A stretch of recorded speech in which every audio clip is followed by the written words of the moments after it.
On the same night, 8 billion people worldwide were instantly sucked away by a mysterious force.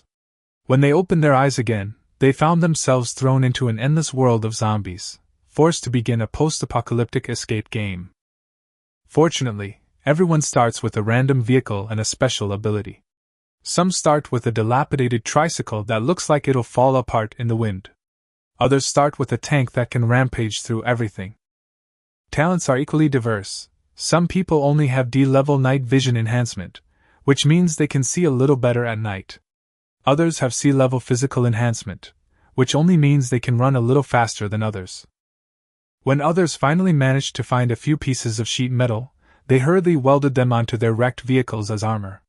They hid from zombies during the day and searched for supplies at night, fleeing from place to place in the wilderness, sometimes even forced to eat tree bark and drink dirty water just to survive. This man, however, had already achieved the freedom to consume pure water. His RV had evolved into a mobile war fortress, with a heavy machine gun mounted on the roof and RPG rocket launchers hanging on the side. As soon as a zombie approached, the rockets would fire in rapid succession. At this moment, he is lying in the panoramic sunroof living room of the RV, drinking an iced cola while enjoying the fireworks show outside the window. The man's name is Lin Zhou. He starts the game with a high-spec RV and awakens a unique SSS-level talent, infinite firepower. Any ranged weapon he uses will not consume ammo, and will not overheat, wear out, or require reloading. Bullets, arrows, and other projectiles will be automatically generated. Lin Zhou stared at that line of text for a full 3 seconds. But before he could even feel excited, a scream suddenly came from outside the window. Lin Zhou turned his head and saw several crooked figures approaching in the distance. Their movements were stiff, their skin ashen, and dark red liquid clung to their lips. Zombies, and more than one. The chat channel exploded again. Zombies are coming! Run! Damn it! My bike isn't pedaling fast enough. That's nothing. I just abandoned the stroller and ran away. Anyone have weapons? Looking for a team. RV. I saw someone got an RV. Looking for a carry. Lin Zhou didn't check the channel. He walked to the driver's seat and started the engine. A deep, steady roar filled the air, and the dashboard lit up with a blue light. Finally, he glanced at the rearview mirror. The zombies were now within 20 meters. One of them spotted the RV and roared as it accelerated towards them. Lin Zhou shifted gears and pressed the accelerator. The RV started smoothly and drove deeper into the road. The game had begun. Ahead, under a gray-yellow sky, the apocalypse was rapidly spreading. But Lin Zhou gripped the steering wheel, and for the first time, a smile appeared on his lips. This game seemed rather interesting. He then silently recited the command, and a semi-transparent personal panel slowly unfolded before his eyes. Player, Lin Zhou, physical attributes, 3, average is 5, talent, SSS level infinite firepower, vehicle, Wilderness Wanderer X7, luxury RV, personal items, resurrection coin X1, points 0, status, healthy. Upon seeing the physical fitness 3 column, Lin Zhou's lips twitched violently. Holy crap, my physique is that weak? Although I'm usually a bit of a homebody, play a lot of games, and eat a lot of takeout, it seems I really am a bit weak. With this score, he'd probably be out of breath after running 200 meters. Lin Zhou's brows furrowed again as his gaze fell on SSS rank infinite firepower. The talent was indeed ridiculously strong. Unlimited ammo was practically a god-tier skill. But what about weapons? He was currently unarmed. Was he really going to act like a caveman, picking up a brick to smash a zombie's head open? Throwing stones indefinitely counts as unlimited firepower? Just thinking about it makes it seem unreliable. He glanced at the rearview mirror. The zombies he had been chasing earlier were now far behind, just a few blurry dots, so he was safe for the time being. But Lin Zhou knew very well that the real trouble was just beginning. He quickly brought up the game's built-in map. A simplified top-down view appeared on the panel, with his green cursor in the center, moving along a gray line symbolizing a road. At the edge of the map, a large white circle is clearly marked as the safe zone. In the upper left corner of the field of view, there is also a slowly shrinking light red circle. That is the coverage area of Skynet. Lin Zhou's face darkened as he swayed back and forth between the two. The green cursor was almost touching the edge of the red circle. In other words, he was now only about a kilometer away from the refreshed boundary of the Skynet. And that distant white safe zone was a full 300 kilometers away from him. The countdown in the upper right corner showed 2 hours and 47 minutes until the first contraction of the Skynet. 2 hours and over, running 300 kilometers? Lin Zhou couldn't help but swear. Damn! First, I was lucky enough to get God tier gear at the start, and then I'm stuck with a hellish long-distance run. This luck is it the law of conservation of luck? The luxury RV has plenty of power and can easily reach speeds of over 100 kilometers per hour on empty, abandoned roads, theoretically enough time to get there. But this is a post-apocalyptic game. How could the roads possibly be completely unobstructed? Ruins, stranded vehicles, even man-made roadblocks, and roaming hordes of zombies are all potential threats. What's more, he currently has no means of self-defense. No, we have to set off immediately, at full speed. We absolutely cannot delay on the road.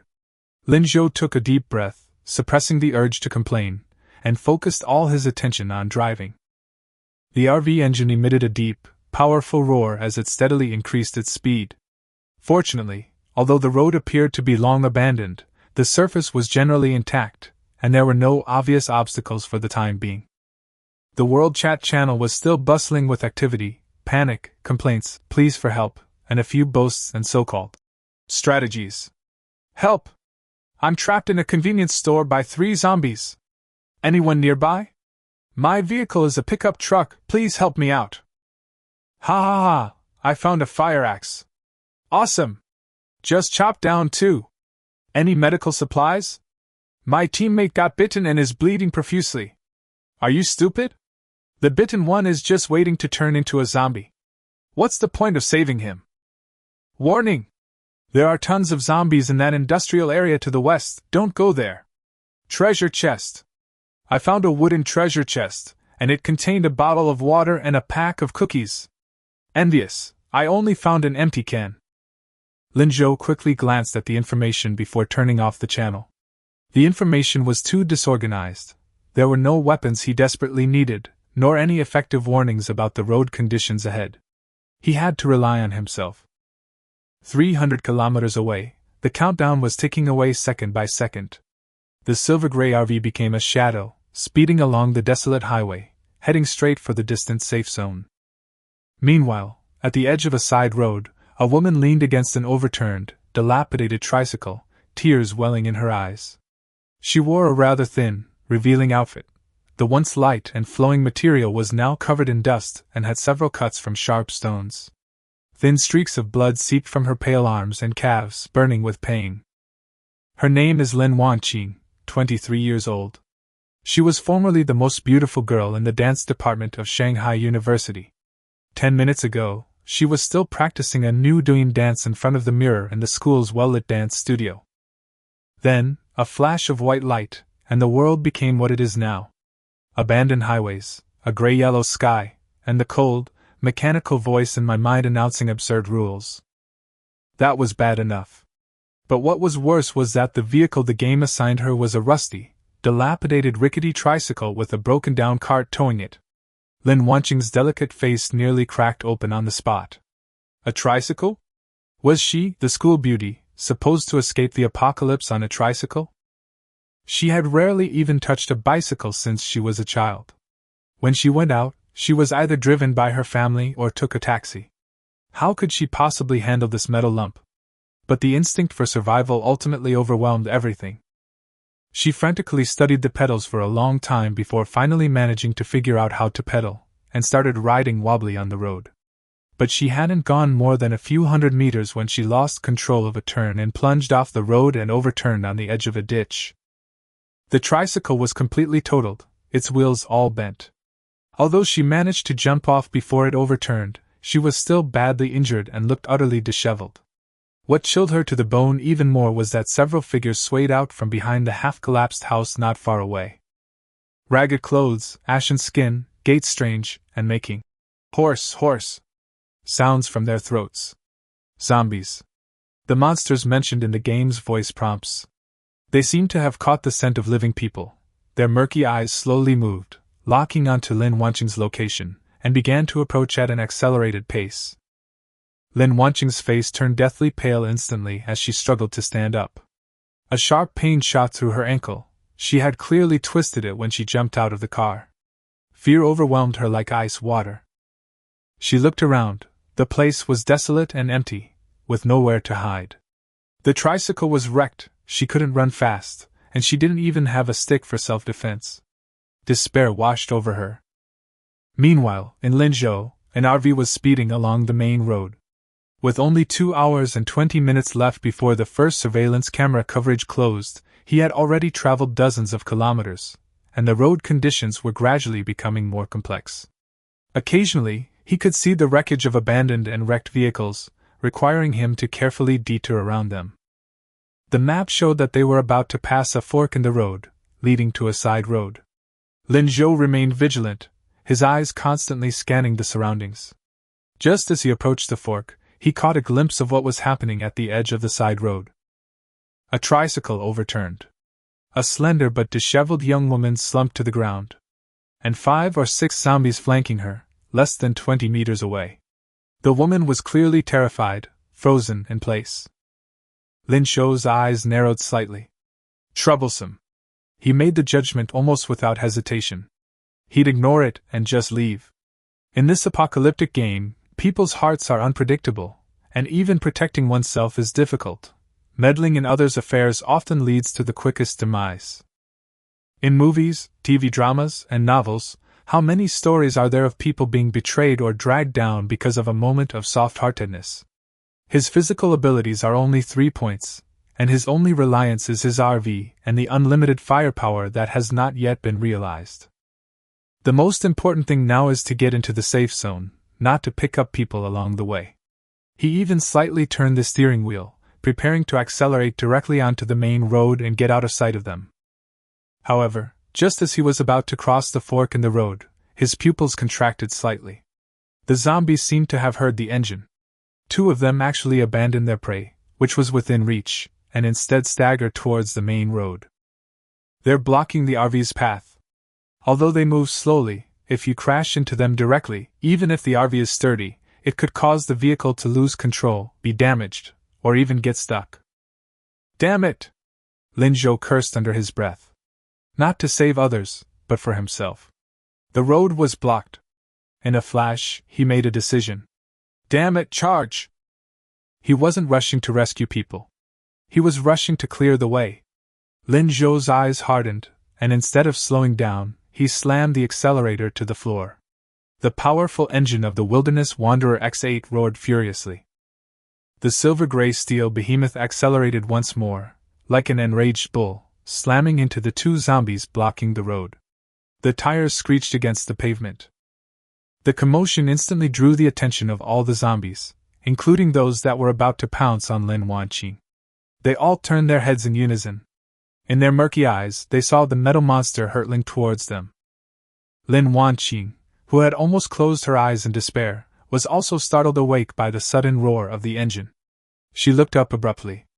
Through her teary eyes, she saw the huge silver-gray RV charging towards the horde of zombies like a god of war. In her desperate situation, that rapidly approaching metallic gleam became the only light in her eyes. Her heart pounded violently. Linzhou floored the accelerator and sped off. 2 muffled thuds echoed as the 2 zombies blocking his path were instantly sent flying, splattering their filthy flesh and blood onto the windshield. A system notification immediately followed. Killed 2 ordinary zombies, gained 2 points and 5 mechanical parts. But Linzhou couldn't care less about any of that. His expression suddenly turned serious. The car was out of control. He had pressed the accelerator too hard, and the RV was violently impacted the moment it hit the zombie. The vehicle slid sideways like a wild horse, spinning wildly on the road. Damn it! Linzhou slammed on the brakes, the tires screeching as they rubbed against the ground, leaving long black tracks. The RV spun twice on the road, then its rear end swung wildly, slashing fiercely at the zombies behind it. Bang! Several zombies were flung away. Killed 3 ordinary zombies, gained 3 points, 7 mechanical parts, and 2 pieces of inferior cloth. The RV slid more than 10 meters due to inertia before crashing headfirst into an abandoned metal mailbox by the roadside with a dull thud. The car's airbags had deployed. Lin Zhou was slammed into the face by the airbag, his ears ringing, and his chest aching from the seatbelt. He coughed a few times, his vision went black, and it took him a while for his vision to clear. I'm all right? He touched his arms and legs. Aside from soreness and dizziness, there were no serious injuries. The Wilderness Wanderer RV's safety features were indeed robust. Its sturdy body and airbags saved his life. Lin Zhou unbuckled his seatbelt and tried to push the driver's door, only to find that the door was deformed from the impact and couldn't be opened at all. He had no choice but to lean out the side window to look. What he saw made him freeze instantly. A dozen or so zombies had somehow surrounded the RV. They swayed, their rotting faces pressed against the windows, their murky eyes fixed on the interior, their fingers frantically scratching at the metal body, making a piercing sound. Clearly, the earlier crash had attracted all the nearby zombies. Damn it! Lin Zhou's heart raced, and he instinctively stepped on the gas, trying to speed away. But the engine only made a few feeble noises, and the car remained motionless. Several red warning lights on the dashboard shone glaringly. Damn it, it's wrecked? He tried a few more times, but the RV still wouldn't respond. Cold sweat instantly broke out on his forehead. Lin Zhou forced himself to calm down and assess the situation. The good news was that the armor on this luxury RV was indeed sturdy, and the zombies wouldn't be able to break through it any time soon. But the bad news was even more deadly. The car couldn't move, and he was completely trapped. The zombies were gathering in ever-increasing numbers. Even if they couldn't get in, they could still trap him inside. Not to mention that in 3 hours, the Skynet would shrink and cover this area. We can't just wait to die! Lin Zhou slammed his fist on the steering wheel and immediately began rummaging through the car for weapons.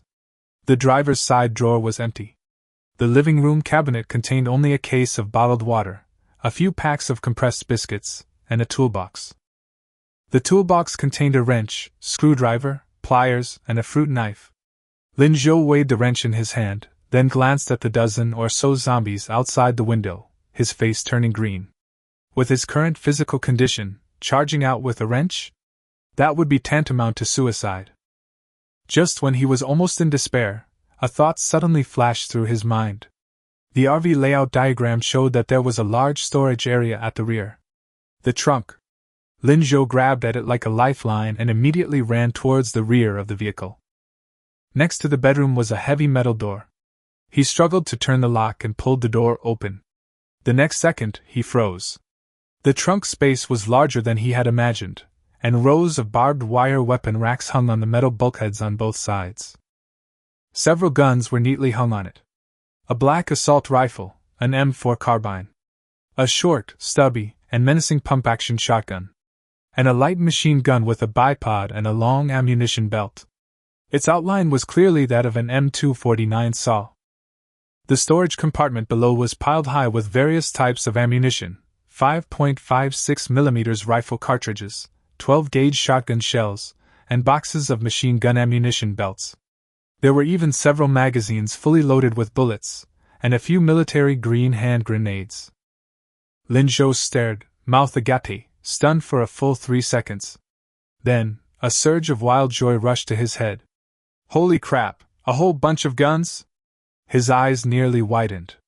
The next second, Lin Zhou slapped his forehead and suddenly laughed. That's right, keeping a few guns in the RV isn't too much to ask, is it? His gaze slowly fell on his character panel. His only SSS talent, infinite firepower, offered unlimited ammo, no wear and tear, and no reloading required. Coupled with the entire cabinet of weapons before him. Lin Zhou's hands were trembling slightly. He carefully removed an M4 carbine. The cold metallic touch made his heart race. Following his memory from the game, he pushed the magazine in. Click. Loading complete.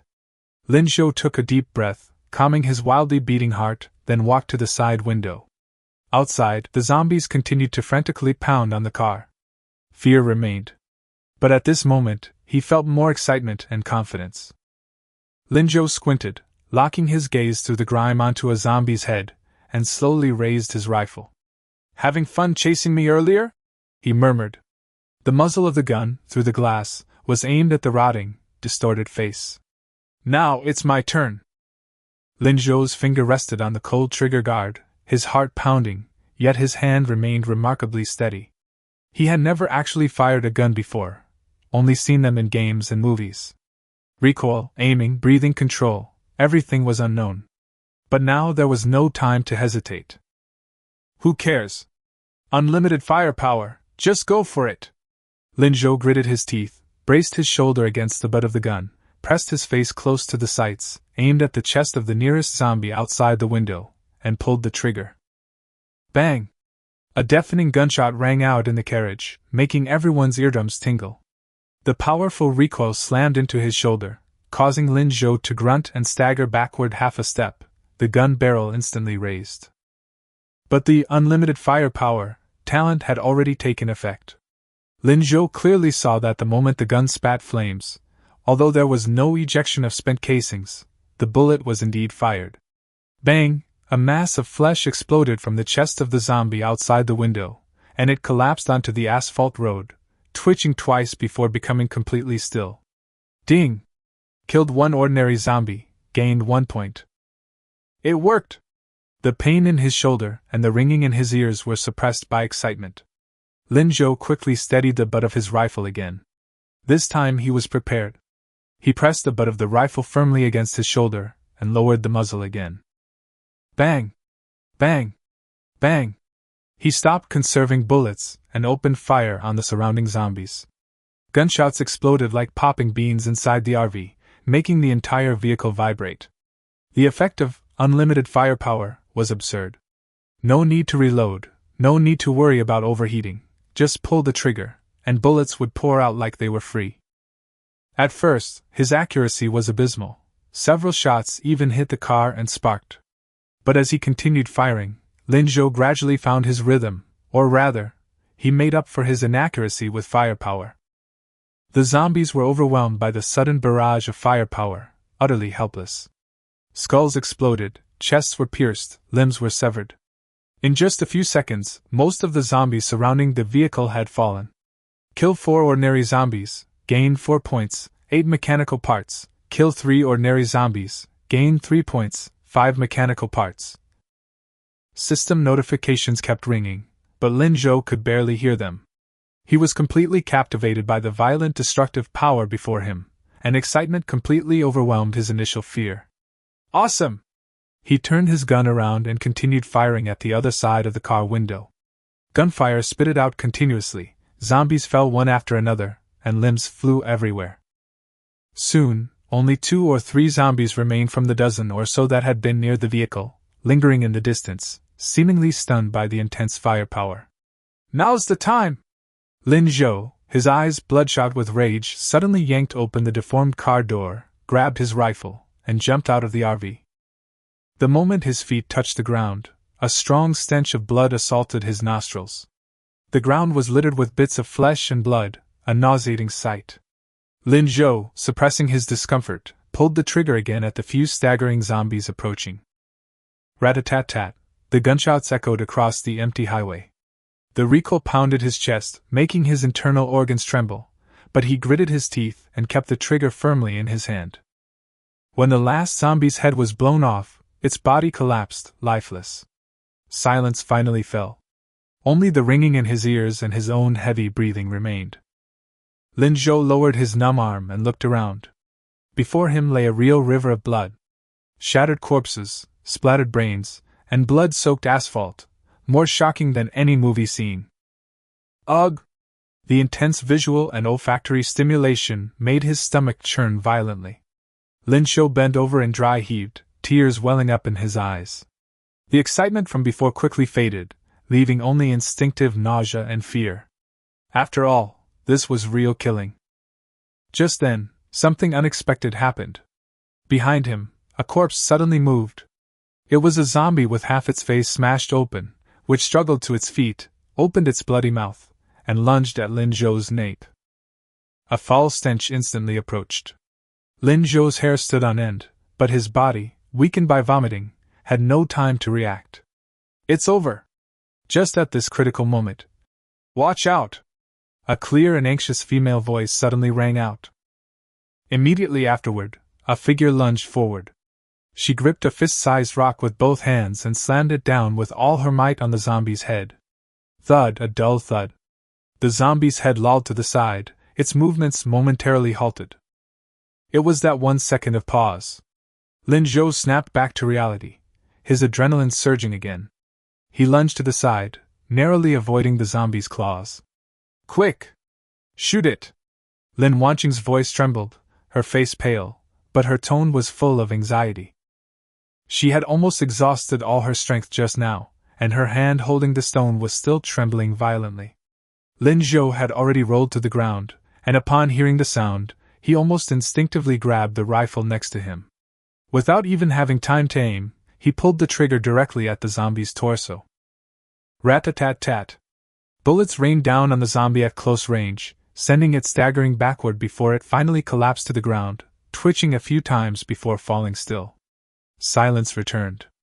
Only the smell of gunpowder and blood, and the rapid breathing of two people, filled the air. Lin Zhou slumped to the ground, his back against the cold tires of the RV, his heart pounding as if it would explode. He glanced at the zombie that had nearly killed him, then looked up at the woman a few steps away. Her clothes were tattered, her arms were injured, and her expression was terrified. But she remained standing there. Lin Zhou had just dealt with the last zombie when a system notification suddenly rang in his mind. Ding! Player Lin Zhou has achieved his first consecutive kill of 10 zombies, obtaining a black iron treasure chest X1. Ding! Completed the hidden achievement. 10-hit kill. Obtaining a beginner achievement treasure chest X1. The sudden reward startled Lin Zhou for a moment, but he quickly regained his composure. Now was not the time to ponder the reward. He propped himself up on his trembling legs and rapidly scanned his surroundings. Gunshots and the stench of blood filled the air, and the ground was littered with corpses. This place was practically a giant lure, likely attracting even more zombies. Delaying any longer would only make things more dangerous. Lin Zhou didn't hesitate any longer, and walked straight towards the RV that was somewhat deformed from the collision. He had to check the vehicle's condition. If it could be repaired, he would fix it. If not, he would have to replace it as soon as possible. He opened the car door, preparing to get in. Wait! A hurried female voice suddenly came from behind him. Despite the excruciating pain in her ankle, Lin Wanqing limped to the car and gripped the door handle tightly before it closed. Her face was pale, her eyes filled with panic and pleading.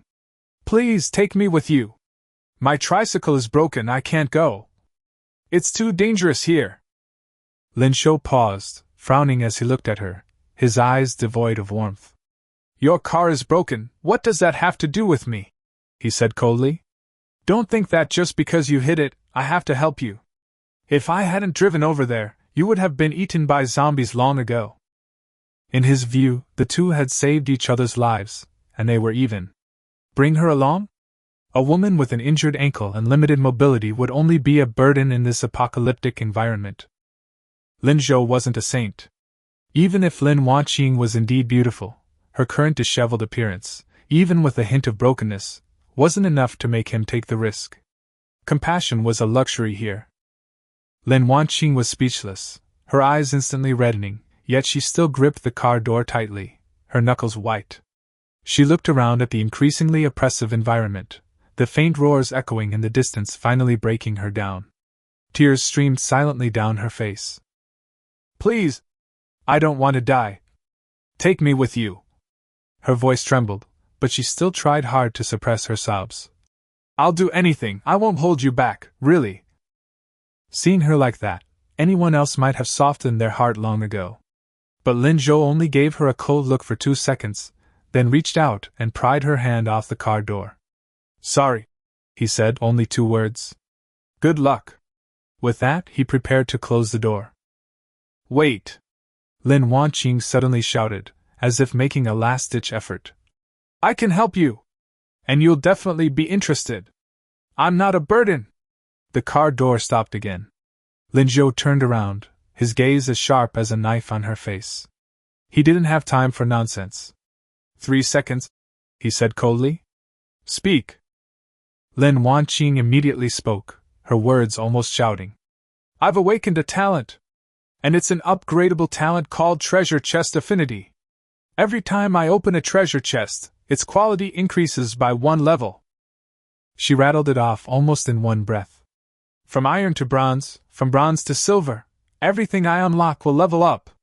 And the effects might be even stronger when the talent upgrades later. Lin Zhou's pupils contracted slightly. Treasure chests were one of the most important resource sources in this post-apocalyptic game. If what she said was true, then the value of this ability was immeasurable. A human-shaped treasure chest upgrader. A strategic level support. Lin Zhou's cold expression softened slightly, but his gaze sharpened. Prove it, he said, uttering only 2 words. Lin Wanqing was startled, a little flustered. I don't have a treasure chest right now. But she quickly added. You can try finding one. As long as there's a treasure chest, I can prove it immediately. Just then, the faint roars in the distance grew closer. Time was running out. Lin Zhou glanced at her, then at the map. A few seconds later, he made his decision. Get in. He stepped aside, making way for the car door. His tone remained cold. If you lie to me, or if your talent is useless, I'll throw you out to feed the zombies. No! Absolutely not! Lin Wanqing cried out as if grasping at a straw, enduring the pain as she climbed into the car. The car door closed, temporarily shutting out the stench of blood and danger outside. Although the RV was a mess, its sturdy body still offered a sense of security. Lin Wanqing slumped onto the floor behind the passenger seat, panting heavily, overwhelmed by the exhaustion of surviving the ordeal and the sharp pain in her ankle. Lin Zhou had no time to deal with her. He suddenly remembered the treasure chests the system had just rewarded him with. Wouldn't this be a perfect opportunity to test her talent? With a thought, he took out 2 treasure chests from his system space. One is a black iron treasure chest, with a dark gold sheen. The other is a beginner achievement treasure chest, with rustic wood grain. According to the game description, the quality of treasure chests, from lowest to highest, is wood, black iron, bronze, silver, gold, diamond, and legendary. Lin Zhou weighed the black iron treasure chest in his hand, then looked at Lin Wanqing in the corner. Come here, he said, his tone commanding. Lin Wanqing trembled, quickly stood up, and limped over to him, holding onto the carriage wall. Lin Zhou handed her the black iron treasure chest. Open it. Now. Lin Wanqing took a deep breath and carefully reached out to touch the chest's clasp. The next second, a system notification popped up before her eyes. Open the black iron treasure chest? Notification: player Lin Wanqing's talent, chest affinity, has been detected. The chest's quality will be upgraded to bronze. The notification, visible only to her, reappeared before Lin Wanqing's eyes. Without hesitation, she selected yes. A soft click sounded, and a faint light flashed across the surface of the black iron treasure chest, its color rapidly changing. The originally dark and rough chest gradually transformed into a bluish-gray tinged with copper patina. In just 2 seconds, a brand new, bronze treasure chest appeared in her hand. Lin Zhou's pupils contracted slightly. It really upgraded. The black iron treasure chest had been directly upgraded to bronze level. He took the chest. It was icy cold to the touch, and its texture was noticeably more refined than the previous black iron chest. The system notification clearly stated, bronze treasure chest. It seems this woman wasn't lying. Her talent is indeed real. For the first time, Lin Zhou's gaze towards Lin Wanqing changed. From initial cold scrutiny, it transformed into a reassessment, with even a hint of excitement in his eyes. This woman wasn't a burden. Rather, she might very well be a treasure. Lin Zhou didn't think much of it, and directly opened the bronze treasure chest. Bronze treasure chest opened successfully. Received, small strength potion X1, fresh beef, 10 gene, X1, points X10. A flash of light, and the reward instantly entered his personal storage space. A strength potion? Lin Zhou immediately clicked on the description. Strength potion, small after drinking, it randomly increases physical attributes, strength, by 1 to 3 points. Upon seeing the description, he couldn't help but gasp. This was definitely a good thing. His biggest weakness right now was his body, which only had 3 points in physical attributes. This potion was a godsend. Lin Zhou's mood improved considerably, and his gaze towards Lin Wanqing softened, even carrying a hint of a smile. "Try this treasure chest too," he said, handing her the beginner achievement treasure chest. He was curious whether this special treasure chest would hold even greater surprises after upgrading. Lin Wanqing nodded, took the treasure chest, and activated her talent again. A faint white light flashed, and the texture of the wooden treasure chest quickly became clearer and more substantial. The light on the chest also brightened, and it soon upgraded to a intermediate achievement treasure chest.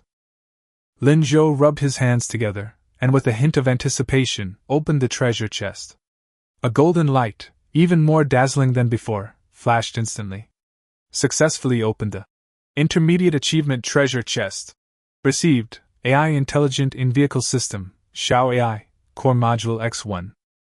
Xiao AI, Advanced In-Vehicle AI, capable of fully controlling the Wilderness Wanderer X7 RV and communicating telepathically with the player. Lin Zhou was stunned for a moment, then overjoyed. This was simply a godsend. He was worried about his RV being damaged in the crash, and he knew absolutely nothing about repairs. Now, most of the problem was solved. Install immediately. Lin Zhou's mind raced. The core module, like a streak of light, instantly merged into the center console. A few seconds later, the instrument panel lit up with a soft blue light, and a simple sound wave icon appeared. Immediately afterwards, a clear, pleasant female voice with a synthesized electronic feel rang out inside the vehicle. "Hello, Commander. The AI Intelligent Assistant Xiao AI has been activated and is scanning the vehicle's status. Scan complete. The current damage level of the vehicle Wilderness Wanderer X7 is 23%. The power system and steering system are malfunctioning. Should we prioritize repairs?" Success. Lin Zhou suppressed his excitement and immediately issued an order. "Xiao AI, prioritize repairing the power and steering systems. What materials are needed?" Xiao AI immediately responded. "Repair plan generated. Required basic materials, 5 mechanical parts, 3 points. Please operate on the vehicle panel." Lin Zhou's mind raced, and he quickly spotted the new vehicle option next to his personal interface. Clicking it revealed a line of information: Vehicle, Wilderness Wanderer X7, Upgradable, Status, Damage 23%, Reparable, Energy, 87%, Solar Assisted Charging, Water Reserve, 100%, Functional Modules, Basic Living Facilities, Basic Defense, AI Intelligent Core, Xiao AI. He clicked, Reparable. A pop-up message immediately appeared. Repair requires 3 points, 5 mechanical parts, estimated repair time, 20 minutes, can be accelerated with points. I see. Points and mechanical parts are universal resources. Lin Zhou issued the order without hesitation. After all, he still had 34 points and 40 parts, which was more than enough. Command confirmed, repair in progress. Repair complete. Consumed, 7 points, mechanical parts X5. As soon as the notification sound ended, a few soft, clicking sounds came from inside the vehicle, followed by a low hum of electricity. The flashing red warning lights on the dashboard went out one by one, and all the status lights returned to green. Lin Zhou tried to start the engine. The engine immediately emitted a steady and powerful roar, and the steering wheel became light and smooth. Great! He couldn't help but pump his fist. The RV was fully restored. Then his gaze fell on the most prominent line of text on the vehicle interface: Upgradable. After clicking, 3 upgrade branches appear. Power System, LV1, increases engine power and speed. Defense System, LV1, strengthens vehicle armor and impact resistance. Fire Power System, LV1, not unlocked, requires weapon module. Lin Zhou quickly began his analysis. The defenses are sufficient for now. I have guns for firepower, the key is propulsion. Being fast is essential to getting into the safe zone and escaping if danger arises. He looked at the propulsion system upgrade requirements. Upgrade to LV2, 15 points, 20 mechanical parts. After calculating, he would still have 12 points and 15 parts left after the upgrade. Completely acceptable. Upgrade the power system to LV2. Command confirmed. Upgrade complete. A deep vibration immediately came from under the car, and the engine roar became noticeably deeper and more powerful. A dozen seconds later, everything returned to normal. The horsepower and torque figures on the dashboard had noticeably increased. Lin Zhou lightly pressed the accelerator, and the car responded instantly, giving him a subtle pushback feeling. Not bad. He nodded in satisfaction. The rest of the journey was much safer. He turned to look at Lin Wanqing, who had been standing quietly beside him, and gave her a genuine smile. Your talent is very useful. Then his tone shifted, becoming serious and forceful. But remember, from now on, you must obey my orders. Do what I tell you to do or else. Lin Wanqing's tense nerves finally relaxed slightly. Although this man was domineering, at least she had survived. She nodded gently. My name is Lin Wanqing, and yours? Lin Zhou. Just then, Xiao Ai's voice rang out again. Commander, radar has detected an anomaly.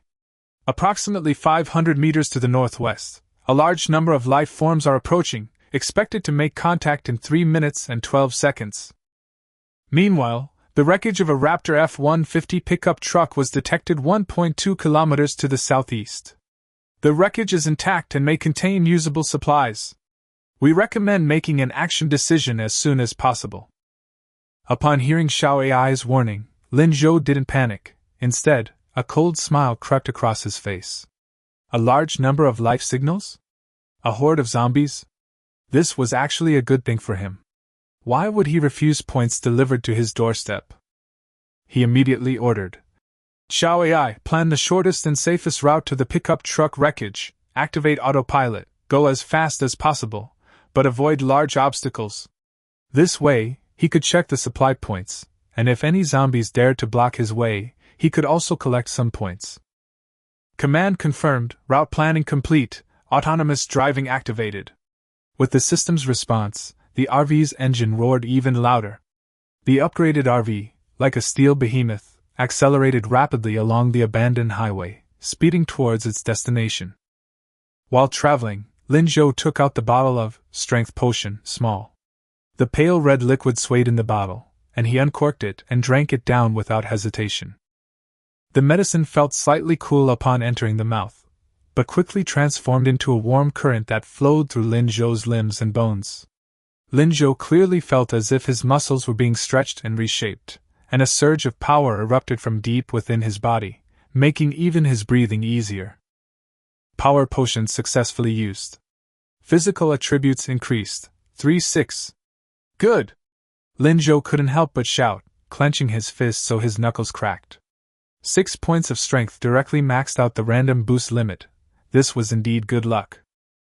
While I may not yet be as good as someone who exercises regularly, it's a significant leap from my previous frail physique, where I could be blown away by a gust of wind. At least controlling weapons and handling recoil will be much easier. He stretched his shoulders and walked to the trunk at the rear of the car. His gaze swept over the several guns, finally settling on the M249 light machine gun with a bipod and a long ammunition belt.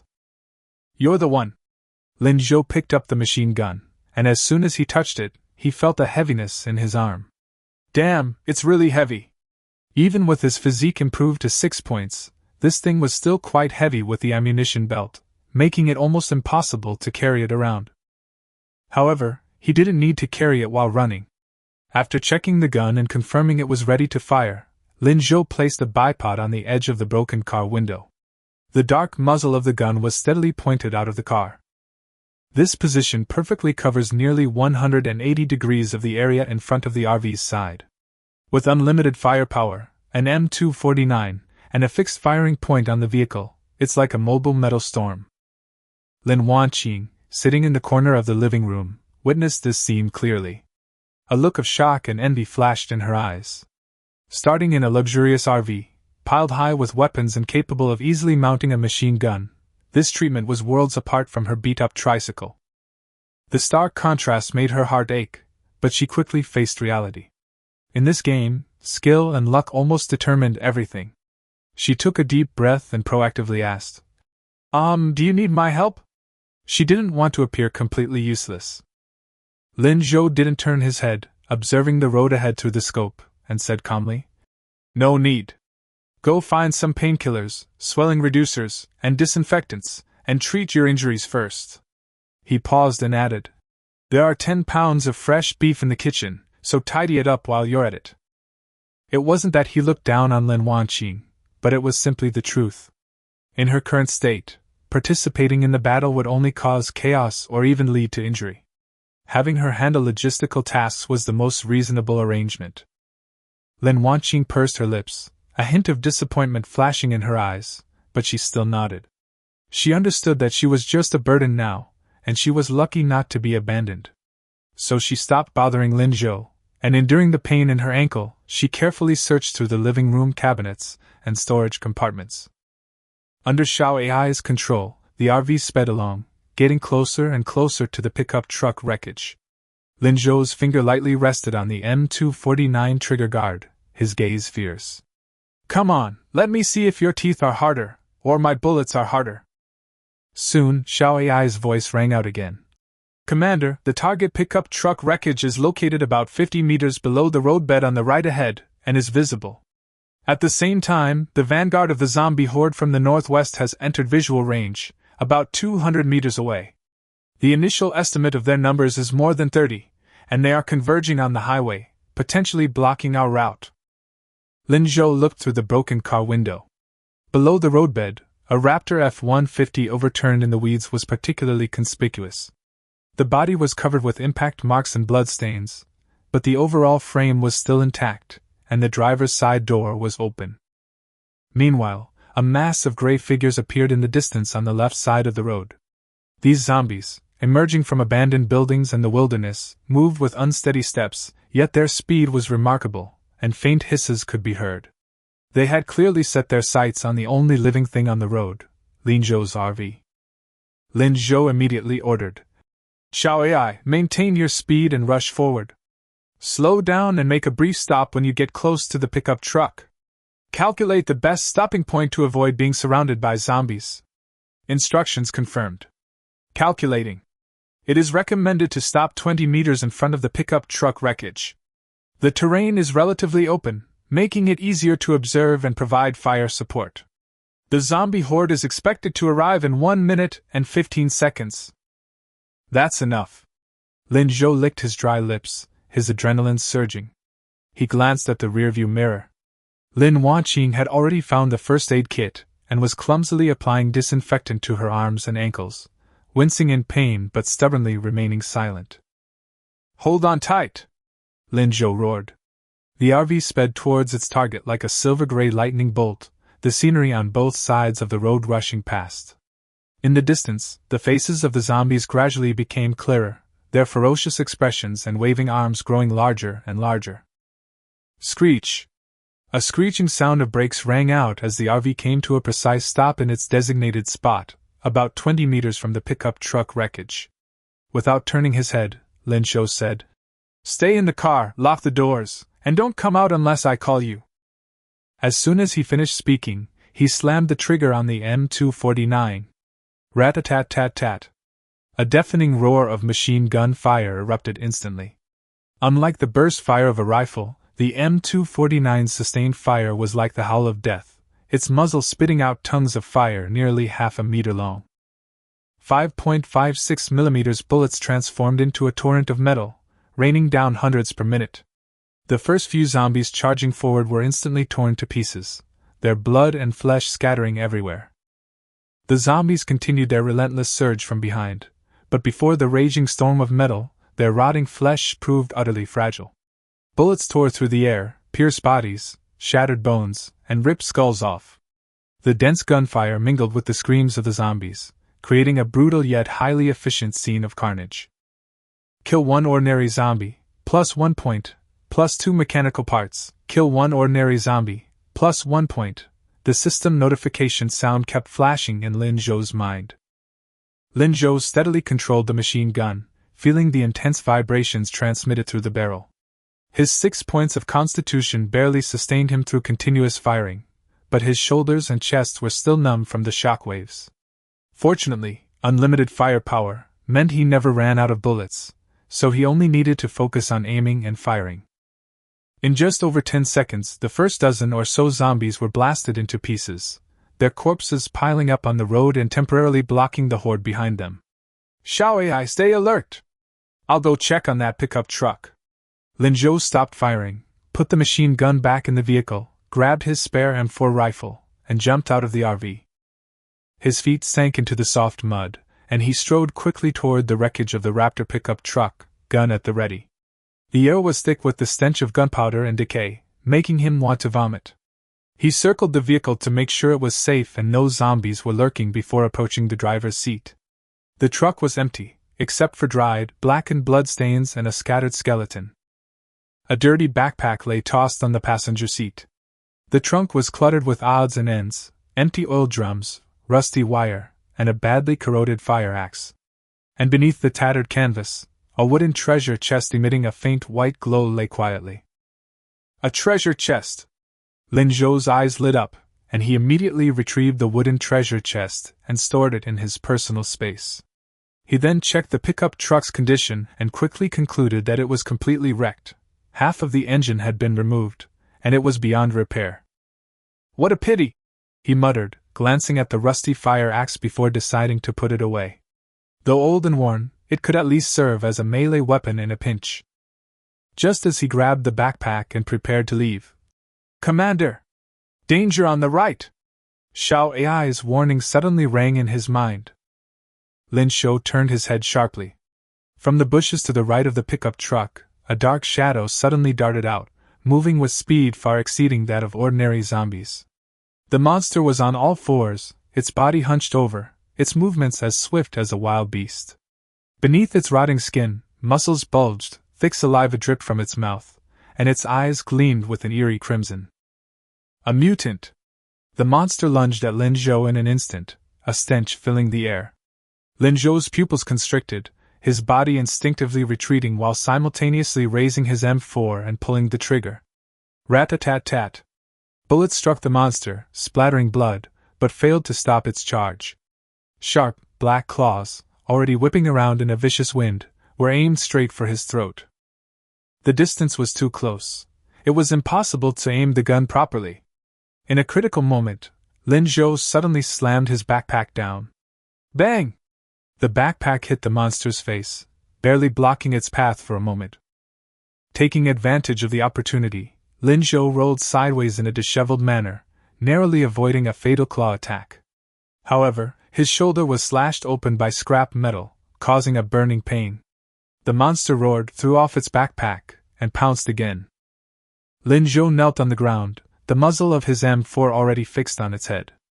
"Die!" he roared, pulling the trigger. Rat-a-tat-tat. The bullet blasted into the monster's gaping maw at near zero distance, exiting through the back of its head. The immense impact caused its head to snap back, its body to stiffen, before it crashed to the ground. The monster twitched a few times, and then became completely still. Ding! Killed Swift Zombie, Mutant, X1, gained 10 points, 30 mechanical parts, and 1 Mutant Blood Core Gray. Ding! Congratulations to player Lin Zhou for his first mutant kill, gaining an intermediate achievement chest X1. System notifications rang out one after another. Lin Zhou gasped for breath, his back soaked in cold sweat. That last move was incredibly dangerous. If he had been even half a second slower, his throat would probably have been ripped open. "Commander, more zombies are approaching. We recommend returning to the vehicle immediately." Xiao AI's voice reminded him again. Lin Zhou didn't dare to linger. He picked up his backpack from the ground and turned to run towards the RV 20 meters away. He had barely jumped into the car, not even having time to close the door, when he saw a dark horde of zombies surge onto the road from the side and rear, less than 30 meters from the rear of the vehicle. "Xiao AI! Close the door! Full throttle and outrun it!" The doors slid shut and locked automatically. The engine roared furiously, the upgraded powertrain unleashing its full power. The tires screeched against the ground as the RV surged forward, instantly leaving the horde of zombies behind. Lin Zhou slumped into his chair, panting heavily. He glanced at the zombies receding into the distance outside the window, then looked down at his shoulder. His clothes were torn, revealing a shallow but bleeding wound. That claw attack just now almost killed me. It seems this post-apocalyptic world is far more complex than just ordinary zombies. Now that mutants have appeared, there will likely be even more dangerous things to come. Lin Zhou composed himself and looked at the backpack in his hands and the wooden treasure chest in his spatial storage. He needed to take stock of his spoils. But before that, he had to treat his wounds. He leaned back in the passenger seat, took off his coat, revealing a bleeding wound on his shoulder. The burning pain constantly reminded him of the close call. Just then, Lin Wanqing walked over with a small first aid kit. She had just given herself a quick bandage, but when she saw the claw marks on Lin Zhou's shoulder, her face paled instantly, and she instinctively stopped in her tracks. Pointing to the wound, her voice trembled slightly. This wound, was it from a zombie scratch? Her eyes were filled with fear and wariness. She knew all too well what being scratched by a zombie meant in a post-apocalyptic world. Lin Zhou watched her reaction and sneered inwardly. This woman wasn't entirely stupid. At least she knew fear and how to be suspicious first. Don't worry. Lin Zhou gave a slight smile, his tone flat.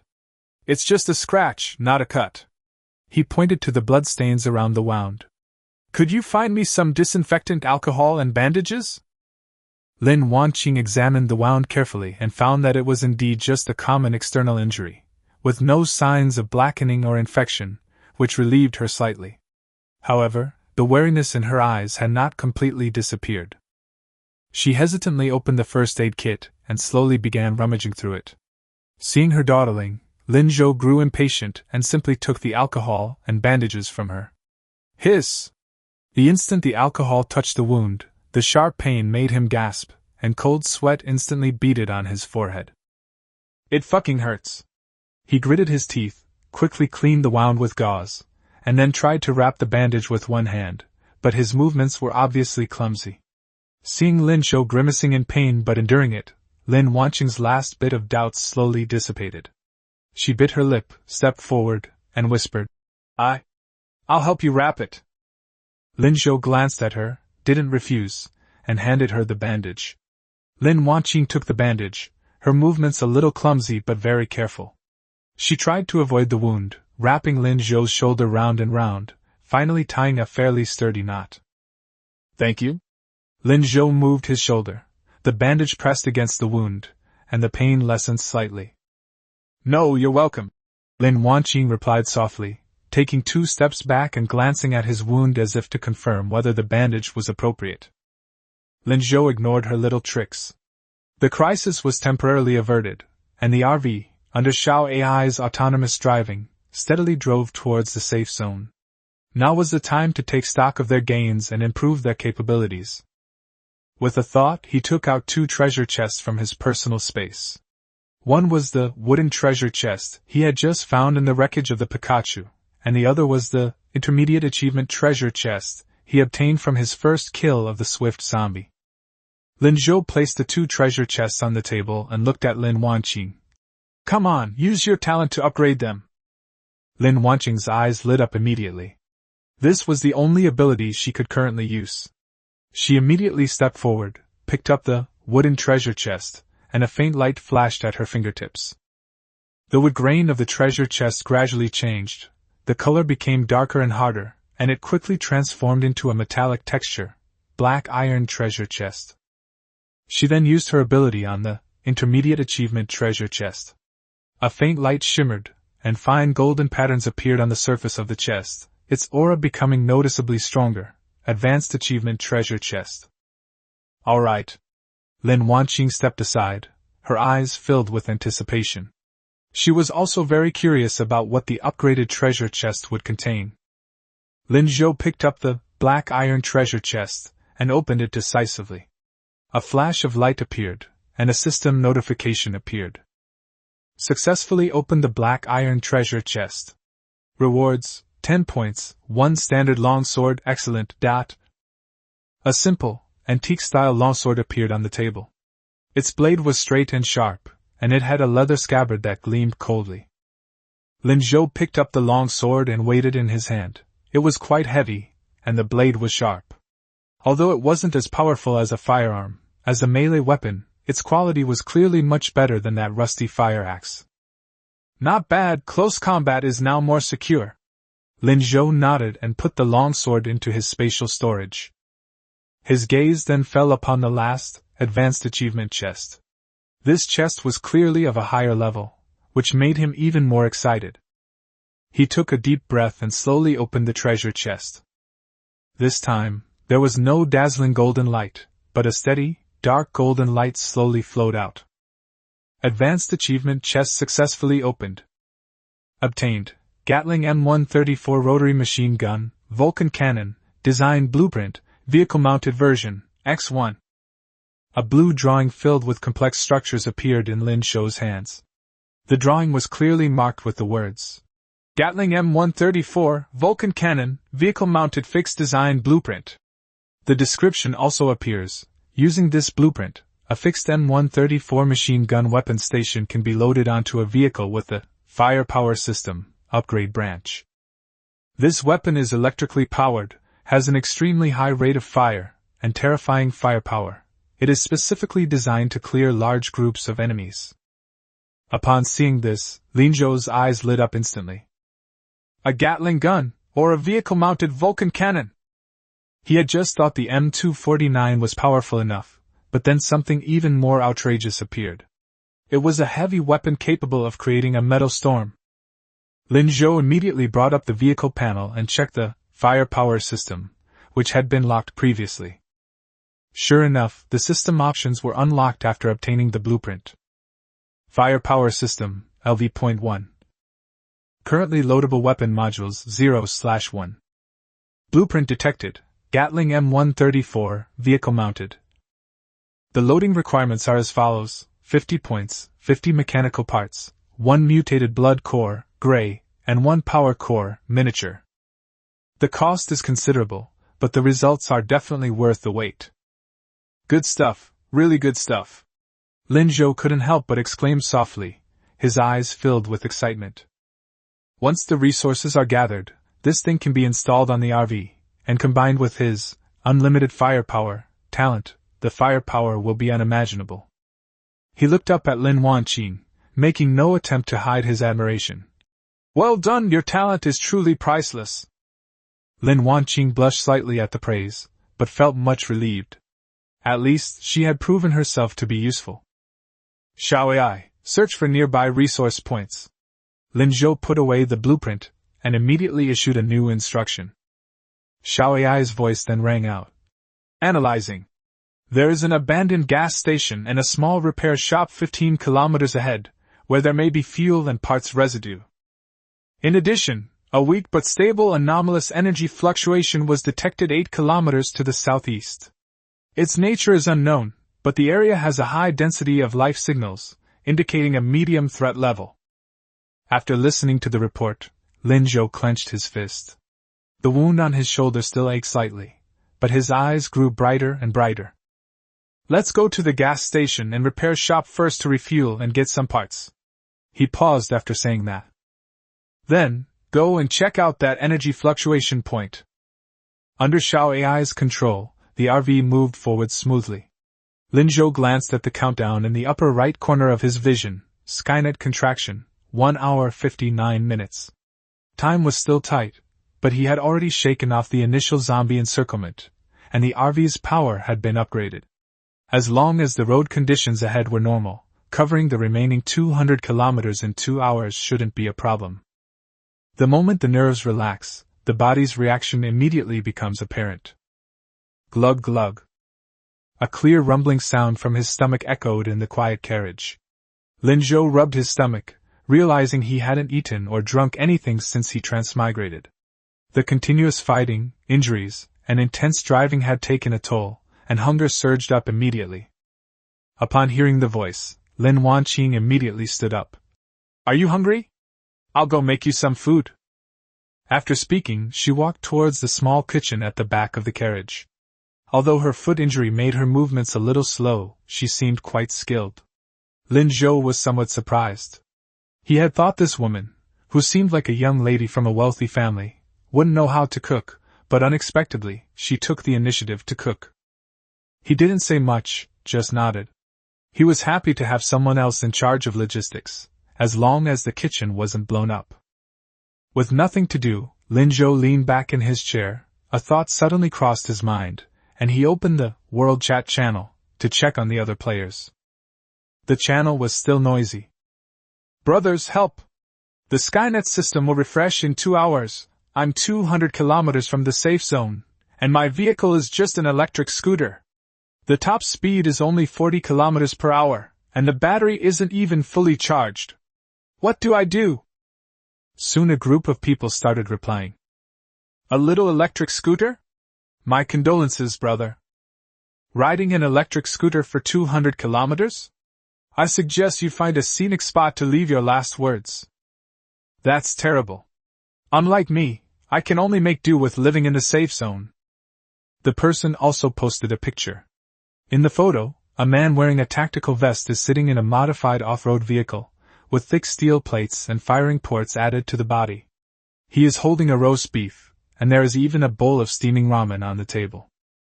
The channel instantly exploded. Holy crap! An armored vehicle? And hot noodles too! Does the big boss need a hook? Someone who can shout 666! Is the safe zone already this comfortable? I'm so envious! Looking for a place to stay. I can fix cars. Immediately afterwards, an announcement with a gold border was pinned to the top. The Royal Society is recruiting. Only those already in or about to enter the safe zone are welcome. We have ample supplies, weapons, and bases. Strongest individuals and those with special skills will be given priority. The accompanying screenshots show several well-maintained AKs, sniper rifles with scopes, and 7 or 8 people in black jackets posing for a photo in front of a warehouse. This message immediately went viral on the channel. The Royal Club? That sounds awesome. I'll join. There are guns. There really are guns. Are there any requirements for female players? Stop being a jerk, this is a post-apocalyptic survival story. Some people scoffed. Who knows if it's just a ploy to trick cannon fodder? Lin Zhou silently read the chat content, his fingers tapping lightly on his knee. Clearly, power structures are beginning to emerge within the safe zone, with individuals openly recruiting and showcasing their strength through various channels. Entering the safe zone may not be the end, but rather the beginning of an even more brutal competition. However, Lin Zhou didn't care. A slight smirk played on his lips. Do they have Gatling gun blueprints? With a motorhome, unlimited firepower, and the ability to upgrade treasure chests, Lin Wanqing will eventually leave everyone else far behind as long as she develops steadily. Just then, an enticing aroma wafted from the back of the carriage. The aroma of oil mixed with seasonings filled the air, and Lin Zhou couldn't help but sniff, feeling a bit expectant. Xiao AI, report your current speed and estimated arrival time. Current speed 150 km per hour, estimated arrival at the abandoned gas station area in 6 minutes. Energy fluctuations are stable in the southeast direction, but a small number of vehicle signals have been detected at the edge, suspected to be the activity of other players. Other players? Lin Zhou's eyes flickered slightly. It seemed the journey ahead wouldn't be peaceful. Soon, Lin Wanqing came over with a tray. On the tray was a perfectly seared steak, and next to it was a glass of water. Although the presentation was simple, in the post-apocalyptic environment, such food was considered a luxury. Dinner is ready, come and eat. Lin Wanqing placed the plate on the table and said softly, We only found beef and seasonings in the kitchen, so we'll have to make do for now. Lin Zhou touched his nose. In this apocalyptic game, most people are still eating compressed biscuits, so her make do statement is somewhat reminiscent of Versailles. However, he was too lazy to argue and simply reached out, grabbed the steak, and took a big bite. The meat was firm and juicy, with just the right amount of black pepper and sea salt. While not top-notch culinary skill, it was a rare delicacy in this setting. Not bad. Lin Shou mumbled a compliment while eating, then gulped down a mouthful of water. After eating, the fatigue in my body was relieved quite a bit. Hearing the praise, Lin Wanqing's tense expression finally relaxed, and a faint smile appeared on her face. Her face was still covered with some dust, but it couldn't hide her delicate features. For a moment, Lin Zhou paused slightly. What a nice view. It wasn't a carefully crafted beauty, but a smile that emerged from fear and embarrassment, fueled by a sense of accomplishment and security. Outside the car window lay desolate wasteland, making that smile appear exceptionally bright, yet also exceptionally fragile. Lin Zhou swallowed the meat in his mouth, his eyes changing slightly. In the apocalypse, having a beautiful woman who can cook by your side seems pretty good. At least both the visual and gustatory senses are satisfied. If this were his ordinary college life before he transmigrated, let alone the school beauty, even an average pretty girl wouldn't have had the chance to get this close to him. Just then, a clear rumbling sound came from inside the carriage. Glug glug. This time, the sound came from none other than Lin Wanqing's stomach. She watched Lin Zhou eat heartily, and her own stomach couldn't help but protest. The carriage was already quiet, so the noise was particularly noticeable. Lin Wanqing's face flushed instantly. She quickly covered her stomach, averting her gaze, too embarrassed to look at him. Seeing this, Lin Zhou just chuckled and casually pointed to the kitchen. If you want to eat, make it yourself. There's still some in the kitchen. He added halfway through his sentence. From now on, you'll be in charge of the kitchen. You can arrange the ingredients you can find yourself. If you do a good job, there will be a reward. These words were both an assignment and a form of recognition. At least they stopped her from feeling like a burden, constantly worrying about being left behind. Upon hearing this, Lin Wanqing's eyes lit up noticeably, and she quickly nodded. I understand, thank you. Her voice was much lighter, and she immediately turned and walked towards the kitchen, her steps even lighter than before. Lin Zhou watched her departing figure, silently evaluating her. This woman was indeed clever. She understood her situation and knew how to seize opportunities. She was neither pretentious nor troublesome, but diligently worked to prove her worth. In the early stages of the apocalypse, people who are pragmatic and follow the rules are sometimes more useful than strong men who only know how to act recklessly. Lin Zhou quickly finished the rest of his steak, wiped his hands, and felt much better after eating, feeling full. He asked, Xiao Ai, how far are we to the gas station? What's the situation around here? Xiao Ai's voice immediately responded. We are expected to arrive at the target area in 3 minutes. The radar shows no signs of life in the main building of the gas station, but 5 weak signs of life have been detected in the repair shop behind it. Their activity patterns are consistent with low-threat zombies. No other players or large groups of zombies have been found in the vicinity. Very good. Lin Zhou's station got up and stretched his bandaged shoulder. The pain had lessened considerably. He walked to the back of the train, strapped his standard-issue longsword to his waist, and hung his M4 on his chest. Prepare to park. I'll go clear out the residents of the repair shop first. Be vigilant about your surroundings, especially the direction of that energy fluctuation. Command confirmed. The RV began to slow down and headed towards the lonely cluster of buildings in the wilderness. 3 minutes later, the Wilderness Wanderer X7 came to a steady stop in front of the abandoned gas station. Before it lay a typical post-apocalyptic scene: rusty gas pumps, shattered convenience store glass doors, and a low-ceilinged repair shop behind them. Lin Zhou gripped the M4 and gave the order. Xiao Ai, scan the 500-meter range at full power, and highlight the interior of buildings and any unusual energy. Scan complete. No life signs found in the gas station and convenience store area. 5 ordinary zombies detected in the enclosed space of the repair shop. No mutants or large hordes of zombies found. 5 ordinary zombies. Lin Zhou nodded, saying that this quantity was not a problem. He pushed open the car door and jumped out, landing almost silently. Lin Wanqing wasn't called on. Firstly, her foot injury hadn't healed, and secondly, clearing out zombies was more troublesome with too many people. Lin Zhou walked around to the side of the repair shop and peered inside through a broken window.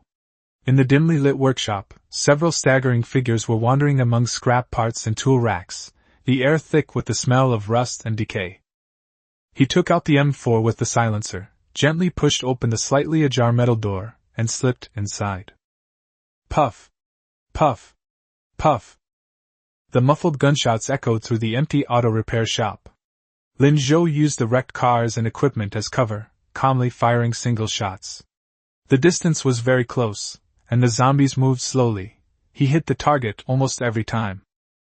In a short while, all 5 zombies collapsed to the ground. Kill 5 regular zombies, gain +5 points, and +8 mechanical parts. A system prompt then appeared.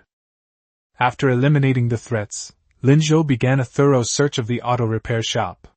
However, after searching everywhere, he only found some ordinary toolboxes, no treasure chests or special supplies. Looks like the good stuff isn't here. He was slightly disappointed, but didn't pay much attention and quickly turned around and went to the convenience store next door. The convenience store was in a mess, with overturned shelves and broken glass and packaging bags scattered on the floor, clearly indicating that it had been ransacked countless times. Lin Zhou patiently searched through the ruins. Finally, he found 3 whole chocolates, a box of Band-Aids, and a pack of disinfectant swabs in the cashier's drawer. In a corner of the staff break room, another half-box of forgotten bottled water was found. As for medicine, there was almost none. There were only a few bottles of expired over-the-counter drugs scattered next to the medicine shelf, which Lin Zhou glanced at but simply didn't take. Something is better than nothing. He stuffed all the supplies he found into his backpack and then quickly returned to the RV. As soon as I opened the car door, a delicious aroma of food wafted towards me. Lin Huaqing had already prepared the steak and was sitting at the table, taking small bites. Seeing Lin Zhou return, she immediately stood up and asked with concern, "How did it go? Did you find anything useful?" Lin Zhou shook his head, put his backpack on the ground with a dull thud. "The situation is SOSO. We only found some water, snacks, and tools. There was almost no medicine, and we didn't see any treasure chests. This place has already been thoroughly searched." Lin Huaqing simply nodded after hearing this, not too disappointed. Instead, she said softly, "It's already good that we were able to find these. At least we can replenish our water and food."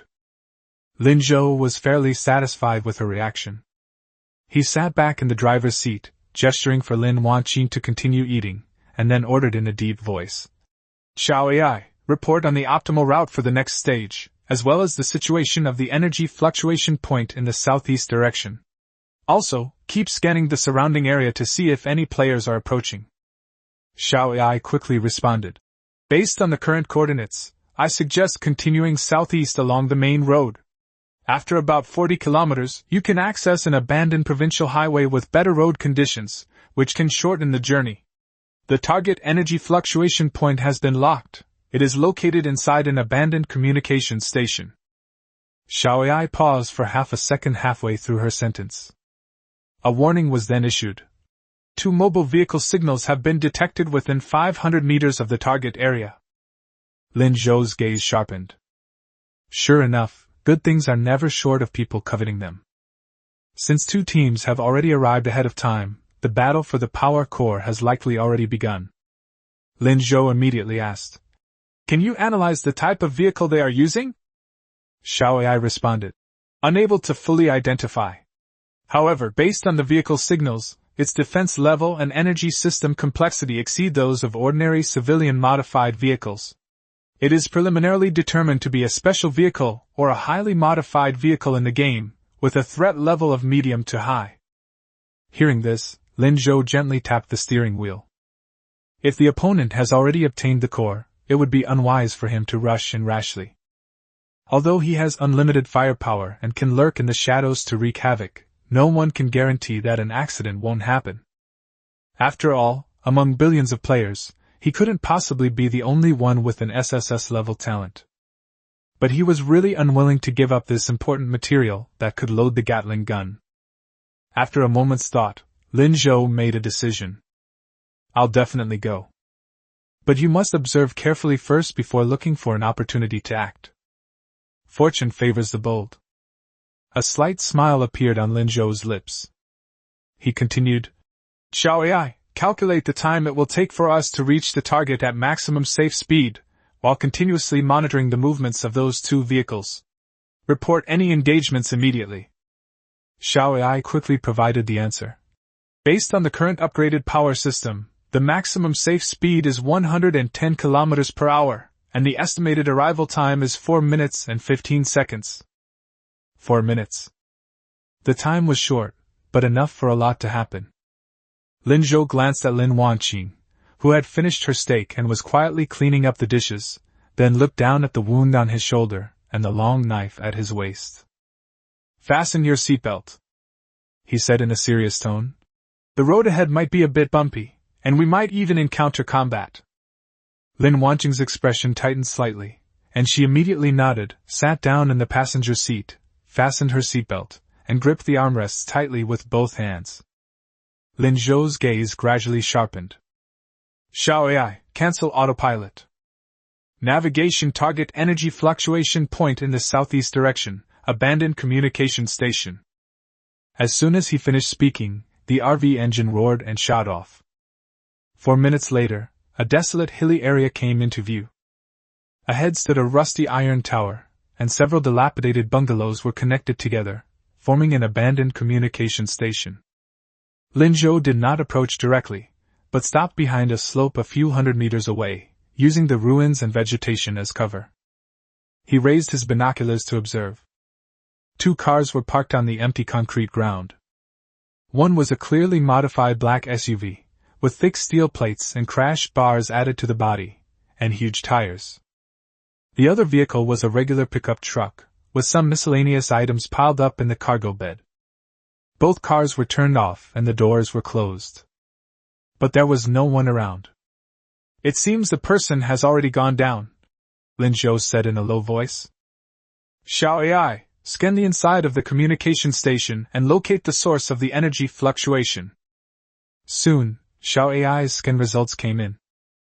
The energy source is located in an underground structure about 15 meters below the main building, and the signal is stable.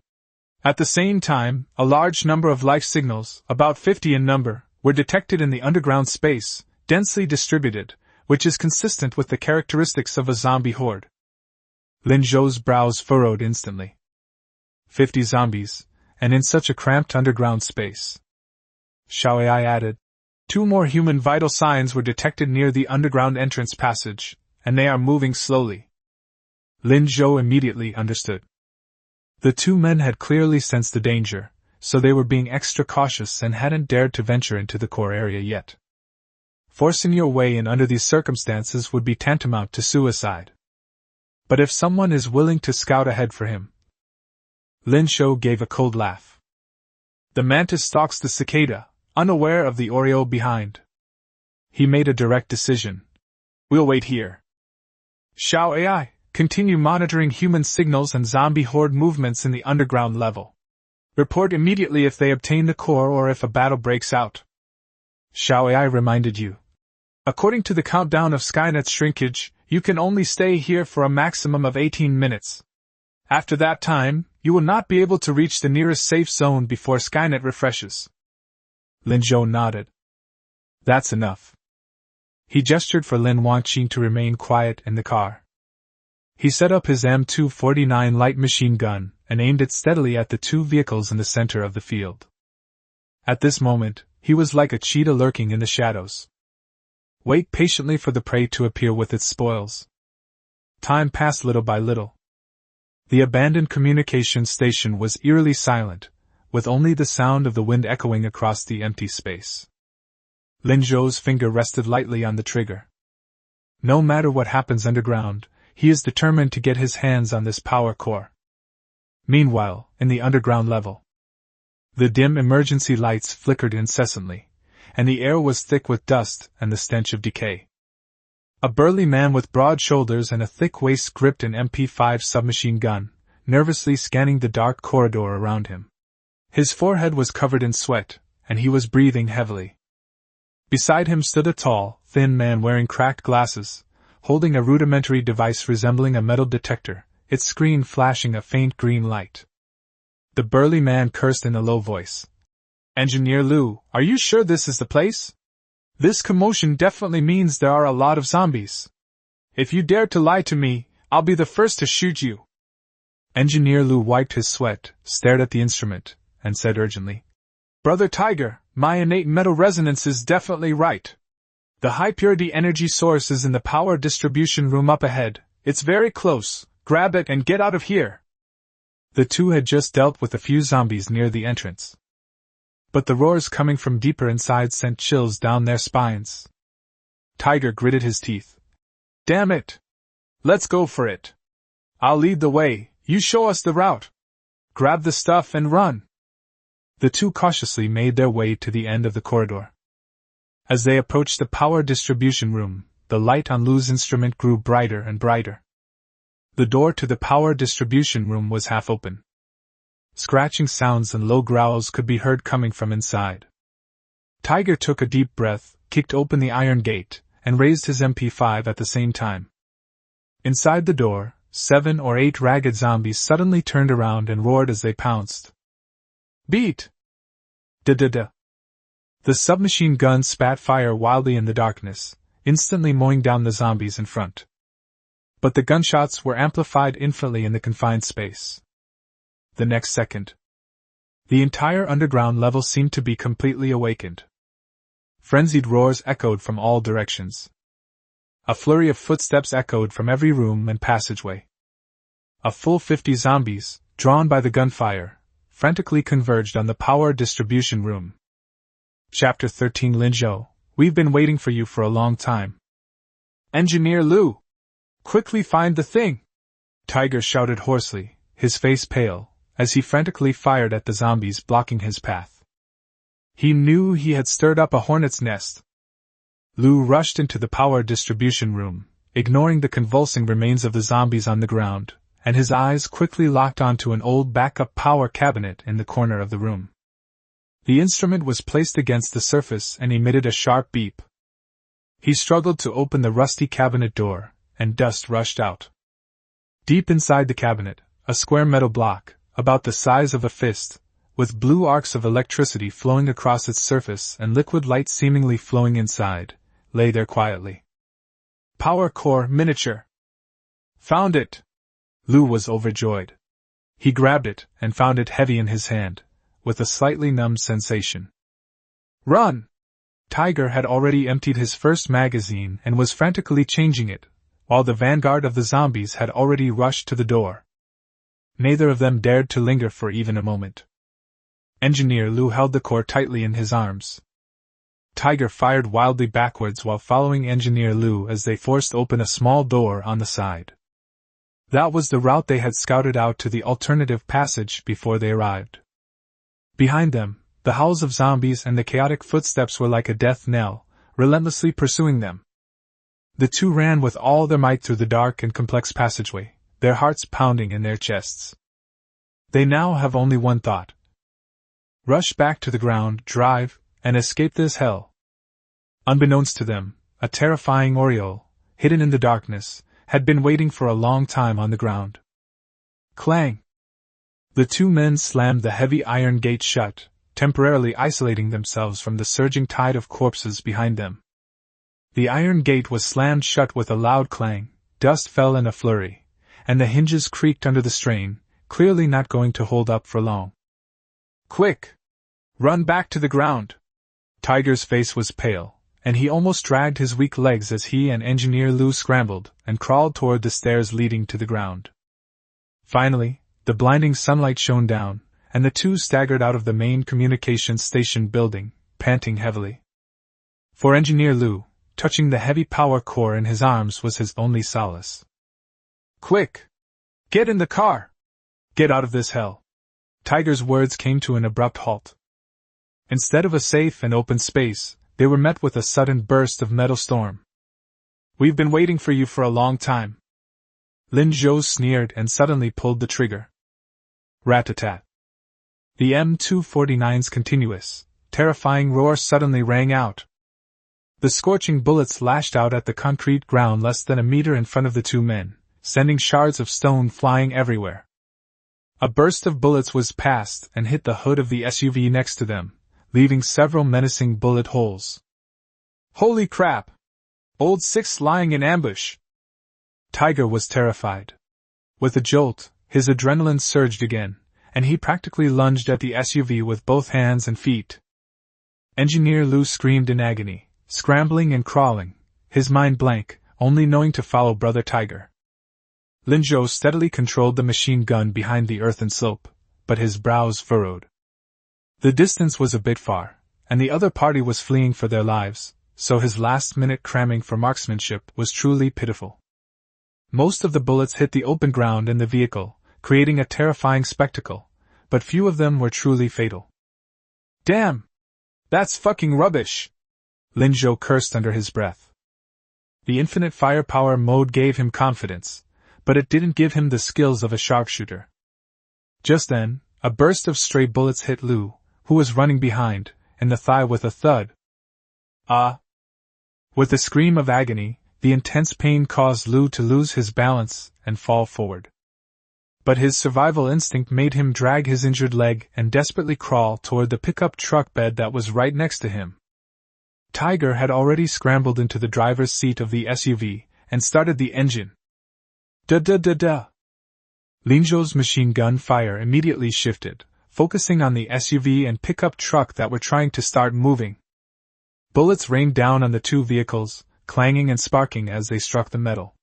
The windows were instantly covered in a spiderweb pattern before shattering. Damn it! Which bastard ambushed us? What did we do to you, you bastard? Tiger lay prone under the steering wheel, listening to the terrifying sound of bullets hitting the car body. His face turned green, and he didn't dare to look up at all. Although the off-road vehicle had been modified, it couldn't withstand this level of continuous gunfire. Smoke was coming out of the hood, and the tires started to leak air. Lou huddled behind the junk in the back of the pickup truck, clutching his bleeding thigh, trembling with fear, feeling as if a bullet would pierce through the thin sheet metal and riddle him with holes at any moment.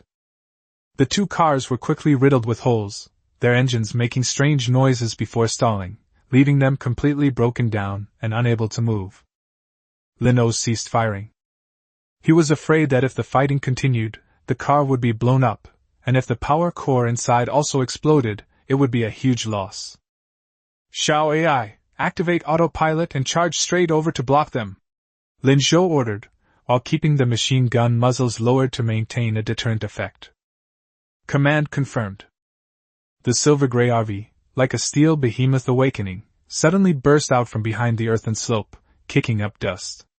In just a few breaths, it reached the center of the site, executed a beautiful drift, and blocked the path of the two wrecked vehicles. At the same time, the M249 gunfire rang out again. But this time, the bullets deliberately hit the ground in open spaces around the wrecked vehicle, stirring up dust and gravel, forming a terrifying line of fire. Tiger and Engineer Lou, trapped inside the car, were utterly desperate. The enemy had heavy firepower, sturdy motorhomes, and had blocked the road. Their car broke down, they were injured, and they couldn't escape. In the back of the pickup truck, Lou, enduring excruciating pain and fear, cried out in a voice trembling with tears. Tiger, brother Tiger! What do we do? They're definitely after what we have. Why don't we surrender? Give it to them. Maybe they'll spare our lives because we're all from Earth. Upon hearing this, Tiger's eyes flashed with a fierce light as he quickly began to think. A direct confrontation? With that kind of firepower, showing your face is certain death. Run? The car's totaled. Surrender? Perhaps there's a glimmer of hope, a chance to save your life. He glanced at the MP5 he was clutching tightly in his arms, then looked at the machine gun still spitting fire outside the car and the huge RV blocking his way. The fierce glint in his eyes was eventually suppressed by the desire to survive, transforming into a hint of cunning and ruthlessness. Fine. Tiger gritted his teeth, his voice carrying through the broken car window, trying to sound terrified and submissive. Don't shoot. We surrender. We'll give you everything we found. Please spare our lives, boss. As he called out, he secretly cocked another pistol hidden under the passenger seat. Surrender? Sure. But if given the chance, Tiger Brother isn't someone to be trifled with. Chapter 14: A Sudden Change. B-rank talent, powerful soul. Hearing the other side shout, surrender, Lin Zhou's eyes did not relax at all. Instead, they became even more vigilant. The human heart in the apocalypse is more unpredictable than the zombies. He operated the machine gun, raising the muzzle slightly to aim at the driver's cab of the off-road vehicle. His cold, hard voice came through the RV's external loudspeaker. Want to live? Sure. Throw all your weapons and anything you took from below out of the vehicle. Put your hands behind your heads and slowly walk out. Don't try anything funny, I'm watching. He clearly saw that the burly man had a gun in his hand. Inside the SUV, Tiger's expression changed. The other party was very cautious and didn't seem to intend to get close easily. Brother! We'll give you the stuff, the weapons, just let us live! Tiger pleaded loudly while quickly giving Engineer Liu a wink. At the same time, he threw the MP5 submachine gun in his hand out of the broken car window, where it landed on the ground a few meters away. The movements appeared quite compliant. Despite the pain, Liu, who was in the back of the pickup truck, threw out his makeshift detector and a dagger, shouting hoarsely, The stuff is with me. It's a glowing cube. My leg is injured, I can't move it. Could you? He didn't finish his sentence, but his meaning was clear. He wanted the other person to come closer or lower their guard. Lin Zhou sneered, completely unmoved. Stop talking nonsense. Throw the stuff out. Man, get out. I'll count to 3. 1. His finger landed on the trigger again, and the machine gun emitted a soft cocking sound, full of threat. Tiger knew he couldn't delay any longer. The other party wasn't buying it at all. A fierce glint flashed in his eyes. He knew he had no choice but to fight head-on. Fortunately, he still had a trump card. 2. Lin Zhou's countdown was like a death knell. Attack! Tiger roared suddenly, not at Lin Zhou, but at himself. Suddenly, all his muscles tensed, and the veins under his skin bulged out. An invisible aura erupted from him. His body was expanding and growing at a speed visible to the naked eye. Click, click! A series of cracking sounds rang out. The already burly man suddenly grew to over 2 meters tall, bursting through his jacket and revealing bulging muscles in his bare arms and thighs, exuding explosive power. Even the fleshy muscles on his face looked more ferocious, and his eyes were bloodshot. Rank B talent, powerful soul. In a short period of time, physical fitness improved threefold in all aspects. This is his greatest asset. 3. Lin Zhou finished his countdown, but he was also taken aback by the sudden turn of events before him. A talent? And an enhancement-type talent at that. Roar! Tiger roared inhumanly, smashing open the already rickety car door and charging towards the RV like a maddened humanoid bear. His speed was astonishing. With 3 times the power boost, a distance of several dozen meters seemed to be covered in the blink of an eye. As he charged, he arrogantly roared, trying to distract Lin Zhou with words. Kid! I bet your gun is empty. Prepare to die. Ha! Lin Zhou. I bet your grandma's leg. You think you're yin shuanging, buddy? Are you kidding me? After a brief moment of surprise, a cold glint flashed in Lin Zhou's eyes, and he pulled the trigger without hesitation. Da-da-da-da-da! M249 roared angrily once again. A denser hail of bullets rained down on the charging humanoid tank. Tiger's charging figure suddenly stopped. Damn it! Does this bastard never run out of bullets? He clearly underestimated the sustainability and density of machine gun fire, and overestimated his enhanced physical defense. Puff puff puff puff. The bullet struck his bulging, iron-like muscles, but instead of penetrating them immediately, it embedded itself or was deflected by the reinforced muscles and bones. But 3 times the quality doesn't mean indestructible. A sharp pain shot through him, and blood splattered all over his body. "Aya!"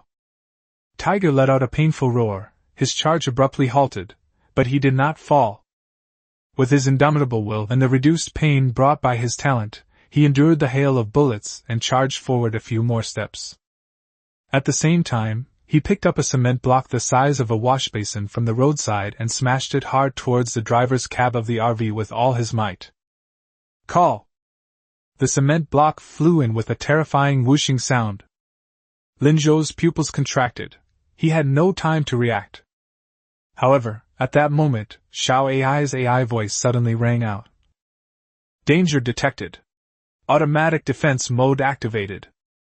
As soon as he finished speaking, the entire car suddenly swerved to a different direction. Bang! A block of cement slammed heavily onto the side of the RV, making a loud thud and leaving a deep dent and spiderweb-like cracks. The vehicle shook violently. In that brief moment of delay, Tiger took the opportunity to roll awkwardly behind the wrecked SUV, panting heavily with blood flowing from multiple bullet holes, but his eyes remained fierce. He knew that the previous charge had failed.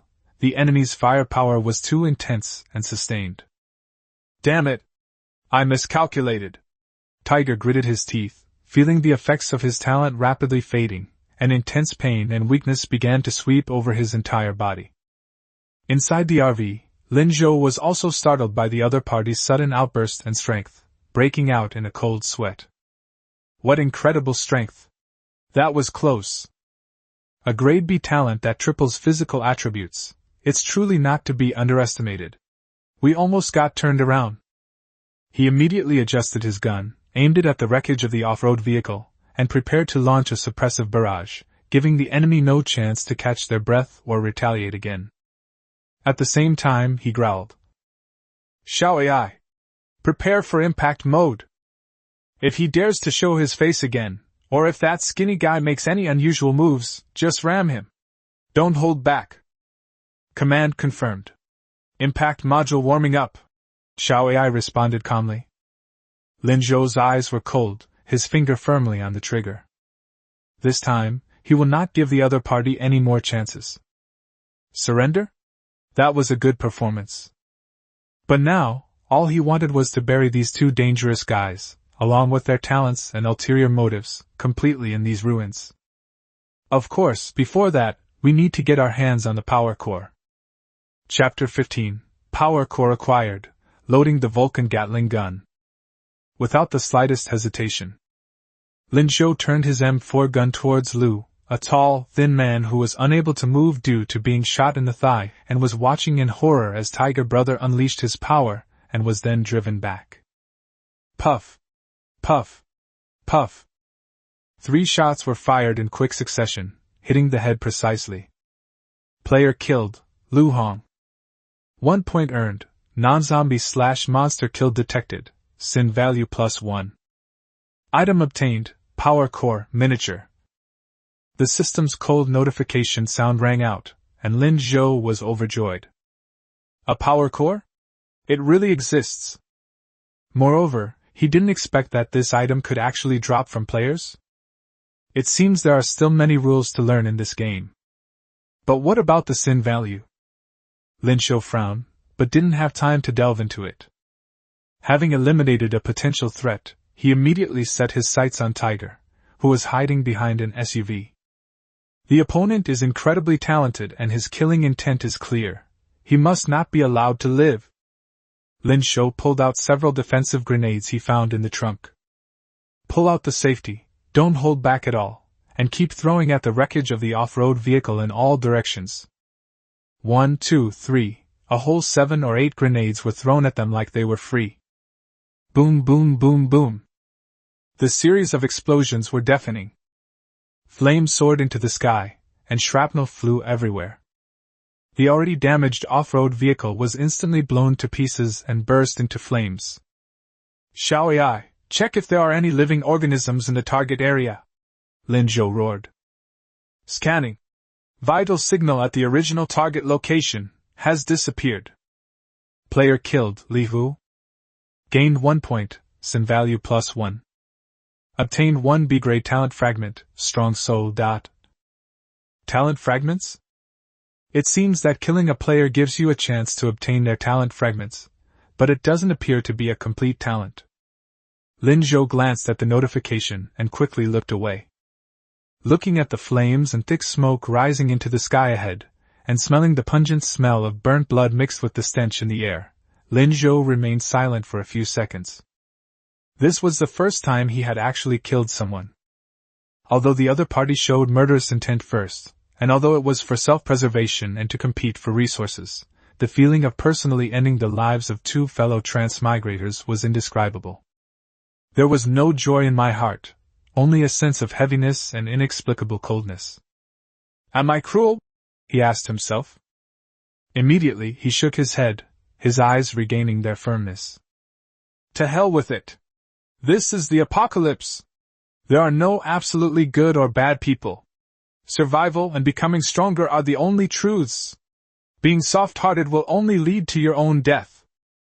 His mindset was quietly undergoing a transformation under the baptism of flames and blood.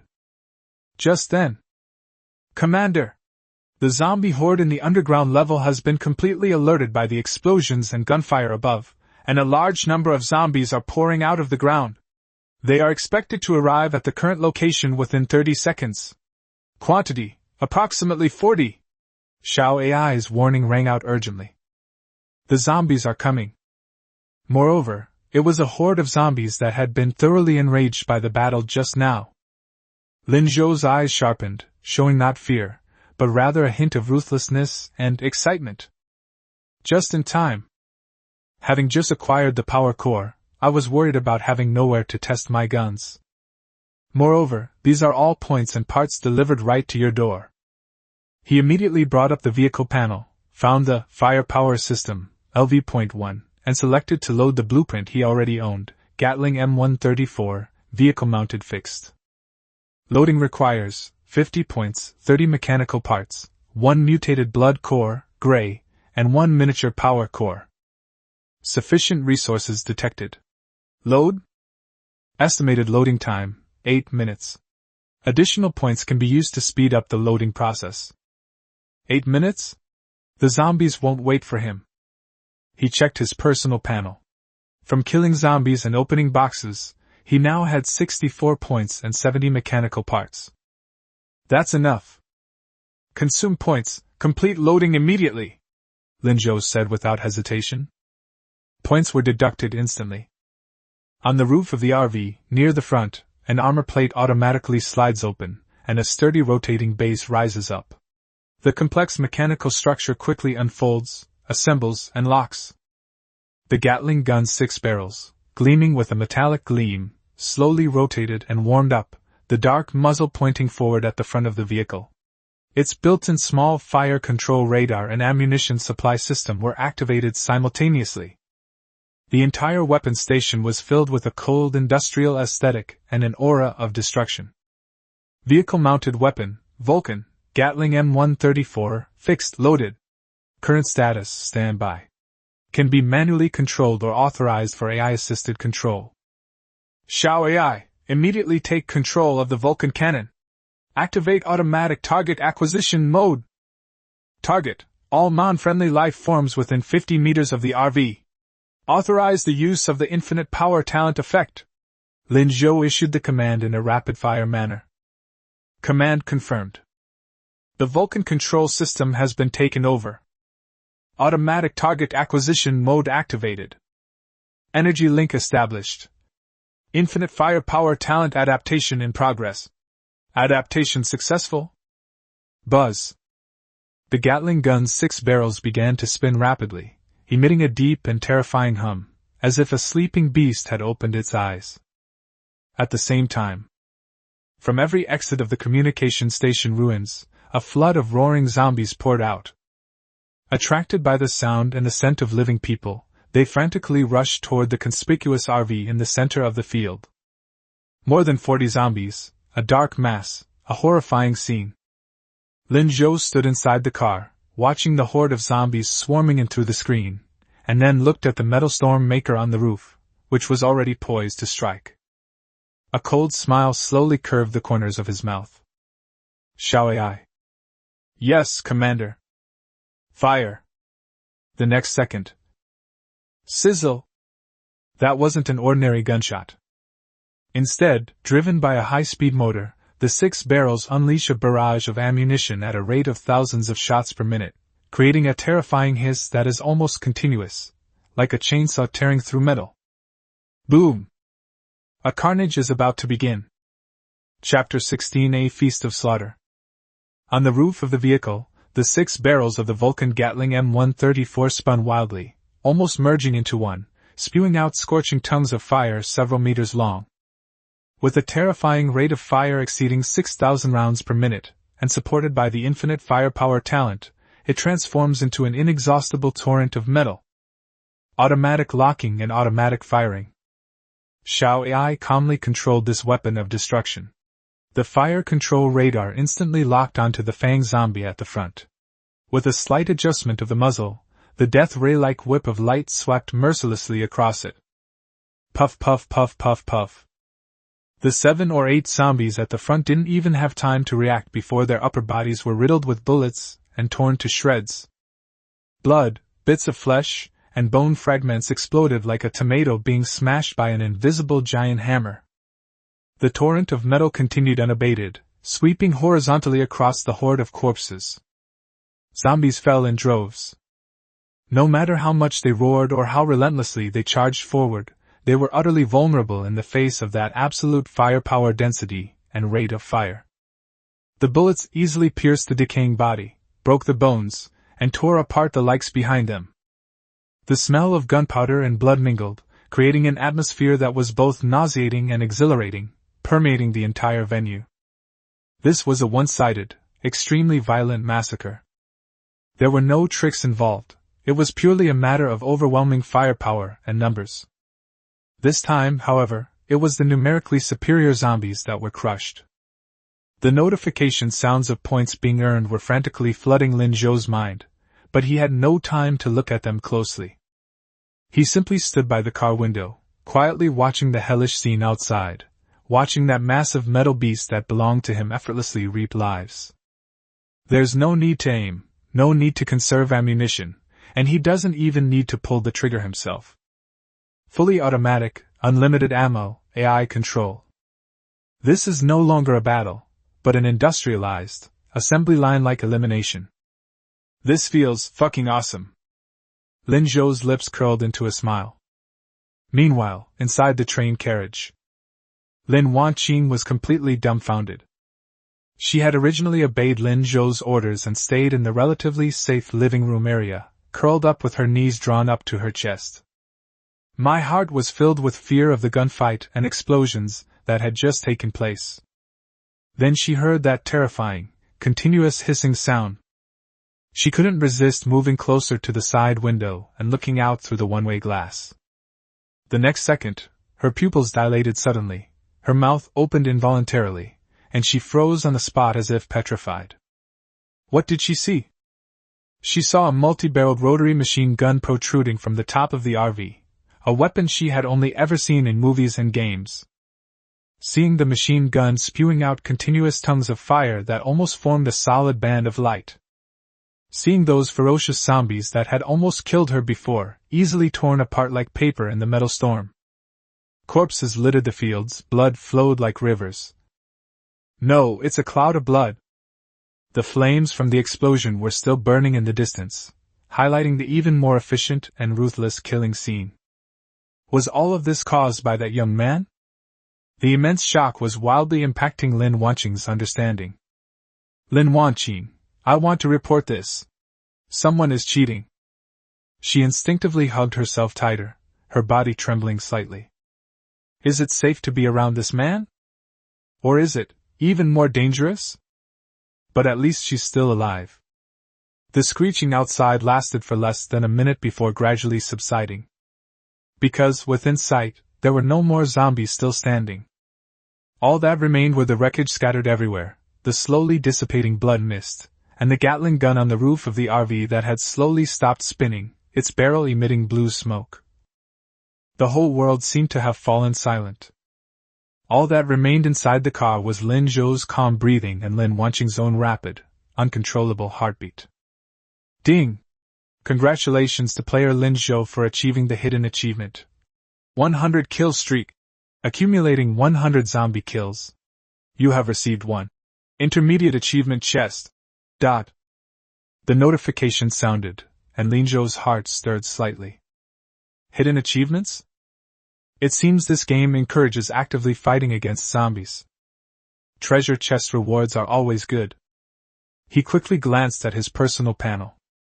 Just now, after clearing the grass with the Gatling gun, plus the 2 players and zombies killed earlier, my total score reached 54 points, and I have a total of 108 mechanical parts. At least it wasn't a wasted effort. Lin Zhou breathed a sigh of relief, the slight strange feeling brought on by the killing being overshadowed by the tangible sense of accomplishment. Commander, Skynet's contraction countdown, 1 hour 02 minutes. Immediate departure recommended.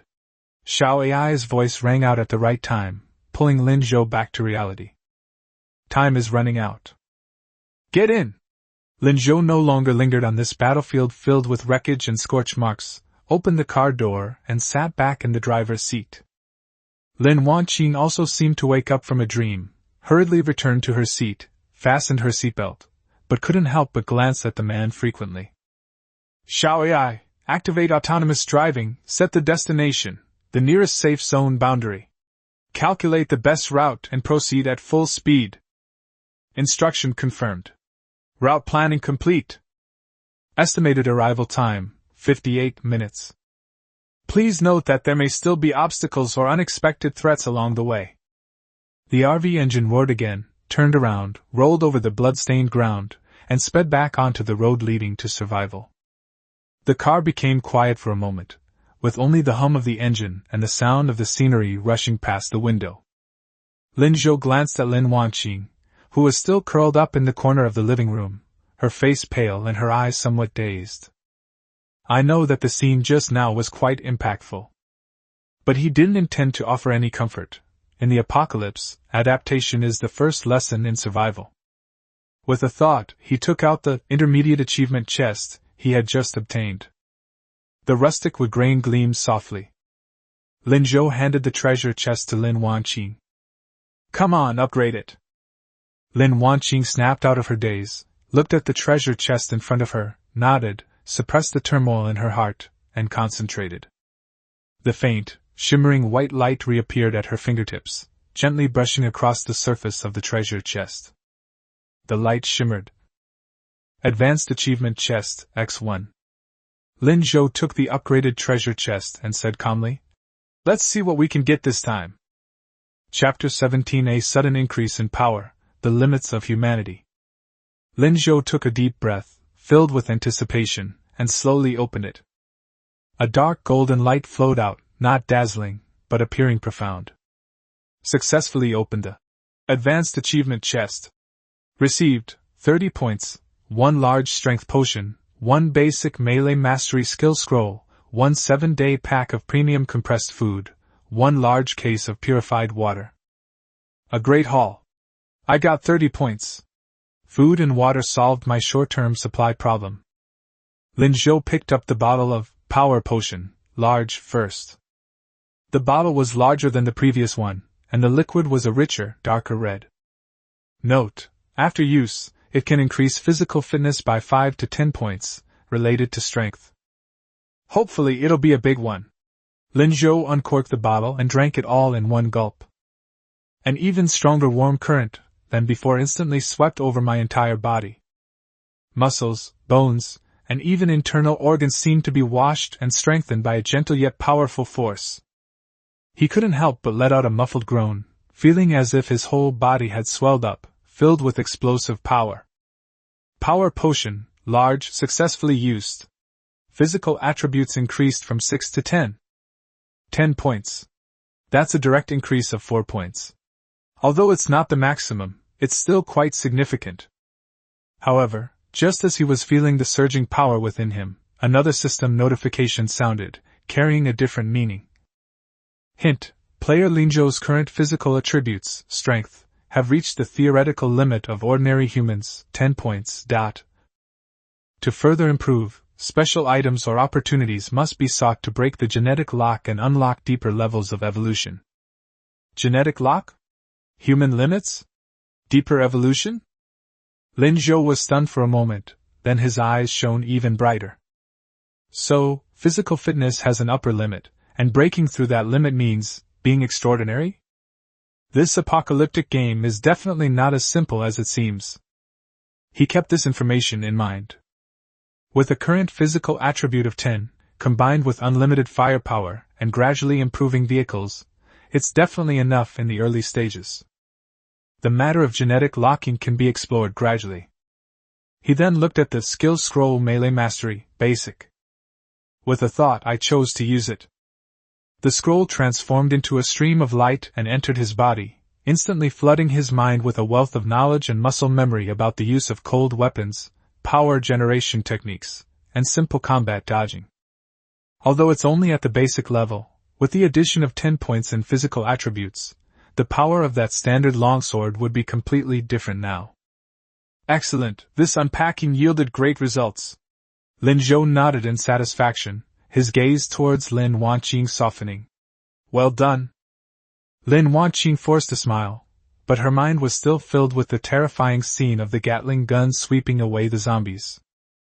As she watched Lin Zhou effortlessly use the potion and master the skills, his rapid growth becoming increasingly apparent, her sense of awe and unease grew stronger. This man has matured too quickly. The RV sped along the highway, getting closer and closer to the safe zone. But Lin Zhou knew that entering the safe zone would likely be the beginning of the real test. While the zombies and monsters outside are certainly dangerous, the diverse people and forces gathered inside are perhaps even more unpredictable and treacherous. He glanced at the map, then at the abundant resources and powerful talents on his own panel. No matter what's inside, if you want to survive and thrive, you ultimately have to rely on your abilities. He clenched his fist, feeling the power surging within him, and the deadly weapon with endless firepower on the roof of the RV. And what I have in abundance right now is strength. Unlimited power plus Vulcan Gatling gun plus auto lock plus Xiao AI auto fire. This setup, it wouldn't be afraid of even facing an army of tens of thousands of zombies. At this moment. Glug glug. A stronger feeling of hunger than before swept over my stomach. Lin Zhou even felt his vision blur, and his body feel slightly weak. Damn! Reaching the limits of a mortal requires such a huge amount of energy? He rubbed his forehead, instantly understanding. The power potion greatly enhanced his body, but this enhancement didn't come out of thin air. It required a huge amount of energy to support and consolidate it. He urgently needs to eat, specifically high-calorie, high-protein food, to fill this energy void. He immediately took out the premium compressed food pack, 7 days supply, and purified water, large box, from the rewards of the advanced achievement chest he had just opened. The food package was opened, revealing dozens of palm-sized, tightly packaged gray energy blocks. Although it doesn't look very appealing, according to the description, it's extremely high in calories and nutrients, and one piece can sustain an average person for half a day's activities. The water consisted of 24 1-liter bottles of purified water. But this is far from enough. He needs a lot of food to fill the huge deficit caused by the body's transformation. Lin Wanqing! He called out, his voice tinged with urgency from hunger. Lin Wanqing, who was in the corner, was startled by his suddenly raised voice and quickly replied. Yes. What's wrong? Go to the kitchen and get me 5 pounds of beef. Fry it. Be quick. Lin Zhou felt his saliva gushing out. 5 Jean? Lin Wanqing's eyes widened, thinking she had misheard. Fried it all? Now? You're eating it all by yourself? She looked at Lin Zhou's physique, which, although stronger, was still not particularly burly. 5 pounds of beef? This is no longer the amount of food a normal person would eat, is it? Even if you're extremely hungry. Yes, 5 Jean right away. Lin Zhou didn't explain much, but urged. The power increase consumes too much energy. Hurry up and do it. Seeing that his expression was serious and not joking, and that his face was indeed a little pale, Lin Wanqing didn't dare to ask any more questions and quickly agreed. Okay, I'll go right away. She endured the pain in her ankle and limped towards the kitchen, muttering to herself, 5 pounds of beef, how long will it take to eat that? Will I get too full?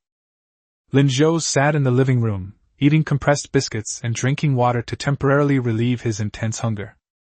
At the same time, he was using the newly acquired knowledge of melee mastery, basic, in his mind, simulating the actions of swinging a knife, blocking, and dodging, trying to distract himself. Time passed second by second. The feeling of hunger was also constantly increasing. Finally, Lin Wanqing's voice came through, tinged with uncertainty and worry. The beef is cooked, but are you sure you want to eat it all? Would you like to eat something else first? Lin Zhou opened his eyes, stood up abruptly, and strode to the kitchen doorway in a few steps. On the counter there was a plate almost as big as a washbasin, containing a giant, caramelized steak. Lin Zhou's Adam's apple bobbed, and his eyes practically gleamed with green light. Thanks! He picked up the plate, not caring that it was hot, grabbed the food with his hand, and took a big bite.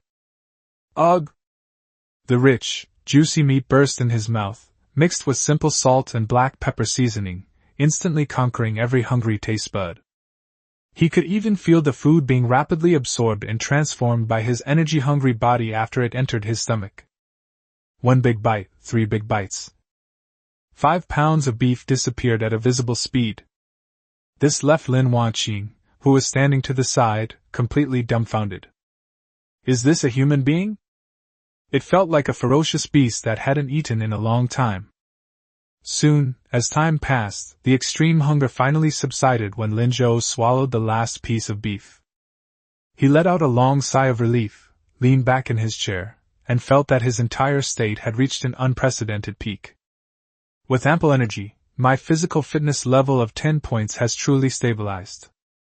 He glanced at the huge, empty plate, then at Lin Wanqing beside him, who had a blank expression as if she were looking at a monster, and touched his nose somewhat embarrassedly.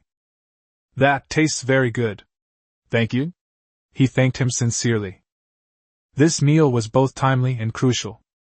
Lin Wanqing then came to her senses and hurriedly waved her hand. And nothing.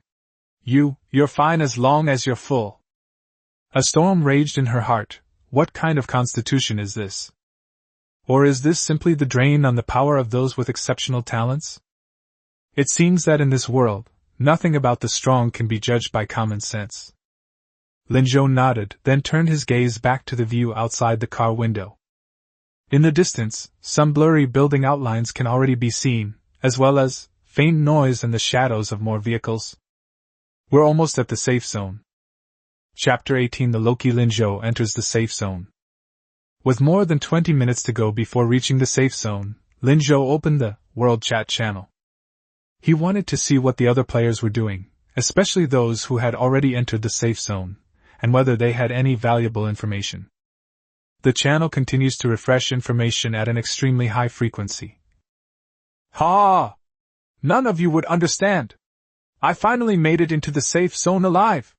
Driving my beat-up van that rattles everywhere except for the horn, I almost had the doors ripped off by zombies the whole way. Luckily, I'm a great driver. Don't get cocky upstairs. Getting into the safe zone is just the first step. It's a mess in my safe zone. A few armed guys have already started marking their territory. Anyone who comes in late will just have to pick up what they leave behind. Any brothers in Safe Zone 7 East? Let's team up. My talent is danger perception, which allows me to detect threats early. Looking for a strong teammate who can fight. Number 7 East District +1, but I'm barely able to protect myself right now. I just got into a fight over a case of expired canned food. Damn it, my fists aren't strong enough. Brothers and sisters. Big discovery. I've found out that you can't just walk into any house in the safe zone. Some houses have light-emitting membranes on their doors, indicating requires corresponding permissions or keys. I bet there's something good inside. Access? Keys? Isn't this just forcing us to run dungeons or do quests? You damn game designers! Speaking of which, what did you guys get from opening chests? I just looted a small supermarket and found a wooden treasure chest. I was so excited my hands were shaking, and what I got was an unopened pack of tissues, 10 sheets, and a half-empty bottle of mineral water. What the hell, is this game playing me? Haha. The person upstairs is definitely unlucky. I opened a black iron chest and got a fine engineer shovel. The attack power is decent, and it can also dig holes. It's practical. I envied those who had weapons, so I ordered some food and drinks, and a box of fever reducers. I don't know what they're for. Fever reducers? That's great stuff. My teammate has a fever, and I'm really worried. Which server are you on, bro? Want to sell? I'll trade my points for them. Breaking news! There seems to be an NPC in the central square of the safe zone. Not a player. Like it's a character from the game. Giving out quests and exchanging items. Anyone want to team up and check it out? Holy crap! There are really NPCs? Does that mean there's a quest system? And a shop? I think so. I saw people setting up stalls in the square, exchanging the supplies they found for points or other things. Setting up a stall? So leisurely? Aren't you afraid of being robbed? There are basic rules restricting the safe zone. It seems like you can't directly attack other players? At least not openly. Anyway, I haven't seen anyone make a move. Can someone explain what sin value is? I was forced to fight back outside and killed another player who was trying to steal my car. The system notified me that my sin value increased by 1. What does this mean? Sin value? I don't know, I've killed before, and I haven't noticed any changes. Would they treat me differently once I enter the safe zone? Like being marked as a red name? Breaking news! The Royal Club just publicly executed 2 disobedient players in Safe Zone 9, West Zone. They really killed them. Right there in the plaza. They said it was to set rules. Now they basically call the shots in the West Zone. Holy crap! That's ruthless? It's the end of the world, the survival of the fittest. Looks like I need to find a reliable force to join. Lin Zhou quickly glanced at the document, his eyes flickering slightly. The information is disorganized, but very useful. The safe zone is not absolutely safe. Factions have already formed within it, and some have even begun to fight each other to establish their authority. The existence of authorized houses and NPCs implies a quest and shop system. Your sin count may affect your treatment within the safe zone. Other players' talents and gains are varied, some good and some bad. He noticed that no one had mentioned talent of his caliber yet, nor had anyone boasted about things like Gatling guns or advanced blueprints. This reassured him somewhat, as his advantages were still quite obvious for the time being. It seems that after entering the safe zone, the primary tasks are to discreetly gather intelligence, quickly load the Gatling gun, and improve our own strength. Lin Zhou made up his mind. He turned off the channel and looked out the window. The outline of the safe zone is becoming increasingly clear. It was an area surrounded by tall concrete walls and barbed wire, with a long line of cars at the entrance, and the sounds of people and engines could be faintly heard. Xiao AI, slow down and get ready to queue up to enter. Scan the entrance and surrounding area. Command confirmed. Impromptu roadblocks and armed personnel were detected at the entrance. There are lookout posts on the wall.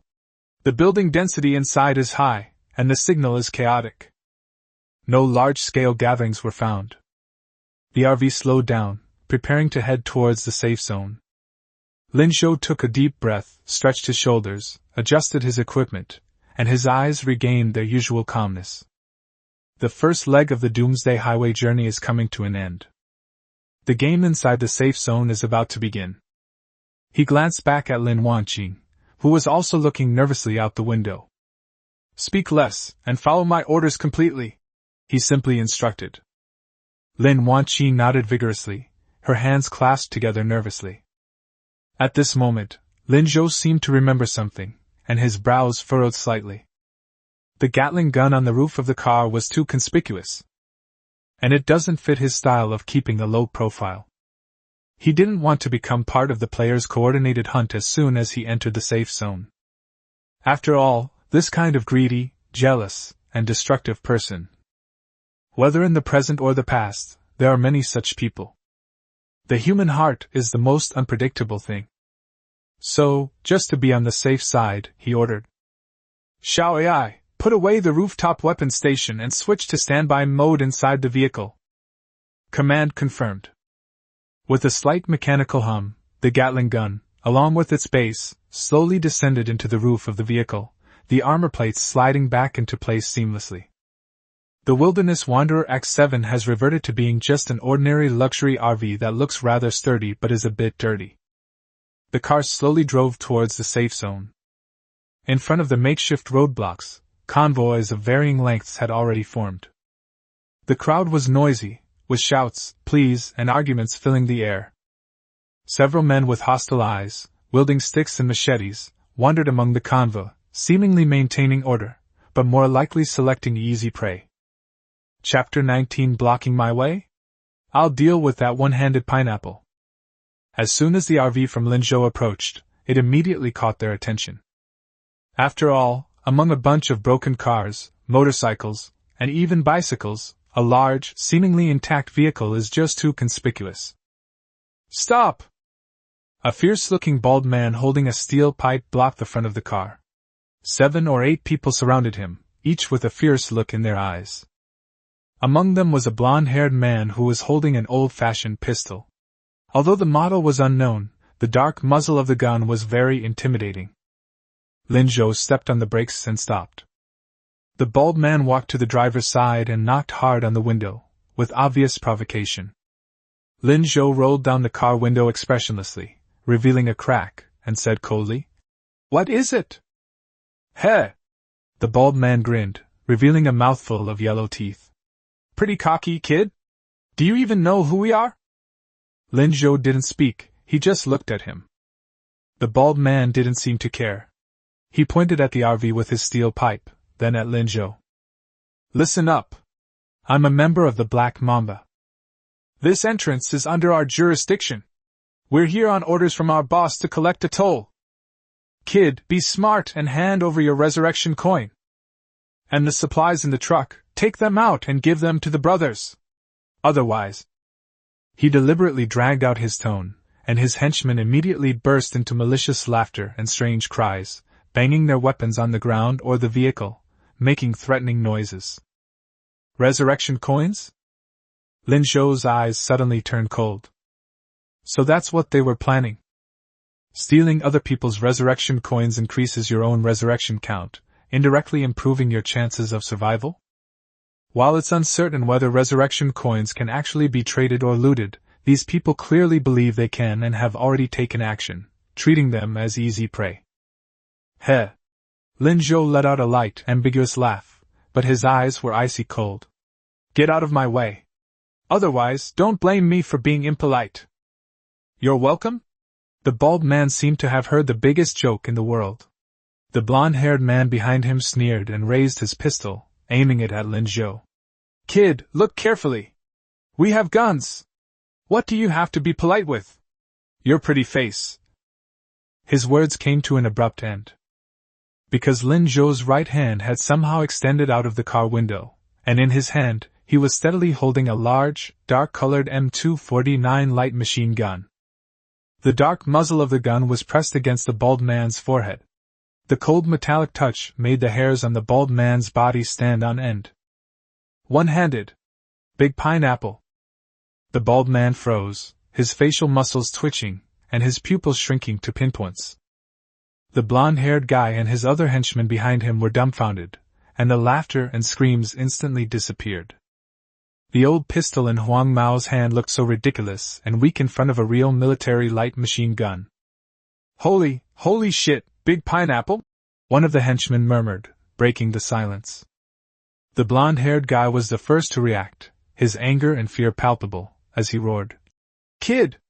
Who the hell are you trying to bully? Trying to scare your grandpa with a toy gun? You think I'm easily scared? Brothers! Don't be fooled by him. Who can lift a pineapple with one hand without using their body? It's definitely fake. Brothers, let's get to it. Drag this kid out first. And that girl in the passenger seat, she's pretty hot. Take her back to the boss, maybe he'll reward us when he's tired of her. A lewd smile spread across his face as he glanced at the passenger seat. Although Lin Wanqing was so frightened that her face turned pale and her hands clenched tightly, she managed not to scream. Instead, she cast hopeful and nervous glances at Lin Zhou. When the other henchmen heard what Huang Mao said, and then looked at the slender yet incredibly hot and beautiful woman in Lin Zhou, their greed and wishful thinking took over again. They yelled and raised their weapons, ready to surround her. Sigh. Lin Zhou sighed softly, his voice not loud, but clearly reaching everyone's ears. Why is it that some people always have to court death? His icy gaze suddenly filled with murderous intent. I didn't want to cause trouble. But you forced me to. The moment he finished speaking, he pulled the trigger. Rat-a-tat-tat-tat. The roar of M249 suddenly erupted. The gun muzzle spat out scorching flames at almost point-blank range. Before the bald man could even scream, his head exploded like a watermelon. Red and white splattered all over the face of the blonde guy next to me. Ah! The blonde-haired man let out a shrill scream, his face covered in blood, terrified out of his wits, and instinctively tried to raise his pistol. Puff puff puff. Several more bursts of fire accurately pierced his chest and the wrist holding the gun. The blonde-haired man fell backward to the ground, convulsing, and then fell silent. The captain is dead! And brother Yellow Hair too. Damn it! The gun is real! Run! The remaining henchmen finally broke down completely, screaming and scattering in all directions, leaving their melee weapons scattered all over the ground. But Lin Zhou's eyes remained completely unmoved. Since we've already started fighting, and since the other side has shown murderous intent and greed, then we can't let any of them live. Letting any one of them escape could lead to even bigger trouble later on. He controlled the M249 with one hand, the muzzle moving steadily and rapidly like the pointer of death. This is the terrifying power brought by a physical fitness level of 10. Da-da-da! Da-da-da! Alternating between bursts and short bursts, he precisely tracked down every fleeing figure. Screams, collapsing to the ground, deathly silence. In less than 10 seconds, all 8 or 9 Black Mamba members who had surrounded them, including the bald man and the blonde man, lay dead in pools of blood, none of them alive. The other players queuing at the entrance were already too frightened to speak, staring in horror at the seemingly ordinary RV and the indifferent young man holding a machine gun in one hand. Some people quietly retreated, while others lowered their heads, afraid of attracting attention. Lin Zhou holstered the machine gun, glanced at the corpses lying haphazardly outside the vehicle, then swept his gaze over the surrounding, trembling crowd. His voice remained calm, yet carried an undeniable chill. Who else wants to collect tolls? A deathly silence. No one answered. Lin Zhou closed the car window and gave Xiaoyai a brief instruction. Autopilot, get in! The RV started up again, slowly rolling over the bloodstains on the ground. Ignoring the players who automatically made way for them, their eyes filled with awe or fear, they drove into the gates of the safe zone. Inside the car, Lin Wanqing looked at Lin Zhou's indifferent profile. Recalling the ruthless and merciless killing just now, his heart was still pounding. She suddenly realized that this man had perhaps been quite kind to her before. In this world, the line between kindness and cruelty has long been blurred. The only clear rule is how to survive. Lin Zhou, on the other hand, has clearly mastered this strategy. Chapter 20. The World Chat Explodes, NPCs Discovered. The RV from Lin Zhou had barely entered the safe zone, and before they could even fully see what was inside, the World Chat channel had already exploded. The messages were scrolling so fast they were almost invisible, but the core content was quickly spread and went viral. Holy crap! Folks! Guess what I just saw at the east entrance of Safe Zone 3? Stop keeping me in suspense! Tell me! +1, I was just chased by zombies for 8 blocks. Breaking news! Quick! The sunflower seed bench is ready. A sturdy-looking silver-gray RV. It was stopped by those Black Mamba scum who wanted to collect tolls and steal resurrection coins and supplies. Black Mamba? Those trash who run rampant at the entrance of East Zone 3, preying on newbies who are all alone. It's them again. Damn it, I got ripped off with half a bag of cookies when I came in. They have a lot of people, and they're armed. We can't afford to mess with them. Here comes the important part. The RV driver, a young man who looked not very old and a bit thin. He rolled down the window, and Black Mamba's bald head surrounded them with 7 or 8 henchmen, and one of them was holding a handgun. And then? You got robbed? Definitely. RVs are easy prey. Robbery my ass! That young man pulled out a gun from who knows where. Gun? Pistol? That can't take down 7 or 8 people with just one gun, can it? Fuck your gun! It's a machine gun. A light machine gun. An M249 M149. I can see it clearly even from dozens of meters away. A giant pineapple? A machine gun in a campervan? Really? You're making this up, aren't you? Absolutely true. And then the most fucking outrageous thing happened. That young man, with one hand. He picked up that huge pineapple with one hand. And the muzzle was right against the bald guy's head. One-handed? A giant pineapple? Dude, are you sure you didn't see that wrong? That thing's recoil. He didn't use his body. He wasn't propped up in the car. He just held it horizontally with his right hand. He was incredibly steady. Like he was holding a pistol. Holy crap! This arm strength. It must be a talent, right? It's definitely a strength enhancement talent. And then? The Black Mamba guys chicken out. Cowards? Baldy and Blonde were still yelling, saying the other person had a toy gun, that they were going to rob people in the car, and that they had their eyes on a pretty girl in the passenger seat, and then... What happened? I was so worried. Then the young man sighed, said something like, why do some people always like to get themselves killed, and then, he just opened fire. Rat-a-tat-tat-tat. The bald man's head was gone in an instant. The blonde guy tried to draw his gun, but was instantly shot dead. The remaining henchmen tried to run, but none of them escaped. They were all picked off by that young man with his big pineapple gun. In less than 10 seconds, the whole team was wiped out. That's too fierce. That's too ruthless. One-handed pineapple, steady as a rock.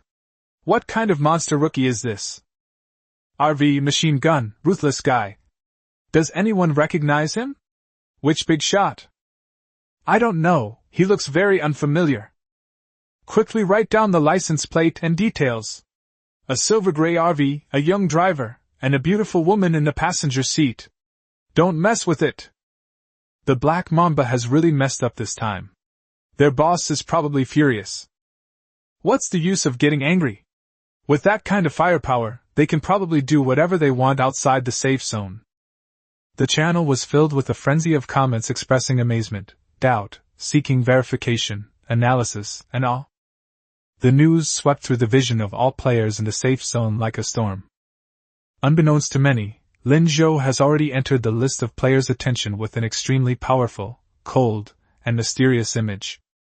Meanwhile, in Lin Zhou, at the eye of the storm, he was driving his RV slowly into the inner streets of the eastern section of Safe Zone 3, completely unaware of and unconcerned about the commotion on the channel. All he knew was that what he had just done should save him a lot of similar trouble. Next, it's time to find a place to stay. Let's go check out that so-called Central Square and the NPCs. Finally, we'll use the remaining points to upgrade our RVs. He glanced at Lin Wanqing in the passenger seat, who was still shaken but trying to remain calm. You did a good job just now. He rarely praised her, referring to the fact that she hadn't caused any trouble. Lin Wanqing was stunned for a moment, then softly hummed in agreement, lowered her head, and felt a mix of emotions. The RV drove into the safe zone. The scene that came into view was not much better than the outside. All sorts of vehicles were parked haphazardly on the streets. The roadside is lined with low, gray buildings, most of which have broken doors and windows, and graffiti or scorch marks on the walls, making it look desolate and messy. Many players were active on the roadside or in the shadows of buildings. Some people set up small stalls, some gathered together and talked in hushed tones, while most people cautiously looked around, especially at newly arriving vehicles. As the silver-gray RV from Linzhou slowly drove by, many eyes immediately focused on it. Some of them are driven by undisguised greed and assessment. But many more eyes, especially after recalling the news that had just gone viral on the World Channel, quickly turned to surprise, suspicion, and even a hint of fear. Is that the car? A silver-gray RV. That should be it. The one with the one-handed pineapple? Sure. Keep your voice down. Don't let anyone hear you. Looks quite young. How could he be so ruthless? The Black Mamba are ruthless. They kill without hesitation. Stay away from them. Whispers spread through the crowd. Linzhou took in all of this through the rearview mirror and car window, and instead of feeling uncomfortable, he felt a little fortunate. The swift and decisive killing at the entrance just now certainly had the effect of establishing authority. At least in the short term, not many fools will dare to provoke us easily. This saved him a lot of trouble. He maneuvered the RV, slowly driving forward along the fairly wide main road. Soon, a relatively open area appeared ahead. The area was bustling with people, much more lively than the streets, forming a spontaneous gathering point. In the center of the crowd, there was a small platform slightly raised above the ground, and on the platform, a lone figure stood. He was an old man with gray hair and a stern face, wearing a faded gray long gown. He stood there with his eyes slightly closed and his hands hanging naturally at his sides, like a statue, seemingly oblivious to the noisy surroundings and the countless gazes directed at him. Central Square, NPC. Linzhou understood. This should be the place that players were mentioning in the channel. He drove the RV to a rather inconspicuous corner at the edge of the square and parked it. Here you can observe the situation in the center of the square without attracting too much attention. He didn't get out of the car immediately, but sat inside and quietly observed through the one-way window. At least 1,000 players were gathered in the square, most of them staring expectantly at the old man in the middle, hoping for something. Several impatient people had already gathered at the edge of the platform. A young man who looked to be in his early 20s, dressed in sportswear, squeezed to the front, put on a smile, and spoke to the old man in as polite a tone as possible. "Hello, elder, is there anything I can do for you? Or is there anything I can exchange for?" The old man remained motionless, his eyes closed, showing no reaction. The young man paused for a moment, thinking the other person hadn't heard him clearly, and raised his voice, adding a touch of dialect. "The older generation? Can you hear me? Hey, do you have any missions? Or maybe you want to sell something?" The old man remained as still as a clay or wooden sculpture. The young man was a little embarrassed and anxious, and couldn't help but reach out and wave his hand in front of the old man's eyes. "Hey! Can you hear me? Can you see me? Say something!" A middle-aged man standing nearby, who looked like he had been waiting even longer and was visibly impatient, scoffed and said, "All right, stop wasting your energy. I've been here for almost an hour, and I'm so tired of talking. From greetings to cursing, this old man hasn't said a word, and he hasn't even opened his eyes. Like a dead person, no, like a pre-programmed puppet. Hey! Damn it!" Someone cursed again. "What kind of NPC is this? A mute? Or a bug? Exactly, why make such a big fuss just to leave an old man here as a decoration? Is it necessary to use any specific items or commands to trigger this? Who knows? There wasn't even a hint. Let's go, let's go! We waited for nothing!" The crowd began to stir, and feelings of disappointment and complaint spread. Most people began to lose patience, feeling that they might have been tricked, or that the NPC was just a useless decoration. Linzhou, inside the car, frowned slightly as he watched the scene. "This shouldn't be happening," he muttered to himself. According to the usual game logic, this kind of NPC, which is obviously a functional one, should either give out quests, provide shop services, or at least offer some guidance. How could it be completely unresponsive? Could it be that some hidden condition really needs to be met to activate it. He recalled the chat messages he had seen before, in which someone mentioned a house that requires a key or permissions. Perhaps this NPC is the same. It is not open to all players, rather, it requires a specific key token or certain prerequisites to interact with. He carefully observed the old man. He was dressed in gray, with his eyes closed, and his posture was so standard it was almost rigid. Apart from looking like a sculpture, there seemed to be nothing special about him. But the more this was the case, the more suspicious Lin Zhou felt. This post-apocalyptic game is unusual in every way. An NPC who is surrounded by many players but does not react is itself a huge mystery and a potential opportunity. He did not leave disappointed like the others. On the contrary, it piqued my interest even more. He decided to observe for a while longer. Just then, a sudden commotion arose from the outer edge of the crowd.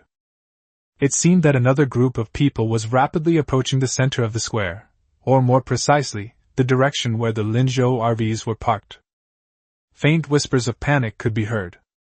"They're from the Black Mamba. Their boss is here. They're definitely here to cause trouble for that RV. Get out of the way. Don't get yourself into trouble." Lin Zhou's eyes narrowed, and he shifted his gaze from the old man to the direction from which the commotion was coming from. Trouble has come knocking on our doors so quickly? Chapter 21. Want to play dirty tricks? Then let's see who the prey is. The crowd automatically parted to form a passage. A middle-aged man wearing a black leather jacket, with slicked back hair and a thick cigar in his mouth, walked menacingly to the edge of the square, not far from where the Lin Zhou RV was parked, surrounded by at least 20 henchmen armed with various weapons. The middle-aged man leading the group was clearly the leader of the Black Mamba, Chen Hao. His gaze first swept over the silver-gray RV, his eyes filled with undisguised murderous intent and rage. He stared intently at the driver's cab for a few seconds, the cigar crunching loudly in his mouth. The players watching the spectacle instantly held their breath. We anxiously await what will happen next. Many people have already imagined a thrilling scene of revenge and fierce fighting. However, to everyone's surprise, Chen Hao did not lead his men to smash the car or open fire, as everyone expected. He glanced at the RV one last time before abruptly shifting his gaze to the center of the square. What's going on? Just like that, it's gone. Wait, what happened to the fierce battle I imagined? Are you chickening out already? TCH, is that all the Black Mamba is? The boss personally led the team here just to glare at them. I guess he was really scared by that young man's machine gun, right? One-handed machine gun, who wouldn't be confused? Possibly. After all, they actually killed 8 or 9 of his men, and he didn't dare utter a sound. It seems he's a bully who preys on the weak. A murmur of discussion arose around them, some expressing disappointment, some mockery, but all deepening their awe of Lin Zhou. Lin Zhou and Lin Wanqing, who were in the car, were also somewhat surprised. Lin Wanqing stared blankly at the Black Mamba members outside who had stopped and turned their attention to the NPCs, and asked softly, What do they mean by this? Lin Zhou's expression remained cold, his sharp eyes fixed on the retreating figures of Chen Hao and the others. He slowly said, I don't know. But if they really dare to come... He paused, a chilling killing intent in his voice. I don't mind sending them all on their way for free. These words were spoken calmly, yet they sent a chill down Lin Wanqing's spine, but at the same time, they brought her a strange sense of peace. In this perilous world, having such a powerful and decisive man by your side, doesn't seem so bad, does it? On the other side, in the Black Mamba's team. Hearing the mocking and disdainful comments around him, Chen Hao's face turned green, and the veins on his temples throbbed. He bit his cigar so hard he almost snapped it in two, and through gritted teeth, he forced out a question to a tall, thin man beside him who wore gold-rimmed glasses, looked refined but had shrewd eyes. Ah Ching! Give me a reason! Why won't you let me kill that little bastard right now? He killed my brothers in public and slapped me in the face. If I don't avenge this, how will I, Chen Hao, ever face the world again? The bespectacled man, known as Ah Ching, adjusted his glasses, his face expressionless, and analyzed in a calm and clear voice. Brother Hao, it's not that we won't let you take revenge. It's just that the time isn't right yet. The time isn't right yet? Chen Hao glared angrily. Spit it out. This is a safe zone, Ah Ching explained. I received some vague information that directly killing someone in the safe zone might trigger the game's punishment mechanism, such as increasing the sin value to a certain level and being marked or expelled. While the veracity of this claim is still uncertain, we at Black Mamba are currently in a crucial period of expansion, and there's no need to take this unknown risk by directly challenging the rules. Chen Hao frowned, his anger subsiding slightly, but he was still unwilling. So what? Am I just going to watch that bastard swagger around right under my nose? Let everyone think that I, Chen Hao, am afraid of him? Brother Hao, calm down. A cold, calculating glint flashed in Ah Cheng's eyes. Inside the safe zone, we might be restricted. But outside the safe zone, it's a completely different story. He raised his finger and pointed to the sky, then to the light red halo in the upper right corner of his field of vision, which was beginning to move slowly and represented the boundary of the Skynet. According to the rules of the game, Skynet has already begun to shrink. Once this contraction is complete, this area we're in now will definitely become a safe zone. At that point, what rules will be left to protect us? Chen Hao's eyes lit up. You mean? A cold, sinister smile curled at the corner of Ah Cheng's lips. We can set up an ambush in advance on the road leading to the next safe zone or on the route he might take to scavenge resources. He will eventually leave the safe zone. Then, that sturdy RV, that powerful machine gun, the other supplies that might be hidden inside, and that woman, won't they all be ours? He paused, then added. Moreover, taking action outside is clean and efficient, and no one will know it was us. We can both avenge our grievances and seize resources to strengthen ourselves, killing two birds with one stone. After hearing this, the anger on Chen Hao's face was gradually replaced by greed and ruthlessness. He took a deep drag on his cigar and slowly exhaled the thick smoke. All right. Ah Ching, I'll do as you say. He patted the bespectacled man on the shoulder, his eyes flashing with a fierce light. Let him live a little longer. Once he gets out of this door, I'll make him wish he were dead. He turned back again, giving the silver-gray RV a sinister glance, as if he could already see it becoming his trophy. Let's go. Let's see what's wrong with that old geezer. Chen Hao waved his hand, leading his men to focus their attention on the NPC in the center of the square, temporarily suppressing the flames of revenge in their hearts. The atmosphere in the square became increasingly delicate because of Black Mamba's actions. Although Lin Zhou couldn't hear Chen Hao and Ah Cheng's conversation, he vaguely sensed a deeper malice hidden behind their seemingly yielding attitude. Instead of relaxing, he became even more vigilant.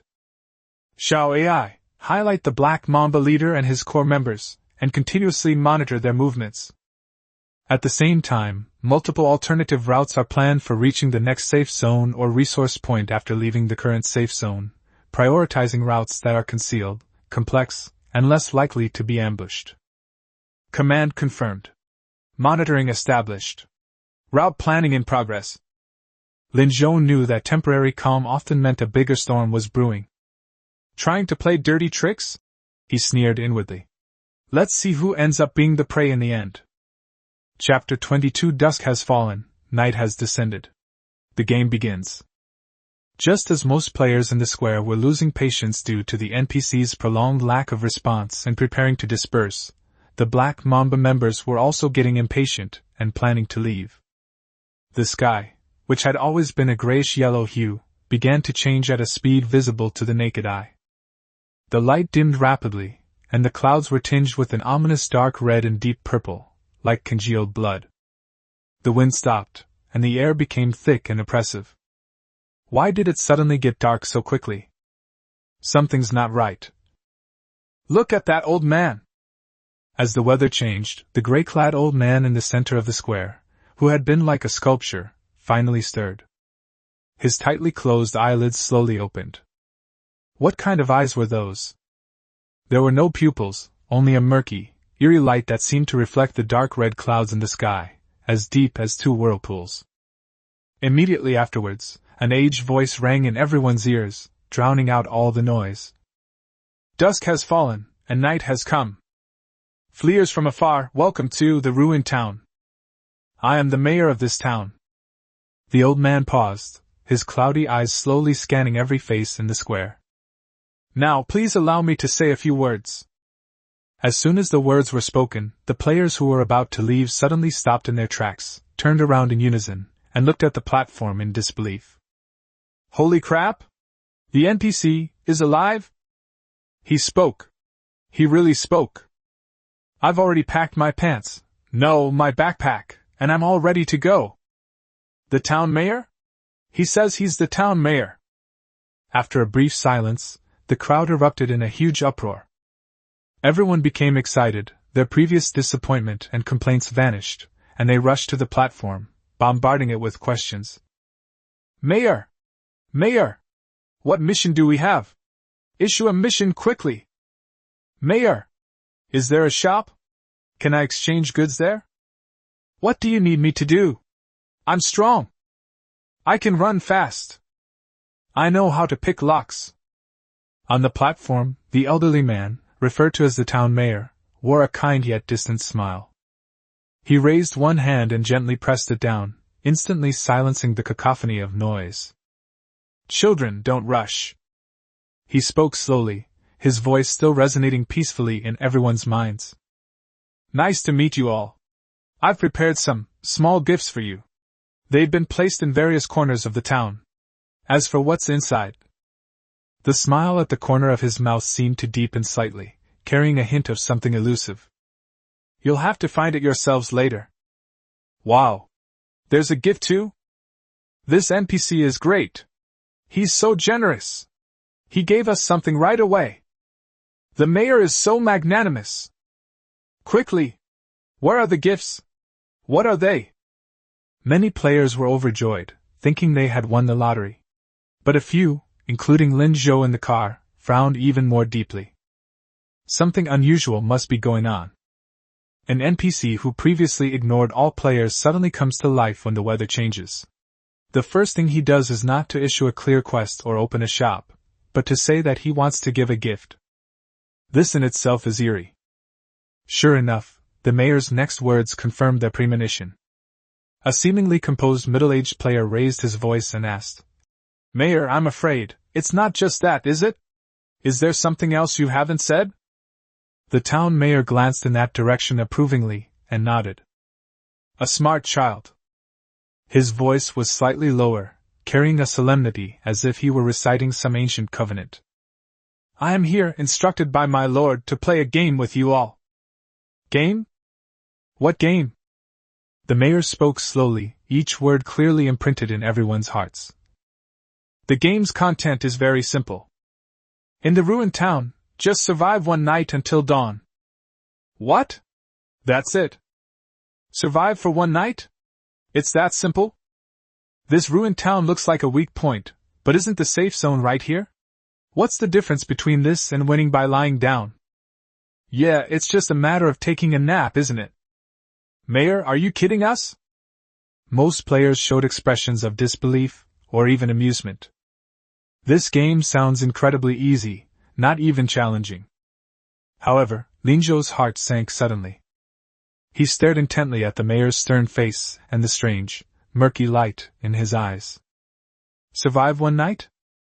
In this place where it suddenly gets dark, NPCs mysteriously resurrect, and the game is specifically emphasized? He was almost certain that this was by no means a simple overnight assignment. Sure enough, the middle-aged player who had asked the question earlier spoke up again, posing the crucial question. Mayor, since it's a game, there should be some reward for completing it, right? This question echoed everyone's thoughts, and the square instantly fell silent, awaiting the mayor's answer. The mayor's formulaic smile seemed to have widened a bit, but it didn't convey any warmth whatsoever. Award? He repeated it softly, then, in that calm yet chilling tone, said it word by word. Rewards, of course. His gaze pierced through the crowd, reaching into the distant darkness that was about to engulf everything. That is, live. Live. One word, simple to the extreme, yet also extremely heavy. Everyone's expression froze instantly. Survival is the reward. Does that mean those who can't survive, or those who fail to complete the game, will die? A chill instantly shot from the soles of everyone's feet to the top of their heads. What I thought would be a simple night of survival now sounds like the most vicious curse. The sky grew completely dark. The outline of the ruined town, in the eerie embers of dusk, resembled a giant beast that had come to life, its jaws wide open with fangs. The fugitives. The mayor's voice rang out again. There are 2 hours left until the Skynet refresh ends. He slowly raised his withered finger and pointed to the pale red halo in the sky that was slowly moving, representing the boundary of the Skynet. When the refresh is complete, the protection of the safe zone will temporarily disappear. At that time, his voice suddenly turned sinister, and a flash of red light appeared in his turbid eyes. The game has only just begun. I hope you can get through this night safely. The last sentence is less a blessing and more a kind of indifferent declaration. Go. Use every means to survive. Live on. As soon as he finished speaking, the mayor closed his eyes again, and the eerie smile on his face disappeared, returning him to his original clay sculpture state, as if nothing had ever happened. However, his words stirred up a tidal wave of fear in the square. What? The safe zone is disappearing? Does that mean this place will no longer be a safe zone in 2 hours? Those zombies outside will come in. It's not just zombies, is it? The mayor's words. There's definitely something fishy about this game itself. Survive one night. The reward is live. This is basically a death game. Damn it. I knew it wouldn't be good. What a load of rubbish gift. It's a death warrant, isn't it? Oh no. What do I do now? I just got in. Quick. Find a car. Get out of here. Yes. Run to the safe zone quickly. Find a place to hide. Find a sturdy house. Yes. Didn't the mayor say there were gifts? Maybe it's weapons or defensive items. Let's go find them. Who knows if the gift is a trap? Panic broke out among the people like a plague. Screams, cries, arguments, and running sounds created a chaotic scene. Some people rushed to their vehicles in an attempt to escape immediately. Some people blindly ran towards the surrounding buildings in search of hiding places. Many more people stood frozen in place, gripped by immense fear, at a loss for what to do. But the next moment, a cold, mechanical voice rang out again. Survival game countdown, 1 hour 56 minutes. Game rules. Once the game begins, use all means to survive until dawn. Also, players currently within the ruined town will be unable to leave the town area from this point onward. Those who violate the rules die.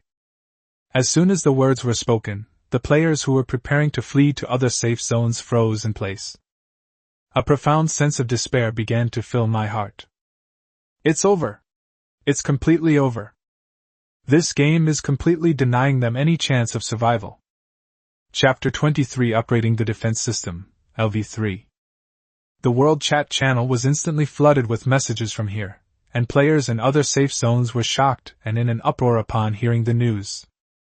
Amidst this chaotic and utterly terrifying atmosphere, the mayor, who had already closed his eyes, strangely spoke again, his voice clearly reaching everyone's ears.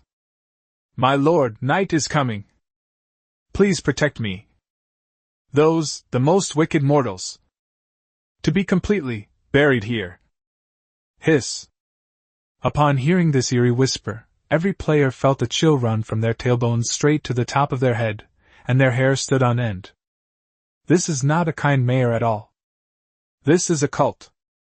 Or rather, he is the spokesperson for some kind of evil. This game is essentially a ritual of sacrifice or killing.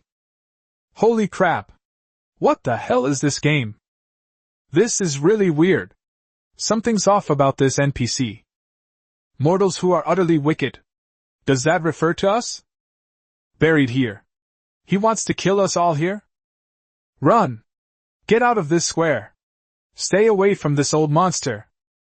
A deeper fear gripped everyone's hearts. Players who had initially held onto a sliver of hope, thinking they were only dealing with zombie or monster attacks, now fully realized that what they were about to face was a danger far more bizarre and indescribable than zombies. Lin Zhou, sitting in the car, heard the mayor's last whisper clearly. His eyes were icy cold. As expected, this was no ordinary survival challenge. This ruined town hides immense malice and secrets. Lin Zhou looked at the crowd outside, which was completely engulfed in panic and chaos, and then checked the time. There are 1 hour and 55 minutes left until the Skynet refresh ends. He had to prepare everything in less than 2 hours for the upcoming game, a game filled with unknowns in the dark. He glanced at Lin Wanqing, who was pale-faced and gripping the handrail tightly beside him. Are you scared? He suddenly asked. Lin Wanqing trembled, bit her lip, nodded, then shook her head vigorously. I'm scared, but when I'm with you it seems... I'm not so scared anymore. Lin Zhou looked at her trying to remain calm and didn't say anything, but simply handed her a spare pistol and 2 magazines. Take this for self-defense. Don't hesitate in a critical moment. Then he started the engine, and the RV slowly drove out from the corner. Let's go find the gift first. His voice was calm, yet carried an undeniable determination. Then, find the most suitable place and prepare to welcome the night. Lin Wanqing took the pistol. The cool metallic touch calmed her down slightly, and she nodded firmly. Soon, the two drove their RV to a 4-story building with cracked walls that appeared in front of them. Lin Zhou did not get off the bus immediately. He brought up his personal panel and glanced at his resources. Points, 84. Various mechanical parts, 108. The virtual panel expands to show Power System LV2, Defense System LV1, and Firepower System LV1. The power is sufficient for now. It has Gatling guns for firepower. Faced with the unknown, potential threats from the game itself, and the possibility of player ambushes like the Black Mamba, improving defensive capabilities becomes especially crucial. He clicked on Defense System LV1. Defense System, LV.1. Current status, base, vehicle body, thickened bulletproof glass, vehicle windows. It can withstand ordinary pistol bullets, melee weapon slashes, and low-intensity impacts. Upgrading to LV.2 requires 15 points and 20 mechanical parts. Upgrade effect preview. Strengthen the overall armor structure, improve the protection against assault rifle bullets, 7.62 mm and below, and upgrade the windows to integrated multi-layer glass with a higher bulletproof level. Upgrade to LV2 first. Lin Zhou decisively chose. Points and parts deductions. Buzz. A metallic sound, as if forged and strengthened by an invisible force, came from all parts of the vehicle and lasted for about 10 seconds. Ding! Defense system upgrade successful. Current level, LV.2. Lin Zhou could feel that the car body seemed to have become heavier. Tapping the side of the armor plate produced a deeper, more resonant sound. But his brow remained furrowed. Assault rifle defense? Not reliable enough. Continue to upgrade the defense system. He looked at the option to upgrade from LV2 to LV3. Defense system, LV.2, LV.3. Requires 30 points, 50 complete mechanical parts. Upgrade effect preview. Adopting higher strength alloys and special sandwich structure, it comprehensively improves physical defense and energy resistance.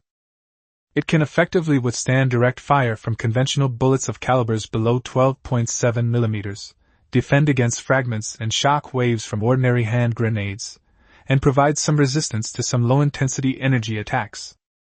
Note, the upgrade increases the vehicle's weight, which puts a certain load on the powertrain, but the current LV2 powertrain can handle it.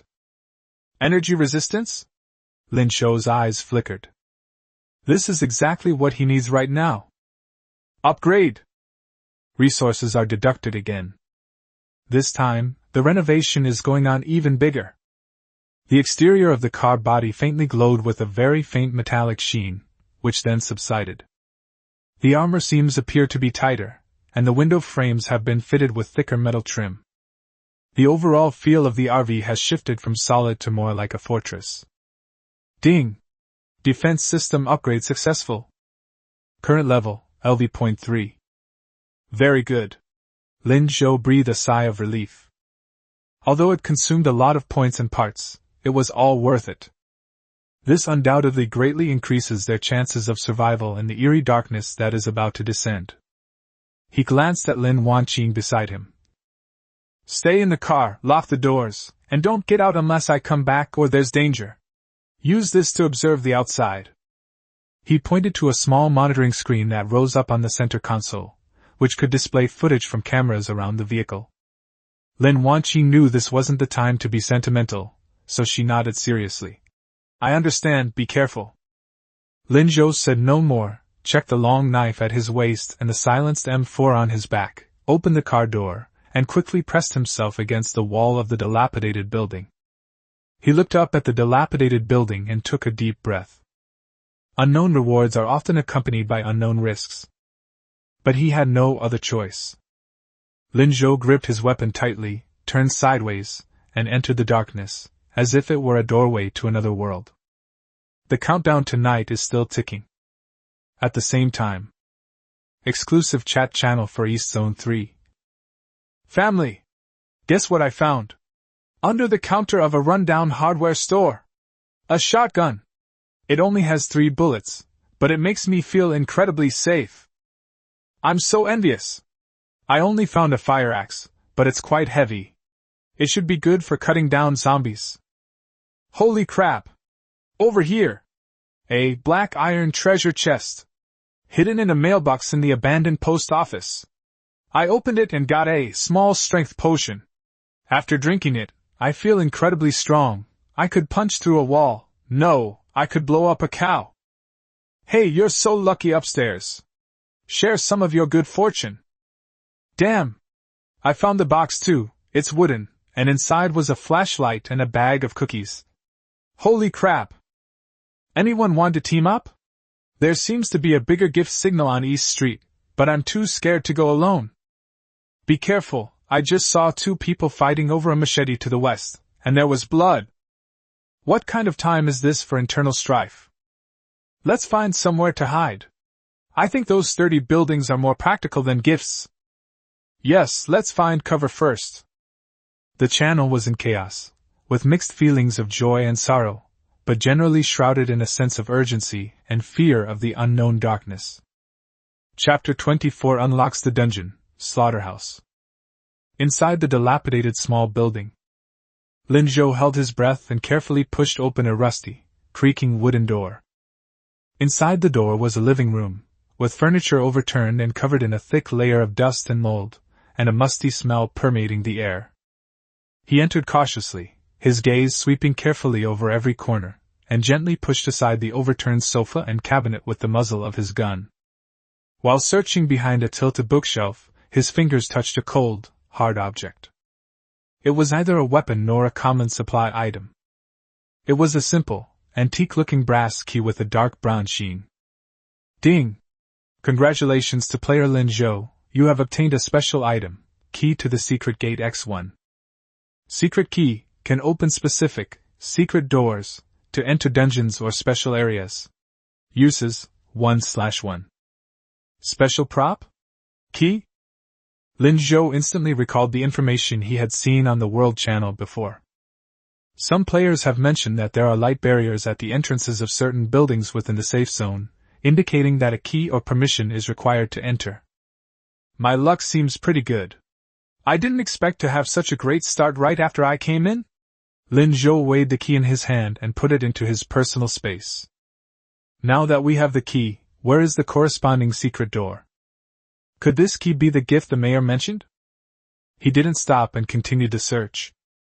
The other rooms on the first floor, including the kitchen and bathroom, contained nothing special except for some broken furniture and a few unopened bottles of mineral water and cans of food. Have you used up all your luck?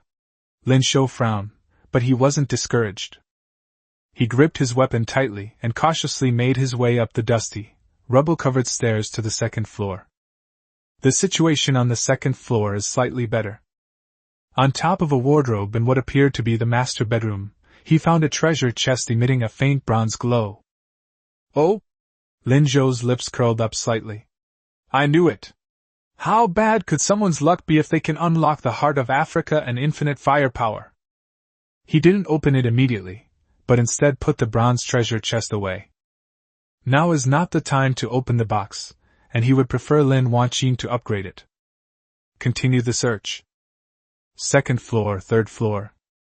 He subsequently found some canned goods, bottled water, a box of medical gauze and disinfectant alcohol, and even a foldable children's bicycle in a children's room. Lin Zhou. Apart from that, no other special items similar to keys were found, nor were any other players or monsters encountered. That's all? Lin Zhou pursed his lips, but continued walking until he reached the top floor of the building, the fourth floor. The fourth floor was even more dilapidated, with a severely leaking ceiling and mold on the walls resembling eerie murals. He checked the rooms one by one, and most of them were empty. Only at the end of the corridor remained a single, tightly closed, and unusually heavy-looking iron door. This door stands out from the dilapidated style of the entire building. Instead of being rusty, it has a cold, hard metallic sheen. The door handle is shaped like a ferocious beast's head. Lin Zhou stepped forward, reached out and grasped the beast head handle, and pushed hard. But it didn't budge. He put in extra effort, even using up all 10 points of his physical fitness, but the door remained as if it had been welded shut. Lin Zhou's heart skipped a beat. Just then, a cold, mechanical voice, not that of the town mayor, rang directly in his mind. Player detected to possess key to the secret gate. Meets the activation requirements. Target locked, dungeon entrance. Instance name, Slaughterhouse. Difficulty rating C. Teleportation countdown, 10 seconds. 9. Lin Zhou's pupils contracted. A C-rank dungeon? A slaughterhouse? Here? Behind the door? But he never said he wanted to go in now. And it's almost dark outside, the mayor's game is about to begin. Hey buddy, are you being polite? I haven't even... He tried to resist or cancel. But the countdown continues relentlessly. 8, 7. Hey. I'm not ready yet. At least let me get back to the car. 3, 2, 1. The moment the countdown reached 0, the key to the secret gate in his hand flew out automatically, turning into a stream of light and disappearing into the beast head's mouth on the gate. The heavy iron gate suddenly swung open inwards. Behind the door was not the room he had expected, but a swirling, dizzying, deathly white light that instantly engulfed Lin Zhou, who was standing at the door. Hold! Lin Zhou only had time to curse under his breath before he felt dizzy and his vision was completely covered by white light, as if his body had been thrown into a washing machine. When his vision cleared and his feet touched solid ground again, a strong, nauseating stench of blood and rotting flesh assaulted my senses. A system notification sounded in my ear, completely different from before, colder and more malicious. Welcome to the dungeon, Slaughterhouse. Main mission, survive and escape. Instance time flow, out of sync with the outside world. Warning, death within the instance is considered a real death. Enjoy your slaughter. Lin Zhou looked around, his heart sinking to the bottom. He was standing in a dark, damp, narrow corridor with walls stained with dark red dirt and unidentified bits of flesh. Above them were pale fluorescent lights that flickered on and off, emitting a buzzing sound. The corridor is lined with heavy, tightly closed iron doors. He was forcibly pulled into an unknown sea-level instance. This is a huge problem. Damn it! Lin Zhou cursed under his breath. The town mayor's game outside is imminent, but he's been dragged into this godforsaken place. But it's too late to complain now. He quickly checked his equipment. Thankfully, his M4 and longsword were still there. Just then, a faint but rather rapid sound of footsteps came from ahead. Lin Zhou felt a chill run down his spine. He looked toward the end of the corridor, where shadows flickered. Soon, the first zombie appeared under the light. It wore a tattered butcher's apron, had ashen skin, and carried a rusty cleaver. Then came the second one, the third one. They poured out from the rooms on both sides and the corners, crowding the narrow corridor, howling and screeching as they staggered toward Linzhou. Ordinary zombies, but there are too many of them, at least 20 or 30 by sight. Perfect, let's try out this new shooting technique. Linzhou did not back down. Instead, he stepped forward, knelt down, and raised his rifle in a standard shooting posture. The increased strength from the 10 points of strength greatly enhanced his arm power and stability. The improved coordination that comes with melee proficiency also enhances his shooting feel. Puff puff puff puff. The M4, equipped with a silencer, spewed short bursts of fire from its muzzle. The bullets pierced precisely into the zombies' eye sockets or between their eyebrows, spraying up clumps of foul blood. The zombies fell one after another like wheat being cut down. Kill a regular zombie, score +1. +1. The notification sounds rang in succession. Chapter 25 Boss, Chainsaw Butcher. Linzhou fired in short bursts while steadily retreating, using the narrowness of the corridor to limit the number of zombies that could pounce at once. Unlimited ammunition allowed him to unleash firepower without any pressure, and his marksmanship improved rapidly in actual combat. Soon, the 20 or 30 zombies were all cleared out, and the ground was piled with remains. But Linzhou did not relax. Roar! A roar far more ferocious than that of an ordinary zombie exploded out. A massive figure smashed through the zombie wreckage, blocking its path, and charged forward. It was over 2.5 meters tall, with deformed and swollen muscles all over its body, bluish-black skin, a mutated left hand that had become a huge bone hammer, and a rusty bone-chopping knife the size of a door panel that was covered in blood. His eyes were bloodshot, and corrosive saliva dripped from the corner of his mouth. First-order mutant, butcher warrior. A big one has arrived. Linzhou's eyes narrowed, and he immediately changed targets. Da-da-da-da! The bullet struck the mutant's thick muscles and bone armor, but only managed to create shallow craters, failing to inflict fatal wounds. This only enraged it, and it roared as it charged forward, smashing its bone hammer fiercely against the wall where Linzhou was. Linzhou nimbly rolled to the side to avoid it. Boom! A large crater was smashed into the wall, and debris flew everywhere. Thick-skinned! Linzhou spat, quickly changing tactics. Instead of aiming at the body, he used his speed advantage to circle around the mutant, locking the muzzle of his gun firmly on its relatively vulnerable joints, and that scarlet eye. Puff puff. Puff. A bullet hit its eye. The mutant roared in pain, its movements freezing. Now! Linzhou charged forward, and in the brief moment between its swings of the bone hammer, he drew his long sword from his waist, unleashing all 10 points of strength. Combined with the power-generating techniques of melee mastery, the sword flashed like a bolt of lightning, slashing fiercely towards its thick neck. Laugh. The sharp, standard-issue longsword, combined with immense force, actually sliced through the mutant's tough muscles and bones. Blood gushed out. The mutant, in pain, retaliated with a swift, sweeping strike. Linzhou had already jumped back to create distance, and at the same time, the M4 gun muzzle spewed fire again, the bullet accurately hitting the wound in its neck. Da-da-da-da! Finally, under the continuous barrage of fire and severe injuries, the Tier 1 mutant collapsed to the ground with a mournful howl. Defeat the Tier 1 mutant butcher warrior, score +10, obtain 1 mutant blood core, green dot. Whew! Linzhou breathed slightly, shaking his arm that was numb from the shock. Killing mutants is much harder than killing regular zombies, but it's also more rewarding.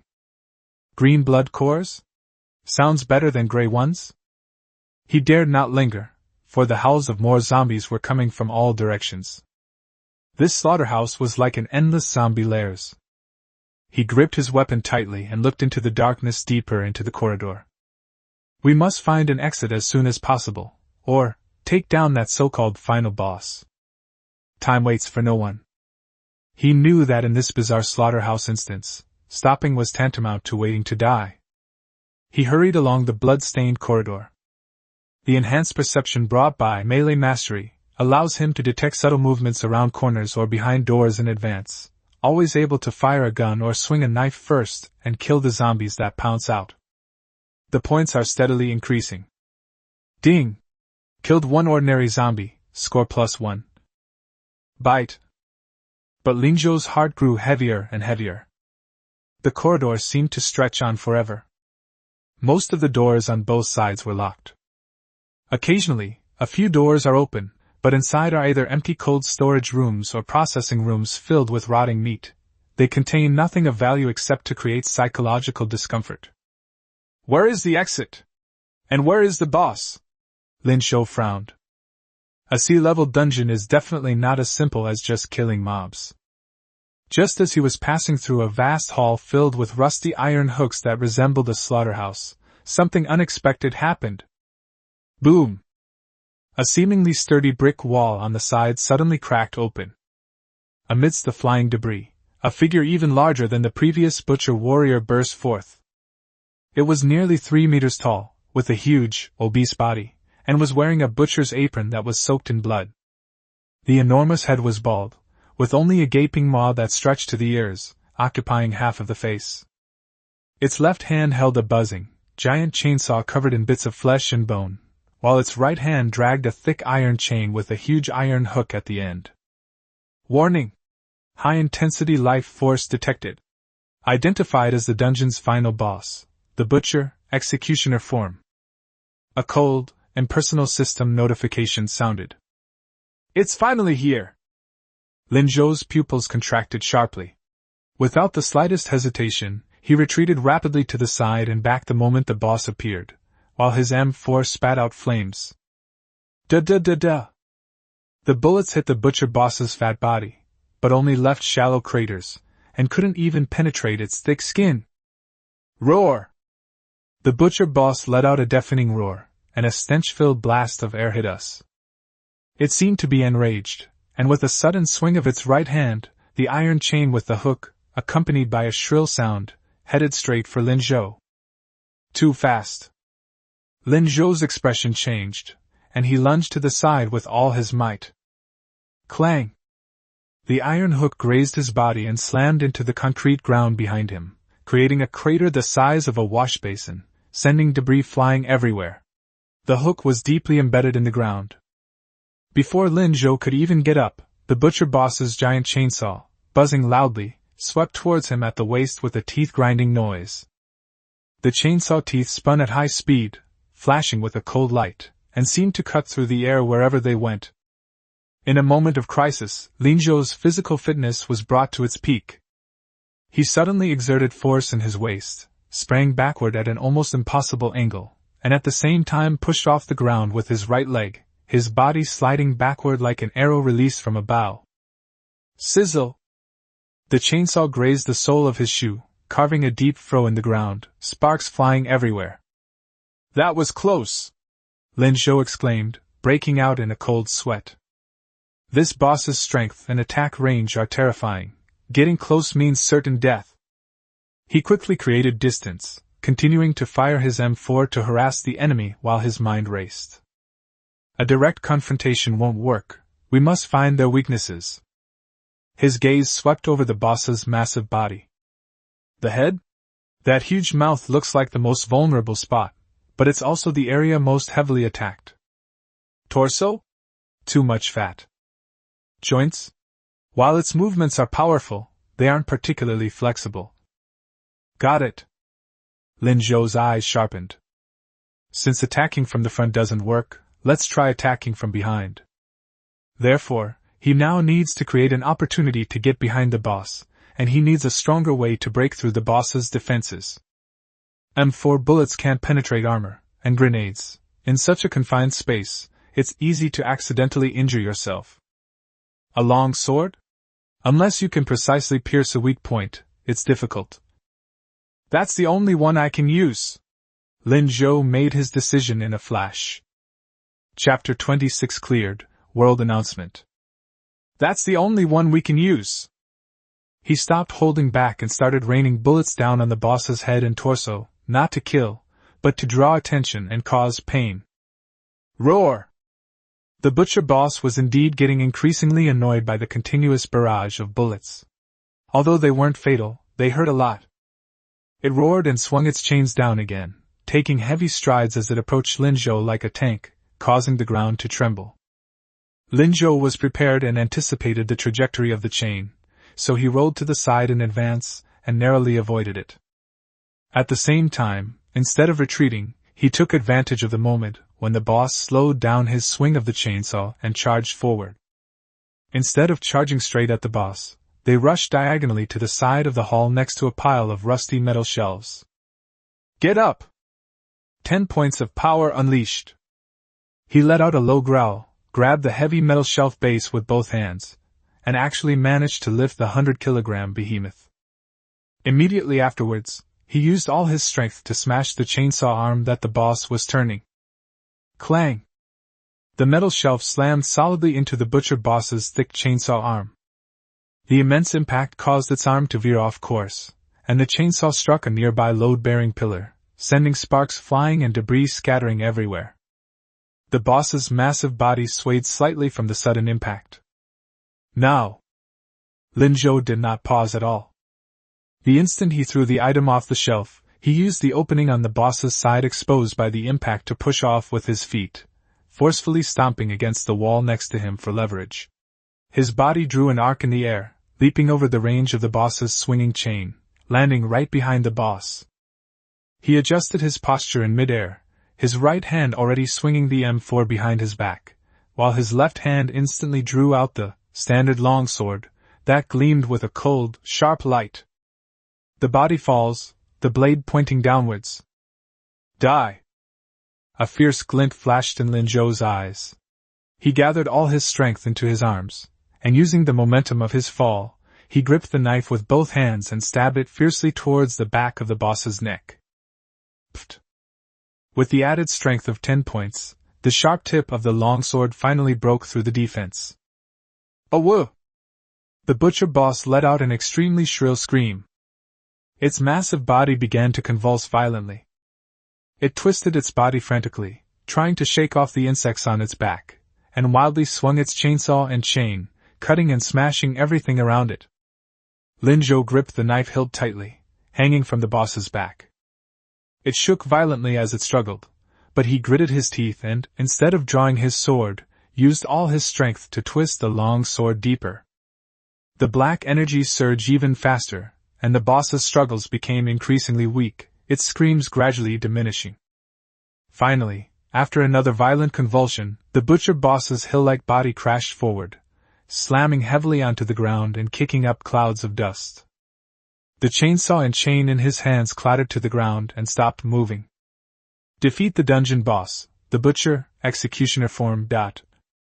Gain 100 points, 1 butcher's heart, blue, 1 complete slaughterhouse key, and 1 C-rank dungeon completion chest. A cold, impersonal notification sound rang out. Linzhou, panting heavily, jumped off the boss's back and pulled out his long sword, which was covered in a black, sticky substance. He felt soreness in all his muscles. That burst of energy had almost exhausted him. But he had no time to rest, because with the death of the boss, the entire slaughterhouse began to shake violently, and cracks appeared in the walls and ceiling, as if it would collapse at any moment. The instance core has been destroyed. The instance is about to collapse. The teleportation portal is now open. Countdown, 10 seconds. Ahead, a rotating white light gate appeared out of thin air. Linzhou didn't hesitate and took a step forward. The white light engulfed him once again. After a dizzying experience, he returned. Back in the ruined town, in the corridor on the 4th floor of that dilapidated building. The heavy iron gate behind him had disappeared, leaving only a mottled wall. Linzhou glanced at the time and his heart tightened. With less than 30 minutes remaining before the Skynet refresh ends and the mayor's game officially begins. Ding! World announcement. Player Linzhou has become the first player to clear the slaughterhouse, rank C, hidden dungeon. He has achieved the hidden dungeon pioneer achievement. Rewards: 100 points, 1 advanced achievement chest. The cold, impersonal system notification sounded. This time, it was a worldwide announcement. Although it was just a simple sentence, it was like a thunderclap, instantly exploding in the minds of all the surviving players. After a moment of complete silence, the world chat exploded. Holy crap! A global announcement? Linzhou? Who's that? He's so powerful. Slaughterhouse? A C-rank dungeon? I've never even seen a D-rank one. First person to clear the level. Reward, premium achievement chest. I'm so jealous. Wow, this guy is awesome. Linzhou was also taken aback by the sudden global announcement and reward, but then a huge surprise welled up in his heart. Bonus rewards for being the first to clear the hidden dungeon. Moreover, he killed over 100 zombies and a boss in the dungeon, earning over 100 points. With this 100-point bonus, my points reserves instantly became plentiful. More importantly, there's the advanced achievement chest. After Lin Wanqing upgraded this thing, wouldn't it be? We must go back immediately. Without further delay, he quickly went downstairs, rushed out of the small building, and ran towards the shadowy spot where the RV was parked. Inside the car, Lin Wanqing, who had been nervously watching the monitor screen, saw Linzhou's figure and immediately opened the car door. You're back. Are you all right? She asked with concern, noticing the stains and blood on Linzhou's clothes. Fine. Linzhou quickly got into the car and closed the door. Immediately afterwards, he took out the treasure chest he had obtained. Hurry! Use your talent to level up. There's no time. Lin Wanqing nodded, took a deep breath, concentrated, and stroked the 3 treasure chests with both hands. A faint, white light flickered continuously. Bronze treasure chest, silver treasure chest. Rank C dungeon clearance chest, rank C elite dungeon clearance chest. Advanced achievement chest, top tier achievement chest. Upgrade complete. The 3 treasure chests emitted alluring luster in silver, dark blue, and dark gold, respectively. Top tier? Linzhou looked at the dark gold treasure chest, a hint of anticipation rising in his heart. This must be the highest quality we can get right now, right? Open the chest. Without hesitation, he opened the silver treasure chest first. Silver light flowed. Chapter 27 Top Achievement Chest. Amazing rewards. Silver treasure chest successfully opened. Received 200 points, 1 large multi-purpose medical kit, 1 Barrett M82A1 anti-material sniper rifle, including 50 ammo. A windfall of points. The medical kit, containing advanced medicines and surgical instruments, is an important strategic reserve. Barrett? This is a powerful weapon against armored vehicles and heavy cover, combined with unlimited firepower. Just thinking about it is exciting. Great! Linzhou perked up and immediately opened the C-level elite dungeon clearance treasure chest. A deep blue light shimmered. Successfully opened the C-rank elite dungeon clearance chest. Gains, 200 points, 1 skill scroll gun mastery, beginner, 1 vehicle close combat defense system blueprint, bullet array, rear. Another 200 points. Gun skill mastery, beginner, is exactly what he needs right now, as it can immediately improve the shooting accuracy of the M4 and Barrett. As for the blueprint for the rainbow array, rear. Linzhou view description, can be loaded at the rear of a vehicle, consisting of multiple sets of automatically triggered shotguns, providing comprehensive coverage and attack on enemies close to the rear of the vehicle. It can be integrated with fire control systems for management. Loading requires 50 points, 70 complete mechanical parts, and 1 mutated blood core, green. Great stuff. It perfectly fills the gap in the rear defense and melee firepower of the RV. And I just got the green blood core I needed from defeating the boss. Linzhou was overjoyed. Finally, he took a deep breath and, with the greatest anticipation, opened the top achievement chest that shone with a dark golden hue. The dark gold light was not dazzling, but it seemed to contain some kind of heavy power, slowly unfolding. Top achievement chest successfully opened. Rewards: 500 points, 1 gene unlocking potion, beginner, 1 special talent awakening stone, random, 5 special material star steel. 500 points. Huge wealth. Gene unlocking potion basic. After use, there is a chance to break the current gene lock limit and unlock the basic extraordinary evolution path: strength, agility, physique, spirit. The success rate is affected by individual potential. Special talent awakening stone, random. After use, a new talent can be randomly awakened. The grade is uncertain and may interact or conflict with existing talents. Star steel, a rare metal with extremely high strength and excellent energy conductivity, which can be used to strengthen vehicles, forge weapons, or complete certain special missions.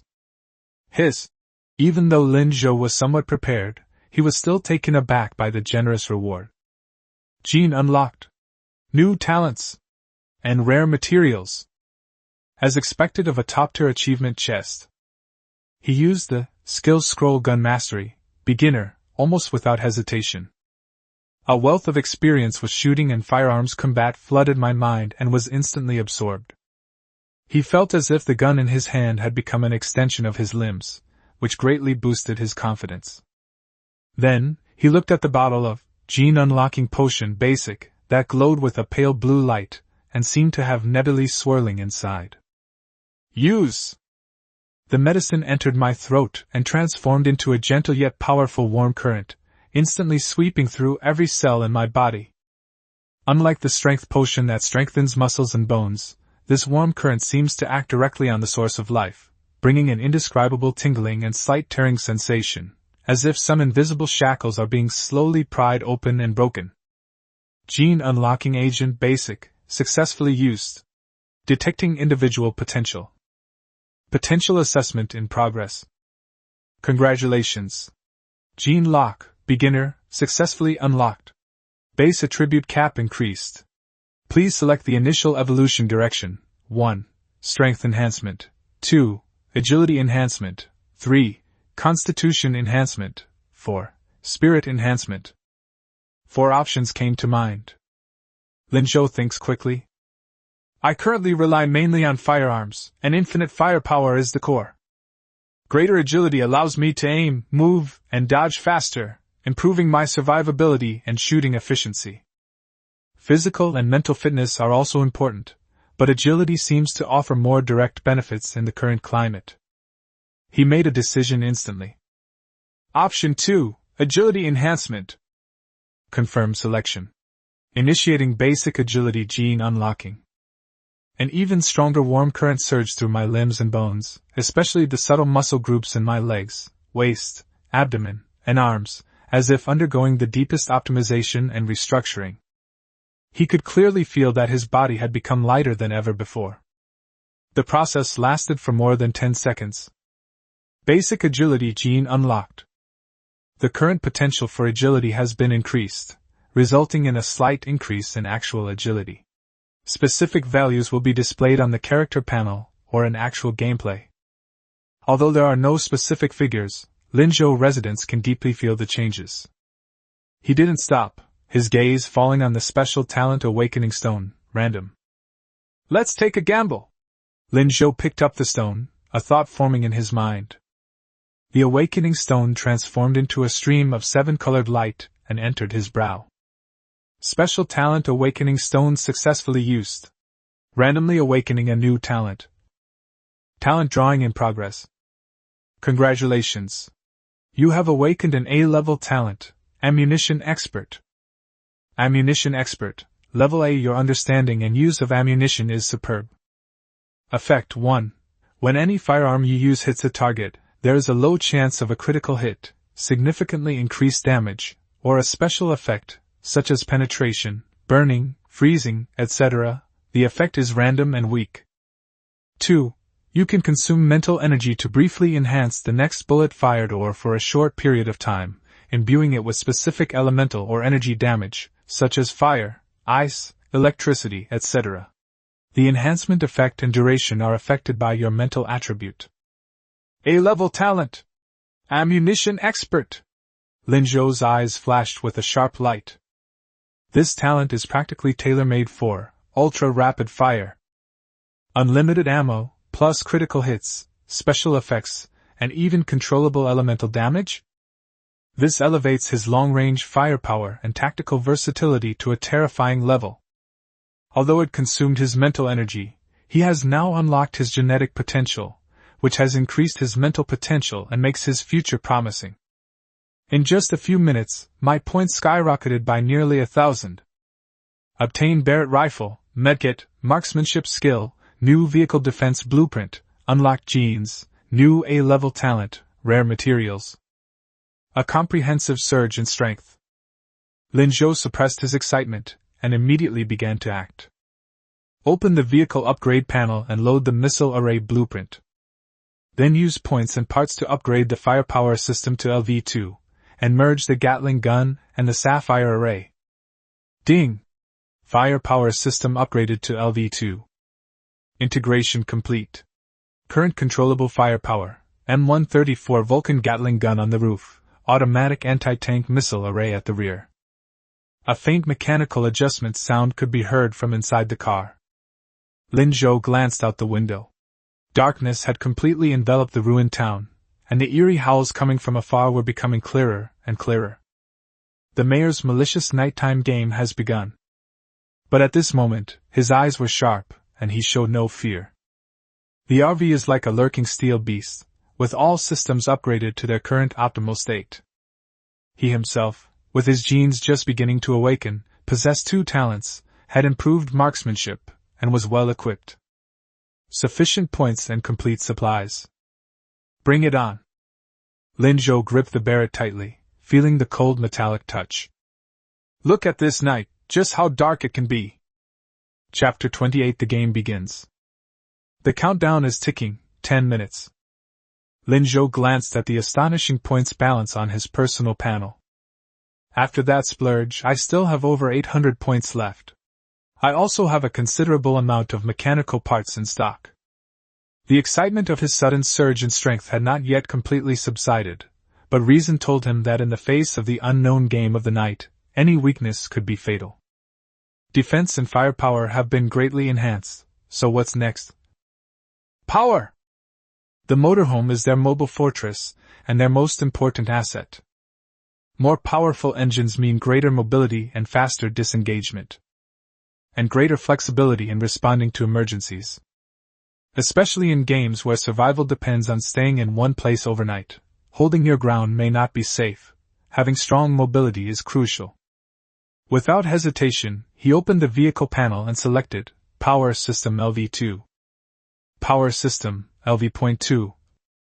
Current configuration: Wilderness Wanderer X7 Enhanced Engine, offering excellent performance. Upgrading to LV.3 requires 45 points and 60 complete mechanical parts. Preview of the effects: the engine has been further enhanced, with significantly improved top speed and acceleration capabilities, and optimized energy efficiency. Upgrade to LV3. Resource deduction. A more pronounced vibration and low rumble came from the vehicle than when the defense was upgraded, as if its heart had been replaced with a more powerful pump. The engine's roar became deeper and more powerful. Ding! Power system upgrade successful. Current level, LV.3. It still doesn't feel like enough. Lin Zhou's gaze fell upon the upgrade options from LV3 to LV4. This was the highest level currently displayed on the power system panel. Power system, LV.3, LV.4. Requires 80 points, 100 complete mechanical parts, 1 special energy core or 3 high-purity energy crystals. Effect preview, significantly enhanced. 1. Breakthrough in engine power limits, achieving the theoretical peak of top speed and acceleration for civilian vehicles. 2. A secondary energy buffer system is introduced, which has extremely strong short-term burst power, similar to the acceleration effect of nitrogen, but more stable and controllable. 3. Significantly enhanced off-road and complex terrain pass ability. 4. Overall energy consumption has increased slightly, but efficiency improvements can partially offset this. We have enough points and parts, but we need a special energy core or a high-purity energy crystal? Lin Shou frowned. He doesn't have either of those things. But just then, he remembered the special material he had just obtained from the top-tier treasure chest, star steel. The description is a rare metal with extremely high strength and excellent energy conductivity. Xiao AI, analyze the energy properties of star steel. Can it replace the special energy core for the LV4 upgrade of the power system? Analysis in progress. Star steel possesses excellent energy storage and conduction properties, and its purity is extremely high. In terms of energy reserves alone, one piece of star steel is roughly equivalent to 0.7 standard special energy cores. The total energy of the 5 pieces of star steel exceeds the upgrade requirements, and their energy conductivity helps improve system efficiency, making them a viable alternative. Good! Replace the energy core with star steel and upgrade the power system to LV4. Lin Shou made a decisive decision. Although star steel is rare, improving immediate combat power and dealing with the crisis of nighttime are the top priorities right now. Consumed 80 points, 100 complete mechanical parts, and 5 star steel. Power system LV4 upgrade in progress. This time, the scale of the renovation far exceeds that of the past. The lights inside the entire RV flickered slightly. A roar, like the awakening of an ancient beast, came from under the hood. Dense and precise mechanical adjustment sounds emanated from all parts of the car body. The chassis seemed to have been reinforced and raised, and the tire grip felt different. The modification lasted for about half a minute. Ding! Power system upgrade successful. Current level, LV.4. Lin Shou immediately sensed the difference. He didn't even need to press the accelerator to feel the terrifying power lurking inside the car. I have over 700 points left, and almost no parts left. But Lin Shou thinks it's worth it. There are less than 5 minutes left. He checked it one last time. Defense LV3, high physical resistance plus energy resistance. Power LV4, peak civilian use, with burst mode. Firepower LV2, Gatling gun plus rear-mounted missile close-range defense plus unlimited firepower plus ammo expert talent. Personal, genetic awakening, agility, dual talents, unlimited firepower SSS, ammo expert A, gun mastery, melee mastery, physical fitness 10, human limit. Equipment, M4 assault rifle, Barrett sniper rifle, standard long knife, several grenades, high-grade medkit. Resources, ample points, some rare materials. The RV is fully equipped, both inside and out. Lin Shou took a deep breath and sat back in the driver's seat. Lin Wanqing also nervously fastened her seatbelt and gripped the pistol Lin Shou had given her. Outside the window, the last ray of daylight was completely swallowed by darkness. The ruined town was plunged into a suffocating silence. Countdown to Skynet refresh 00:00:03:02:01:00. The safe zone shelter has expired. The survival night game in the ruined town officially begins. The cold, impersonal system notification echoed in the minds of all the surviving players. The deathly silence was shattered in an instant. Roar! Hee hee hee! Aya! What is that? Help! They've emerged from underground. Shoot! Stop them! In an instant, the shrill howls of zombies, the terrified screams of players, sporadic gunshots, the clash of melee weapons, and the sound of buildings collapsing filled the air. Various sounds erupted from every corner of the ruined town, weaving together into a chaotic and desperate symphony of death. In the darkness, countless figures emerged from every corner of the town. They are not just ordinary, slow-moving zombies. There were also many first-tier mutants with crimson eyes, who were faster and stronger. At the same time, on the other side, Xiao AI, activate night vision and thermal imaging mode, scan the surrounding 1 kilometer, and mark the movements of all hostile units. Lin Shou ordered in a deep voice. The RV slowly drove out of the shadows, preparing to leave this area of buildings that was too close to the square and NPCs. Night vision mode is activated. Thermal imaging scan in progress. Warning! A large number of life signals have been detected approaching this vehicle at high speed from multiple directions, including the southeast and northwest, forming an encirclement. The quantity exceeds 100. It contains at least 5 high-intensity signals. Movement trajectory analysis. The target is clearly pointing to this vehicle. On the screen, countless red dots surge towards the location of the RV from all around the town like a tide. What? Lin Zhou's eyes narrowed. How can there be so many? And why would they come straight at him? Even if the engine noise attracted attention just now, it shouldn't have been this exaggerated.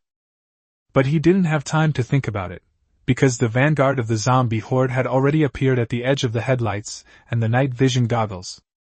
Xiao AI. Switch autopilot to breakout mode. Plan a route to the area with the best defenses or the widest field of vision on the edge of the town. Prepare firepower. Lin Zhou spoke rapidly. Command confirmed. Breakout route generated. Vulcan Gatling gun warming up. Chapter 29 Lin Zhou, not a buddy? If I dug up your ancestral graves, why are you all coming after me?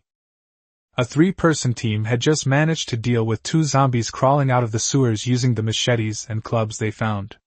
Before they could even catch their breath, they saw a dark horde of zombies sweeping across the street like a flood, heading straight for the roaring silver-gray RV in the distance, completely ignoring their team who was right next to them. Holy crap, what's going on? Those zombies, are they blind? They all seem to be heading towards that car? That's that big shot's car. What did he do? Did he attract monsters? Forget about it. Run now! Find a place to hide. A lone traveler, hiding in a second-floor convenience store and blocking the doorway with shelves, peers through a crack in the window at the street below in terror. Several ferocious Tier 1 mutants leaped over several abandoned cars at incredible speed, ignoring a player picking a lock nearby, and charged straight at the faintly visible taillights of a motorhome in the distance. Hiss, those mutants were lured away too. Great. Wait, doesn't that mean the big boss is finished? Edge of the square. Chen Hao, the leader of Black Mamba, and his men occupied a relatively sturdy 2-story building and were nervously setting up defenses. They also noticed the unusual movements of the zombie horde. Brother Hao! Look! The zombies and mutants are all heading towards that kid! One of the henchmen exclaimed excitedly, pointing outside. Aching pushed up his glasses, a hint of doubt and calculation flashing in his eyes. Strange, this attraction is too strong. Does he have some kind of special tool? Chen Hao grinned maliciously. Who cares why? Being targeted by so many ghostly things, he's doomed. It saves us trouble. Let them wear each other down first. Once they're almost done, we'll collect the corpses and the spoils. Some unlucky or unprepared players are overwhelmed by hordes of monsters the moment the game begins. Help. Don't come any closer. Run. Get upstairs. The door was kicked open. They're in. Screams and chewing sounds occasionally rose from the dark corner, then quickly fell silent again. Some players managed to hide in relatively sturdy buildings, using the debris they found to block the doors and windows, trembling as they prayed for the night to pass quickly. Some players also spontaneously formed temporary teams, standing back to back to defend against small groups of zombies and struggling to survive. The entire ruined town has been completely transformed into a purgatory of slaughter and escape. On the other side, Lin Zhou stared at the dense dots of light on the screen, which surged wildly from all directions like a red tide, and his mind was filled with a million questions and a curse. What the hell is going on? He couldn't help but curse. Did I dig up their ancestral graves or something? Why are they all rushing at me like mad dogs? Even if a motorhome is a big target and has a loud engine, it shouldn't attract all the zombies and mutants within a kilometer radius, right? Moreover, judging from their attitude of ignoring other living people and rushing straight at them, it's as if they have a map-wide taunt plus 999 buff on them. Commander, we have detected more zombie life forms approaching your location at high speed from a more distant area. Xiao AI's calm electronic voice carried a hint of barely perceptible urgency. The number continues to increase, currently estimated to be over 500 units, and is still rising. There were more than 20 high-intensity signals among them. Their movement trajectories were highly consistent, and their targets were clearly directed at this vehicle. Over 500? And it's still rising? Lin Zhou felt a chill run down his spine. He knew he might be receiving special attention. But this is way too damn attentive. Did all the monsters in the town receive a mass text message telling them to take down that silver-gray RV? What heinous crime did I commit? He thought quickly. Kill players? Steal resources? It seems like it's just a small matter, isn't it? Is it really necessary to provoke so much hatred? Wait, sin points? He recalled the system notification that sin value +1 had appeared when he killed the 2 players and the Black Mamba. Is this thing just for show in the game? Instead, it will attract monsters' priority attacks, just like a red name in an online game? Very likely. Lin Zhou's face darkened. If that's the case, then this survival game is far too unfriendly to him. It's an incredibly difficult start. But now is not the time to dwell on the reasons. A massive horde of zombies is already upon us. The nearest zombie has pounced on the front of the car, its rotting claws and hideous face pressed against the windshield, scratching and clawing wildly. Large numbers of zombies also surrounded them from both sides and behind, pounding on the reinforced armor plates and making a piercing noise. Further away, those first-tier mutants were weaving and charging through the horde of zombies at a speed far exceeding that of ordinary zombies, their scarlet eyes fixed on the RV. The RV was surrounded by layers of barriers, severely hindering its movement. Damn it! Since you insist on coming to my door! A cold glint flashed in Lin Zhou's eyes, and his doubts and frustration were instantly replaced by icy killing intent. Are you suggesting we gang up on me? You don't like me, do you? All right. Bring them all on. He was worried about the high cost of upgrading, and this opportunity just came to him. Although it was dangerous, wasn't it also a great harvest? Xiao AI. Take over all firepower systems. Activate infinite firepower talent adaptation. Authorize the ammunition expert talent effect to be randomly applied. Lin Zhou's voice was cold, carrying an unquestionable determination. Auto-targeting mode. Prioritize eliminating targets within 5 meters of the vehicle, then focus on eliminating Tier 1 mutants and high-threat units. Give it your all. Command confirmed. Vulcan Gatling system activated at full power. Ammunition expert talent adaptation in progress. Adaptation successful. Automatic target acquisition mode activated. Firing permission unlocked. Buzz. On the roof of the vehicle, the 6 barrels of the M134 Vulcan Gatling gun instantly accelerated to their maximum speed, emitting a deafening and terrifying roar. A more violent and denser metal storm than the one that had previously swept outside the communication station erupted with a deafening roar. Sizzle sizzle. That wasn't the sound of gunfire. It was the continuous high-frequency noise generated when metal bullets, driven by a high-speed motor, were fired at a rate of over 6,000 rounds per minute, creating a sound powerful enough to tear eardrums. The gunshots left a long, dazzling trail of deathly light in the darkness. Puff puff puff puff puff. The horde of zombies surrounding the front of the RV was swept away as if by an invisible, giant scythe. The zombies in the front row were instantly smashed to pieces, with blood, flesh, and bone fragments exploding backward in a fan shape. The horde of zombies that followed were as if they had crashed into an invisible steel wall, falling in droves amidst the relentless hail of bullets. Kill a regular zombie, score +1, receive 3 mechanical parts. +1. Kill a regular zombie, frozen effect triggered, score +1. The notification sounds began to bombard Lin Zhou's mind at an astonishing frequency. The points number jumped wildly. Chapter 30 Mobile War Fortress. The ammunition expert's talent is beginning to show its power. The occasional critical hit can instantly kill a Tier 1 mutant. Although the random special effects are relatively weak, freezing only slows down the zombies' movements, and burning only causes continuous low damage. In this zombie horde tactic, any negative status can improve the efficiency of clearing out zombies.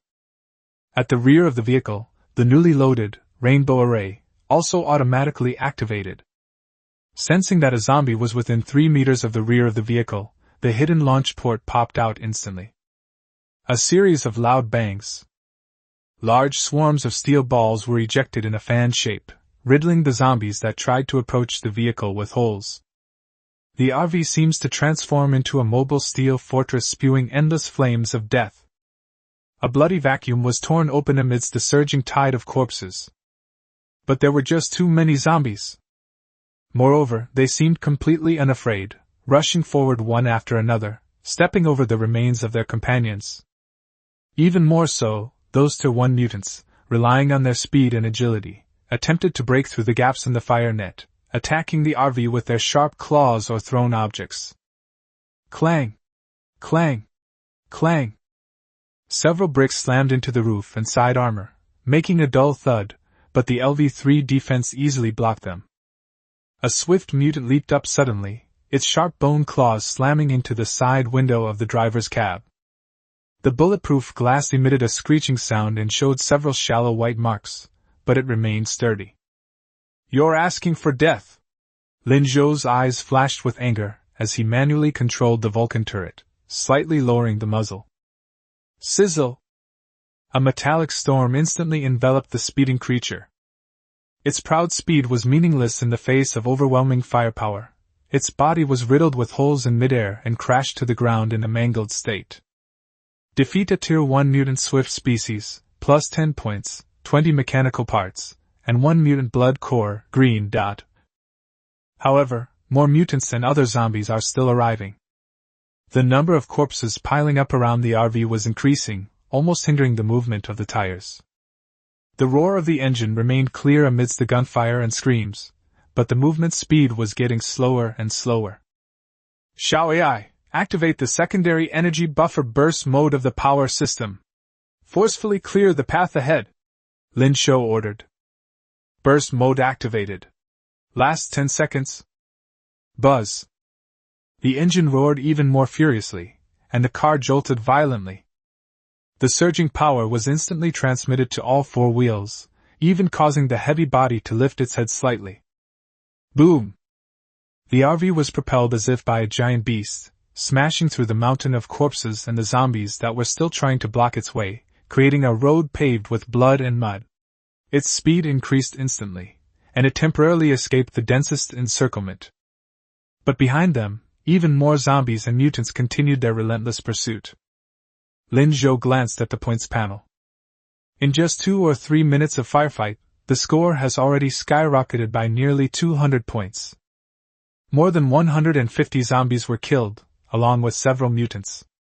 This experience gain is incredibly satisfying, provided you can handle it. He licked his dry lips, his eyes showing no fear, only an increasingly burning fighting spirit and a hint of cold excitement. Since you're so enthusiastic, then, let's send a little more. The RV carved a bloody path through the horde of zombies. The relentless, terrifying roar of the Vulcan Gatling gun and the muffled explosions of the salvo rounds echoed like a symphony of death in the night sky above the ruined town. This shocking scene was witnessed by countless players hiding in the shadows or struggling to survive. On the rooftop of a 3-story building a little distance from the battlefield, a few players who had temporarily formed a team lay on the edge, using binoculars they had found to look at the fantastical scene in the distance. Oh my god, what's that noise? It sounds like a chainsaw going crazy. It's not a chainsaw. It's a machine gun. A super powerful machine gun. Look at those flames. My god, it hasn't stopped. Is that the RV? It's going on a rampage through the horde of zombies? The zombies fall like wheat being harvested. Those mutants that rushed in were also instantly taken down. Holy crap, is this even human? This firepower, this defense, it's a mobile war fortress. Who said the big shot was doomed? This is what you call doomed? Quickly, World Channel. Send a message. There are some saviors clearing out the East District 3. Inside the two-story building occupied by the Black Mamba. The sinister smile on Chen Hao's face had already frozen. Instead, there was unbelievable horror. And a pallor brought on by a lingering fear. The cigar he was holding had fallen to the ground at some point, still emitting wisps of smoke. His henchmen were dumbfounded, some even unconsciously swallowed, making a gulp sound that was particularly clear in the suddenly quiet room. Brother Hao! Brother Hao, that car! A henchman stammered, pointing out the window at the mobile fortress spewing deathly flames in the distance, his fingers trembling. They were just congratulating themselves on the fact that the monsters had been drawn away by Lin Zhou, waiting to reap the benefits. But what are they seeing now? The RV was not overwhelmed by the zombie horde as expected. Instead, it was a one-sided, extreme aesthetic violence massacre. The firepower and sturdiness of that RV far exceeded their expectations. Gatling gun? They recognized it, but its rate of fire and sustained firepower were unlike any model they knew. And the sudden burst of shotgun shells at the rear of the car, an automatic defense system? Is this a motorhome? That's clearly a Land Cruiser. A mobile arsenal. Ah Ching had long since abandoned his composed and confident demeanor. Fine beads of cold sweat appeared on his forehead behind his gold-rimmed glasses, and his lips were tightly pressed together. He had previously speculated that the opponent might rely on talent or equipment, but the firepower and endurance before him completely overturned his understanding. This is something that cannot be achieved with just one or two good pieces of equipment. The opponent's talent, or the extent of the vehicle's modifications, must have reached an unbelievable level. That RV, that firepower. Ah Cheng's voice was a little hoarse. We were lucky. He didn't finish his sentence, but the meaning was clear. Fortunately, I was at the entrance at the time and didn't immediately start a fight. Otherwise, with their limited numbers and equipment, the Black Mambas would likely meet no better than the zombies outside if they charged in. Chen Hao suddenly came to his senses, his face turning pale and then red, a mixture of lingering fear, shame and anger at being slapped in the face, and an even more intense greed. His eyes turned red as he watched the silver-gray monster leisurely strolling through the horde of zombies, frantically reaping points. That car, those weapons, we must get our hands on them. He gritted his teeth, his voice squeezed out from between them, filled with a desperate madness. Ah Ching! I need to think of a way. Wait until they're done fighting, wait until that kid relaxes, or wait until those monsters wear him down, we must. Looking at the endless stream of corpses surging towards the RV, only to be torn to pieces, Ah Ching began to have serious doubts for the first time about his boss's plan to take advantage of the situation. Would that car and that person really be so easily brought down? Chapter 31. The World Channel is in an uproar. Lin Zhou is famous. World Chat Channel. Breaking news! Breaking news! A god has appeared in District 3 East. The Silver Grey RV boss is going on a rampage through a horde of zombies. Really? You're kidding, aren't you? Pictures don't lie. Blurry video taken at night. Holy crap! This is real. The gunfire, it just hasn't stopped. Unlimited ammo? It's not just the guns. That RV is incredibly tough. Zombies can't break through its defenses at all. Mutants just crash into it and make a bang. I was a bit closer just now, and I saw an automatic shotgun at the back of the car. Any zombies that got close were riddled with bullets. What kind of talent is this? What kind of vehicle is this? This is outrageous. The master who can wield a giant pineapple with one hand. It really is him. Who said the big boss was going to get revenge on by Black Mamba? With this kind of firepower, would Black Mamba dare to go in? Does the pro need a support?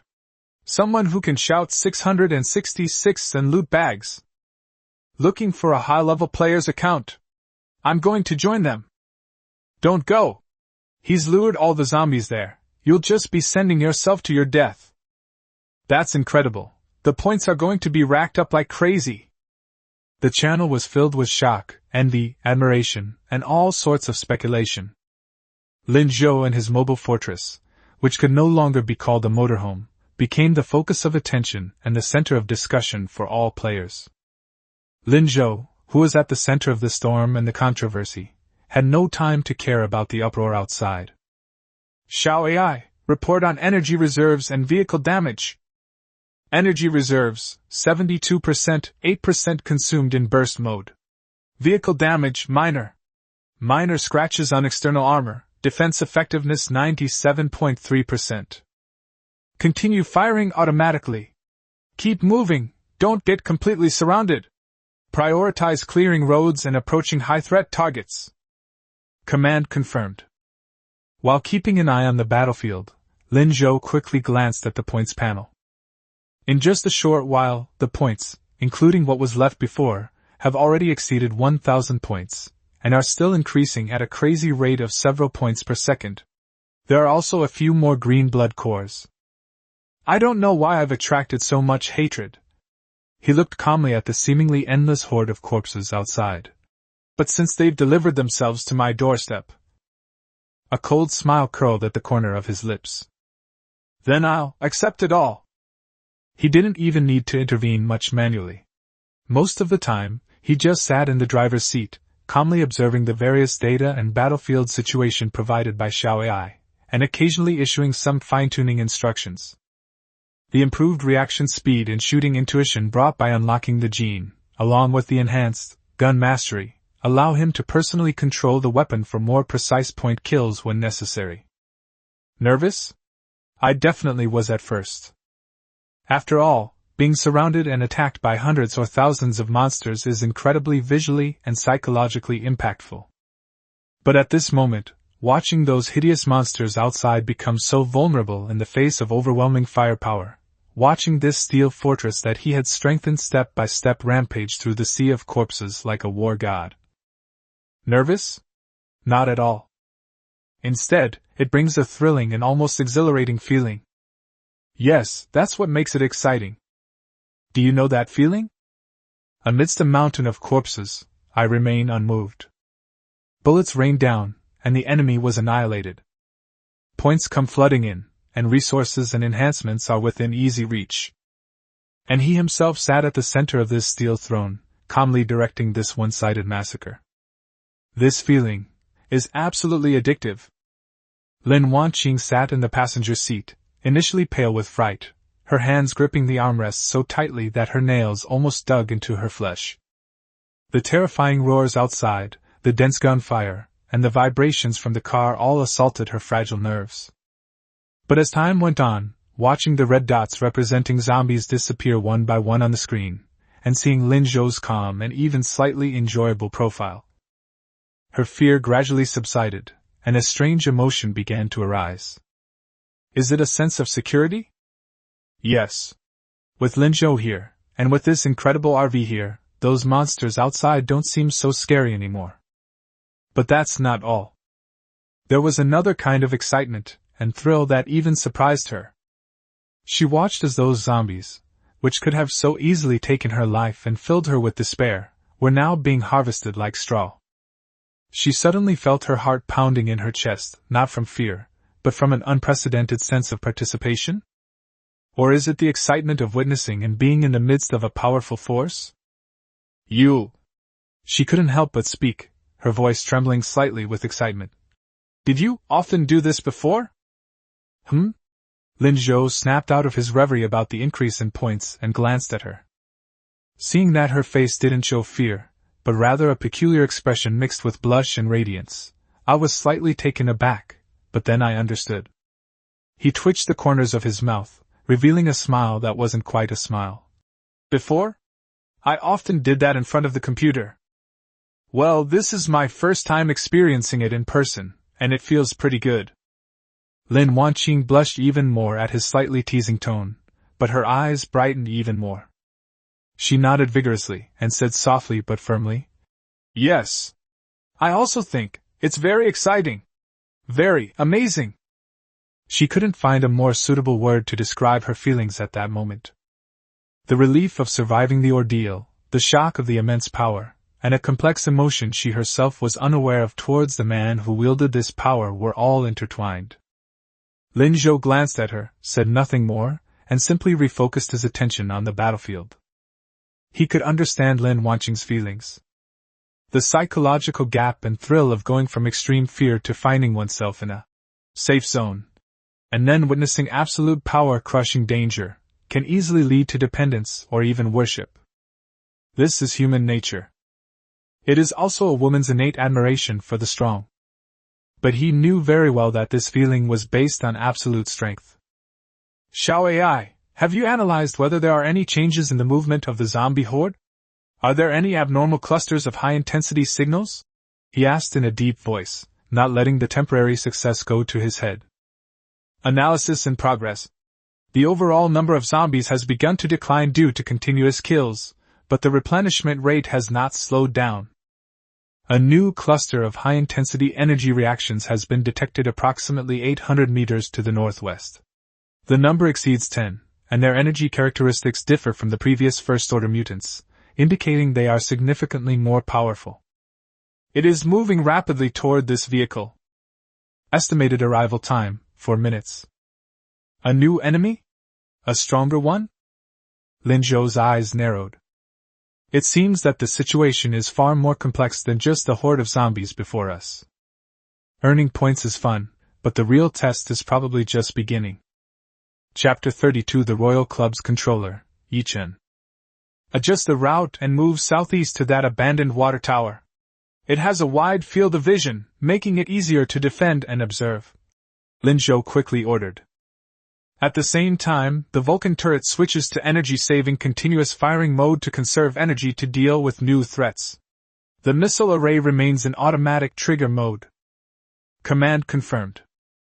The RV engine growled as it rolled over the wreckage and began to turn. Lin Zhou glanced at the time.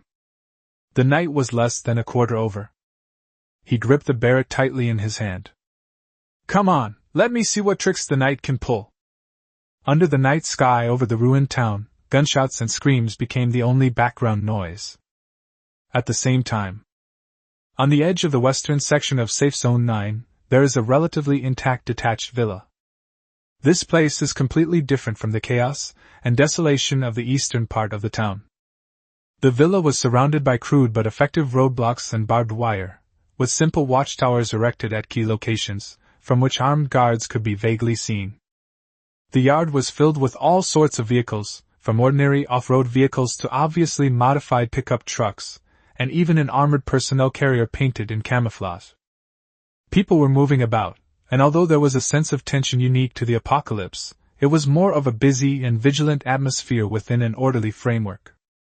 Inside the villa, the lights were on.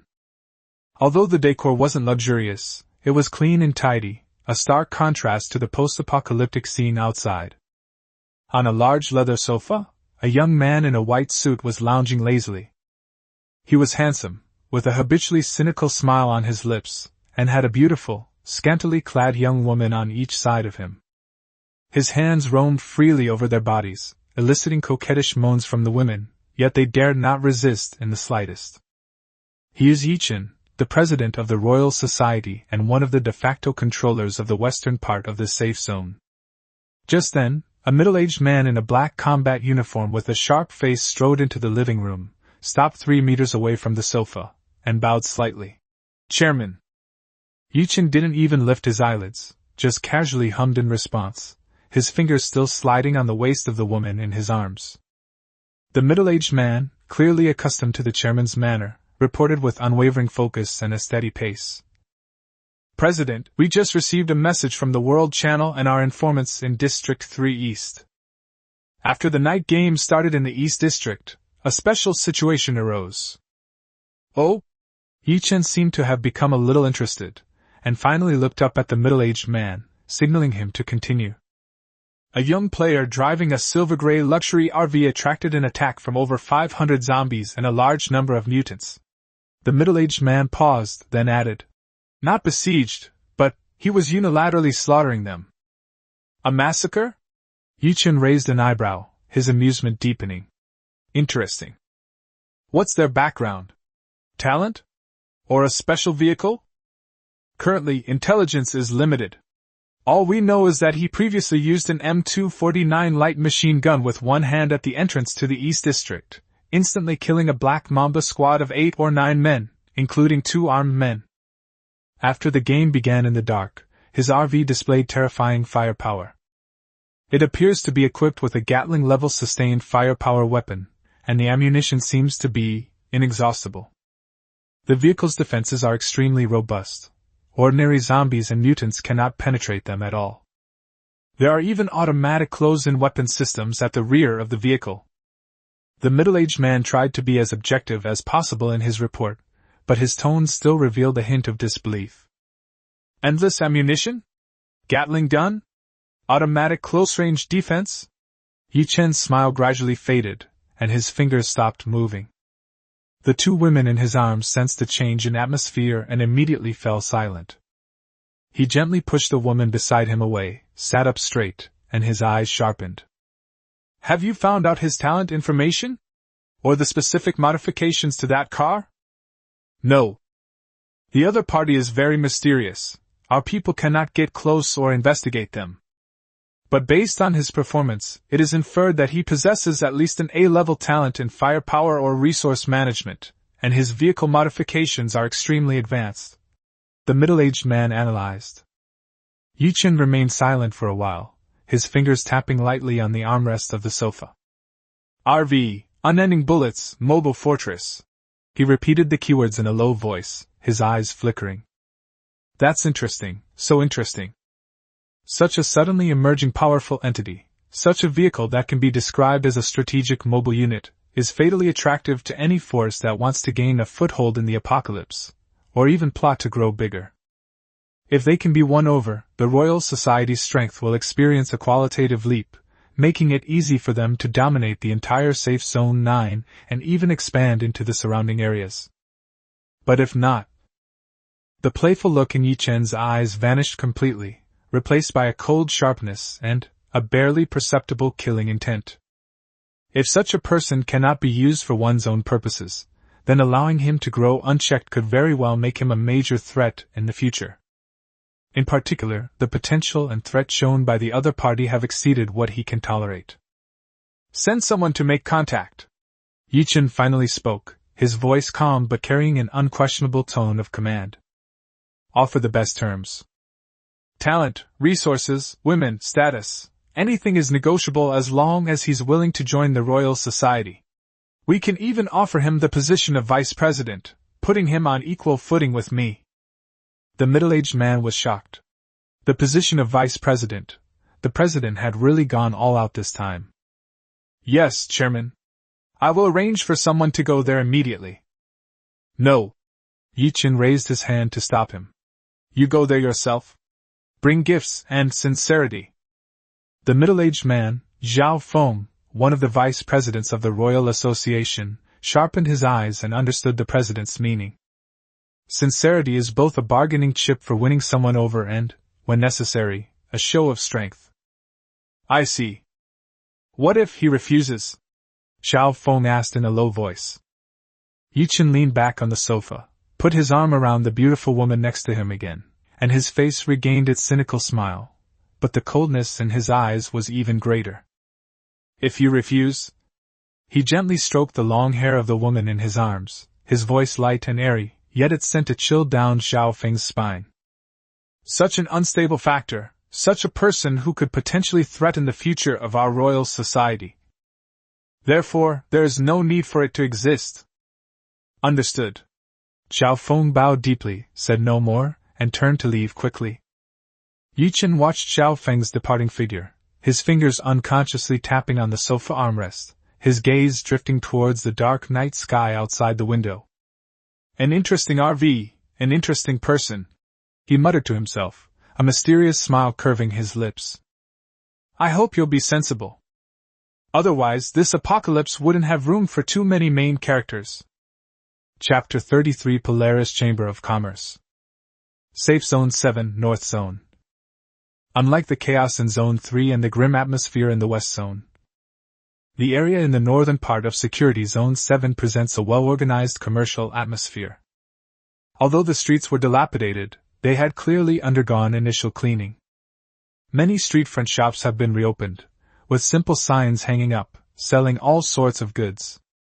From the most basic compressed biscuits and bottled water, to tools, parts, and unexpired medicines salvaged from the ruins.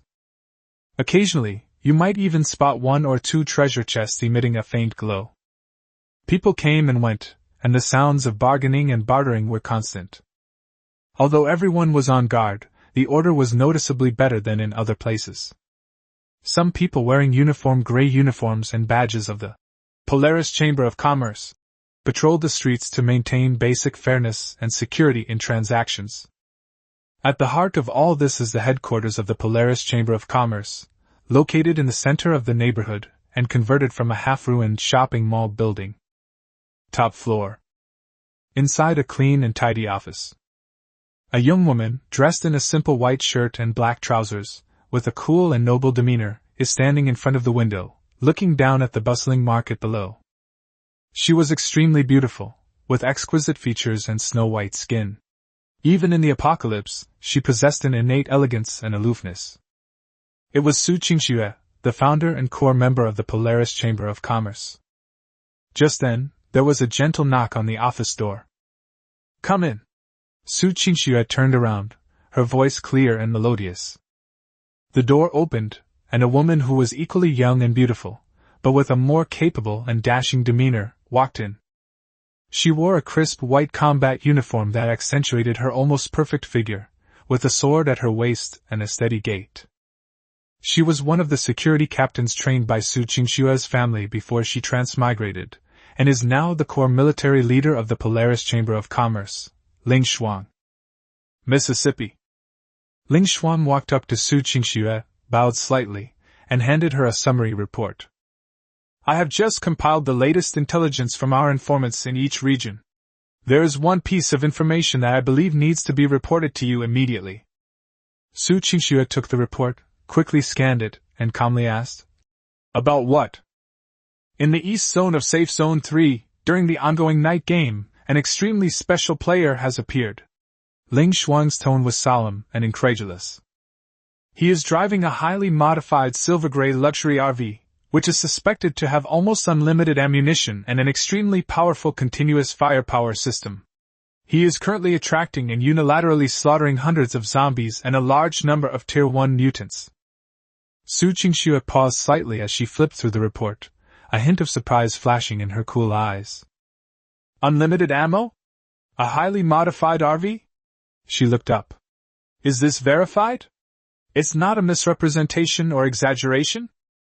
"Our informants in the East District 3 witnessed it firsthand and managed to record a blurry video," Ling Xuan affirmed. "Although the images are not clear, the continuous and intense firepower and the scene of zombies falling in droves cannot be faked. Based on the analysis, the opponent possesses at least an A-level rare talent, and the modification skills of that RV may far exceed the level of the average player."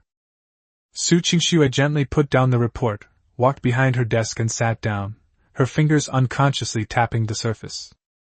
This is her habitual action when she is thinking. "Such a powerful figure who suddenly appeared, what was the Royal Society's reaction?" she asked astutely.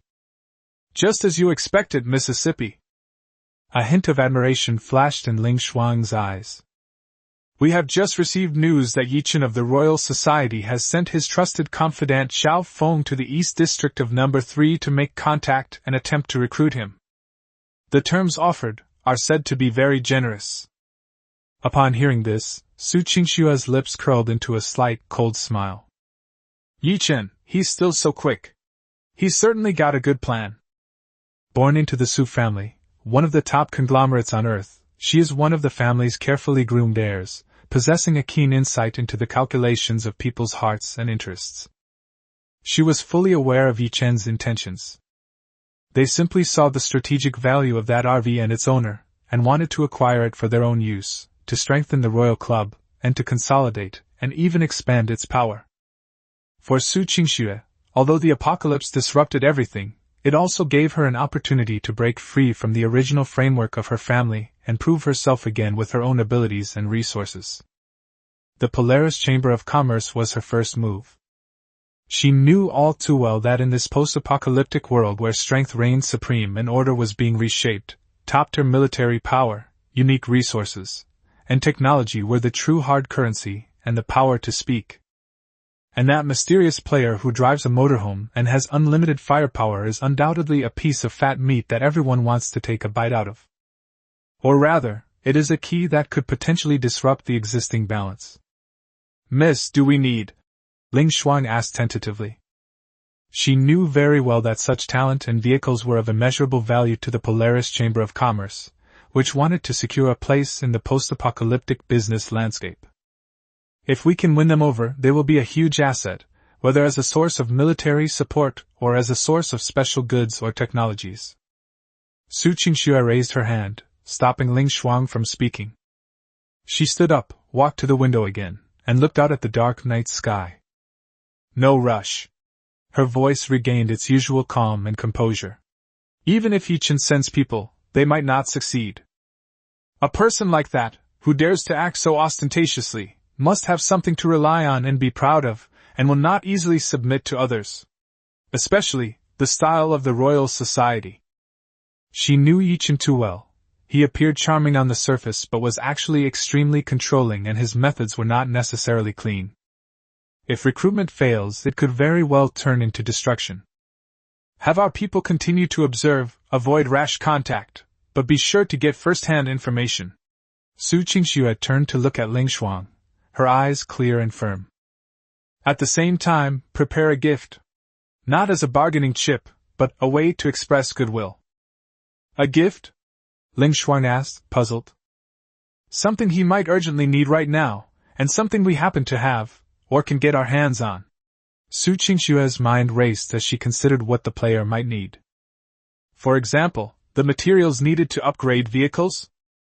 Or reliable intelligence regarding gene unlocking or special talents? She paused, then added, "Also, check that player's basic information, the more detailed the better. Their background before they transmigrated might give us some clues." "Yes, miss." Ling Xuan accepted the order, a knowing glint in her eyes. "Miss, you're taking a different route. Instead of seeking quick and easy recruitment, we should establish a more equal and stable relationship based on needs." Su Qingxue sat back down, her gaze falling on the descriptions in the report. A faint hint of curiosity and anticipation flickered deep within her cool eyes. "An interesting variable," she murmured to herself. "Yichen, this time, you may not get what you want." The apocalyptic drama seems to be becoming increasingly unpredictable and exciting because of a young man driving a camper van. Chapter 34 Danger. Second-tier mutant, Hellhound. At the same time. On the other side. The RV rolled over the last pile of corpses, broke through the densest encirclement of the zombie horde, and roared as it drove toward its intended target. The abandoned water tower standing on the edge of the ruined town. The scattered zombies and Tier 1 mutants along the way posed no threat whatsoever thanks to Vulcan's burst fire and the automatic clearing by the array of shrapnel bullets. Soon, the open area where the water tower was located came into view. This place originally appeared to be the courtyard of a small factory. The ground was rough cement, with some rusted and abandoned machinery and containers piled up, and the view was relatively open. Only the towering, cylindrical water tower, over 30 meters high, stood there all alone, casting a heavy shadow under the gray sky. The RV stopped at the bottom of the water tower, with its front facing the direction it came from, ready to start and leave at any time. "Shao AI, perform a full scan of the surrounding 1 kilometer radius, focusing on monitoring high-intensity energy reactions," Lin Shou ordered, while also vigilantly observing his surroundings through the car window and screen. Surprisingly, this area was unusually quiet. The horde of zombies that had been relentlessly pursuing them seemed to be blocked by some invisible boundary as they approached this area. They lingered on the outskirts, letting out unwilling roars, but dared not cross the line. This unusual silence, however, set off alarm bells in Ling Zhou's mind. "Abnormal energy fluctuations detected!" Shao AI's voice suddenly rang out. Source: the top of the water tower and the surrounding shaded area. "The energy intensity far exceeds that of the previous Tier 1 mutants. Preliminary assessment. Second-order mutated life form. Quantity, 1. Moving at high speed. The words had barely left his mouth. Wah! A deep, terrifying roar came from the shadows at the top of the water tower. Immediately afterwards, a huge black shadow leaped down from the top of the tower like a ghost. Instead of lunging directly at the RV, it landed gracefully on a pile of abandoned containers 20 meters in front of the water tower, looking down at the RV below. With the help of the headlights and night vision goggles, Lin Zhou finally saw the true face of this big guy. That was a giant dog, comparable in size to an adult water buffalo, but even more slender and agile. Its entire body was covered with a thick, bluish-black keratin layer, which gleamed with a faint, cold light in the dim light. Its limbs are thick and strong, and its claws are as sharp as knives. What's most striking is its eyes. They're no longer the murky crimson of a zombie or a first-order mutant, but rather a cold, dark golden vertical pupil. It raised its ferocious head, and just by standing there, a violent pressure swept over you. Warning! Encounter with a Tier 2 mutant, Hellhound, Swift Lord type. Threat level, extremely high. Second tier. Lin Zhou's expression was solemn. Damn it! We've only just started and we're already getting Tier 2 elite monsters? Even if I killed a few players, does that mean they want to kill me? They're fucking sore losers! Lin Zhou spat and cursed inwardly. But we still started analyzing the situation on the field.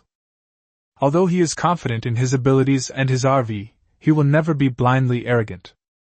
He had already fought against the first-order mutant, and knew how powerful it was. This second tier, just in terms of size and aura, is far superior to the first tier. He knew very well that although he had unlocked the initial gene lock and his physical attributes had reached and slightly surpassed the limits of ordinary humans, with his talent and equipment, his combat power was roughly enough to contend with or even kill a first-tier mutant. But facing this kind of second-tier mutant that looks like a boss, a head-on confrontation would be suicide. If that slap came down, my body would probably be turned into a meat pie. We can't defeat them by force, we can only outsmart them. Our advantage lies in the RV. In our firepower. In our mobility. Shall AI analyze the target's weaknesses? Plan the best tactics for containment and attack. Lin Zhou spoke rapidly, while simultaneously taking control of the Vulcan Gatling gun. Automatic mode is highly efficient at dealing with regular enemies, but more precise control is needed to deal with highly mobile and threatening single targets. Analysis in progress.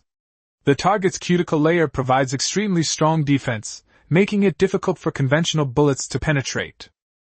Weaknesses are suspected to be the eyes, mouth, joints, and a possible energy core.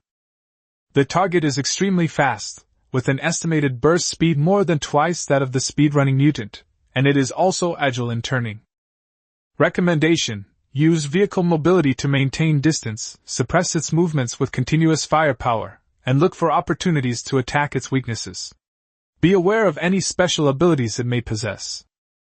Twice the speed of a swift species? Lin Zhou's heart sank. This means that if you miss your first strike, you could be instantly closed in on. Roar! The Hellhound seemed to have finished observing the RV, this lump of metal, and lost patience. The dark golden vertical pupils locked onto the driver's seat, and the hind legs kicked off suddenly. Boom! The container beneath its feet was instantly crushed. Its massive body transformed into a blur that was almost impossible to see with the naked eye, and with a shrill whooshing sound, it hurtled straight toward the driver's cab of the RV like a cannonball. The speed was far faster than Lin Zhou had anticipated. Activate burst mode! Full left! Lin Zhou practically roared. Vroom! The RV's power system responded instantly, and the secondary energy buffer burst forth. The vehicle swerved sharply to the left. Almost simultaneously, the Hellhound's body, carrying immense force, grazed past the right side of the car's front. The sharp claws slashed a series of ear-piercing sparks and deep dents across the reinforced right side armor. The vehicle shook violently. That was close. Lin Zhou broke out in a cold sweat. If it weren't for the advance warning and the instantaneous burst of LV4 power, that impact could have directly overturned the car or torn it apart. The hellhound missed its target and landed behind the RV. Without pausing, its thick tail swept back like a steel whip. Bang! The impact slammed into the armored panel installed at the rear of the vehicle. The force was so great that the RV shook. Now! Lin Zhou's eyes sharpened, and the Vulcan Gatling gun, which he had already aimed at, instantly turned around. Sizzle! The metal storm poured towards the hellhound's back. However, the hellhound's reaction speed is astonishing. Sensing a deadly threat, at the critical moment, its massive body twisted to the side with incredible flexibility. Puff puff puff puff. Most of the bullets hit its thick keratin layer on its back, only causing a few sparks and a few broken pieces of armor, failing to cause any real damage. Only a few bullets grazed its hind leg joints, leaving a few bloody marks, causing it to let out a muffled roar of pain. The defense is truly insane! Lin Zhou gritted his teeth. Gatling gun bullets are surprisingly difficult to penetrate its defenses. The hellhound was enraged. Instead of rushing to attack, it began to move at high speed around the RV. It moved so fast it almost left afterimages, leaving blurry trails on the night vision screen. It would occasionally launch a swift pounce or claw attack from a tricky angle, forcing Lin Zhou to concentrate on maneuvering the RV to dodge and adjust the gun barrel, increasing the pressure on him. Xiao AI. Switch to special ammunition. Activate the ammunition expert enchantment effect. Try frost or corrosion attributes to weaken its speed or defense. Lin Zhou gave the order while struggling to dodge the hellhound's attacks. Command confirmed. Mental energy infusion. Enchantment effect, frost, triggered. The bullets fired from the Vulcan Gatling gun were instantly covered with a faint layer of icy blue luster. Da-da-da-da. The frost bullet struck the hellhound's body. Although it was still difficult to penetrate its defenses, the accompanying low-temperature effect began to take effect. The hellhound's movements slowed noticeably, and tiny ice crystals condensed on its body. Working! Lin Zhou's spirits lifted. Keep the pressure on. Look for an opportunity to attack its eyes or joints.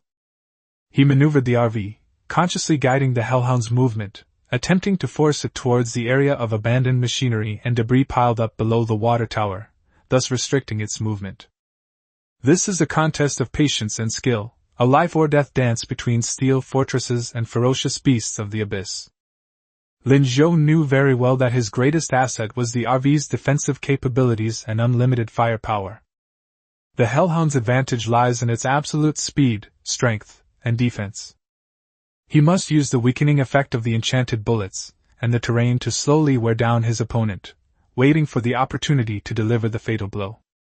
The hellhound seemed to realize how troublesome this tinkin was, and the cruelty in its dark golden vertical pupils intensified, making its attacks even more ferocious. Chapter 35. Oh no! We've encountered a boss with an invincibility cheat. The battle intensified. While the Vulcan Gatling gun's frost-enchanted bullets can slow down hellhounds, they are ineffective at penetrating armor. Conventional bullets are like a tickle. Change! Lin Zhou made a decisive decision. He flicked his wrist to switch the Vulcan to standby mode, and then grabbed the Barrett M82A1, which gleamed with a cold, hard metallic luster, from beside the seat. He set up his gun and locked the scope onto the hellhound's hind leg joints, which were slightly clumsy due to the frost slowing it down. That's the spot where I was grazed by a stray bullet that triggered my passive talent. Ammunition expert armor-piercing enchantment. A sliver of his mental energy was instantly drawn out and injected into the gun barrel. The bullet's surface gleamed with a sharp, silvery gray light. Bang! A dull, thunderous roar. The heavy Barrett shuddered violently, but Lin Zhou's 10 points of strength, combined with the stability gained from unlocking his genes, allowed him to steadily absorb the recoil. The silver-gray armor-piercing round sliced through the air and hit the target precisely. Pfft! This time, it's not Mars. The bullet pierced deep into the junction of the callus and muscle in the hind leg joint of the hellhound. It brought up a cloud of dark red blood and shattered bone fragments. Roar! The hellhound let out a pained howl, its massive body staggered, and its hind leg was clearly unable to provide any support. Successful! Lin Zhou's eyes lit up, and without any mercy, he pulled the trigger repeatedly. Bang! Bang! Bang! Barrett bullets with armor-piercing enchantment kept hitting the same wound area. The hellhound's hind leg joints were blown to pieces and almost broken. It howled in agony, its speed decreased drastically, and its once ghostly figure became unsteady. There's hope! Lin Zhou's eyes lit up, and he prepared to press his advantage.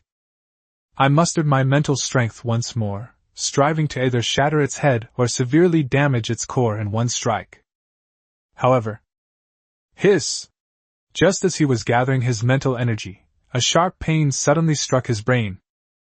It felt like countless needles were pricking me. My vision even went black for a moment. Damn it! Lin Zhou's face turned pale. I just used armor-piercing enchantments on the Barrett bullets, and my mental energy was completely depleted. Although his mental attribute has been enhanced due to the unlocking of his genes, the actual value and mental energy recovery speed are clearly not keeping up with the high intensity of continuous enchanting consumption. Insufficient mental strength led to a failed attempt at enchanting, and even resulted in a backlash. Damn it! Lin Zhou gritted his teeth, enduring the headache and dizziness. If enchantments don't work, then rely on the Barrett's inherent power and the passive random effect of the ammunition expert. He steadied his breathing and aimed again at the relatively vulnerable abdominal area exposed by the hellhound's severe injuries, firing continuously. Bang! Bang! Bang! With unlimited ammunition, the Barrett's muffled gunshots echoed continuously.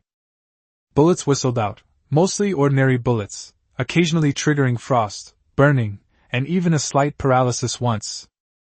However, these passive effects have very limited effect on a severely injured hellhound. The frost slowed its movements for a moment, the burning felt like a tickle, and the paralysis caused it to twitch occasionally, but none of these could cause a fatal injury. What made Lin Zhou's heart sink even more was that a bizarre scene unfolded. Although the hellhound howled incessantly and staggered, the shattered muscles and bones at its wounds began to wriggle, grow, and heal at a speed visible to the naked eye.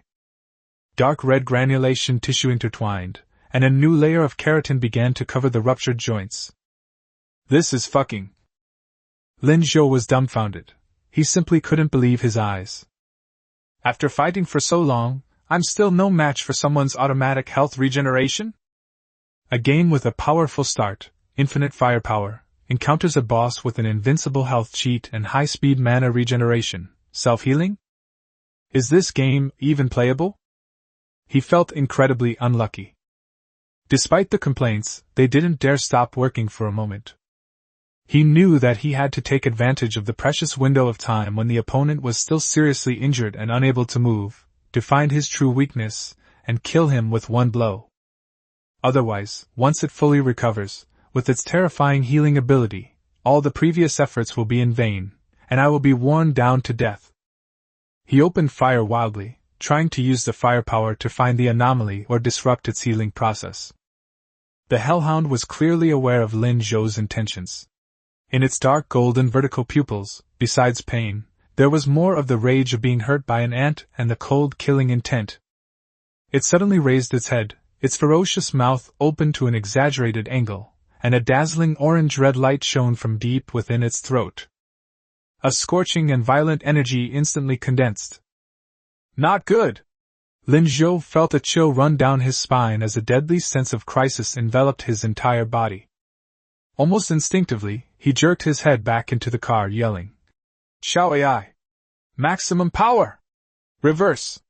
Get out of the way! Instruction confirmed! Emergency evasive action!" The RV engine roared, the tires screeched as they rubbed against the ground, and it suddenly lurched backward. But it was still a little too slow. Boom!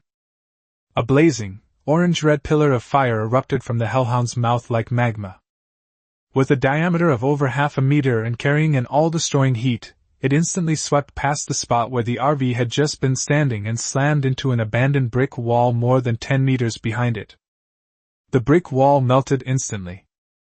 A large, charred crater remained, with the concrete around the edges still hissing and emitting wisps of smoke. The RV, though avoiding direct hit from the pillar of fire, was violently thrown away by the aftershocks of the terrifying explosion and the spreading high-temperature airflow. "Hold on tight!" Lin Zhou only had time to shout this to Lin Wanqing in the passenger seat before he felt the world spinning around him. The RV tumbled through the air several times before crashing heavily to the ground, bouncing up again, and then falling again. The robust LV-3 armor and reinforced structure withstood the massive impact, causing the warning lights inside the vehicle to flash wildly and items to fly everywhere. Lin Zhou gripped the steering wheel and seat tightly, feeling as if his internal organs had shifted. He felt a sweet taste in his throat and almost vomited blood.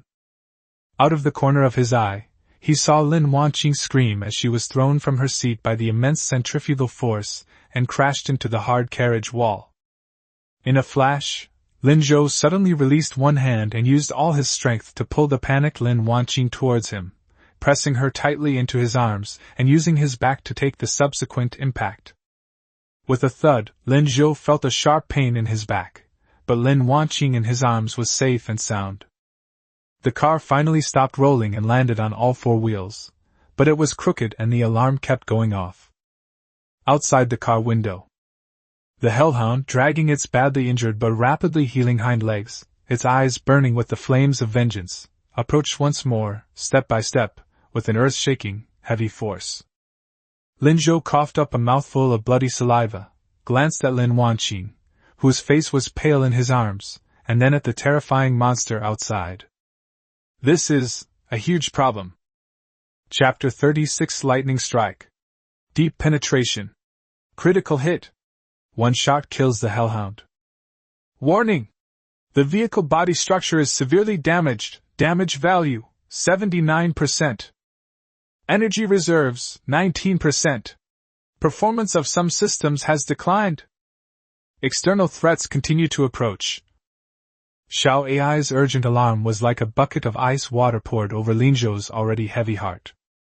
He endured the dizziness and the sharp pain in his back, immediately brought up the vehicle control panel, locked his eyes on the repair option, and clicked frantically. System prompt: the player is currently in a high-intensity combat situation. Repair functions are temporarily locked. Please leave combat or enter a safe zone before attempting to operate. A line of cold, red text popped up. Damn it! There are such rules? Lin Zhou couldn't help but curse, his heart sinking completely.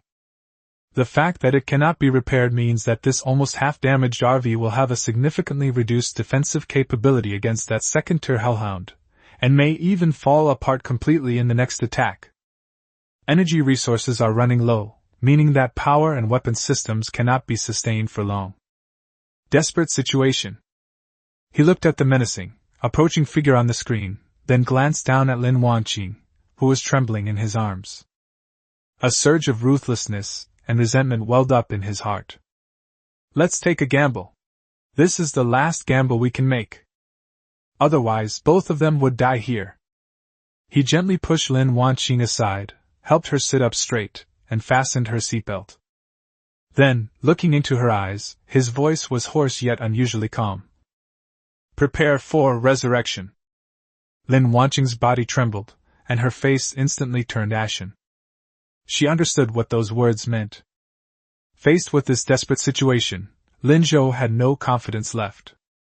The only hope is that resurrection coin. But what happens after the resurrection? Tears welled up in her eyes, her lips trembled, but in the end she said nothing, only nodded forcefully, her eyes filled with only desperate obedience. Lin Zhou stopped looking at her and took a deep breath. He bent down and picked up the Barrett sniper rifle that had fallen to the corner of the carriage. Thankfully it works. He raised his gun again, the muzzle fixed through the broken car window on the hellhound, which was less than 30 meters away from the RV, trudging heavily with a cruel, mocking look in its eyes, like a cat toying with a mouse. The other party seemed convinced that the dilapidated car and the people inside were already theirs, and they were leisurely enjoying the last struggle of their prey. Damn it! Lin Zhou licked his chapped lips, his mouth filled with the taste of blood. Whether I live or die depends on this. He closed his eyes and frantically squeezed out his remaining mental energy, which was even stinging from the backlash. There was only one thought in my mind. Penetrating. Destroying. Electricity. He poured his last remaining spiritual energy, without reservation or hesitation, into the weapon in his hand that represented his last hope. Ammunition expert talent activated. Mental power infusion. Enchantment effect. High voltage shock. Triggered. Ding. Extreme mental energy infusion and strong will detected. Triggering the passive talent critical strike. Ding. Special effect deep penetration triggered simultaneously. A series of prompts exploded in his mind, but Lin Zhou had no time to listen carefully. He felt as if his brain was being violently torn apart, his vision blurred, and he could barely hold the gun. But he gritted his teeth and, with sheer willpower, suddenly opened his bloodshot eyes and pulled the trigger. Bang! This gunshot was completely different from the previous ones. The flames spewing from the gun barrels even seemed to carry a strange blue-purple electric light. A special bullet, its surface crackling with blinding arcs of electricity, tore through the air, carrying Lin Zhou's last hope and all his madness, and shot toward Hellhound. 30 meters away. The bullet, struggling in its death throes, was clearly reflected in the Hellhound's dark golden vertical pupils. It could even sense the desperate and futile mental fluctuations of that tiny human being from the bullet. The ant's resistance. A hint of human-like contempt flashed in its eyes, and it didn't even bother to adopt a basic defensive stance. It has absolute confidence in the stratum corneum on its body surface that is rapidly healing and even becoming more solidified due to anger.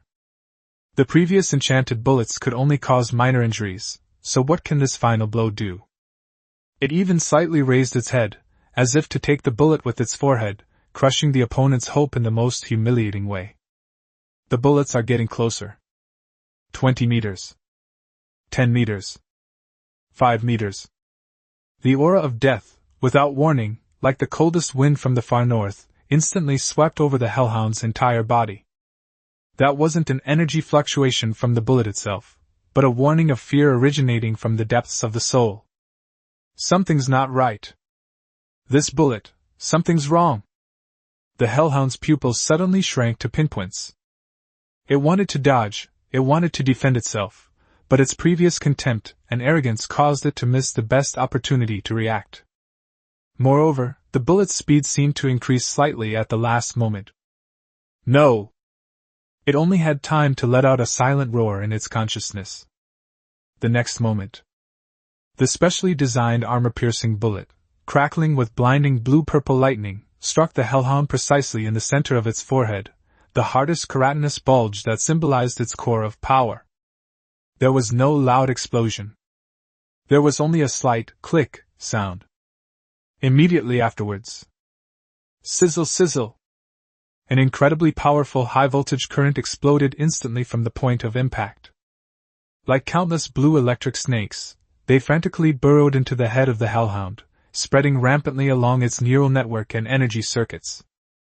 The deep penetration effect allowed this destructive electrical energy to ignore most of the external defenses and directly target its most vulnerable internal organs, nerve nodes, and that dark red core hidden deep within its body. Oh whoa! The Hellhound let out an unprecedented scream.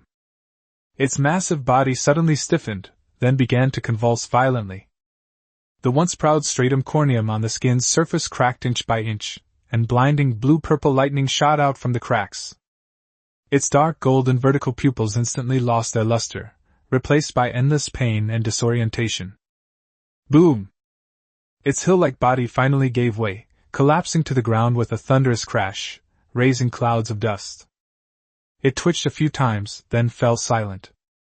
Only its head was still hissing with blue smoke and tiny sparks of electricity. Defeat the Tier 2 mutant, Hellhound, Swift Lord type. Gain 500 points, 1 Hellhound heart, blue rare, 2 Hellhound fangs, 1 Tier 2 energy core, fragmented, 1 C-rank skill scroll, swift shadow step, and 3 special materials, hellfire seeds. A series of incredibly generous reward notifications sounded. But Lin Zhou could no longer hear it. After the bullet hit its target, he felt everything go completely black. All his strength and energy seemed to be drained away in an instant. His brain felt like it was being pierced by thousands of steel needles at the same time. The excruciating pain made him groan, and his body went limp forward as he lost consciousness. Lin Zhou! I could almost hear Lin Wanqing's tearful scream, but the sound faded into the distance. The bet was won. But it also completely overdrawn its resources. The world was plunged into darkness. Chapter 37, Killing the Second-tier Mutant shocks the entire audience. At the same time, the cold, mechanical voice echoed once again in the minds of every player. World announcement. Congratulations to player Lin Zhou for becoming the first to kill a Tier 2 mutant. Hidden achievement triggered, Tier 2 Slayer. Rewards, 500 points, 1 exclusive Lord's Chest, 1 advanced achievement chest. Server-wide announcement. Repeated 3 times. Dead silence. All the players who were struggling, hiding, fleeing, or fighting like Lin Zhou were momentarily stunned and their minds went blank upon hearing this announcement. Second-order variant? First kill? Lin Zhou again? Are you trying to kill us? After a brief silence, all regional channels erupted in excitement. World Chat Channel. Holy crap! It's him again? Lin Zhou? A second-tier mutant? What the hell does that mean? A first-tier one almost killed me! I have to carefully team up to kill even regular zombies, and these pros are already soloing second-tier bosses? Are we playing the same game? Are you sure it's not a private server? Wow, you're awesome! Voice cracks. 500 points? And an exclusive Lord's Chest? An advanced achievement chest? I'm so jealous, I'm green with envy. Does the boss need another accessory on his leg? The kind that can warm the bed? Who said the big shot was going to get revenge on the Black Mamba?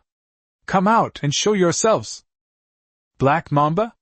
He's not even worthy of shining the shoes of the big shots anymore, is he? It can even kill second-tier mutants. Just how terrifying is that, RV? This isn't just a powerful figure, this is an invincible one. It's Optimus Prime. I need your coordinates. I want to go join them. Even just watching the pros grind monsters from afar is fine. Royal Club Villa, West Zone of Security Zone 9. The wine glass that Yichen was playing with suddenly snapped in his hand, and the bright red wine flowed down between his fingers, staining the white cuffs of his suit. The 2 beautiful women beside him were terrified, but dared not move. Second-tier mutant? Yichen slowly put down the broken wine glass, his voice revealing neither joy nor anger, but the temperature in the room seemed to drop several degrees. He actually managed to solo kill a second-tier opponent? While Lin Zhou's firepower and survivability were impressive, they were still within Yichen's acceptable range. Unlimited ammo can be understood as a top-tier talent, while powerful vehicles can be understood as having obtained advanced blueprints by luck. But he could single-handedly kill a second-tier mutant. This has gone beyond the realm of powerful players and is beginning to move towards the inhuman realm. He was confident that his forces could also kill second-tier mutants. But that would likely come at the cost of enormous casualties. And this Lin Zhou man did it all by himself. It seems I underestimated him. Yichen gently wiped the wine off his hands, his eyes deep and unfathomable. His value is greater than I imagined. The threat is bigger than I imagined. He opened the game chat interface and asked Zhao Feng. Where are you? We've entered the edge of East Zone 3 and are avoiding the combat zone. We expect to reach the approximate area where the target was last seen about half an hour after dawn. Zhao Feng replied quickly. The plan remains unchanged. Yichen's voice was icy. Maintain contact and recruitment. The conditions can be discussed again. If he's willing, I could even make him the top vice president of the Royal Society, second only to me. This was the highest price Yichin could offer, almost equivalent to giving up half of his power and resources. But if a cold glint flashed in Yichen's eyes, he still refuses, or shows any signs of being out of control. He didn't finish speaking, but Zhao Feng already understood. Such a variable with unlimited potential, outstanding strength, and uncontrollable nature, if it is determined that it cannot be used for our own purposes, then before it truly grows into a major threat, we must eliminate it at all costs. Understood. Yichin leaned back on the sofa and waved for the frightened woman beside him to leave. He sat alone in the brightly lit room, gazing at the still dark night sky outside the window, his fingers tapping lightly on the armrest of the sofa. Lin Zhou, interesting. I hope you can make a wise choice. Northern District of Security Zone 7, Polaris Chamber of Commerce Headquarters. Su Qingxue stood by the window, holding a glass of water in her hand, listening quietly to Ling Shuang's report. When she heard the world announcement, and the news of Lin Zhou killing the second-tier mutant, her fingers holding the water glass tightened almost imperceptibly. On her cool and exquisitely beautiful face, a complex emotion flashed: surprise, admiration, solemnity, and an increasingly intense interest. A second-tier first kill, indeed no ordinary opponent, she murmured to herself, as if confirming something. Miss Zhao Feng from the Royal Society has entered the East District, and his target is clear, Ling Shuang reminded her. Su Qingxue placed the water glass on the windowsill, turned around, and said calmly, Yichin is probably going to run into a brick wall this time. What you mean, miss, is... A person who can kill a second-tier mutant alone must have a mindset, strength, and trump cards that far exceed the imagination of ordinary people. Yichen's tactics of using both kindness and severity, and the principle of those who obey me prosper, those who defy me perish, may not be effective against this kind of person, Su Qingxue analyzed. Even if Lin Zhou is only pretending to be cooperative for now, it is by no means a fish in a pond and will never be content to remain subservient to others for long. The Royal Society, the temple is too small to accommodate this great Buddha. Ling Shuang seemed thoughtful. Then we. How are our gifts coming along? Su Qingxue asked. As Miss instructed, we have gathered the most valuable items we have at the moment that are of high value to our advanced combat forces and vehicles, including a clue about the energy core, a rare fragment of a spiritual crystal, and a map marking several hidden locations in the vicinity that may produce advanced materials, Ling Shuang reported. Very good. Su Qingxue nodded. Don't rush to send it out. Let's wait until the commotion in the East District calms down, and wait until Lin Zhou gets through this crisis before we talk about it. She had a gut feeling that killing a second-tier mutant would not be easy. The mysterious RV owner has probably paid a heavy price. This may be the best time for the Polaris Chamber of Commerce to express goodwill and establish connections. Offering help in times of need is far more memorable than adding to someone's success. Continue to monitor the situation closely. Report to me immediately if there is any new information regarding the situation or developments in Lin Zhou, Su Qingxue instructed. Yes, miss. Ling Shuang accepted the order and withdrew. Su Qingxue looked out the window again. His cool, clear eyes reflected the darkness in the distance. Lin Zhou. She murmured the name, a slight smile playing on her lips. How many more surprises can you bring? Chapter 38 Undercurrents. The sky, from its deepest black, gradually revealed a faint gray light. The screams and gunshots in the ruined town gradually faded away as the hellhound died and the system announcements echoed. The game of night seems to be drawing to a close ahead of schedule. On a relatively intact street in the eastern part of the town. Bang! With a dull shotgun blast, the last zombie lingering nearby had its head smashed open, its blood splattering onto the cracked wall. Aching expressionlessly put down the still smoking shotgun in his hand, took out a relatively clean cloth from his pocket, and carefully wiped away the few drops of blood splattered on his face. His clothes were stained with filth, but his eyes remained calm and sharp.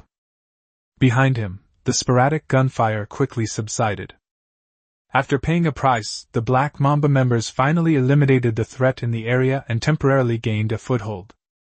Shinhao, escorted by 2 trusted henchmen, emerged from a nearby building and approached Ah-cheng with a gloomy expression. Is everything resolved? Shinhao's voice was hoarse, carrying fatigue and a hint of barely perceptible irritation. Ah-cheng nodded, casually tossing the rag he'd used to wipe the ground, his gaze sweeping over the gradually quieting ruins. It's safe for now. But boss. He paused, looked up at Shinhao, and said in a low voice. You heard the announcement just now, right? Shinhao's face turned even uglier, his cheeks bulging from being clenched. How could he not have heard it? The world announcement that echoed in his mind was like a resounding slap across his face, and like a boulder pressing down on his heart. I heard it. Shinhao squeezed out 3 words through gritted teeth, his fists clenched so tightly they cracked. That kid actually killed a second-tier mutant. He recalled the chaos and casualties he suffered when he encountered the first-order mutants, and he was still shaken. If the first tier is so difficult to deal with, the second tier, just thinking about it makes my scalp tingle. But that young man in the RV actually took him down single-handedly. What does that mean? This means that the opponent's strength and trump cards far exceeded their initial estimates, and may even have reached a level that they could not comprehend. Ah-cheng's eyes were also filled with apprehension, but he thought more deeply and was more composed than Shinhao. Boss, we and him have become mortal enemies, Ah-cheng said slowly, his voice icy. At the entrance to the East District, our men were killed by him, and we lost face. Given his ruthlessness and decisiveness, even if we want to settle things peacefully now, he probably won't let us off the hook. Such a person would never tolerate any potential threat, especially one like us who have already been involved and have a criminal record. Shinhao's expression shifted, for he understood this principle all too well.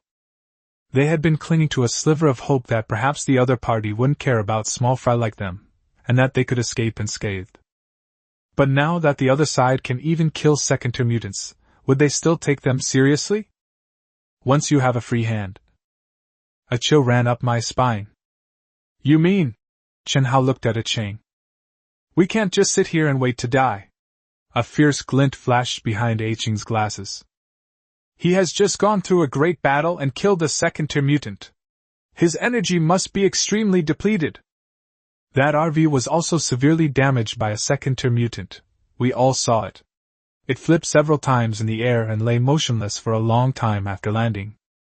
Now is when he is at his weakest. Shinhao's eyes lit up, but then he hesitated. But even a starved camel is bigger than a horse. Even if he's exhausted and his vehicle is broken, his own strength. Boss! Ah-cheng interrupted him, his tone urgent and persuasive. This is the best opportunity, and possibly the only one. Once he recovers, repairs his vehicle, and regains his strength, given his personality and terrifying power, we Black Mambas will have no place in East District 3. We might even be picked off one by one and wiped out. He stepped forward and lowered his voice. Strike while the iron is hot and kill him. We still have enough manpower and equipment. That RV is now just a pile of scrap metal, and he himself must have been injured, suffering from both mental and physical exhaustion. As long as we act quickly and plan meticulously, we might still have a chance. Shinhao was persuaded, and the fierce light in his eyes burned brightly again.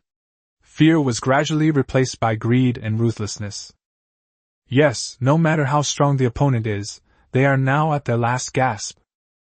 That enviable RV, those incredibly powerful weapons, and the generous rewards for killing second-tier mutants. If only we could steal them all. At this moment, risk and reward reach a delicate balance, tilting towards the greedy side. Let's do it! Shinhao gritted his teeth and made the decision. Ah-cheng, you immediately take a few of your most alert and best shooting brothers and sneak over there to scout out the situation, pinpoint his exact location and condition. Remember, be very careful, don't alert them.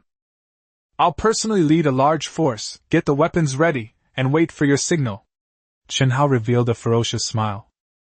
Today, either we, the Black Mamba, will completely turn the tables and take everything from that kid. Or we'll eliminate this major threat altogether. Yes, boss. Ah Cheng's spirits lifted, and he immediately turned around, selected a few people, and carrying binoculars and silenced weapons, disappeared into the gray ruins of the streets in the early morning. Chen Hao then began to give orders to his men in low voices, checking weapons and assigning tasks. A chilling yet greedy atmosphere permeated the remaining members of the Black Mamba. What they didn't know was that inside that seemingly dilapidated and deserted silver-gray RV, a pair of eyes, tightly closed due to mental exhaustion, were about to open as Xiao Ai gently awakened them. The eyelashes trembled slightly. The sky was getting brighter and brighter. At the same time, inside the RV, Lin Zhou's consciousness was like that of a drowning person who had sunk into the deep sea, struggling to rise to the surface. The first thing to be restored was the hazy sense of perception. My body feels heavy and I'm in a lot of pain. Especially in the brain, there were waves of dull pain and sharp, stabbing pain. But in addition to the physical sensation, there was also an unusually soft touch. The back and neck area, the place where I rest my head, are warm, soft, and elastic, carrying a scent that is a mixture of sweat and blood, but mostly a sweet body fragrance unique to young women. The aroma is not strong, but it is comforting. Moreover, above my head, there seemed to be something heavy, equally soft yet surprisingly elastic, pressed against me, almost imperceptibly. In his chaotic consciousness, Lin Zhou subconsciously analyzed the strange sensation. A warm embrace? Heavy soft. A not-so-nice thought made his remaining rationality struggle for a moment. He struggled to pry open his heavy eyelids little by little. My vision went completely blurry at first. All I can see is a swaying shadow? And there are fabric wrinkles?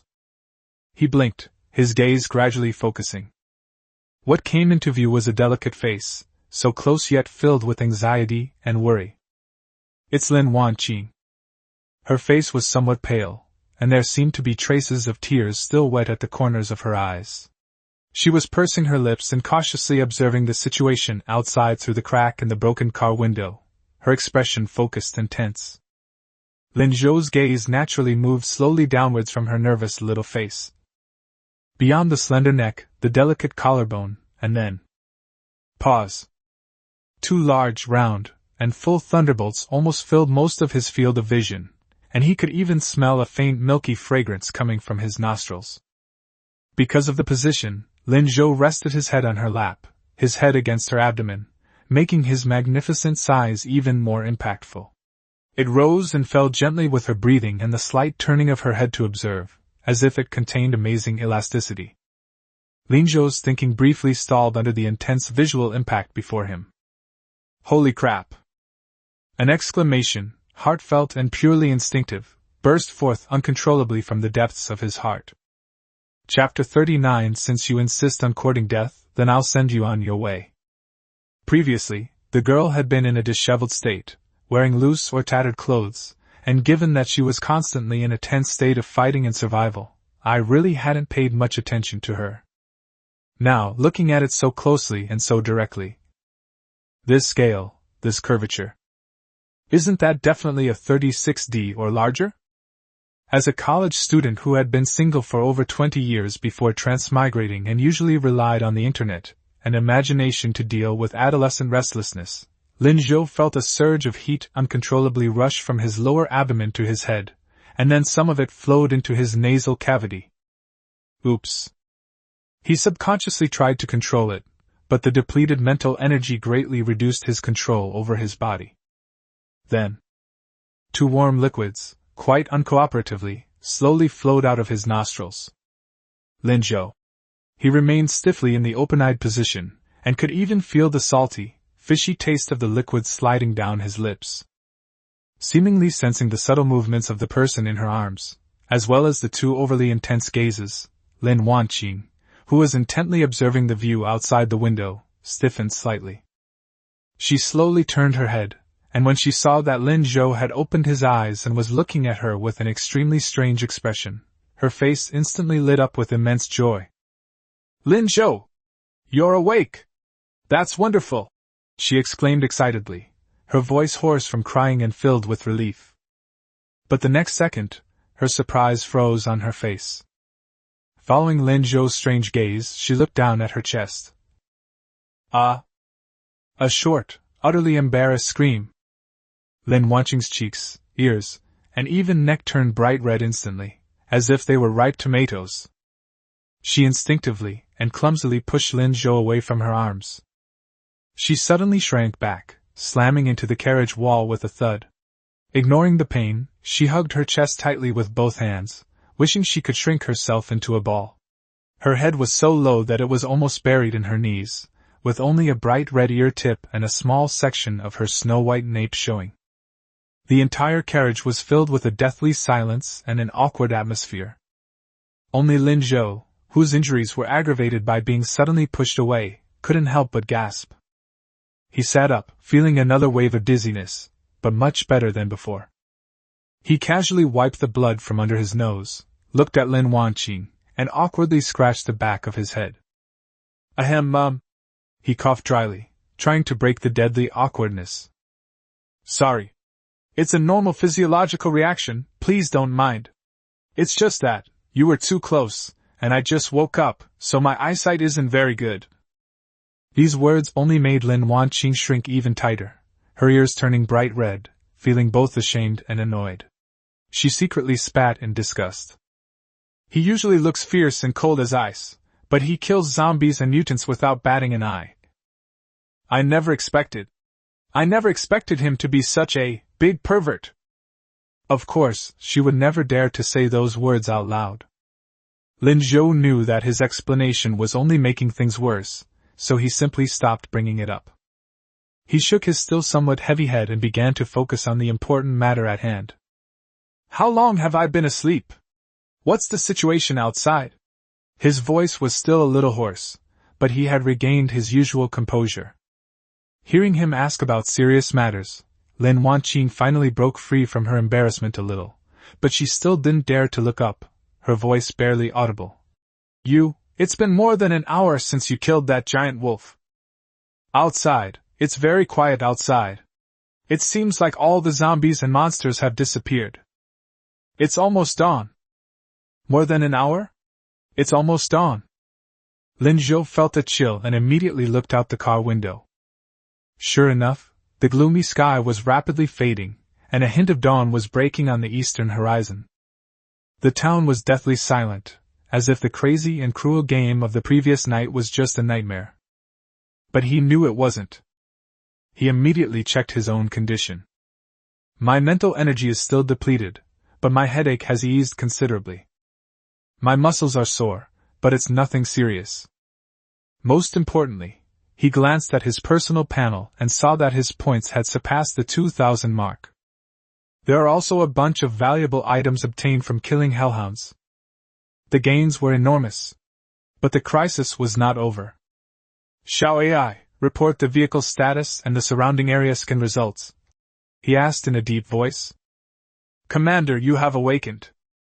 Vehicle status, moderate damage 79%, energy reserves 19%. Core systems are operating normally. No hostile life signals were detected within a 500-meter scanning radius. However, multiple human life signals were detected, which are approaching our vehicle's position covertly from about 300 meters to the northwest in a tactical formation. Number 12. Weapons, mixed firearms and melee weapons. Threat level medium. Someone's approaching? Tactical formation? Lin Zhou's eyes instantly turned cold. They are enemies, not friends. Moreover, at this point in time, in this way. Black Mamba? He guessed the other party's identity almost instantly. It really is a persistent ghost, and it knows how to pick its time. The current situation remains far from optimistic. But this time, there was no panic in his eyes, only a hint of cold mockery and a rising killing intent. Since you insist on courting death, then I'll see you off.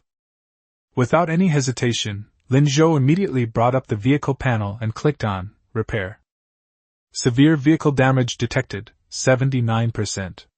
Repair requires 50 points and 100 complete mechanical parts. Repair time, 3 hours. Repair now? Repair it! Lin Zhou confirmed. Resources are deducted instantly. Under repair. Use extra points to speed up the repair? Consuming 18 points will complete the repair instantly. Accelerate! Just kidding, time is life now, he has plenty of points. 2,000 to 3,000 points, this is just a drop in the ocean. Buzz. A warm white light instantly enveloped the entire car body. 1 second, 2 seconds. Until the 3rd second, the RV, which had been badly damaged, was completely renewed. Repair complete. Vehicle status, 100%. Energy reserve, 19%, no energy replenished after repair. We still have 1/5 of our energy left, but that's enough. Xiao AI, switch to silent stealth mode, reduce power output to the minimum, and turn off all unnecessary lights and sounds. Plan a route, circle around to the rear of that reconnaissance team, and take up a favorable ambush position. Lin Zhou quickly issued the order. Command confirmed. Silent mode activated. Route planning complete. Like a ghost awakening, the RV moved silently away from its original spot, its engine barely audible, and its tires making almost no sound as they rolled over gravel.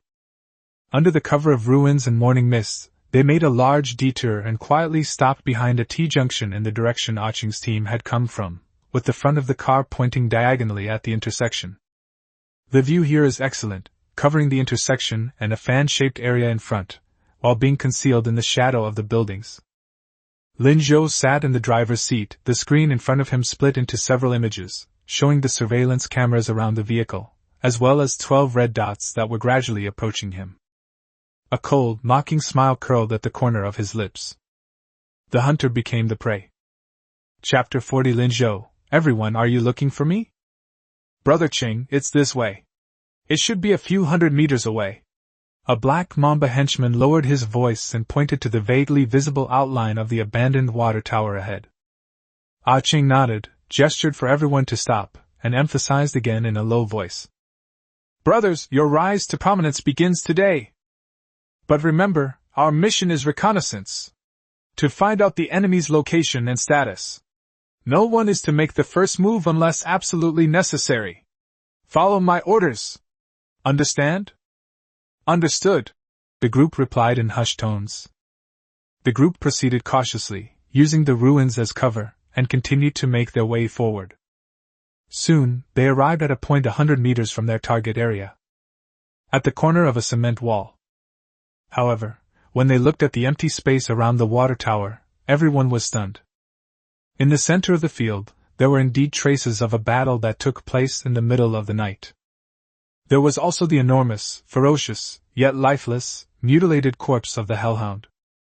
But the silver-gray RV that they had expected to be severely damaged was nowhere to be found. Strange. One of the henchmen rubbed his eyes and whispered. I clearly remember seeing that car flip over several times here from afar. It looked like it was in pretty bad shape. Where are the people? Where is the car? Ah Cheng frowned, strode forward, and carefully examined the ground. Aside from signs of battle and the corpse of a hellhound, there were only tire tracks left by moving vehicles, pointing in the direction they came from, but they quickly disappeared into the messy ruins. Could he have already repaired the car and fled? Some speculated. Impossible! Another henchman exclaimed incredulously. The game isn't over yet, and the player can't even leave the town. Where could he possibly go with such a conspicuous beat-up car? Aching's face was gloomy. He simply couldn't believe that the other party could repair that level of damage in such a short time and leave so quietly. But the facts before him forced him to have doubts. Damn it! We're too late? Aching cursed inwardly, but as Black Mamba's strategist, he forced himself to calm down. Don't panic, he said in a deep voice. Third brother, go back immediately and inform the eldest brother about the situation here.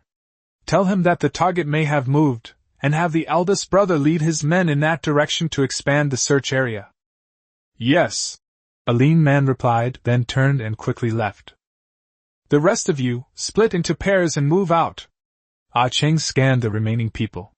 Use this place as the center and search outwards, focusing on solid buildings, hidden corners, and places where vehicles might be hiding.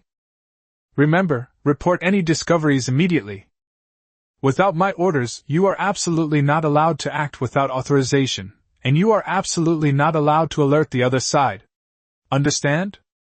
Understood, everyone replied. A cold glint flashed in Ah-Ching's eyes. Lin Zhou, I refuse to believe that in your current state, you can still run up to the sky. Search separately. The group immediately dispersed, preparing to conduct a thorough search in different directions. A voice, icy cold and seemingly emanating from hell, rang out without warning. Everyone! Are you looking for me? The words fell. The person arrives before the voice. Buzz. Suddenly, the terrifying buzzing sound of the Vulcan Gatling gun spinning at high speed erupted from behind the black mamba. Damn it! We've been ambushed! Spread out! Find cover! Ah-Ching reacted the fastest, shouting hoarsely, and at the same time, he suddenly lunged towards a broken wall next to him. However, his warning came a beat too late. Or rather, the moment that sound was heard, the fatal attack had already arrived simultaneously. Sizzle sizzle! A metallic storm erupted from the corner, engulfing the intersection and a large area ahead. The two black mamba henchmen who had just reached the intersection and hadn't had time to react were the first to be hit. Puff puff puff puff. The dense hail of bullets instantly turned the two men into sieves. Blood mist mixed with bits of flesh and bone exploded. Before he could even scream, he collapsed to the ground. Ah! My legs! Get out of the way! Get out of the way quickly! Other Black Mamba members scattered nearby and exposed to the view of the intersection were also mercilessly shot at. The bullets seemed to have eyes, tracking their every move. Someone was hit in the arm, and their weapon fell from their hand. Someone was shot in the leg and fell to the ground screaming. Some were even hit in vital areas by stray bullets, and died instantly. In just one volley of fire, the 12-man reconnaissance team was wiped out by more than a third. The rest were all wounded, frantically searching for any cover they could find, creating utter chaos. Ah-Ching clung tightly to the broken wall, listening to the whistling bullets and his companion's screams. Cold sweat poured down his forehead like a waterfall, and his heart was pounding so hard it felt like it would explode. Damn it! It must be him! When did he get behind us? Wasn't his car broken down? This firepower, it looks like it's broken. Duh. At the corner of the T-junction, the smoke and dust had not yet dissipated, and the hissing of the metal storm still lingered in our ears. The remaining Black Mamba members huddled tightly in the piles of abandoned buildings, not daring to even breathe, let alone peek out to fight back. The seemingly endless Gatling gun fire completely shattered any thought of resistance they had, leaving only primal fear. Ah-Ching's face was ashen, and large beads of sweat streamed down his cheeks. He gripped a small pistol tightly in his hand, his knuckles white, but he didn't dare to extend it even a centimeter. Hearing the suppressed groans and dying cries of those hit by bullets coming from outside, his heart sank deeper and deeper into an icy abyss. It's over! It's all over! The other side was not at their last gasp. They had already laid a trap, waiting for them to walk right into it. That RV, that terrifying firepower.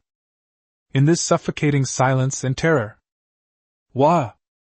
A deep, rumbling engine roar slowly approached from afar. Then, amidst the smoke and morning mist swirling around the intersection, a massive and menacing silhouette gradually came into focus.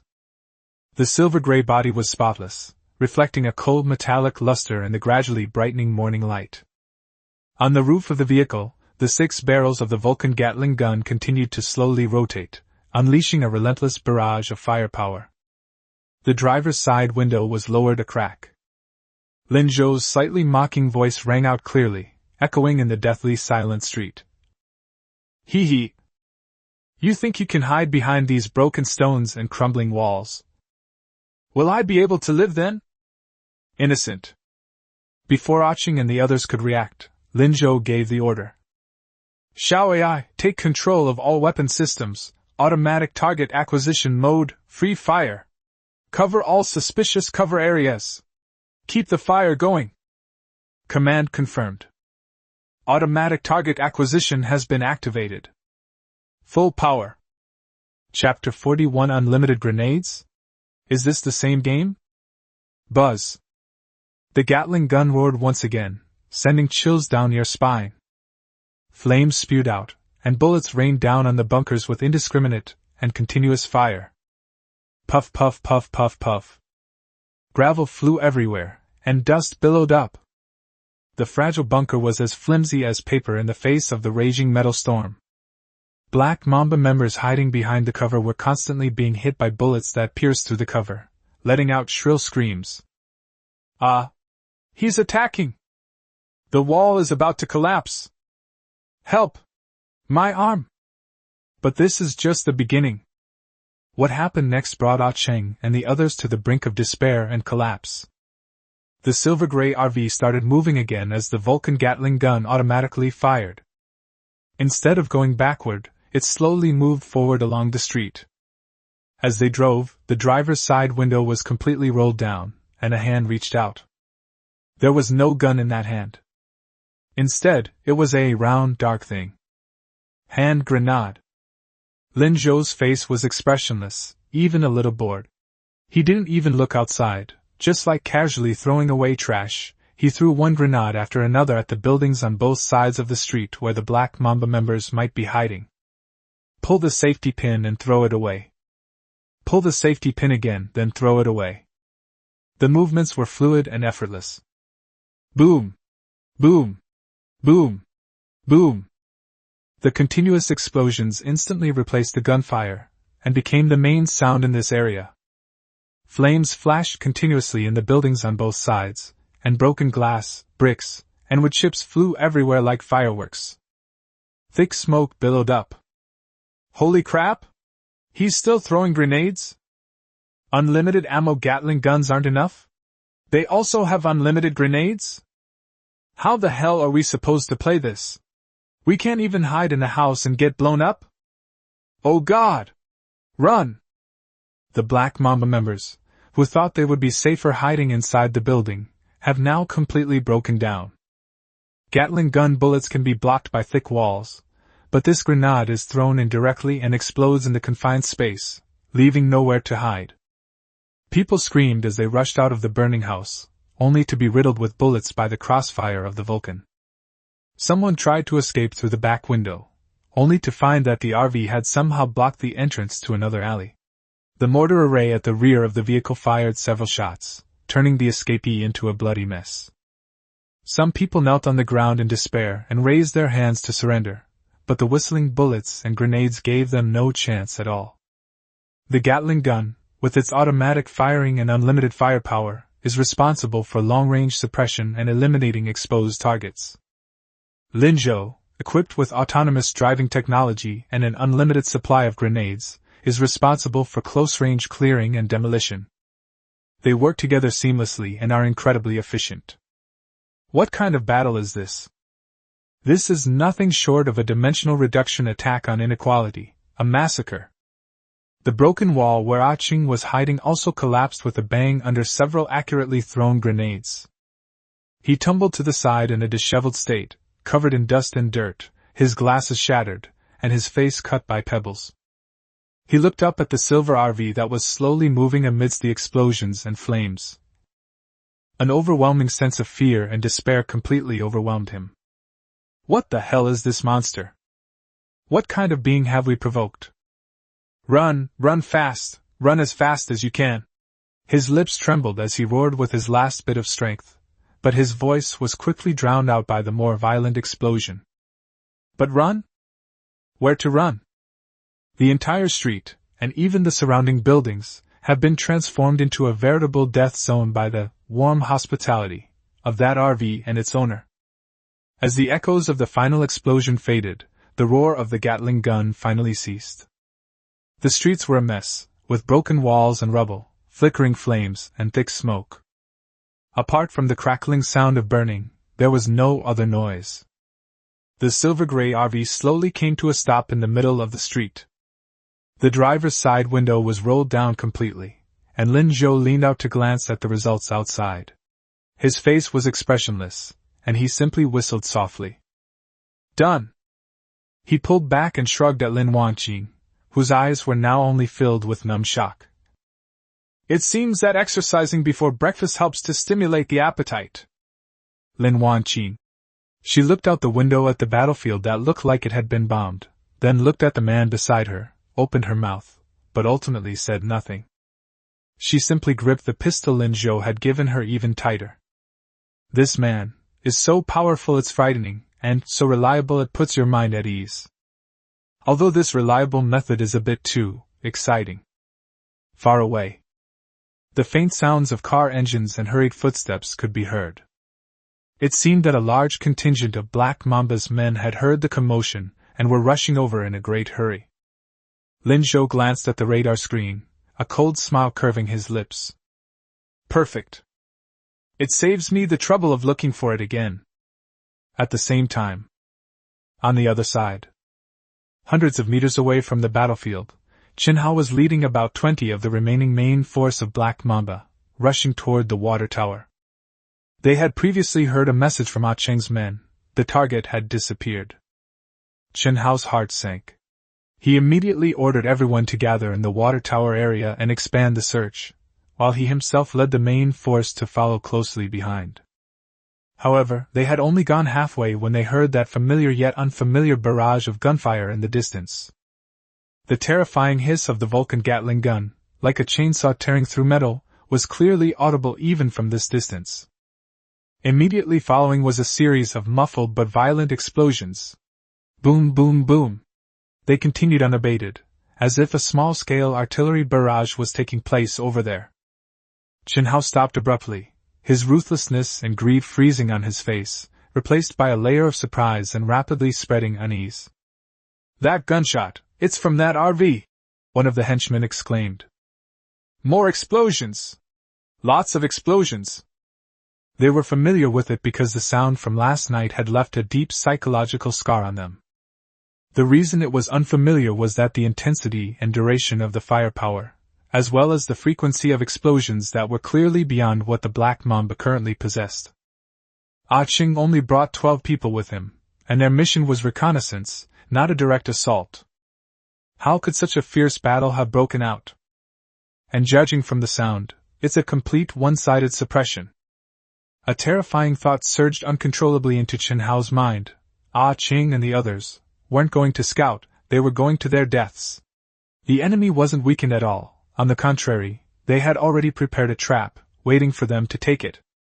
Cold sweat instantly soaked Qin Hao's back. Boss, what do we do now? The henchman's voice was trembling, clearly indicating that something was wrong. Qin Hao's expression shifted, his eyes filled with intense struggle. Continue forward? It's clearly hell ahead. Retreat? Then Ah Cheng and his dozen or so brothers died for nothing? Moreover, will the other party let them go? For the first time, he felt a strong urge to quit. Perhaps, it's not too late to run now. Escape from East 3rd District by car? But soon, reality shattered his last shred of hope. Just as they were hesitating, the sound of an engine approached from the corner of the street ahead. Then, that nightmarish silver-gray RV slowly drove out with an absolutely oppressive presence, blocking the front of their group. The headlights on the front of the car suddenly turned on, and the blinding beams of light enveloped Qin Hao and his panicked men behind him. On the roof of the RV, the muzzle of a Vulcan Gatling gun was already locked onto them. The driver's side window rolled down, and Lin Zhou rested one hand on the windowsill while holding a bottle of chilled mineral water in the other hand, taking a sip. He looked at the 20 or so Black Mamba members in front of him, who were all looking like they were facing a formidable enemy and had pale faces, and whistled lightly. Hey everyone. Good morning. Are you in such a hurry to get breakfast? Chapter 42. Let's have a drink of water and hit the road. Hey everyone. Good morning. Are you in such a hurry to get breakfast? His tone was as casual as if he were greeting a neighbor, but it sent a chill down the spines of everyone in the Black Mamba. Qin Hao's heart pounded, his throat went dry, and his palms, gripping the machete, were covered in cold sweat. Lin Zhou! He tried to remain calm, but his voice trembled uncontrollably. It was all a misunderstanding before. It was my men who were blind and offended you. Ah Cheng and the others have already paid the price. We Black Mamba are willing to compensate. We are willing to offer all our supplies, just please spare our lives. He tried to back down and beg for mercy. Faced with a force that is simply impossible to resist, what does saving face matter? Survival is what matters. However, Lin Zhou just looked at him with a half-smile, took another sip of water, and then slowly said, Misunderstand? They brought over 20 men, fully armed, and showed up near my territory early in the morning. Is this also a misunderstanding? If I didn't still have some tricks up my sleeve today, I'd be the one lying over there right now, wouldn't I? Chen Hao's face turned pale, knowing that begging for mercy was hopeless. The other party clearly had no intention of letting them go. A ferocity driven to the brink of despair, mixed with the fear of death and the ruthlessness honed from years of living on the margins of society, suddenly erupted in his eyes. Damn it! You surnamed Lin! Don't push your luck! Chen Hao suddenly took a step back and pulled something out of his pocket. It was a strange syringe that shimmered with a dark red color, as if blood was flowing inside. This is the berserk potion I found last night when I opened the box. Although the side effects are severe, it can boost my physique to the strength of a first-tier mutant in a short time. My strength will double! Chen Hao's face was contorted with rage, and his eyes were bloodshot. You want to wipe us out? Even if I die, I'll knock one of your teeth out. Without hesitation, he plunged the red syringe into his carotid artery. Amidst a piercing scream, Chen Hao's body suddenly swelled up like an inflating balloon. Muscles bulged, veins stood out. His eyes instantly turned blood red, filled with madness and pain. His already robust physique swelled up to resemble a humanoid bear, and the aura he exuded was several times stronger than before. The large cleaver in his hand seemed much lighter in his large, fan-like hand. Brothers! Fight him! We'll die anyway! Chen Hao, injected with the drug, roared like a wild beast as he charged toward the RV. While its speed isn't as fast as a hellhound, it's still far beyond that of an ordinary person. Seeing their leader fighting so desperately, the Black Mamba henchmen behind him were also ignited with their final ferocity. Howling, they raised their weapons and followed Chen Hao in a desperate charge. Sporadic gunshots rang out. Oh? Berserk potion? Forcibly boosting physical strength. Lin Zhou raised an eyebrow, a hint of surprise flashing in his eyes, but he remained calm. He casually placed the mineral water bottle aside and clapped his hands. Commendable courage. Pity. His eyes suddenly turned cold. Chosen the wrong opponent. Xiao AI, automatic firepower, fire freely, prioritize eliminating mobs. Leave this big boss to me. The moment the words fell, the Vulcan Gatling gun roared with death once again. The metal storm swept towards the charging Black Mamba horde. At the same time, Lin Zhou pushed open the car door and jumped out of the car. Faced with Chen Hao, who was charging towards him like a human tank, Lin Zhou not only did not retreat, but instead took the initiative to meet him. He wasn't carrying a Barrett or using an M4. Instead, he drew the standard-issue longsword from his waist. He wanted to test just how capable this drug-obsessed opponent really was. When Chen Hao saw that Lin Zhou dared to get out of the car and fight him in close combat, a look of surprise flashed in his blood-red eyes, which was then replaced by wild joy and cruelty. This kid is asking for death. Die! Chen Hao roared, his great sword whistling through the air, cleaving down towards Lin Zhou with the force of splitting mountains and shattering rocks. Lin Zhou's eyes were icy cold. He shifted his feet strangely and slid to the side, narrowly avoiding the powerful slash. The blade grazed the hem of his clothes, struck the concrete ground, sparks flew, and left a deep groove. Speed is alright, strength is passable too, Lin Zhou commented casually, his figure already circling around to Chen Hao's side and behind. It's just too clumsy. Before he finished speaking, the long sword in his hand transformed into a bolt of cold lightning, aiming straight for Chen Hao's vital armpit exposed by the forceful slash. Chen Hao was shocked and wanted to defend, but the forced increase in strength resulted in a decrease in body control and a sluggish reaction. Laugh. The knife tip pierced the flesh. Although Chen Hao's muscles were as hard as iron, Lin Zhou's strike, imbued with all his strength, combined with the sharpness of the long sword and the power-generating techniques of close combat mastery, still managed to penetrate more than an inch. Ah! Chen Hao roared in pain, and swung his sword horizontally with a backhand motion. Lin Zhou had already drawn his sword and retreated, easily dodging the attack like a butterfly in flight. What followed was an extremely unequal contest of strength and skill. Chen Hao was like a raging bull, with terrifying strength. Every strike was powerful and heavy, but his movements were stiff and full of flaws. Lin Zhou was as nimble as a monkey, twisting and turning, his blade flashing like snow, each strike landing precisely on Chen Hao's joints or the wounds he had just inflicted. Although it couldn't cause a fatal injury, it made Chen Hao bleed profusely and his movements became increasingly sluggish and clumsy. The roar of the Vulcan Gatling gun gradually subsided. On the street, apart from Chen Hao, who was still futilely swinging his machete, panting heavily, and covered in blood, all the other Black Mamba members had fallen into pools of blood. Chen Hao looked at the corpses of his brothers around him, then at the cold-eyed young man in front of him. His bloodshot eyes were finally replaced by endless despair and fear. The effects of the medicine were fading rapidly, and intense pain and weakness washed over me like a tidal wave. He knew he was finished. Black Mamba is finished too. I admit defeat, he croaked, the machete in his hand falling to the ground with a clang. Lin Zhou stopped, his long sword pointing diagonally at the ground, and looked at him. Wouldn't it have been much easier if we had done it this way earlier? He raised his hand, and there was something round in his hand that had appeared out of nowhere. It wasn't a grenade. It was the half-empty bottle of mineral water that was left over. Lin Zhou casually tossed the bottle at Chen Hao.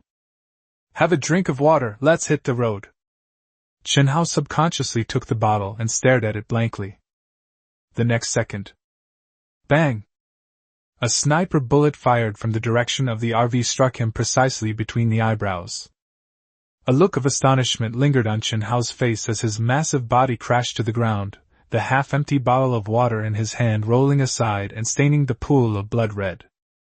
Lin Zhou sheathed his long sword, didn't even glance at the corpse on the ground, and turned to walk towards the RV. Cleanup complete. It's time for breakfast. Chapter 43 Game Over, Lucky Roulette. At the same time. On the other side. Buzz. After a brief, slightly dizzying flash of white light, Chen Hao found himself standing in a corner near the entrance to the unknown safe zone.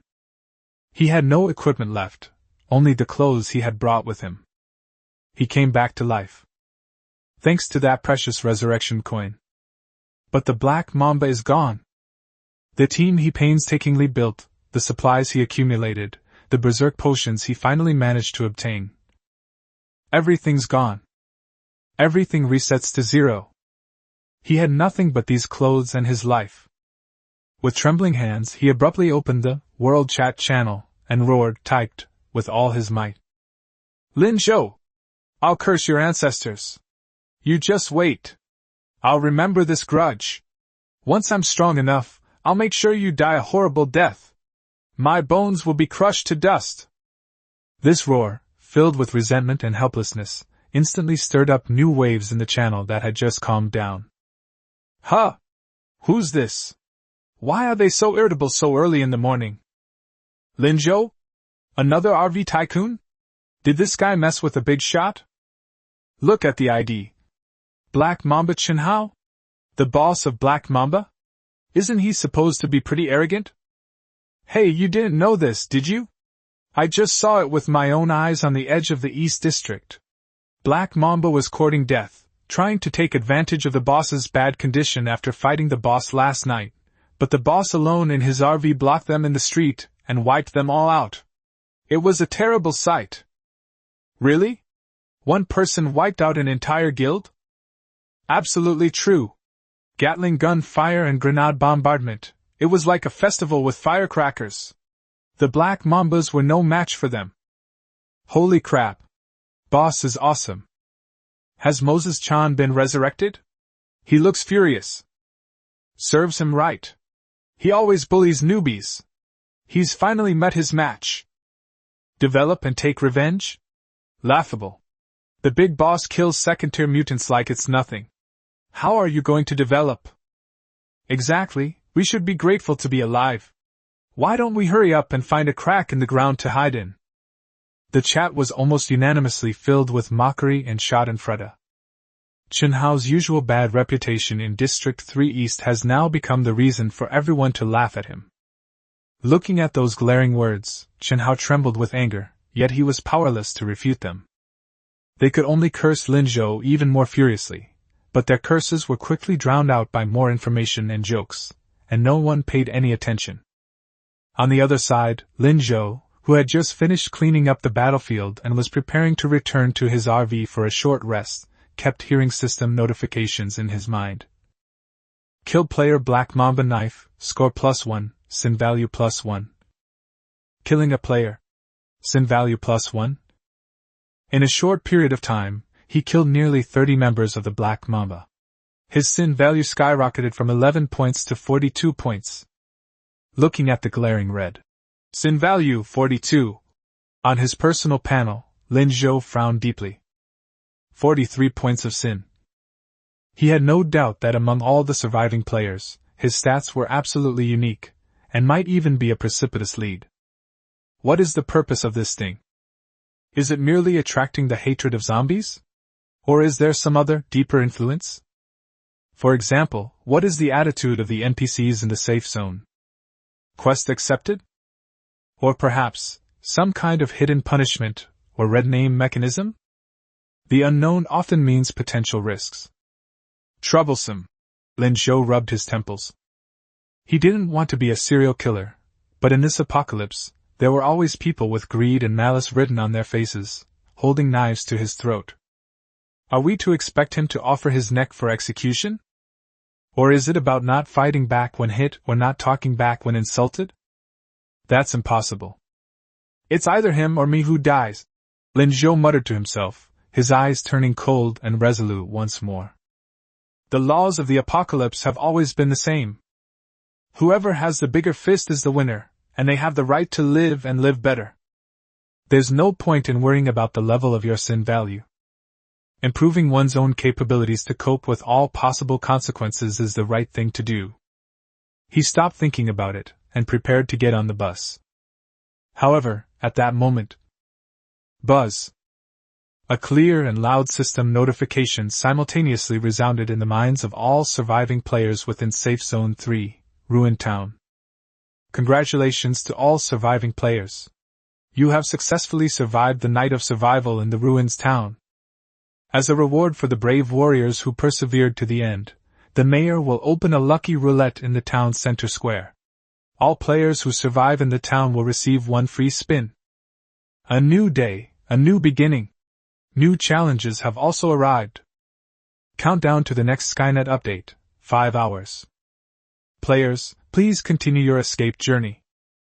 The sky was completely bright. The grayish-yellow sunlight shone through the thin clouds and fell on this devastated town. From the direction of the central square in the distance, faint sounds of commotion could be heard. Clearly, the surviving players have been drawn to the lucky roulette and the new countdown. Lin Zhou looked up at the sky and then at the system notification. A lucky roulette wheel? A free lottery? A slight smile played on his lips. That's interesting. Although I don't know what tricks that old mayor is up to this time, I might as well take advantage of the free reward. Shall I head to the central square? Lin Zhou sat back in the driver's seat and said to Lin Wanqing, whose emotions had calmed down considerably. Get ready, we'll join in the fun too. A new escape has begun. The RV engine groaned as it turned and slowly drove toward the town center. Central Square. After a night of bloodshed and fire, the number of players still standing here is significantly less than yesterday evening. Everyone's face showed the relief of surviving a disaster, and the anticipation of the lucky roulette wheel. Although the crowd was still dense, the atmosphere was much more oppressive. On the platform, the grey-clad town mayor had come back to life. He stood there quietly, as if waiting for all the survivors to arrive. After about 1,000 people had gathered in the square, the mayor slowly began to speak. "Congratulations, you tenacious fugitives. You have overcome the darkness with your courage, wisdom and strength, and won the right to continue to live. As a reward for the victors, the Lord has bestowed a lucky wheel." He turned slightly to the side, pointing to the huge, illusory roulette wheel that had appeared behind him at some unknown time. The roulette wheel is divided into countless tiny squares, most of which are empty, as if to say thank you for your patronage, while a few squares shimmer with different lights, and you can vaguely see the outlines of food, water, weapons, equipment boxes, and even some strange monster items. The roulette wheel contains basic survival supplies, powerful weapons and equipment, and some rare and special rewards. As for what you will gain, it all depends on your luck and the Lord's favor. The mayor's voice carried a hint of something unfathomable. Now line up, touch the wheel, and you can draw a prize. Chapter 44. A sudden change occurs. Lin Zhou is expelled by the town mayor? The crowd immediately stirred and began to scramble to form a queue. The first player, a seemingly timid young man, touched the roulette wheel with trembling hands under the watchful eyes of the crowd. The pointer on the roulette wheel spun rapidly, then slowly came to a stop, pointing to a square that emitted a faint white light. With a flash of light, the young man held something in his hand. He looked down and his expectation vanished instantly, replaced by a frustrated expression that left him both amused and exasperated. People immediately surrounded them. "Bro, what did you get? Tell us." The young man, with a mournful face, held up what he was holding. A pair of black stockings with lace trim, the material of which looks pretty good. Everyone. What use would I have for this thing?" the young man cried, on the verge of tears. "To protect against zombies? Or to hang myself?" Pfft. Ha! The crowd burst into laughter. The tense atmosphere was somewhat eased. "Dude, take it easy. At least, you were pretty sexy?" someone joked. "Exactly, when you're lonely you can use it for, you know what I mean, manual sarcasm. Next one. Watch me." The lucky draw continues. Some people won several bottles of mineral water or compressed biscuits, and were all smiles. Some people drew a rusty dagger or a sturdy wooden stick, which was better than nothing. "Ha ha! I got a small strength potion," a burly man shouted excitedly, attracting envious and jealous glances. "Damn! What amazing luck! I drew a butcher's knife."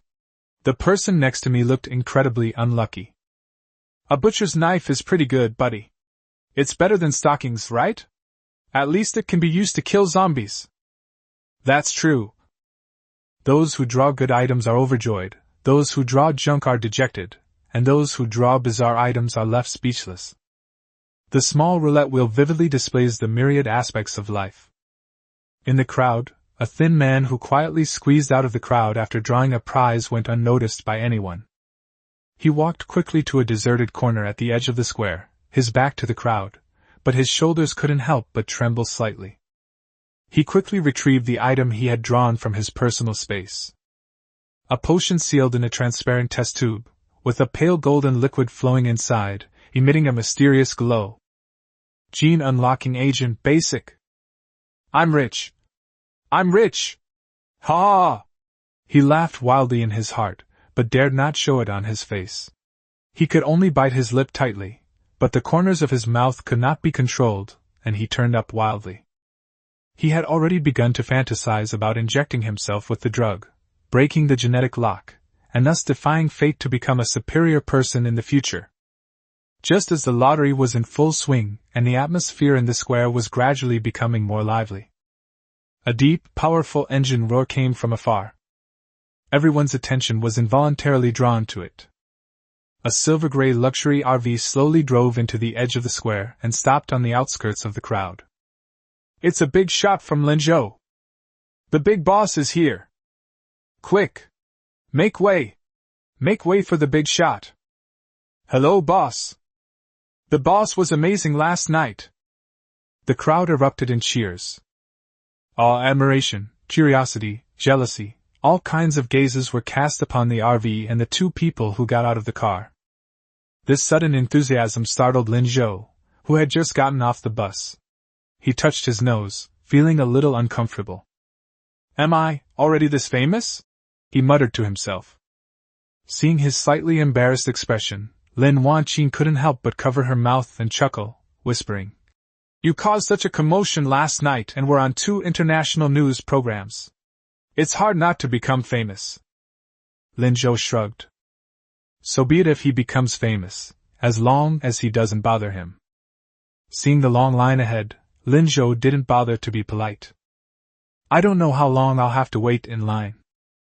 Let's go too," he said to Lin Wanqing and walked towards the platform in the center of the square.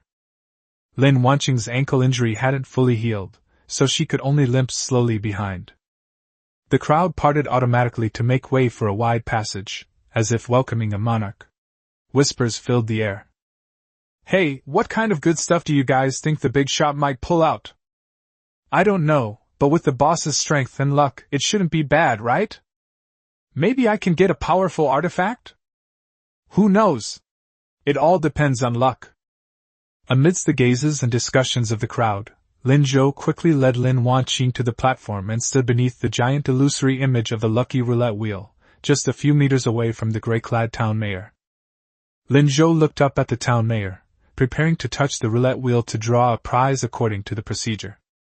However, at that very moment, the mayor, who had maintained a kind smile, suddenly revealed a hint of disgust and hatred in his cloudy eyes.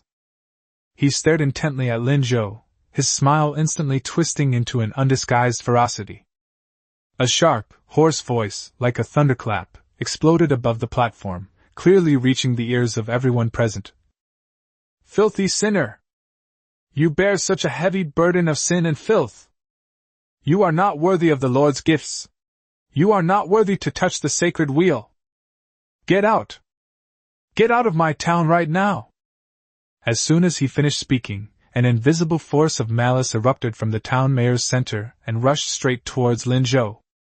At the same time, the surrounding light seemed to dim, and the illusory image of the roulette wheel became unstable. The entire venue fell into a deathly silence. Everyone stared in disbelief at this sudden turn of events, looking at Linzhou, whose face had suddenly darkened, and then at the town mayor, who had suddenly become enraged and seemed like a completely different person. "Boss, you got rejected by the NPCs? And even kicked out? What's going on?" Linzhou stood still, staring into those malicious eyes, his gaze gradually turning icy and chilling. Sure enough, the effects of the sin value have arrived. Moreover, it was more direct and more unfriendly than he had anticipated. "What if I insist on having it?" He looked up into the mayor's eyes and said clearly, word by word. "According to the world announcement, all players who successfully survive in the town will receive 1 free chance to win a prize. I, Linzhou, survived last night in this small town. Why can't it be the same for me?" His voice gradually took on a sharp, mocking tone. "Just because I killed those who tried to kill me? Oh." The final snort was filled with disdain. The mayor's face contorted in a more ferocious expression, and a red light seemed to emanate from his body. "You sharp-tongued brat! No matter what you say, no matter how eloquent or flattering you are, it cannot change the fact that your soul is tainted by sin. Here, I'm in charge. I'm the mayor, the one who controls the entire town. I am the rule." He suddenly swung his withered arm, pointed to the outer edge of the square, and roared. "You filthy sinner, get out of here right now, carrying your disgusting sins. Otherwise—" A flash of red light appeared in the mayor's eyes, and his voice suddenly rose, carrying an almost manic declaration. "Let's stay here forever." Chapter 45, Leaving the Town. Let's stay here forever. The moment the words fell. Thump, thump, thump.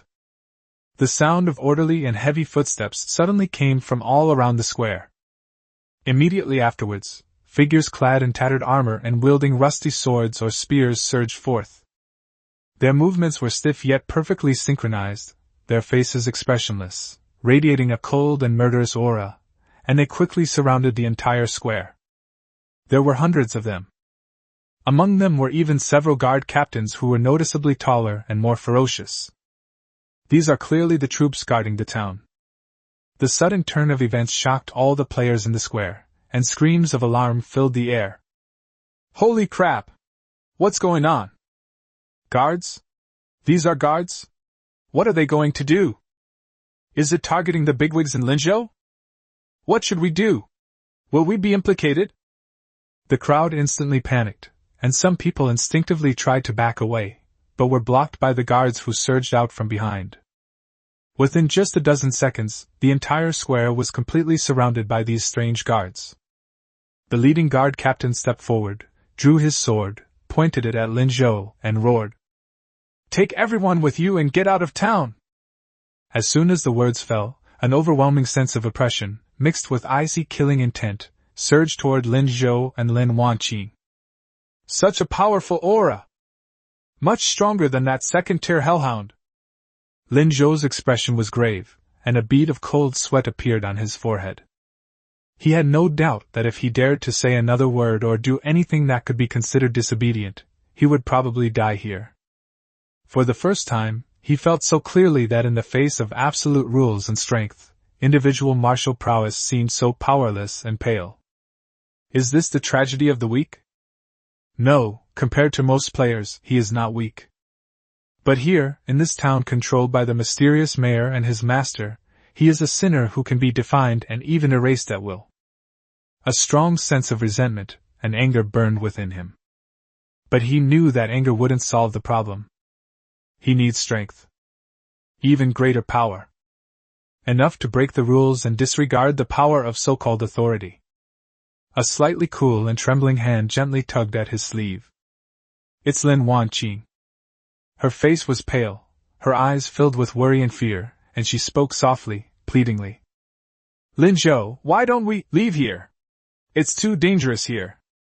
She knew very well that she had no chance of winning in a direct confrontation with these guards who were clearly under the control of the town mayor. We're better off without that so-called lottery chance. Linzhou took a deep breath, forcibly suppressing the anger and resentment in his chest. He knew that staying here would be pointless except for wasting time and potentially causing conflict. This small town, this lucky wheel, has closed its doors to him. Good. He slowly uttered a single word, his voice so calm that it betrayed no emotion. Let's go. He didn't look at the town mayor again, turned around, took Lin Wanqing's cold hand, and led her step by step towards the direction where the RV was parked. His back was straight, his steps were steady, and there was not a trace of panic or dishevelment. Only after the two got into the car, the silver-gray RV engine roared and slowly drove away from the square, disappearing around the corner of the street, did the suffocating sense of oppression gradually dissipate from the square. The mayor snorted coldly, his ferocious face slowly softening, replaced by a formulaic, benevolent smile, as if nothing had ever happened. Continue the lottery, he announced calmly. The players in the square looked at each other, still shaken, but were quickly drawn in by the lure of the lottery and lined up again. However, a shadow has been cast over many people's hearts. This apocalyptic game seems to be far more complex and more irrational than they imagined. Inside the departing RV, Linzhou sat in the driver's seat, his hands gripping the steering wheel tightly, his knuckles turning slightly white from the force. He glanced at the receding square in the rearview mirror, his eyes deep and unfathomable. Shall I plan a route and get out of the ruined town area? Target, the next safe zone. Route planning in progress. Lin Wanqing sat beside him, looking at his tense profile, and asked softly, Linzhou, are you all right? Linzhou remained silent for a moment, then released the steering wheel, leaned back in his seat, and slowly exhaled a breath of stale air. Fine. He turned to look at Lin Wanqing, his eyes regaining their usual calmness and sharpness, but deep down, there was an intense desire for power. I just feel some rules need to be changed. And changing the rules requires. He paused, a cold and confident smile curving his lips. Even greater power. The RV accelerated, heading towards the edge of the town, towards that gray-yellow, unknown wilderness. The 5-hour countdown has begun. Lin Zhou's journey and path to becoming stronger are far from over. Rejected? Deported? It doesn't matter. He will prove with his strength that so-called rules and authority are nothing more than a thin layer of paper that can be easily torn apart in the face of absolute power. The next time he returns to a similar place, the situation will be completely different. The gray-yellow wilderness rushed past the car window. It is desolate and empty, yet it also carries a refreshing sense of freedom, like escaping from a cage. Inside the car, Lin Zhou's tense nerves relaxed slightly. He pulled up the car's map and watched as the green cursor representing him sped along a relatively clear abandoned road toward the next stop marked as a safe zone. Xiao AI, report the estimated time of arrival at the next safe zone, Lin Zhou asked in a deep voice. Route planning complete. Target, Safety Zone 4, temporary marker. Straight line distance, 520 kilometers. Xiao AI's calm electronic voice announced. Based on the current power system level LV4, the theoretical maximum safe speed can reach 240 kilometers per hour. At this speed, without considering road conditions or encounters, the estimated arrival time is 2 hours and 10 minutes. 240 kilometers per hour? Lin Zhou's eyes lit up, and he couldn't help but whistle. Wow! The LV4's power is so strong? This is a motorhome fully loaded with armor and weapons, a behemoth weighing over 20 tons. This speed would be considered wild even on a pre-apocalyptic highway, let alone on this post-apocalyptic wasteland with unknown road conditions. With the 5-hour escape countdown, he only needs a little over 2 hours to complete the run, more than enough time. There's even plenty of time to explore, gather resources, or deal with unexpected situations. However, Commander, Xiao AI's voice interrupted Lin Zhou's excitement. Based on a comprehensive assessment of the current road conditions, road damage, obstacles, potential attacks, and unknown threats, it is recommended to keep the cruising speed at around 200 km per hour to ensure optimal maneuverability and reaction time to emergencies. At this speed, the estimated arrival time is 2 hours and 36 minutes. Okay, then cruise at 200 km per hour. Lin Zhou readily agreed. Safety is the top priority, and there is plenty of time. However, Xiao AI's next words made his brows, which had just relaxed, frown again. In addition, Commander, I need to remind you, current energy reserves, 19%. According to calculations, if we travel 520 kilometers at a cruising speed of 200 kilometers per hour and maintain basic living and defense systems on standby, energy consumption is expected to exceed the remaining reserves. We cannot reach Zone 4 before our energy runs out. Chapter 46. Opening an epic treasure chest. Incredible rewards. Insufficient energy. Lin Zhou slapped his forehead, only then remembering this.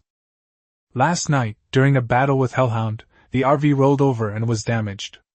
During the repairs, only the structure was fixed, and no energy was replenished. After that, there was a battle with the Black Mamba and a high-speed escape from the town. The energy was indeed running out. Damn it, I forgot about that. Lin Zhou cursed himself for his oversight. They were so focused on upgrading their defenses, firepower, and power that they forgot about the most basic energy supply. He immediately brought up the vehicle panel and searched carefully. Sure enough, under the energy section, there was only a simple display of the reserve percentage and consumption rate, without any direct option to replenish energy. It seems that energy replenishment cannot be done directly with points like vehicle repair. It requires specific fuel or energy cores. Xiao AI, analyze energy replenishment solutions. Besides finding fuels similar to gasoline and diesel, are there other efficient ways to replenish them? In the analysis, Conventional fossil fuels can provide basic energy, but they are less efficient and require finding gas stations or oil storage facilities, which involves high uncertainty. Efficient replenishment solution. 1. Use a power core or a higher-level energy core to directly inject into the energy system, which can instantly replenish a large amount of energy, depending on the core level. 2. Find and utilize high-concentration energy sources in specific environments. 3. Upgrading the vehicle's energy system to LV2 or higher may unlock passive supplementation capabilities such as high-efficiency solar energy conversion and energy recovery. Power core? Lin Zhou shook his head in disappointment. This kind of thing is extremely rare. The last time I managed to get one was by stealing. Oh no, I was just lucky enough to find it. Specific environment? He can't even find the edge of this post-apocalyptic world. Where is he supposed to look? As for upgrading the energy system, Lin Zhou frowned slightly. The system panel does not display an upgrade arrow icon. As a result, none of the three options will work. At that moment, a brilliant idea flashed into his mind. That's right! How could I forget about them? Lin Zhou's eyes suddenly lit up, and an excited look appeared on his face. I still have treasure chests to open! Exclusive Lord's Treasure Chest. Advanced Achievement Chest.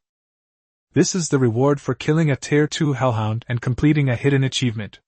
Its quality is definitely not low. And after Lin Wanqing's box Fate, talent upgrade. Maybe it contains something that can solve the energy problem, or even something better. He immediately turned his head and looked intently at Lin Wanqing, who was sitting in the passenger seat and gazing out the window with some worry. Lin Wanqing was taken aback by his sudden, intense gaze, her face inexplicably flushing red. She asked softly, What's wrong? Our unboxing mascot, it's time for you to show your skills! Lin Zhou smiled and took out the two treasure chests that shone with an alluring luster from his personal space. Come on, use your talent to upgrade them! Lin Zhou placed the two treasure chests on the control panel between the two of them, his eyes filled with anticipation. Looking at the two obviously extraordinary treasure chests, and then at Lin Zhou's expectant eyes, Lin Wanqing's worries were temporarily relieved, and she nodded vigorously. She concentrated, stretched out her hands, and stroked the two treasure chests respectively. A soft, white light flowed from her fingertips, enveloping the treasure chest. Exclusive Lord's Treasure Chest, Epic Exclusive Lord's Treasure Chest. Advanced Achievement Chest, Top Tier Achievement Chest. Epic. Top notch. Lin Zhou's breath hitched slightly. This upgrade is amazing. Open the chest. Without further hesitation, with excitement, he first placed his hand on the Epic Exclusive Lord's chest that exuded a heavy aura. A dark golden light flowed out slowly. In the light, the outlines of several items gradually became clear, revealing 3 items in the treasure chest. Lin Zhou's gaze swept over them. The first item, Gene Enhancement Potion, small, can slightly and comprehensively improve physical fitness, strength, constitution, agility, and mental strength all show a slight increase. The effects are mild and have no side effects. Gene Enhancement Potion? Increases all attributes? Lin Zhou's eyes lit up. Great stuff. This is much more comprehensive than a simple strength potion, and it works directly at the genetic level, so the effects may be longer lasting. He has now unlocked the initial agility gene lock and needs to fully solidify his foundation. The second item was a dark red drawing. Hellfang Vehicle Ram Blueprint. Function. After loading, the front of the vehicle gains the Hellfang active ability. When charging and ramming a target, it deals massive physical damage and inflicts a hellfire burning effect. It has a very high probability of severely injuring mutated / monsters of Tier 2 and below, and a chance of instantly killing Tier 1 monsters. Also gains the passive ability Hellhound's Resilience. Hellfangs? Car-mounted ram? Lin Zhou stroked his chin. This thing sounds incredibly violent. It's like putting a giant armor-piercing spike on a camper van, complete with a fire enchantment. It's like hitting someone will make them pregnant. With the power of LV4, Its charging power is absolutely terrifying. At last, his gaze fell on the third item. It was a seemingly ordinary, rhomboid crystal, only the size of a thumb. He picked up the small black crystal, and system information immediately appeared. Special passive ability crystallization, Hellhound's Tenacious Life. Source: Epic exclusive Lord's Treasure Chest, mutant item. Effect: after absorbing this crystal, the user will gain the passive ability Hellhound's Tenacious Life. Weakened version. Ability description: grants the holder extremely strong vitality and self-healing abilities. Can rapidly heal non-fatal injuries, repair damaged organs, and even regenerate severed limbs under certain conditions, but requires a large amount of time and energy. Unless the brain or heart, or other vital organs, are instantly destroyed, or unless sustained destructive damage exceeds the limits of self-healing, the holder is practically immortal. This ability consumes a significant amount of energy, especially when repairing severe injuries or amputated limbs. Absorption requirements: at least one gene lock must be unlocked, overall physical fitness must meet the requirements, and mental strength must be stable. Forced absorption carries the risk of failure and backlash. Note: this can also be used with Cerberus's heart to load vehicles. Hiss! When Lin Zhou finished reading the last instruction, he gasped sharply, his eyes widening as if he had seen something unbelievable. Although the first two items were precious, they were still within his comprehension. But this third thing. Holy crap! An uncontrollable gasp burst from his throat. Lin Wanqing was startled by this violent reaction. Chapter 47: Heaven-defying ability, Immortality. Limbs regenerating? Near immortality? His heart began to pound wildly and uncontrollably. It felt as if all the blood was rushing to his head. This ability, this incredible survival ability. He actually managed to get it out. Although it's only a weakened version, although it requires energy, and although it may not be able to withstand absolutely fatal instantaneous destruction. But this is limb regeneration and rapid self-healing. What does that mean? This means that in future battles, as long as he is not instantly killed, he will practically have a second life. Even a third or fourth life. Against opponents of the same level, as long as he isn't instantly killed by a headshot or heart-ripping, he can outlast them with his terrifying regenerative abilities. Facing a more powerful enemy, we now have an extra trump card for survival. This is not just about enhancing combat power, it's about fundamentally elevating his survivability to an almost bug-like level. This ability, while it can improve the vehicle's survivability if loaded onto a vehicle, it's not as good as loading it onto yourself. Lin Zhou made a decision in an instant. Vehicles can be repaired if they break down. But you only have one life. Having an extra passive ability that grants near immortality is more important in the apocalypse than having an extra powerful attack method. He suppressed his excitement and looked at the loading requirements for Hellfang. Conditions: 2 Cerberus fangs, 1 complete second-tier energy core, 100 points, 200 complete mechanical parts. He has fangs, and he currently has over 2,000 points and a considerable number of parts, so it's not a problem at all. Only this second-order energy crystal core complete. He glanced at the second-tier energy core, incomplete, in his inventory. Xiao AI, can we analyze whether a fragmented crystal core can replace a complete crystal core for loading Hellfang? Or are there other methods to complete the crystal core? Analysis in progress. The incomplete crystal nucleus suffers severe energy loss, and its structure is unstable. Using it directly to load Hellfangs has a high probability of causing loading failure, device damage, or a significant reduction in effectiveness. It is recommended to find a way to replenish the energy of the crystal nucleus, or to find other complete crystal nuclei to replace it. It looks completely incomplete. However, the fact that it is incomplete means that there is a way to complete it or to get a completely new one. Lin Zhou will make a note of this for now. Loading Hellfang isn't urgent. We already have Gatling and Barrett rifles, so our attack methods are sufficient for now. The most urgent tasks are to absorb this incredible passive ability crystal and solve the energy problem. He carefully put away the Hellhound's Tenacious Life crystal and looked at the top achievement chest. Come on, let's see what surprises this has in store for us. He placed his hand on the treasure chest with great anticipation. The dark purple starlight swirled slowly like a vortex, carrying a profound and mysterious beauty, and finally condensed on the control panel into several items that emitted an alluring luster. As the light faded, Linzhou's gaze immediately swept over. The first thing is the points glow, which is directly integrated into his panel, gained 500 points. The second item is a square metal block about the size of a fist, with stable blue electric arcs flowing across its surface. Power Core, Miniature, X1. Power Core! Linzhou was overjoyed. Just what I wanted! Although it is only small, it is enough to solve the current energy crisis and allow them to reach the next safe zone smoothly. And it bought him time to find a more efficient energy solution. This is a godsend. The third item is Gene Unlocking Agent Basic X1. Another gene unlocking drug. Linzhou glanced at the potion, then looked at Lin Wanqing, who was watching the unpacking process with wide eyes, her gaze filled with curiosity and a hint of envy. Since following him, this girl has not been very noticeable in other aspects, except for the crucial role played by her talent for finding boxes. She could even be considered a burden.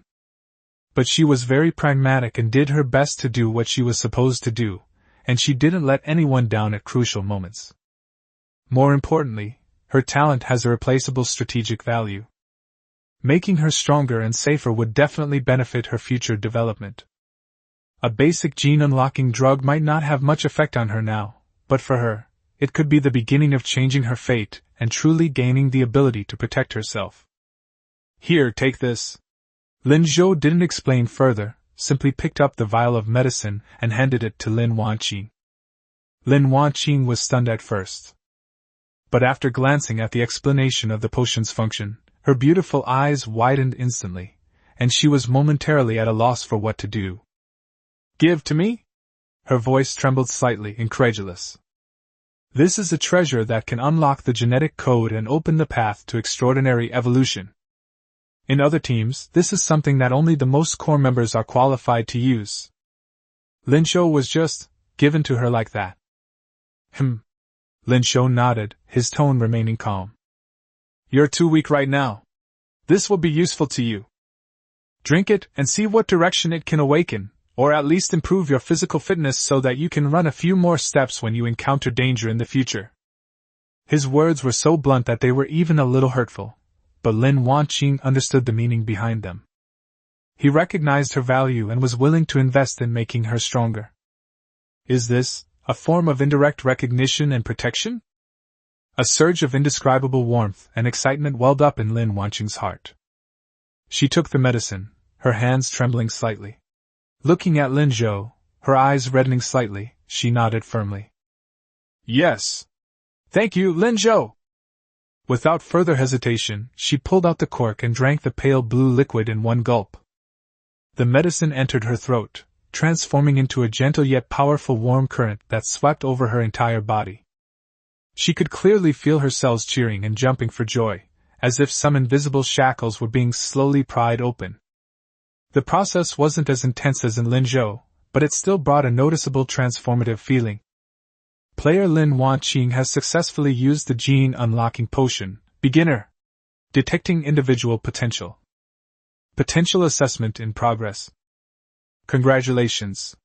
Gene lock, beginner, successfully unlocked. Base attribute cap increased. First evolution path unlocked. Mental enhancement. Mental enhancement. Lin Wanqing felt her mind instantly become incredibly clear, her thinking more agile, and her five senses seemed to become more acute. Even her perception of the surrounding environment changed. I think I've become smarter? I feel clearer? Lin Wanqing said uncertainly, her eyes sparkling with excitement. Mental enhancement? Not bad. Linzhou glanced at her and nodded. Mental enhancement may not directly help in combat, but it may have unexpected benefits for her talent utilization, learning ability, and even some future development directions. He didn't ask any more questions and focused his attention back on the last item. That was a huge blueprint made of an extremely special material. Unfold the blueprints, and what you see are not specific weapons or components, but a complete, complex, modular, and futuristic armor system structure. From reinforcing the vehicle's frame to adding composite armor modules, and then to integrated energy distribution and environmental control systems, it covers everything. At the top of the drawing, several large characters shimmering with a dark gold light were clearly visible. Epic Vehicle Upgrade Blueprint, Titan Armor Series, Beginner. Chapter 48 Epic Vehicle Blueprints, Titan. Epic Vehicle Upgrade Blueprint, Titan Armor Series, Beginner. Note, this drawing is not a blueprint for a specific component, but rather a complete vehicle upgrade plan. When the target vehicle meets the following prerequisites, a massive amount of resources can be consumed to select and load the Titan Armor Series upgrade, causing a qualitative change in the vehicle and entering Titan form. Prerequisites. 1. The vehicle's basic structure is robust and has upgrade potential. Current vehicle meets requirements. 2. Module system level, power, defense, firepower, energy not met. Note, the first 3 items must reach level 5, and the last item must be upgraded to LV2. 3. Possess at least one epic or higher quality vehicle core/blueprint as an upgrade catalyst, not met. 6. Consumption, 5,000 points, 1,000 complete mechanical parts, 50 special alloy ingots, 10 energy crystals, any type, higher quality the better. Upgrade effect preview, basic Titan armor. The vehicle volume is moderately increased, the overall weight is improved, and the structural strength and defense capabilities achieve a qualitative leap. It can carry more and more powerful modular weapon systems, the internal space is optimized, and survivability and combat effectiveness are comprehensively improved. Note, specific values and additional capabilities depend on the quality of materials and core catalysts used during the upgrade process. Looking at the blueprint and the astronomical resource requirements, Lin Zhou remained silent for a long time. After a long while, he slowly exhaled, his eyes filled with shock and an incomparably burning desire. Epic Grade, Vehicle Upgrade Blueprints, Titan Armor. This goes beyond simple modification, it's an evolution of vehicle performance. It's a leap from luxury RVs to mobile fortresses on land, a war machine. Although the prerequisites are stringent and the resource requirements are terrifyingly high, once successful, his RV will truly become a fearsome steel behemoth in this wasteland. It will become his most solid reliance, as he roams the apocalypse and explores deeper secrets. The road ahead is still long, but the goal is clearer now. Lin Zhou carefully put away the precious blueprint. This is not just a blueprint, but a clear and compelling long-term development goal. He calmed himself down and picked up the Power Core miniature. Xiao AI, use the Power Core to replenish energy. Command confirmed. Energy replenishment in progress. Blue electric arc surged from the core and connected to the RV's energy interface. The energy reserve percentage on the dashboard began to climb rapidly at a visible rate. 25%, 35%, 45%, 55%. Ultimately, it settled at 58%. Energy replenishment complete. Current reserves 58%. Expected to support over 800 kilometers of full-speed travel, or over 2 hours of continuous combat under high-intensity conditions and with all systems fully operational, Xiao AI reported. Very good. Lin Zhou nodded in satisfaction. With the energy problem temporarily resolved, he has enough to cope with the rest of the journey and potential challenges. He glanced at Lin Wanqing, who was still adapting to the mental enhancement and had an excited expression on her face, and then looked at the wilderness rushing past the car window. Xiao AI, maintain a cruising speed of 200 km per hour, target safety zone 4.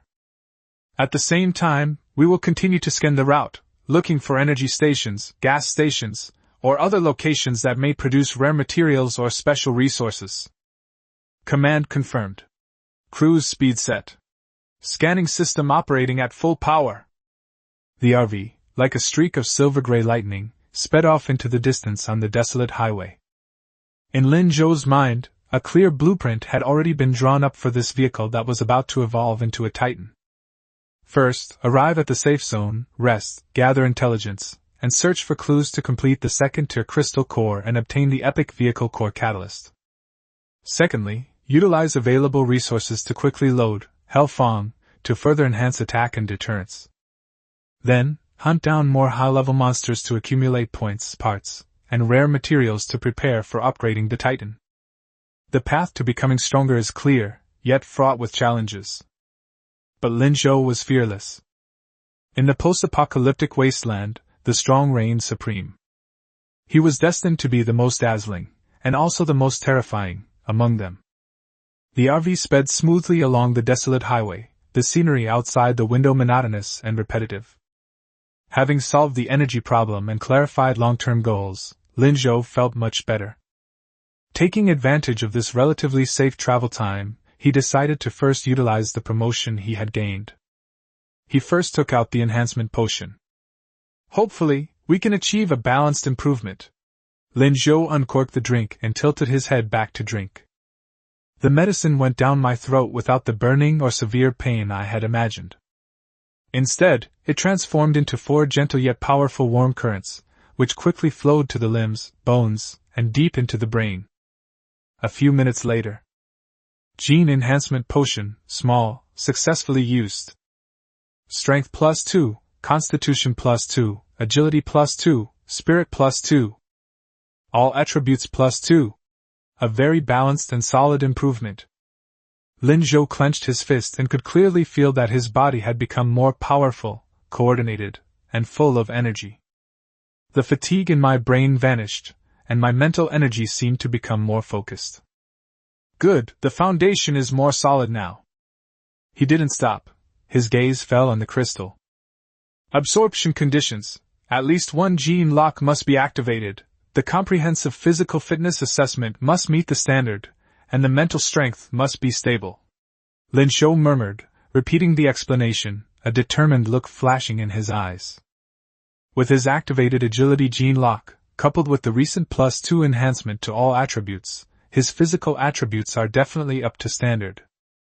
Although his mental energy had been overdrawn, it has recovered and stabilized after rest and replenishment with medicine. Let's give it our all. He took a deep breath, no longer hesitated, and followed the system prompts to slowly inject his mental energy into the crystal, while guiding the strange energy within the crystal to merge with his body. The process was gentler than I had imagined, but it was also much more penetrating to the bone. The black crystal seemed to melt in his palm, transforming into countless dark red energy threads containing immense life force, which followed the meridians in his arm and entered his body. Ultimately, it flows into the heart, and then, with the pumping of blood, it flows to every cell in the body. He felt his cells cheering, greedily absorbing this power that represented tenacious life. The muscles and bones throughout the body are constantly being strengthened. Most noticeably, he felt a stronger connection between himself and his body. There was no pain, only a sense of fulfillment and security, as if life had been elevated to a higher level. The whole process lasted about a minute. As the last trace of dark red energy completely merged into his body, Lin Zhou slowly opened his eyes and exhaled a long breath. There seemed to be a faint trace of life in that breath. Successfully absorbed the special passive ability crystal, Hellhound's Tenacious Life, weakened version. Gain passive ability, Resilient Life LV.1. Effects, significantly increases life recovery speed, rapidly healing non-fatal wounds. When severely injured, it consumes a large amount of physical and mental energy to unleash potential and accelerate repair. Possesses preliminary limb regeneration potential. Significantly enhances resistance to toxins, diseases, radiation, and other negative conditions. It's done! A sharp glint flashed in Lin Zhou's eyes. Although he was only LV.1, the feeling that he was so hard to kill gave him a huge boost of confidence. He immediately brought up his personal panel. Player Lin Zhou. Strength 14. Agility 19. Constitution 12. Spirit 12. Talents: SSS rank infinite firepower, A rank ammo expert. Passive ability: resilient life LV.1. Genetic status: basic agility gene lock activated. Overall combat strength assessment, mid-tier 1, based on a comprehensive assessment of physical attributes, talent, and skills, for reference only. Chapter 49: The Royal Family Arrives. Mid-stage Tier 1. This means that, in terms of physical attributes alone, he has firmly entered the level of a first-tier mutant, and may even have surpassed some weaker first-tier mutants. Combined with his dual talent skills and terrifying recovery ability, his actual combat power far exceeds that of an ordinary Tier 1. Very good! Lin Zhou clenched his fist, feeling the surging power within him, and his confidence soared like never before. Just as he was basking in the joy of his increased strength. Commander, a vehicle has been detected approaching from the opposite direction at extremely high speed and is expected to pass this vehicle in 1 minute. Target vehicle type, lightly modified off-road vehicle. Life signals inside the vehicle 3. Xiao AI's warning sound suddenly rang out. Lin Zhou raised an eyebrow, snapping out of his reverie and looking at the radar screen.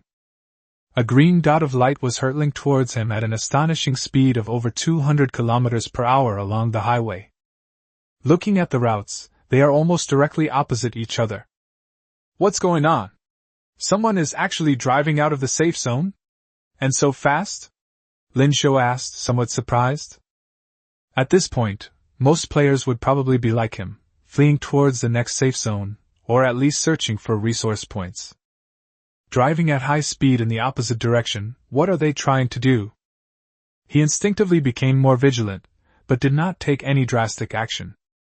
The other party only had 1 car and 3 people, and he didn't want to cause any trouble as long as he didn't provoke them. He looked away, feeling a bit hungry, and turned to Lin Wanqing in the passenger seat, saying, Wanqing, go get some breakfast, I'm a little hungry. Lin Wanqing was immersed in the excitement of unlocking her genes when she suddenly heard Lin Zhou call her name, and it was Wanqing? Her body stiffened slightly, 2 blushes instantly rose to her cheeks, and her heart inexplicably skipped a few beats. He called me Wanqing? Not the full name, but a more intimate way of addressing her? What's going on? Could it be? A jumble of random thoughts flashed through her mind. Her face flushed even more, and she quickly lowered her head, replying softly, Oh, okay, I understand, I'll go right away. After saying that, she got up as if fleeing, ran a few steps into the kitchen. Her steps were a little flustered, her heart was pounding, and the corners of her mouth unconsciously turned up slightly. Lin Zhou looked at her flustered yet slightly smug expression, and was somewhat puzzled. It's just a name, why such a big reaction? He shook his head, stopped thinking about it, and refocused his attention on driving and observing the road conditions. On the other side, in that speeding, dark green modified SUV. The driver was Zhao Feng, the vice president of the Royal Club. He had a cigarette dangling from his mouth, one hand resting on the steering wheel, his posture quite relaxed, but his eyes sharply scanning the road ahead. In the back seat sat 2 scantily clad, hot-bodied, and beautiful young women. One of them had long, flowing hair, and the other had her hair tied in a high ponytail. Both were dressed up carefully. Even in the car, she maintained an elegant posture, though her brows betrayed a hint of fatigue and impatience from the long journey. Brother Feng, are we still not there?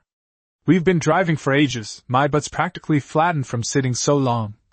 The long-haired woman complained in a coquettish voice, rubbing her lower back.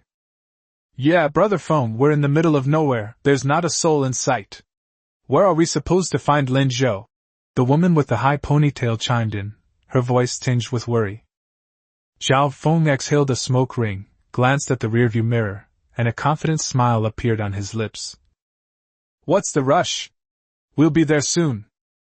According to the last information from our informant, Lin Zhou should be not far ahead.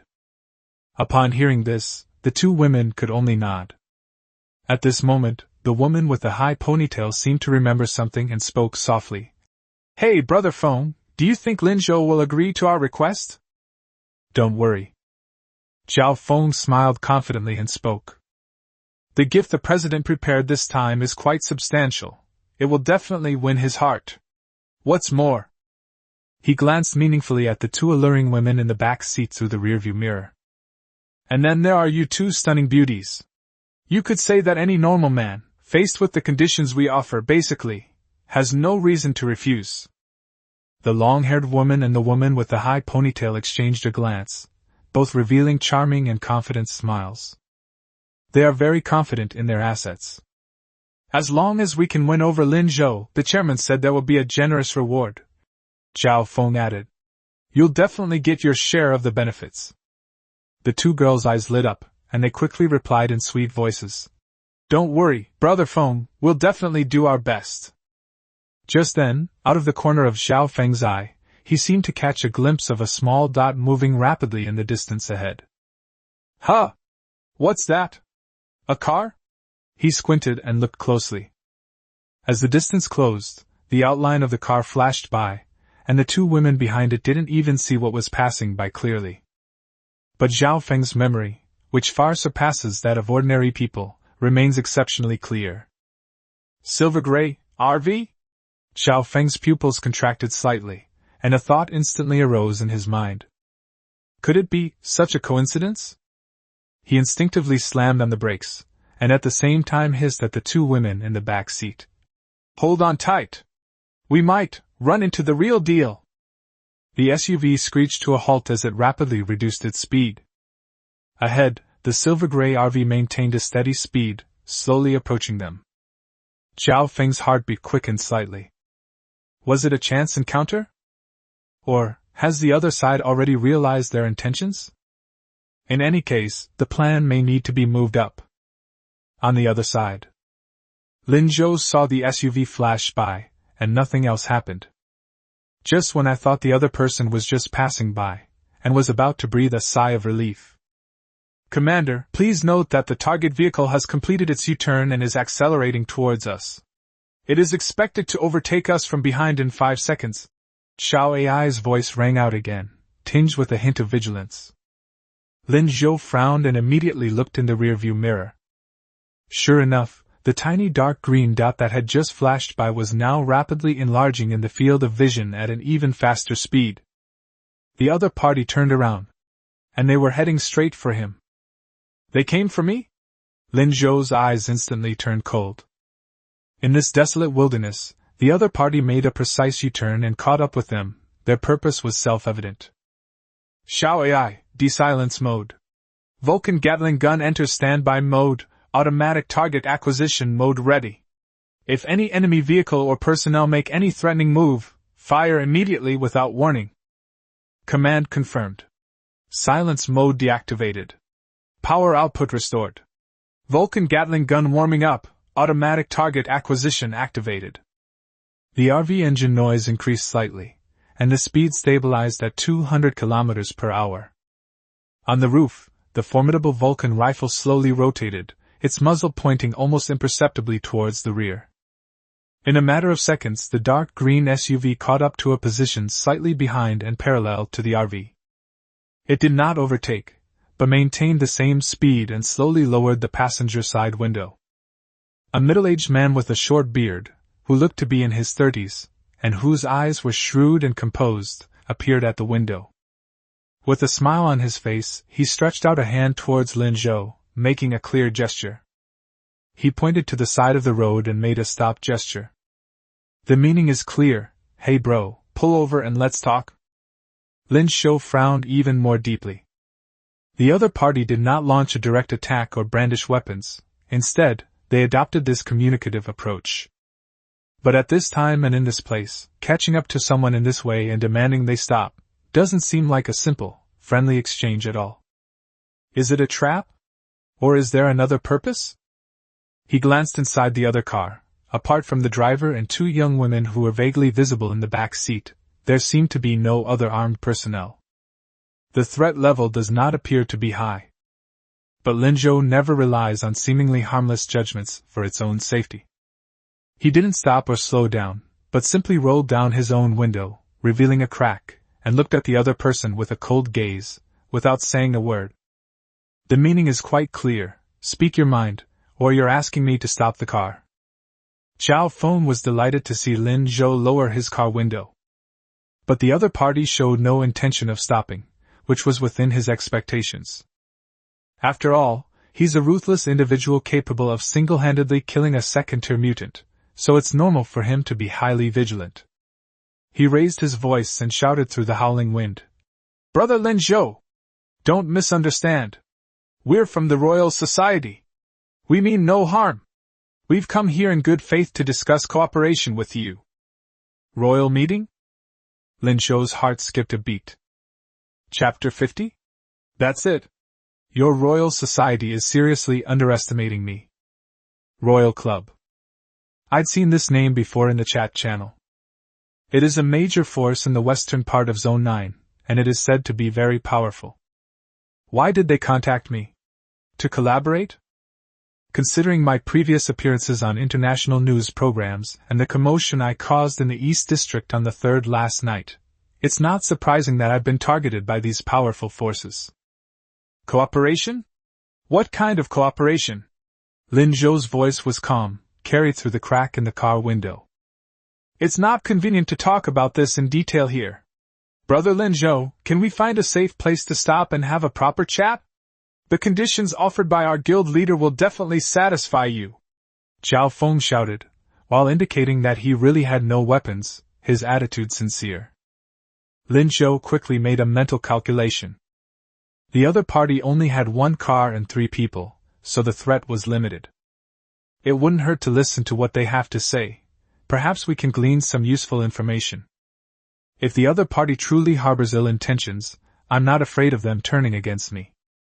Keep up, Lin Zhou said succinctly, without stopping, but instead slightly increasing the speed. At the same time, he ordered Xiao Ai. Xiao Ai, be on guard and scan the area within 3 kilometers ahead for suitable locations for a short stop that are easy to defend or evacuate. Command confirmed. 2.8 kilometers ahead, there is an abandoned gas station and its attached repair shop on the right side of the road. The terrain is relatively open, and the buildings can be used as temporary shelter. A short stop here is recommended. Let's go there. Lin Zhou ignored Zhao Feng and the SUV next to him, closed the car window, and focused on driving. Seeing this, Zhao Feng felt relieved and quickly stepped on the gas to follow. Soon, a silver-gray RV and a dark green SUV parked one after the other in the open space in front of the abandoned gas station. The surroundings were desolate, with only a few rusty gas pumps and a half-collapsed auto repair shop, and the wind howled. The RV door slid open, and Lin Zhou was the first to step out. He had a standard-issue long knife hanging at his waist and an M4 rifle equipped with a silencer in his hand, his eyes scanning the surroundings warily. Although I decided to listen to what the other party had to say, I didn't let down my guard at all. Immediately afterwards, Lin Wanqing also came out. She was still holding the plate of freshly grilled steak in her hand, her face showing a hint of confusion and nervousness. Seeing Lin Zhou fully armed, she quickly placed the plate on the steps by the car door, secretly hid the pistol Lin Zhou had given her inside her clothes, and carefully stood behind Lin Zhou. Across from him, Zhao Feng had also gotten out of the car and was standing in the open space with a professional smile on his face. Behind him, the 2 young women also got out of the car and stood on either side of him, with ingratiating smiles on their faces. The atmosphere was slightly awkward when the 2 sides met. Lin Zhou remained expressionless, his eyes cold. Zhao Feng had a warm smile and shrewd eyes. Brother Lin Zhou, you are indeed more impressive than I've heard. You have an extraordinary demeanor. Zhao Feng spoke first, breaking the silence, his tone very polite. Let me introduce myself. My name is Zhao Feng, and I'm roughly the second in command in the Royal Club. I have come here on the orders of our president to sincerely invite you, Brother Lin Zhou, to join our Royal Society. Lin Zhou sneered inwardly. Sure enough, it's the same old story again. Recruiting? They probably saw my strength in RV and wanted to recruit me as a henchman or to bolster their influence. He was about to refuse outright when Zhao Feng, as if expecting this, raised his hand to stop him, his smile unchanged. Brother Lin Zhou, don't jump to conclusions. Our royal invitations are always made with the utmost sincerity. Why don't you take a look at what we've prepared, a small token of our appreciation? As he spoke, he turned his head and gestured to the woman with a high ponytail behind him. The woman with the high ponytail understood, swayed her hips as she walked back to the SUV, opened the trunk, and laboriously pulled out two black, rather heavy-looking metal briefcases. Xiao Feng stepped forward, took the box, and stopped about 5 meters away from Lin Zhou. A distance that allows you to display items without making the other party feel overly threatened. He crouched down, laid the two boxes flat on the ground, skillfully entered the password, and with 2 clicks, the lids popped open. In the box on the left, there was a soft black velvet cloth, on which 3 test tubes were neatly arranged. Power potion, large. In the box on the right, there is a blue rhombus-shaped crystal. Energy core, basic. Upon seeing these items, Lin Zhou's pupils contracted almost imperceptibly. Xiao Feng keenly noticed the change in Lin Zhou's expression in that instant, and the smile on his lips deepened. He pointed to the medicine in the box and said loudly, "Brother Lin Zhou, as a powerful individual capable of single-handedly killing a second-tier mutant, you must be familiar with this, right? It's a power potion, and a top-quality large bottle at that. I don't think I need to elaborate on its effects, do I? And this energy core is an essential item for every player. It's a rare treasure that our Royal Society spent a considerable amount of money to collect. As long as you, Brother Lin Zhou, agree to join, they will be yours immediately. They'll be enough to improve your physical fitness by 1 or even 2 levels." Xiao Feng's tone was full of confidence and seduction. He believes that no player who pursues power can resist the temptation of directly improving their hard power. Especially the combination of 3 rockets plus an energy core. This is quite a large undertaking. Lin Zhou was indeed somewhat shaken. 3 power potions, large. This royal gathering truly has a profound history. He had only opened one, small, before, and only got the large one after upgrading the treasure chest. With these 3, combined with the gene enhancement he just completed, his physical fitness will definitely soar to a new level, and he may even touch the threshold of the first-tier peak.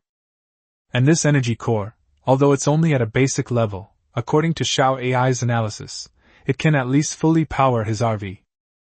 It can be described as an extremely valuable strategic reserve resource.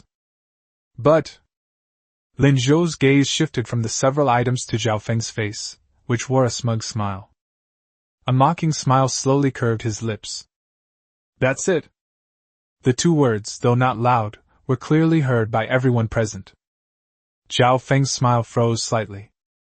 The 2 women behind him were also stunned, their eyes flashing with surprise. Lin Zhou tilted his head slightly, his indifference turning into undisguised contempt. 3 bottles of potion and 1 energy core, and you expect me, Lin Zhou, to risk my life for you? Your Royal Society. He paused, then said word by word. Isn't that a bit too disrespectful? Chapter 51 Lin Zhou refuses to be recruited. Lin Zhou's undisguised contempt and sarcasm were like an invisible slap across Xiao Feng's face. His smile froze completely, and a hint of anger flashed deep in his eyes, but he quickly suppressed it. The 2 women behind him had fluctuating expressions, looking somewhat bewildered. "Brother Lin Zhou, don't rush off!" Xiao Feng hurriedly spoke, raising his voice a few decibels, trying to persuade Lin Zhou to stay. "These few items are just a small gift for us, or rather, an appetizer." He took a deep breath, seemingly having made up his mind, and revealed his true trump card. "Our President, President Yi Chen, values you, Brother Lin Zhou, highly. As long as you agree to join the Royal Society, the President personally promises to be on equal footing with you and share all the power and resources of the Royal Society." He quickened his pace, speaking with a strong seductive tone. "All the resources, intelligence, and manpower in the organization will be prioritized for you. You can even have decision-making power second only to the President. Every word you say carries significant weight in the Royal Society. Power, resources, status. Once you join, all of these are yours." As Zhao Feng spoke, his gaze swept over the two women behind him, a knowing smile spreading across his face. Of course, there are other enjoyments as well. He winked at the two women. The long-haired woman and the woman with the high ponytail immediately understood. They quickly put away their previous expressions, put on charming smiles again, swayed their waists, and took a few steps forward to stand beside Zhao Feng. The long-haired woman tossed her hair, her eyes sparkling, and said in a sweet, coquettish voice, "Brother Lin Zhou, in the future, you must take good care of us sisters, okay?" The woman with the high ponytail puffed out her chest and winked seductively. "We prepared this especially for you, Brother Lin, and we guarantee you'll be satisfied." They struck provocative poses, doing everything they could to seduce. The combination of her cool and sexy outfit with the desolate gas station backdrop creates an extremely jarring yet alluring scene. Lin Wanqing, standing to the side, frowned deeply, a hint of undisguised disgust flashing in her eyes. She cursed inwardly. "Two shameless bitches!" However, Lin Zhou looked at the scene before him. 3 bottles of power potions, an energy core, a promise of equal status with the vice president of the Royal Society, vast resources to be prioritized, and 2 beauties with outstanding looks and figures. He did hesitate. I should say, I was tempted. It wasn't the women they were attracted to, but rather the vast resources and power they wielded. Joining a well-established major power means he no longer needs to fight alone, run around for points and parts, or rack his brains for intelligence and information. He can use the Royal Club platform to accumulate resources faster, acquire rare items, and even uncover the deeper secrets of this post-apocalyptic game.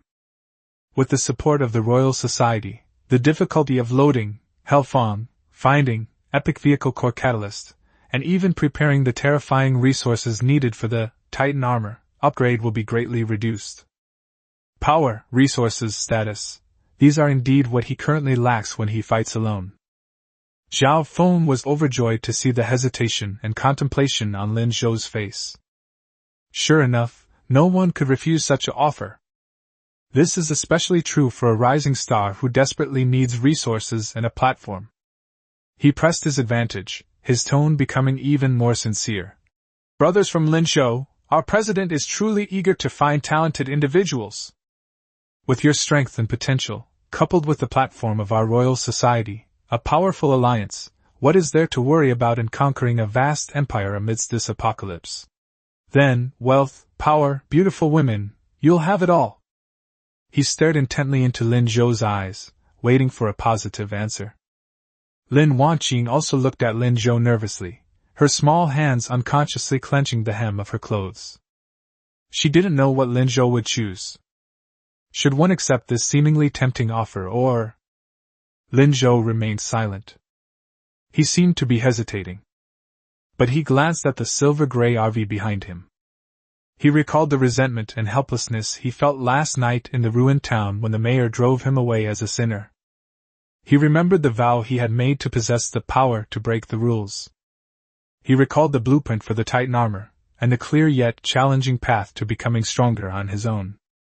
Joining the Royal Society may offer shortcuts, but it also means constraints, obedience to others, and involvement in power struggles and compromises. He was from Lin Zhou, used to being alone, and used to having his destiny completely in his own hands. More importantly, Yi Chen? That so-called chairman who acted arrogantly and domineeringly in the safe zone, trying to recruit him? Lin Zhou's lips slowly curved into a cold and aloof smile.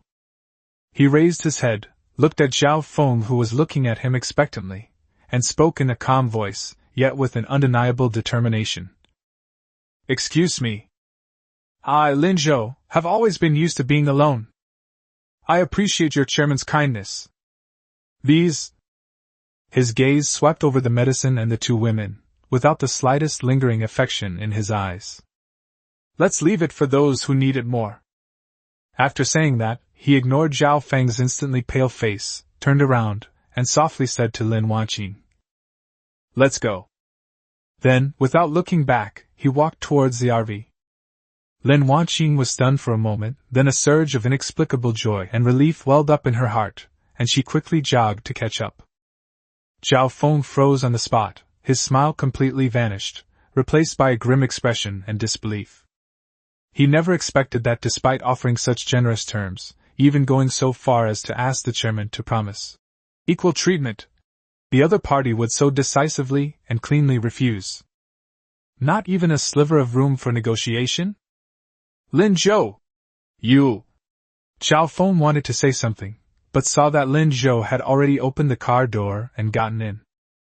The RV engine emitted a deep roar, slowly started moving, turned around, and then accelerated, disappearing into the distance. Zhao Feng and the two women were left standing in front of the empty gas station, watching the silver-gray car disappear into the distance, its shape disarrayed in the wind. After a long pause, Zhao Feng suddenly slammed his fist into the rusty gas pump next to him, making a muffled bang. You don't know what's good for you! He gritted his teeth, his eyes flashing with shame, anger, and icy coldness. He took out a simple communicator, connected the call, and said in a deep voice, Chairman, the target has refused.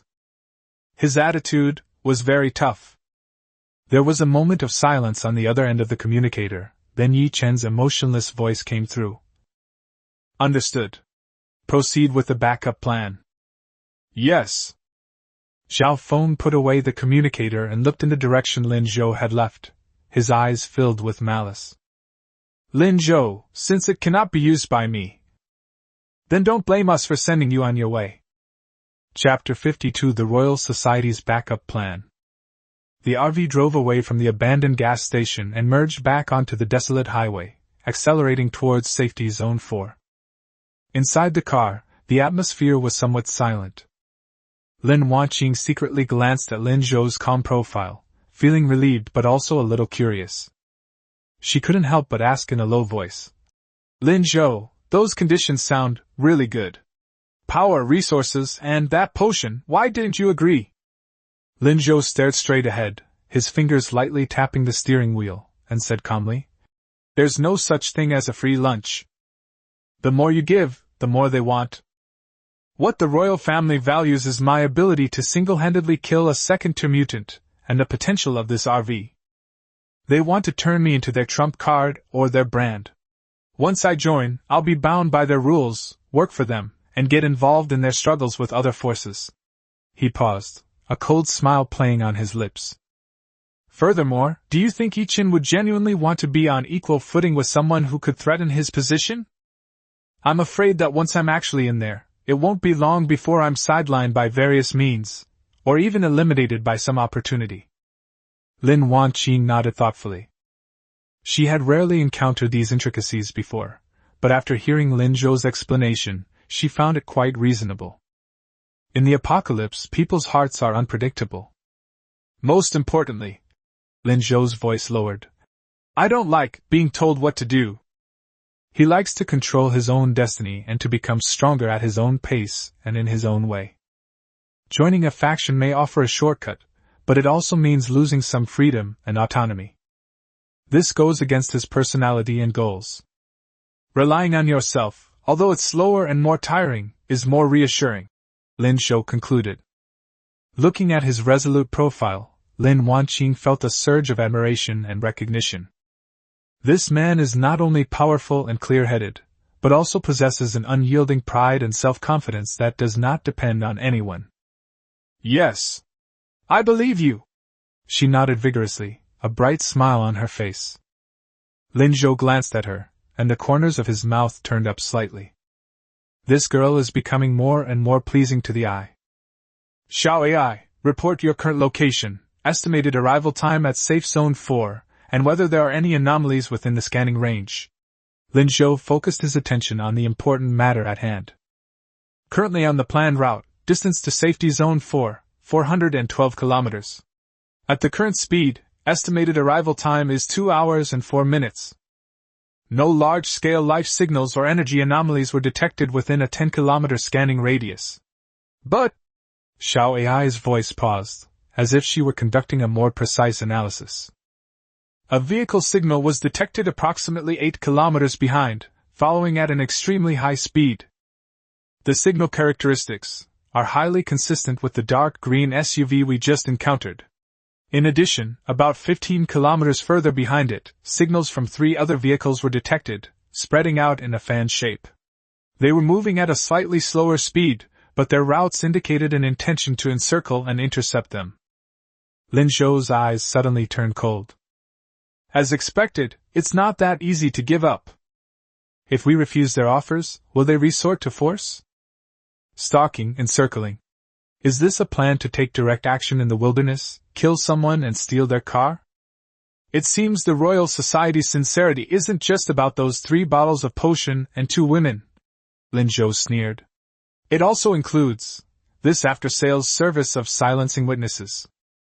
Far from being alarmed, a cold fighting spirit ignited in his eyes. Perfect timing. My strength has just increased significantly, and I haven't had a chance to test it out yet. Moreover, since the other party has come to us, we might even be able to earn some extra travel expenses. Xiao AI, continue to monitor the movements of all following vehicles. Calculate the best ambush or counterattack location. At the same time, analyze the tactics that the other side may adopt. Lin Zhou quickly issued an order. Wan Qing, fasten your seatbelt and hold on tight. Be ready for battle at any time. Understood. Lin Wanqing immediately did as instructed, her expression tense, but there was not much fear in her eyes, instead a firm sense of shared hatred for the enemy. Commander, according to the terrain scan, the highway will pass through a complex hilly area 23 kilometers ahead, with multiple forks in the road and abandoned mines. I suggest leaving the main road in this area and using the complex terrain to counter the pursuit, or finding a favorable position to ambush them, Xiao Ai quickly suggested. All right. Right there. Lin Zhou's eyes were icy. Full speed ahead. Create some distance, give them a glimmer of hope. The RV engine roared even more furiously, instantly increasing its speed as it sped towards the designated hilly area. Behind, on a dark green SUV. Zhao Feng's face darkened as he watched the RV signal on the radar suddenly accelerate and quickly pull away. He's spotted us. Brother Feng, the other 3 vehicles are in position and are flanking us from the side as planned, Gao Maowei reported. Tell the flanking team that the target may have been spotted, and prepare to intercept them in the hilly area. Leave that RV behind at all costs. Dead or alive? Zhao Feng's eyes flashed with a fierce light. Since it can't be used by me, then I'll destroy it completely. We must seize that RV and the resources on it, as well as any treasures Lin Zhou might be carrying. This is a direct order from the president. 2 cars, one chasing and the other fleeing, engaged in a life-or-death race on the desolate highway. Further away, 3 modified pickup trucks, coming from different directions, rapidly converged on the hilly area that was about to become a battlefield. A deadly ambush, which the Royal Society considered a sure thing, is about to unfold. At the same time, on a secluded hill about 30 kilometers away from this area, a figure dressed in colors that blend into the environment lies prone on a rock, silently observing everything happening in the distance through a high-powered telescope. After observing for a moment, he opened his personal panel, entered a specially encrypted communication channel, and connected with a contact whose ID was Ling Xuan. After a brief pause, a clear and efficient female voice came through the communicator. Speak. Miss Ling, the target has made contact with the Royal Society. The observer's voice was deep and his pace steady. Location of contact, abandoned gas station. Time of contact, approximately 15 minutes ago. Outcome of contact, as you expected, the target rejected the Royal Society's offer. There was a moment of silence on the other end of the communicator, followed by Ling Shuang's slightly surprised voice. Oh? You refused? The conditions Yichen offered must be quite high, right? Based on my sea-level talent, observation, and after a rough analysis of lip reading, the observer continued to report. The conditions offered by Zhao Feng, the vice president of the Royal Society, include 3 large bottles of power potions and an energy core, a promise of power equal to that of President Yichen, priority in resource allocation, and 2 women as gifts. Interesting. Ling Shuang's voice carried a hint of amusement. To refuse such conditions is either extremely arrogant and self-confident, or to have grand ambitions, or simply to look down on the Royal Society's stuff. It seems that our mysterious RV owner is even more interesting than we expected. Miss Ling, there's more to this story, the observer added. The Royal Society didn't give up after the target left. The vehicle Zhao Feng was in, along with 3 other modified vehicles, has begun pursuing and encircling the target. Currently, both sides are moving at high speed towards the hilly area in the southeast direction. The Royal Society's intentions are clear, to forcibly intercept or even kill targets in the wilderness and seize their vehicles and resources. Really? Ling Xuan's voice turned cold. Yi Qin is still the same as ever. Those who obey me prosper, those who oppose me perish. He hasn't changed at all. If you can't have it, destroy it. Truly, no progress whatsoever. She paused, as if thinking, then quickly asked, how many people did the royal family send? What is the combat capability assessment? Chapter 53. The battle begins. Zhao Feng himself is at the mid-stage of Tier 1, and his talent ability is unknown. There are 4 pursuing vehicles in total. In addition to Zhao Feng's vehicle, the other 3 vehicles are expected to have 3 to 4 combat personnel each, mainly equipped with assault rifles, shotguns and melee weapons, and possibly a small amount of explosives. Overall combat capability assessment, extremely threatening to ordinary players or small teams, but there is uncertainty regarding the target Lin Zhou and its vehicles. The observer analyzed. Uncertainty? Ling Xuan pressed. The target, Lin Zhou, possesses unfathomable strength. He is known to have terrifying firepower and powerful defensive vehicles, and has successfully killed a second-tier mutant.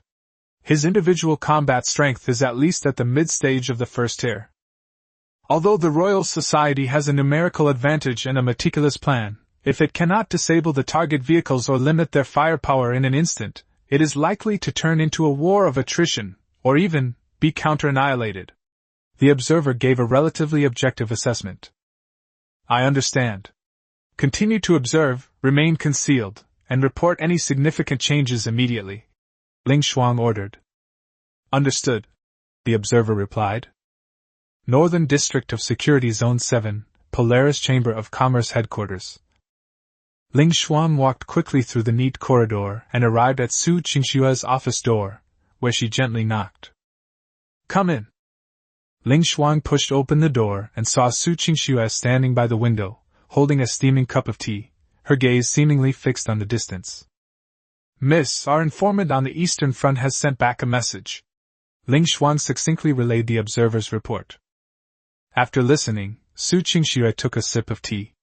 Her beautiful face showed no surprise, only a faint hint of mockery. Humph, just as I expected. Yi Chen's personality is truly unchanging. She put down her teacup, her voice cold. When recruitment fails, he resorts to banditry. That's all he's capable of. Miss, should we intervene? Ling Xuan asked tentatively.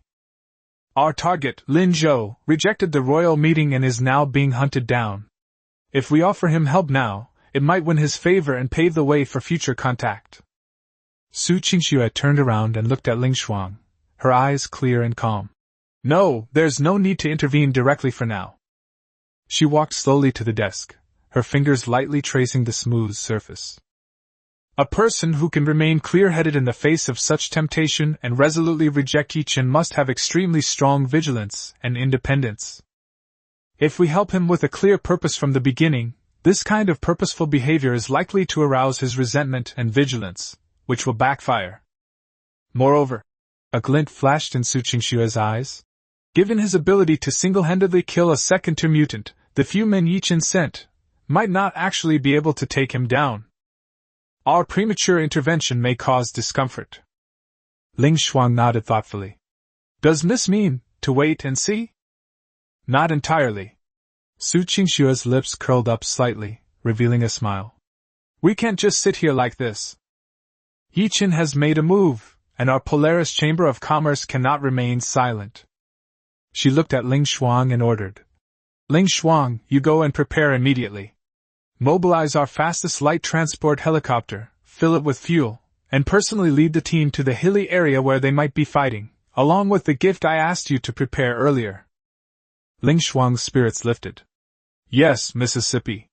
What are the specific action orders? Su Qingxue walked to the window and looked at the gray-yellow sky. Remember your mission: observe, assess, and provide just the right help at the most critical moments. Don't get involved in the fight at the beginning. Let Lin Zhou deal with the Royal Society's pursuit on its own. What you need to do is make sure he doesn't really get into a desperate situation. At the same time, we need to carefully observe Lin Zhou's fighting style, strengths, and personality traits. This intelligence is crucial for us to assess his value and formulate subsequent contact strategies. When the time is right, for example, when he has repelled most of the enemy but is also quite exhausted, or when other unexpected situations arise, you can then appear by chance, posing as a passing merchant guild armed patrol, to provide the necessary support. Be friendly, but not overly enthusiastic. Help should be genuine, but not seem forced. Do you understand? Ling Xuan carefully considered every word Su Qingxue had said, her eyes filled with admiration. I understand. Miss means that we should make him feel our gratitude and goodwill, but we shouldn't let him feel that we are scheming against him or trying to control him. Everything should appear to be done in a natural and harmonious way. That's right. Su Qingxue nodded in satisfaction. Go quickly. Time is of the essence. Remember, safety first. If things don't work out, or if Lin Zhou performs far beyond our expectations, you know what to do. Yes. Don't worry, miss. Ling Xuang solemnly accepted the order, turned around and left quickly, acting swiftly and decisively. The office returned to silence. Su Qingxue picked up her teacup again, her gaze seemingly piercing through the wall, seeing the distant hills about to be ignited by war. Lin Zhou, she murmured to herself. Let me see if you are worth our Polaris Chamber of Commerce betting on. At the same time, on the other side, the area is characterized by low, rolling hills, with abandoned roads winding through it. The silver-gray RV sped along the bumpy road, trying to shake off the relentless hunters. However, the dark green off-road vehicle is clearly superior in maneuverability on complex terrain. Zhao Feng drove the off-road vehicle to its fullest potential, pushing its performance to the limit. With a few drifts and accelerations, the distance was quickly closed, and soon they caught up to within 100 meters of the RV. Lin Zhou! Zhao Feng rolled down the car window, his icy voice, laced with murderous intent, booming through the loudspeaker. I'm giving you one last chance. Stop! Otherwise, this place will be your burial ground today. Inside the RV, Lin Zhou ignored all of these words. Shao AI, free fire mode, Vulcan Gatling gun, target the off-road vehicle behind, fire. Buzz. Vulcan let out another death shriek. A violent storm of metal swept towards Zhao Feng's off-road vehicle. However, the anticipated scenario of the vehicle being riddled with bullets did not occur. Just as the bullet was about to hit the off-road vehicle, a semi-transparent blue energy shield appeared on the surface of the off-road vehicle. Puff, puff, puff, puff. The bullet struck the energy shield, creating ripples of blue light, but failed to penetrate it. It only caused the shield's light to dim slightly at a visible rate. Kid! Zhao Feng's sneer rang out, tinged with smugness and contempt. You think you're the only one who knows how to upgrade vehicles? This basic energy shield cost me a fortune. Although I can't hold you off for long, I have enough men to surround and kill you. As he spoke, he roared into the communicator. Squad 2. RPGs ready. Everyone else, all firepower, open fire on that beat-up RV. Don't hold back your ammo. Blow it up. No sooner had he finished speaking than a burly man hoisted a rocket launcher from the back of a modified pickup truck that had flanked him from the side. He gently pulled the trigger. With a whoosh, the rocket hurtled towards the RV with a sharp whooshing sound. Gunfire erupted suddenly from the other three vehicles. Assault rifle and machine gun bullets rained down on the RV. Warning! High explosive rocket detected. Automatic defense system activated. Xiao AI's voice was urgent. Activate automatic blocking mode, Chapter 54 Zhao Feng's Innate Ability Eye Sealing. On the roof of the car, the muzzle of the Vulcan Gatling gun was instantly adjusted, abandoning the attack on Zhao Feng's off-road vehicle, and instead aiming at the rocket that was whistling towards them with a trail of flame. Da-da-da-da! A series of precise bursts of fire. The bullets collided violently with the rockets in midair. Boom! The violent explosion occurred more than 20 meters away from the RV. But the shock wave and debris from the explosion still slammed into the side of the RV. The vehicle lurched violently. The warning lights flashed. The vehicle body was impacted, and the external armor sustained minor damage, increasing the extent of damage by 5%. Xiaoai reported. Lin Zhou was jolted by the shock and spat out a mouthful of bloody saliva. Damn it! You want to blow me up, huh? A fierce glint flashed in his eyes. I'll let you all taste what it's like to be blown up. He rolled down the car window, gripped the steering wheel with one hand, and with the other hand, as if by magic, pulled out one round, black object after another from his pocket, hand grenades. He pulled the safety pin, didn't even look, and threw it out the window with all his might in the direction of the pursuing convoy. 1, 2, 3. Take this thunderbolt! Boom! The black dot traced an arc in the air and landed precisely near Zhao Feng's SUV and the other two flanking vehicles. What the hell? Zhao Feng's pupils contracted as he saw the black dot flying towards him and instantly realized what was happening. Damn! It's a grenade! Get out of the way! Boom, boom, boom. A series of explosions resounded through the hills. Flames shot into the sky, and dust and gravel flew everywhere. Although Zhao Feng reacted quickly and the off-road vehicle made a sharp turn to avoid a direct hit, the shockwave and fragments from the explosion still slammed into the energy shield, causing the shield's light to flicker violently and almost go out. The other two vehicles that attempted to flank the enemy were not so lucky. They were hit by the blast wave of a grenade at close range, resulting in severe damage to the vehicles and even casualties, which halted the offensive. You scum! Come on! Lin Zhou roared at the window while continuing to throw grenades wildly. Weren't you having a good time just now? Keep it up! Come face me! His playing style was almost shameless. Automatic fire suppression plus unlimited grenade bombardment. This instantly threw the Royal Society's pursuit team into chaos and disarray. Brother Feng! Where did this kid get so many grenades? It's like they're free. Our vehicle can't hold on much longer. The shield is about to shatter. Damn it! His playing style is disgusting. Zhao Feng's face was ashen as he looked at the energy shield on his off-road vehicle, which had almost lost its light, and then at the RV in the distance that was still speeding along and throwing grenades. He was both shocked and furious. No wonder he was able to kill a second-tier mutant. Just this unlimited firepower and grenades are enough to kite most enemies to death. Zhao Feng gritted his teeth. But he knew he couldn't go on like this. The enemy's firepower and defenses are clearly far beyond our expectations. If this drags on, we could very well be worn down and killed. We must finish this quickly. Force him out of the car and engage him in close combat. Everyone! Prepare to get off the bus. Zhao Feng roared into the communicator. He won't dare stop. As long as we force him to stop, we can surround and kill him at close range. No matter how strong he is individually, he can't stop so many of us. However, no sooner had he finished speaking than another wave of grenades came flying in like raindrops. Boom, boom, boom, boom. The violent explosion nearly engulfed Zhao Feng's SUV. The already precarious energy shield finally collapsed completely with a mournful cracking sound. Damn it! Zhao Feng jerked the steering wheel, narrowly avoiding the center of the explosion, but the shockwave still nearly flipped the car over, shattering all the windows. A ruthless and resolute glint flashed in his eyes. Kid, these external things alone aren't enough. He shoved the car door open and jumped out of the car before it had even come to a complete stop.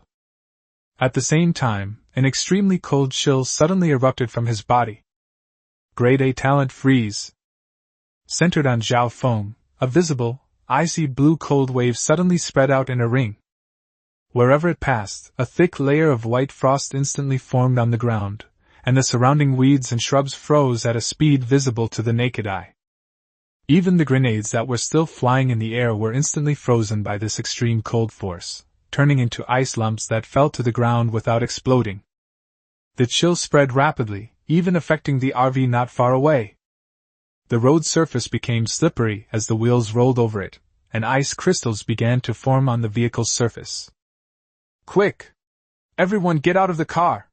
Now! Kill him!" Zhao Feng's face was a little pale, but his eyes were fierce as he pointed in the direction of the RV and gave the order sternly. The remaining Royal Society members in the other vehicles also got out, armed with weapons, and braved the biting cold to surround the RV, which was covered in ice, in a fan shape. The long-range firepower suppression was temporarily broken by Zhao Feng's ice-seal talent. The enemy had a numerical advantage, and Zhao Feng, who was in the mid-stage of Tier 1, personally led the team in a melee siege. The situation suddenly turned unfavorable for Lin Zhou. On the other side, the biting cold, like a maggot clinging to a bone, instantly seeped into the entire carriage. The lights on the dashboard flashed wildly, making a buzzing electrical sound, and then went out one by one. The roar of the engine came to an abrupt halt. The spinning sound of the Vulcan Gatling gun on the roof also disappeared, and a thick layer of white frost covered the barrel.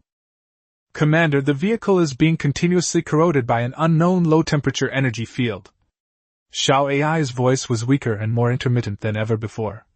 "Power system, firepower system, energy circuit, severely damaged, unable to continue operating. Self-repair process failed to start. Energy reserves are rapidly depleting. Xiao AI will enter forced hibernation to preserve core data. Commander, please be careful." The last few words were almost inaudible. Immediately, all the lights in the car's electronic devices dimmed completely, leaving only the sunlight filtering through the ice outside the window. Xiao AI is now in hibernation. Damn it!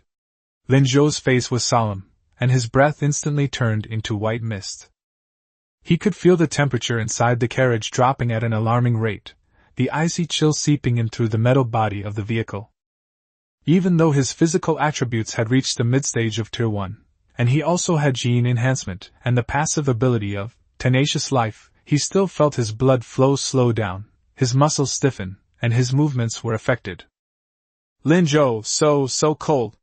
Lin Wanqing's chattering voice came from the side. She huddled in the passenger seat, hugging herself tightly. Her face was pale and her lips were purple from the cold. Fine ice crystals had formed on her long eyelashes and dark hair, and her body was shivering uncontrollably. Although she unlocked her genetic potential, her physical abilities improved only to a limited extent, and her resistance to extreme cold was far inferior to that of Lin Zhou. Lin Zhou's heart tightened. This can't go on any longer. Chapter 55 Firearms don't work? Then let's see how sharp my blade is. He immediately unbuckled his seatbelt, quickly took off his not-too-thick coat, and then strode to the bedroom area at the back of the carriage, pulling a thick quilt from the closet. Back in the passenger seat, he wrapped Lin Wanqing, who was almost numb from the cold, completely with the quilt, and then covered her with his own coat. "Hold the blanket tight, try not to move, and conserve your body temperature," Lin Zhou whispered, his voice heavy with cold. He himself was only wearing a thin short-sleeved shirt, exposed to the rapidly dropping temperature, and goosebumps quickly rose on his skin. Thank you." Lin Wanqing felt the warmth coming from her body, and her trembling lessened slightly, but she was still too cold to speak a complete sentence. She looked at Lin Zhou's back, clad only in a single layer of clothing and exposed to the bitter cold, and a complex mix of emotions welled up within her.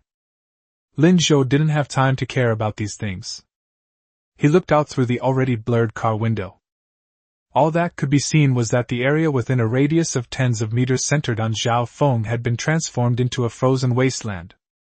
7 or 8 members of the Royal Society moved across the ice and gathered around the RV. Zhao Feng stood in the center of the icy area, his face even paler than before, and his breathing somewhat rapid. Clearly, Maintaining the frozen domain takes a tremendous toll on him, and it's not an ability he can use casually. Seeing this, Lin Zhou quickly analyzed the situation in his mind. With such a wide-ranging freezing ability, he can't maintain this state for long. Now is his weakest moment. And my only chance. Passive defense, once the vehicle advantage is lost, leads only to certain death. We must take the initiative and break the stalemate before the opponent's talent effects weaken or stop. He took a deep breath of the cold air, forcing himself to calm down. The chill stimulated his nerves and also made his thoughts clearer. Although he lost the firepower of the RV, he himself is the strongest weapon. Wan Qing, stay in the car, lock the doors, and don't come out no matter what happens, Lin Zhou whispered to Lin Wanqing, then suddenly flung open the driver's side door. Click! The ice covering the car door cracked, making a crisp sound. The car door opened, and a cold wind carrying ice shards rushed in. Lin Zhou stood in this desolate land covered in frost, wearing only a thin black short-sleeved shirt and empty-handed. Seeing Lin Zhou walk out empty-handed, Zhao Feng was slightly taken aback, then a mocking smile appeared on his face. Ha! Lin Zhou! Zhao Feng sneered repeatedly. In my frozen domain, all your proud Gatling guns, your endless grenades, and your iron turtle. They're all just scrap metal now, aren't they? He walked slowly forward, the surrounding chill seemingly flowing slightly with his thoughts, making him appear like an ice and snow king. Without all these external things, what do you have left? Zhao Feng grinned maliciously, as if he could already see victory. Now your death is at hand. Faced with Zhao Feng's mockery, Lin Zhou simply hummed softly, stretched his stiff neck and wrists, and made a slight crack sound. Death date? He asked calmly. Then, let's give it a try. He was indeed not carrying any firearms. Both the M4 and the Barrett were inside the vehicle, already frozen in ice, just like the Vulcan. Aside from the standard longsword hanging at his waist, he carried no other weapons. Meanwhile, Zhao Feng's 7 or 8 subordinates behind him, although also having difficulty moving on the ice, seemed unaffected by the slowing or damage from the icebound talent, and were still able to move freely, and even were carrying weapons. It seems that Zhao Feng's talent includes the ability to distinguish between friend and foe, or that he can actively control the scope of his influence. Even on the verge of death, you're still so arrogant. Zhao Feng's eyes flashed with murderous intent. Without another word, he waved his hand sharply. Open fire! Kill him! Rat-a-tat-tat-tat. Upon hearing this, the men behind him, armed with assault rifles, immediately raised their guns and pulled the triggers in Lin Zhou's direction.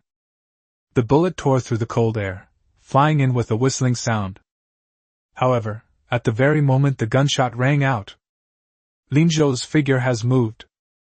Instead of retreating, he took a step forward. The ice beneath my feet cracked. His speed exploded to its maximum in an instant.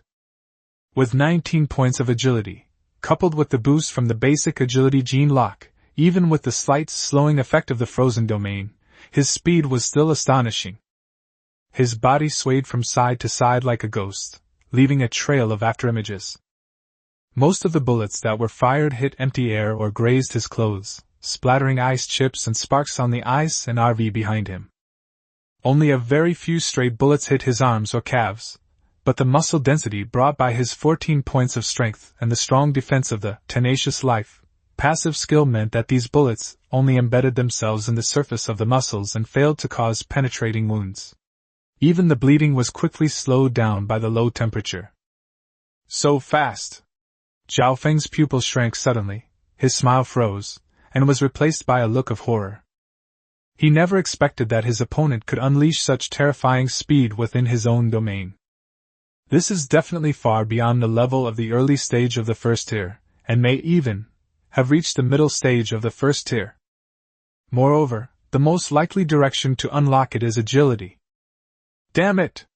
Firearms aren't working on him. Brothers, switch weapons! Go! Chop him up! Zhao Feng shouted urgently, pulling out a gleaming military dagger from his waist, his eyes turning serious. Seeing this, The gunmen knew that rifles were not very effective against such a fast-moving target, so they cursed and threw away their rifles, drawing their pre-prepared melee weapons from their backs and waists. Long knives, machetes, fire axes, and even a thick spiked club. 7 or 8 people, howling and brandishing cold, sharp blades and heavy, blunt weapons, rushed toward Linzhou from different directions, treading on the slippery ice. Although most of them were only at the early stage of the first tier in terms of individual strength, their teamwork was quite good, and they had the advantage in numbers, so they tried to overwhelm Linzhou with a siege. Linzhou stood still, watching the enemies rushing in from all directions, his eyes showing no panic, only a cold calm. He slowly raised his right hand and grasped the hilt of the cold longsword at his waist. Perfect. Take you all. Try my new knife. Chapter 56 Linzhou vs. Zhao Feng. When Zhao Feng saw the long sword Linzhou had drawn, he noticed that the blade was covered with a thin layer of white frost, and the edge was encased in solid ice. He couldn't help but sneer even more contemptuously. Ha! Linzhou, are you kidding me? Zhao Feng mocked as he slowly approached. Even the knife is frozen? How strong can an unopened block of ice be? Are you planning to use this thing to perform smashing ice sculptures for us? His men also burst into laughter, and the slight tension they had felt due to Linzhou's speed dissipated considerably. Holding a frozen knife? That's practically suicide. Linzhou remained calm in the face of the ridicule.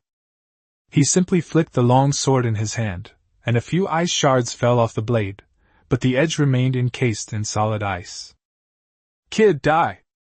The first Royal Society member, wielding a machete and charging the furthest, grinned maliciously as he lunged at Linzhou, the raised machete whistling through the air as it slashed down fiercely at Linzhou's head. He could almost picture the other man's head split open, with blood and ice shards flying everywhere. Linzhou did not move his feet, but his wrist, which was gripping the hilt of the knife, trembled very slightly. The long sword, covered in frost, struck the opponent's blade with incredible precision at a speed that appeared slow, but was actually extremely fast. Bite! A metallic clang, almost drowned out by the sound of the wind, rang out. The Royal Society member felt a terrifying force emanating from his machete, and instantly spreading throughout his entire arm. He felt a sharp pain in his hand and his arm went numb. The cleaver flew out of his hand uncontrollably. The sneer on his face instantly turned into shock and fear. However, before he could react, Linzhou had already thrust the long knife forward. Pfft! The frost-covered blade tip easily pierced the flesh of his chest and precisely stabbed into his heart. The Royal Society member stared wide-eyed, opened his mouth but couldn't utter a sound. His body swayed, and he fell backward onto the ice, his blood quickly spreading and congealing on the pristine surface. Sold out instantly.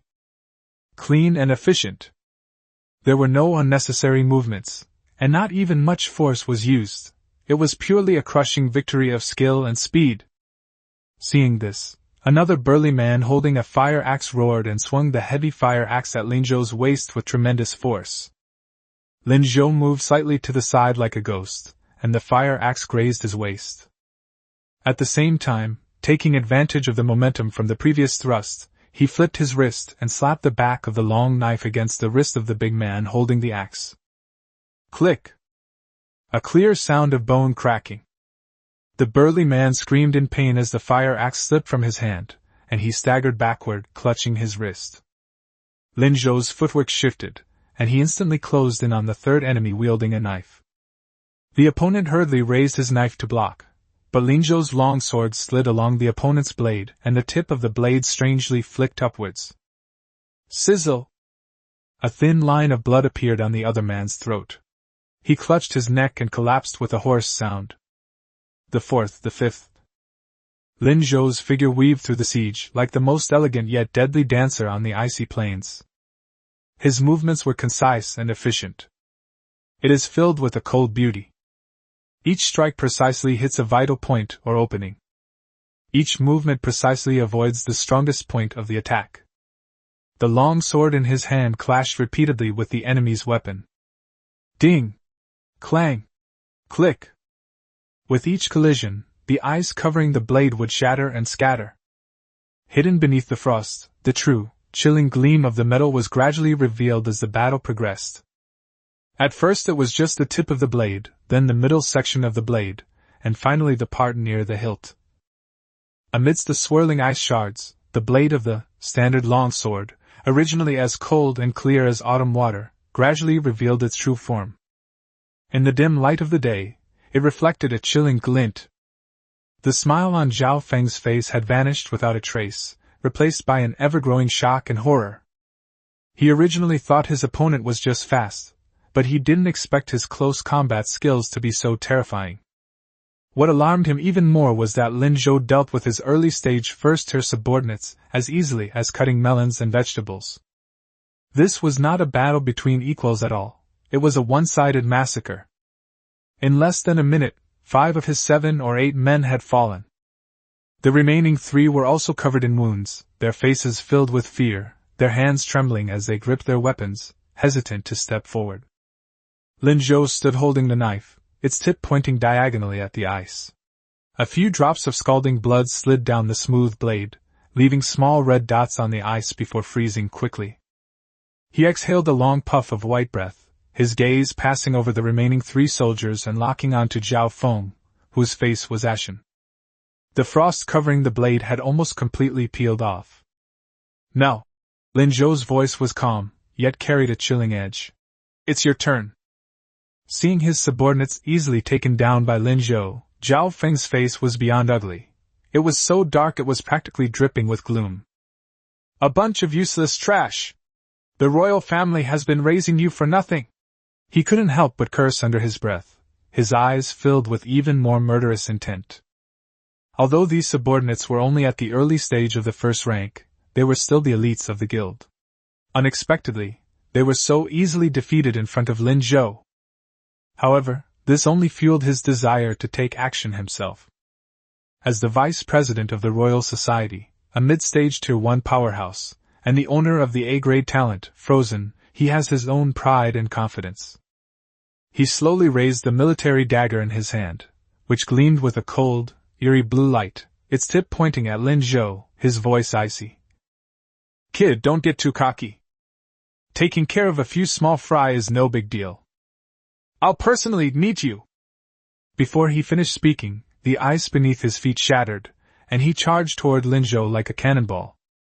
Although not as agile as Lin Zhou, his movements were full of power, leaving deep footprints and spiderweb-like cracks on the ice with every step. "Mid-stage Tier 1, strength-oriented." Lin Zhou's eyes narrowed, instantly determining the direction of the opponent's enhancement. He dared not be careless, and exerted force with his feet as well, advancing instead of retreating, and slashing diagonally at the military dagger that Zhao Feng was thrusting at him with his long sword. Clang! The blade and the bayonet clashed for the first time, producing a deafening clang of metal against metal. Sparks flew through the frigid air. A tremendous force emanated from the blade, causing Lin Zhou's arm to go numb slightly. He involuntarily slid back half a step, carving 2 shallow grooves into the ice. "Such powerful strength!" Lin Zhou thought to himself in surprise. With his strength of 14 points, he was instantly at a disadvantage when his opponent clearly strengthened his strength. Zhao Feng was also startled.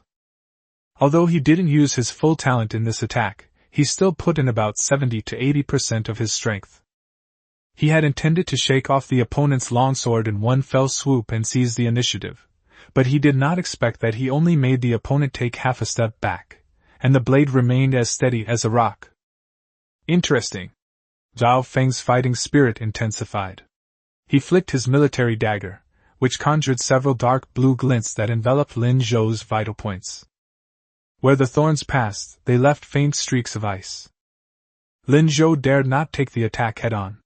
He unleashed his full agility of 19 points, his figure flashing and dodging on the ice. His long sword parried, blocked, flicked, and slashed, neutralizing each deadly thrust.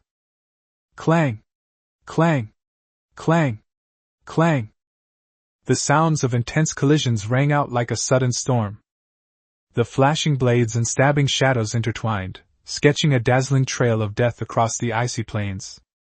Both of them fought with lightning speed, and in the blink of an eye, they had already exchanged dozens of blows. Chapter 57 Longsword ignites in flames, on the ice plain. The more they fought, the more alarmed Lin Zhou became. Zhao Feng is not only incredibly strong, but also extremely experienced in combat. His bayonet techniques are ruthless and cunning, and the chilling aura emanating from the bayonet seems to be growing stronger. Every time their weapons clashed, a chilling energy flowed through the blade, attempting to invade his arm and freeze his muscles and meridians. Although he has the passive ability of resilient life, which makes him far more resistant to cold than ordinary people, the continuous chill still gradually made his arms stiff and numb, affecting the speed and accuracy of his attacks. In contrast, Zhao Feng, despite having the advantage in strength and possessing a talent that infused him with a chilling aura, was even paler than before, and his breathing became increasingly rapid. Clearly, the consumption of innate abilities is also enormous. But his eyes gleamed with excitement and cruelty, as if he saw the dawn of victory. "Kid, starting to panic?" Zhao Feng roared with laughter as he continued his fierce attack, trying to distract Lin Zhou with words. "To forge iron, one must be strong oneself. Without that beat-up car, let's see how long you can last." He could see that Lin Zhou's strengths lay in speed and skill, but his strength and endurance seemed inferior to his own. "As long as we drag this out and continuously wear down and delay the opponent with our chilling aura, victory will surely be ours." Lin Zhou pursed his lips and did not answer. He did feel the pressure. Zhao Feng was more troublesome than he had anticipated. Both being mid-stage Tier 1, the opponent is not weak in terms of strength, talent application, and combat experience, and even has an advantage in some aspects. Continuing this stalemate would be disadvantageous for him. The chill will continuously weaken his condition, and although Zhao Feng is expending a lot of energy, it's hard to say who will give up first. "We must change our tactics."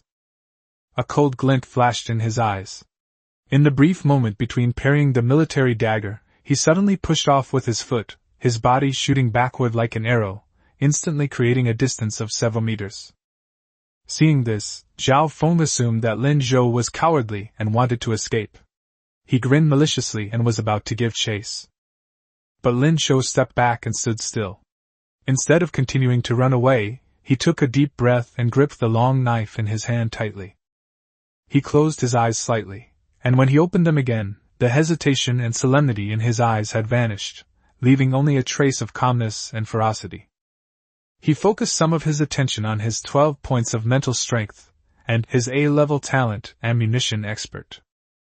Although the firearms were frozen and unusable. But the ammunition expert talent isn't just for firearms and bullets. Its core lies in its masterful understanding and use of ammunition, and it can consume mental energy to add special effects to attacks. So, what if I attach my mental energy to this longsword? Lin Zhou's mind raced, and in an instant he made a bold attempt. He mobilized a portion of his spiritual energy, and carefully poured it into the long sword in his hand. At the same time, the ammunition expert talent is activated, which briefly enhances attacks, causing them to inflict specific elemental or energy damage. Target attribute, fire. Your ice? Then I'll use fire to break your ice. Buzz. The longsword suddenly became bright.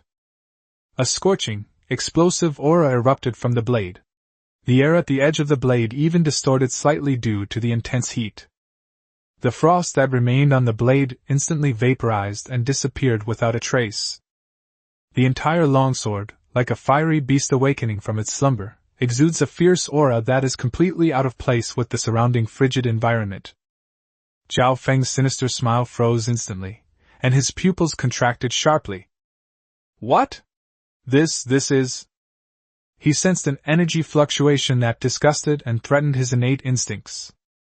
Lin Zhou gripped the long sword, which seemed to be burning, feeling the warmth from the hilt, and a cold smile slowly curved his lips. He looked at Zhao Feng, whose expression had drastically changed, and softly uttered a sentence. Warm up over. Now it's my turn to attack. The words fell. 19 points of agility. Unleash your full power. His figure transformed into a streak of crimson light, and he lunged at Xiao Feng. It's faster and more powerful than before. Faint traces of scorching were even left in the air. Lao Feng's expression changed drastically. The intense heat made him feel extremely uncomfortable, as if his talent had encountered its natural enemy. He dared not take the blow head-on, so he quickly retreated while simultaneously swinging his left hand forward. Ice Cone Rain! Whoosh whoosh! Dozens of azure ice spikes, each as thick as an arm, materialized out of thin air and shot towards Lin Zhou like a torrential rain, accompanied by a piercing sound. Each one contains a bone-chilling cold and powerful kinetic energy. However, Lin Zhou neither dodged nor evaded, nor even raised his knife to block. He merely adjusted the angle of the blade slightly during his charge, allowing the blade, burning with crimson flames, to act as a shield in front of him. Puff puff puff puff. The ice spike struck the flaming longsword, like a snowflake falling into a furnace, instantly vaporized by the terrifying heat. It did not pose any obstacle to Lin Zhou, but only stirred up a cloud of white steam around him. How is this possible? Xiao Feng's eyes nearly popped out of their sockets. His ice spikes were something even a mid-stage Tier 1 defensive talent wouldn't dare to take head-on, yet they were so easily neutralized by the opponent. Ice Wall! He gritted his teeth and activated his talent once more, instantly erecting 3 ice walls, each half a meter thick, in front of him. They attempted to halt Lin Zhou's advance. Lin Zhou's eyes were cold, but his momentum only increased. Just as he was about to crash into the first ice wall, his flaming longsword drew a perfect arc and slashed out diagonally. Sizzle! The burning blade sliced into the hard ice wall with ease, passing through it without any resistance. Boom! The first ice wall shattered. Boom!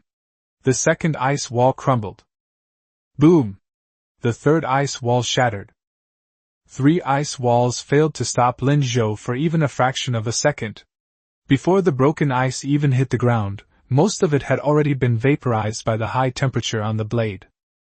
Lin Zhou's figure had already broken through all obstacles and arrived in front of Xiao Feng. There was nothing between them anymore. Xiao Feng's eyes finally revealed true fear and despair.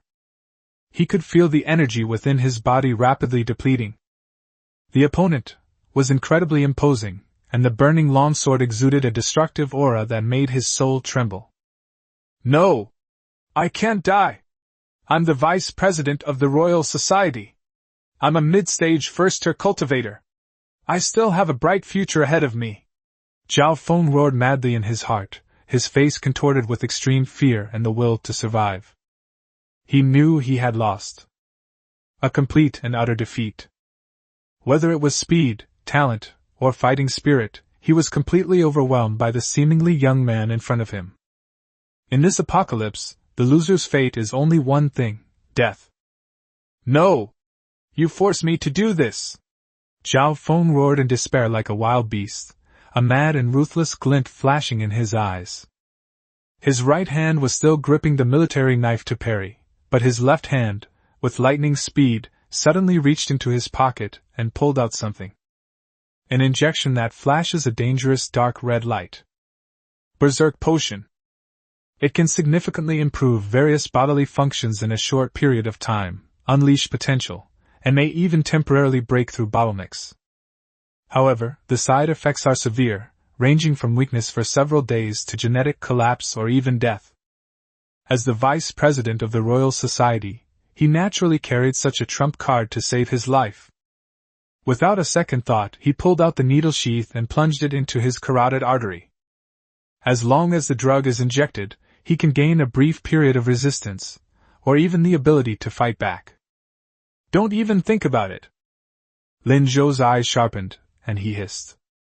Although he didn't recognize what kind of medicine it was, he knew from Xiao Feng's crazed and desperate expression and the dangerous energy fluctuations on the injection that he absolutely couldn't let him succeed.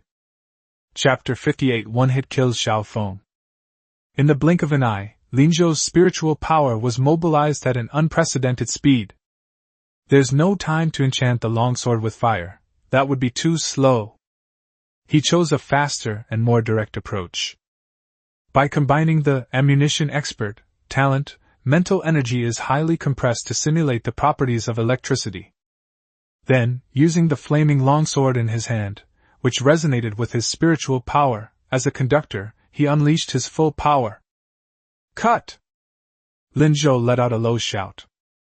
The extreme speed brought by 19 points of agility, combined with the instantaneous burst of mental power, made the long sword in his hand transform into a crimson afterimage mixed with dazzling blue-purple lightning, slashing horizontally at a speed far exceeding Zhao Feng's injection. Pfft! There were no obstacles encountered. As the blade passed, Zhao Feng's distorted and ferocious expression, contorted with madness, froze instantly. His injection motion abruptly stopped. The needle tip was only millimeters away from the skin of his neck. Time seemed to stand still at this moment. The next second, Zhao Feng's head slowly separated from his body. The cut was charred black, with tiny sparks of electricity flashing, but no blood gushed out. In his eyes, wide open to the limit, lingered a final madness, disbelief, and resentment. His head hit the ground and rolled a few times on the ice, his face still bearing that distorted expression. The headless body stood frozen for half a second before crashing backward. As it fell, the corpse and head quickly became transparent, then turned into faint starlight and dissipated into the air, leaving only the dropped, berserk potion, and a few pieces of personal equipment. Ding! Player killed, Zhao Feng mid-tier 1. Gained 50 points, 1 frost dagger, excellent, dropped item, 1 berserk potion dropped item, and 1 Royal Guild Vice President badge dropped item. Sin value +1? A cold system notification sounded in Lin Zhou's mind. Lin Zhou took a slight breath, and the flaming longsword in his hand slowly lost its luster, returning to its original metallic coldness. He didn't even glance at the spot where Zhao Feng had disappeared. His gaze, like a cold blade, swept over the 3 Royal Society remnants who lay trembling on the ground, their faces filled with fear. The 3 men were terrified when they met Lin Zhou's gaze. They scrambled to escape, but their fear and the slippery ice prevented them from standing up. Lin Zhou didn't speak, but simply carried his knife and walked towards them step by step. Footsteps echoed across the desolate, icy plains like the death knell of the Grim Reaper. No! Don't kill me! We surrender! We're willing to do anything! Zhao Feng forced us to come! It has nothing to do with us! Pleading and crying filled the air. But Lin Zhou's eyes remained completely unmoved. In this world, being merciful to your enemies is being cruel to yourself. Letting them go will only leave endless troubles for the Royal Society and for ourselves. He did not hesitate at all. A flash of light appeared. The screams abruptly stopped. Ding! Player killed. Sin value +1. Ding! Sin value +1. Ding! Sin value +1. The last 3 notification sounds rang out. On the icy plain, apart from the howling wind and the lingering scorching smell of burning, there was no other sound. The Royal Society's assassination squad, including Vice President Zhao Feng, consisted of 12 people, and all were wiped out. Lin Zhou stood on the battlefield, a scene of utter devastation, and slowly sheathed his sword. He glanced at his soaring sin value, his brow furrowing slightly, but then relaxing. He walked to the spot where Zhao Feng had disappeared, picked up the berserk potion that had almost been used, the frost dagger that exuded a chilling aura, and other miscellaneous items, and put them all into his pocket. These are all spoils of war. The battle is over. But the trouble has probably only just begun. At the same time, on the other side, the cold, white light of resurrection dissipated, and a familiar feeling of weakness washed over me. Zhao Feng found himself standing in a secluded corner of the western part of the unknown safe zone.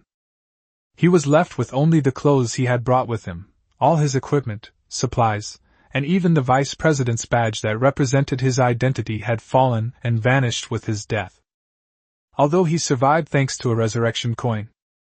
But everything that's lost can never be regained. His power dropped from the mid-stage of Tier 1 back to the early stage of Tier 1. His status, resources, and the awe of his subordinates, all vanished into thin air. What chilled him even more was the failure of the mission, and the possible consequences that followed. His face was pale, and his lips trembled slightly with humiliation and fear. With trembling hands, he opened the communication panel in his personal system, found the contact labeled President Yi Chen, hesitated for a moment, and finally gritted his teeth and sent a voice call request. Beep beep beep. The brief wait felt incredibly long, as if every second was agonizing him. Finally, the call connected. There was no sound coming from the other end, only a suffocating silence. Zhao Feng swallowed hard, his throat dry and sore, and said in as steady a voice as possible, President, I failed. The other side remained silent. 5 or 6 seconds passed, and just as cold sweat was about to drip from Xiao Feng's forehead, Yi Chen's voice, devoid of any discernible emotion, finally rang out. Okay. I understand. Those 4 simple words sent Xiao Feng's heart plummeting to the bottom. There were no angry questions, no disappointed rebukes, only an almost indifferent calm. This kind of calm is often more terrifying than thunderous rage. President, then Zhao Feng began with difficulty, trying to inquire about his punishment, or rather, whether there was still a chance to redeem himself. You! Yi Chen's voice remained calm, yet carried an undeniable tone. You don't need to come back either. Zhao Feng's heart felt as if it had been gripped tightly by an invisible hand, and suddenly stopped beating. A chill ran down my spine and straight to the top of my head. Your position will be filled by someone else. Yi Chen's cold voice continued. The losses from this operation, as well as your personal mistakes, will require someone to take responsibility. The implication is that Zhao Feng is the person in charge. He has been abandoned, and may even be eliminated. Zhao Feng's face was ashen, his lips trembled, but he couldn't utter a sound. He wanted to explain, to beg for mercy, to say that he had done his best and that Lin Zhou was too strong, but the words stuck in his throat. He knows Yi Chen too well.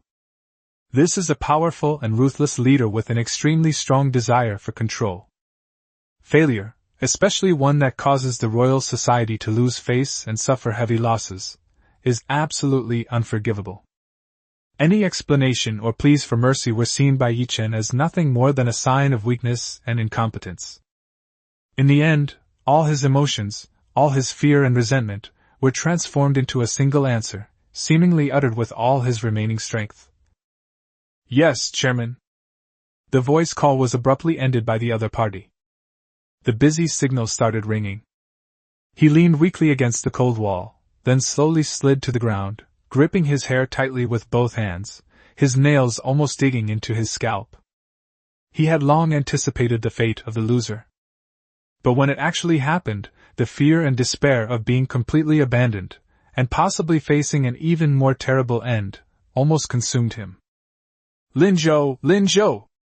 He spat out the name through gritted teeth, his eyes bloodshot and filled with resentment. Chapter 59 Royal Meeting. Yi Chen issues World Wanted Notice. He blamed all his failures, all his humiliations, and all his fears on the man who had killed him like a fire demon on the icy plains. However, despite his resentment, at this moment he was just a loser who had lost everything and whose own safety was not even guaranteed. Revenge? He didn't even dare to think about it. Just as Zhao Feng was immersed in despair and resentment. Buzz. A grand system notification, covering all surviving players, suddenly rang in his mind, and also in the minds of countless players around the world. World announcement, Royal Council release. A maximum level arrest warrant has been issued for player Lin Zhou. Anyone who kills player Lin Zhou, or provides his precise location information leading to his death, will receive the following permanent reward. 1. Royal Club members enjoy lifelong protection, receiving the highest level of membership benefits and security. 2. The Royal Society will have priority access to all resources within the region. 3. positions and corresponding powers within the royal society. 4. The royal family will provide all necessary supplies and services, including but not limited to weapons and equipment, rare items, lifestyle amenities, and romantic partners. This warrant is valid indefinitely, and will not be relented until the suspect is killed. President of the Royal Association, Yi-chen. The announcement was broadcast 3 times in a row. The entire World Chat channel instantly exploded as if a nuclear bomb had been dropped on it. Holy crap! Top-level wanted notice? A fight to the death? What did the bigwig from Lizhou do to offend the Royal Society to this extent? I don't know, but these conditions, lifetime protection, priority access to resources, vice president level benefits, and women this reward, is fucking too generous? Yi-chen has really gone all out. It seems he's truly enraged. The big boss of Lizhou is in big trouble now. He's public enemy number 1. Anyone want to team up to hunt down a top player? We'll split the rewards. If you want to die, don't drag me down with you. A bounty is tempting, but you have to be alive to claim it. The channel was filled with discussions of shock, envy, schadenfreude, and various restless and apprehensive feelings. Yi-chen's move undoubtedly pushed Lizhou into the spotlight, making it a mobile treasure in the eyes of countless greedy and ambitious people. Zhao Feng listened to the announcement in a daze, a very complicated expression on his face. There was joy, there was bitterness, and there was also a deep sense of powerlessness. He knew that the president was willing to gamble with the reputation and resources of the entire royal society, sparing no expense to erase Lizhou from the list of unstable factors and a great disgrace.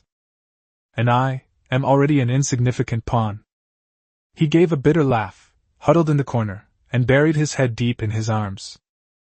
At that moment, Lizhou, who had just finished the battle and was inspecting the damage to his RV, also heard this world announcement that resounded in his mind. He paused slightly, then a cold, mocking smile curled at the corner of his mouth. Royal Club. Yi-chen. Issa me? He looked at the distant, gray-yellow horizon, his eyes showing no fear, but rather a burning flame. Then let's go. Let's see the end. Who is it? Who is wanted? Sudden. A piercing buzzing sound tore through the desolate sky, growing louder and louder as it approached. Lizhou felt a sudden chill and looked up abruptly. On the gray-yellow sky, a small black dot was approaching at an extremely fast speed, and the distinct roar of the propeller could be heard clearly. Is it a helicopter? Lizhou's eyes instantly sharpened like knives, and all the muscles in his body tensed up instinctively. A strong sense of crisis welled up in my heart. Someone's here already? He was secretly alarmed. Yi-chen's wanted notice was just issued. No, that's not right. The timing doesn't match. This helicopter has clearly been heading in this direction for a while now. Could it be that the Royal Society has a backup plan? Or perhaps, other forces had been eyeing this place for a while and just happened to be here. Either way, the situation is absolutely terrible. The RV was severely damaged by Zhao Feng's eye-sealing talent. Xiao AI went into hibernation, the power and firepower systems were directly paralyzed, and the vehicle body was also covered by thick ice, making it a bunch of immobile lumps of iron. Although his personal strength was barely adequate, his long-range capabilities were almost ineffective against highly maneuverable helicopters coming from high altitudes, and close combat was out of the question. If the enemy is carrying heavy weapons, such as machine guns or rockets. Lizhou's face darkened. This is definitely one of the most difficult situations I've faced since I transmigrated. Without the protection of a vehicle and fire support, he was at a near-total disadvantage against enemies in the air. Damn it!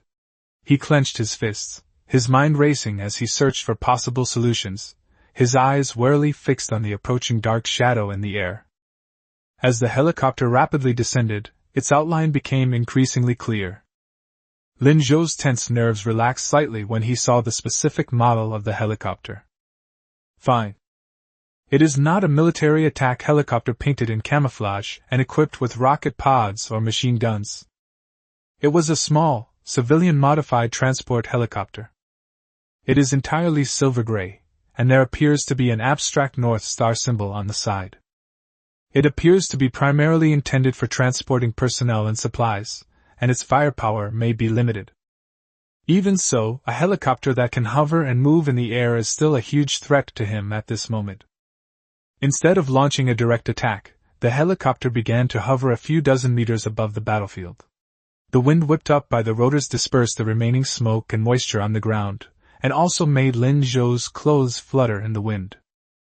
Immediately afterwards, the side door of the helicopter opened, and a rope was thrown down. A beautiful figure, without any hesitation, grabbed the rope with one hand, pushed off the edge of the hatch with both legs, and slid down the rope at an astonishing speed. His movements were clean and crisp, full of power and professionalism, clearly showing that he was well trained. A few seconds later, the figure landed steadily on the ice about 20 meters away from Lin Zhou, and released the rope. The helicopter climbed up and continued to circle and keep watch at a short distance. The newcomer straightened up, patted off non-existent dust from his hands, and quickly scanned the chaotic battlefield with his eyes. The shattered, melting ice, the charred burn marks, the bloodstains that hadn't completely dried, the frozen silver-gray RVE, and Lin Zhou standing there with a knife in his hand, his eyes cold. When her gaze fell upon the obvious traces of fierce fighting in the center of the battlefield, especially when she felt the lingering chill in the air and the aftershocks of another kind of violent and scorching energy, a look of shock, barely concealed, appeared on her usually cold and capable face. She was Ling Xuang, the military leader of the Polaris Chamber of Commerce, who was sent by Su Qingxue to observe and take action when necessary. She arrived a little later than scheduled. It wasn't that she was slow, but rather that she hadn't expected the battle to end so quickly. From the moment she received the tip from her informant to the emergency takeoff and arrival over the hilly area, only about 20 minutes had passed. What happened in those short 20 minutes? Chapter 60 North Star Frost. According to intelligence, the Royal Society has dispatched 12 elite members, including Vice President Zhao Feng, with the intention of besieging and killing Lin Zhou. But what is she seeing now? The frozen RV proved that Zhao Feng had used his talent. The charred marks and violent energy aftershocks indicate that Lin Zhou put up a fierce resistance, or even a counterattack. But what about Zhao Feng and his men? Apart from signs of fighting and a few drops of blood, no bodies were visible at the scene. Combined with that globally renowned, top-level arrest warrant for Lin Zhou personally issued by Yi Chen, an unbelievable conclusion surfaced in Ling Xuang's mind. The Royal Society's ambush failed.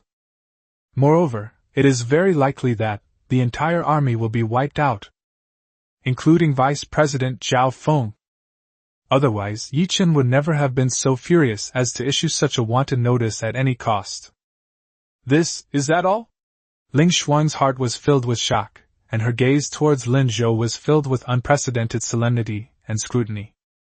She knew Lin Zhou was strong and could kill a second-tier mutant single-handedly, but a large part of the reason was due to the terrifying firepower of the RV. Now, the RV is frozen solid, and its engine is shut down.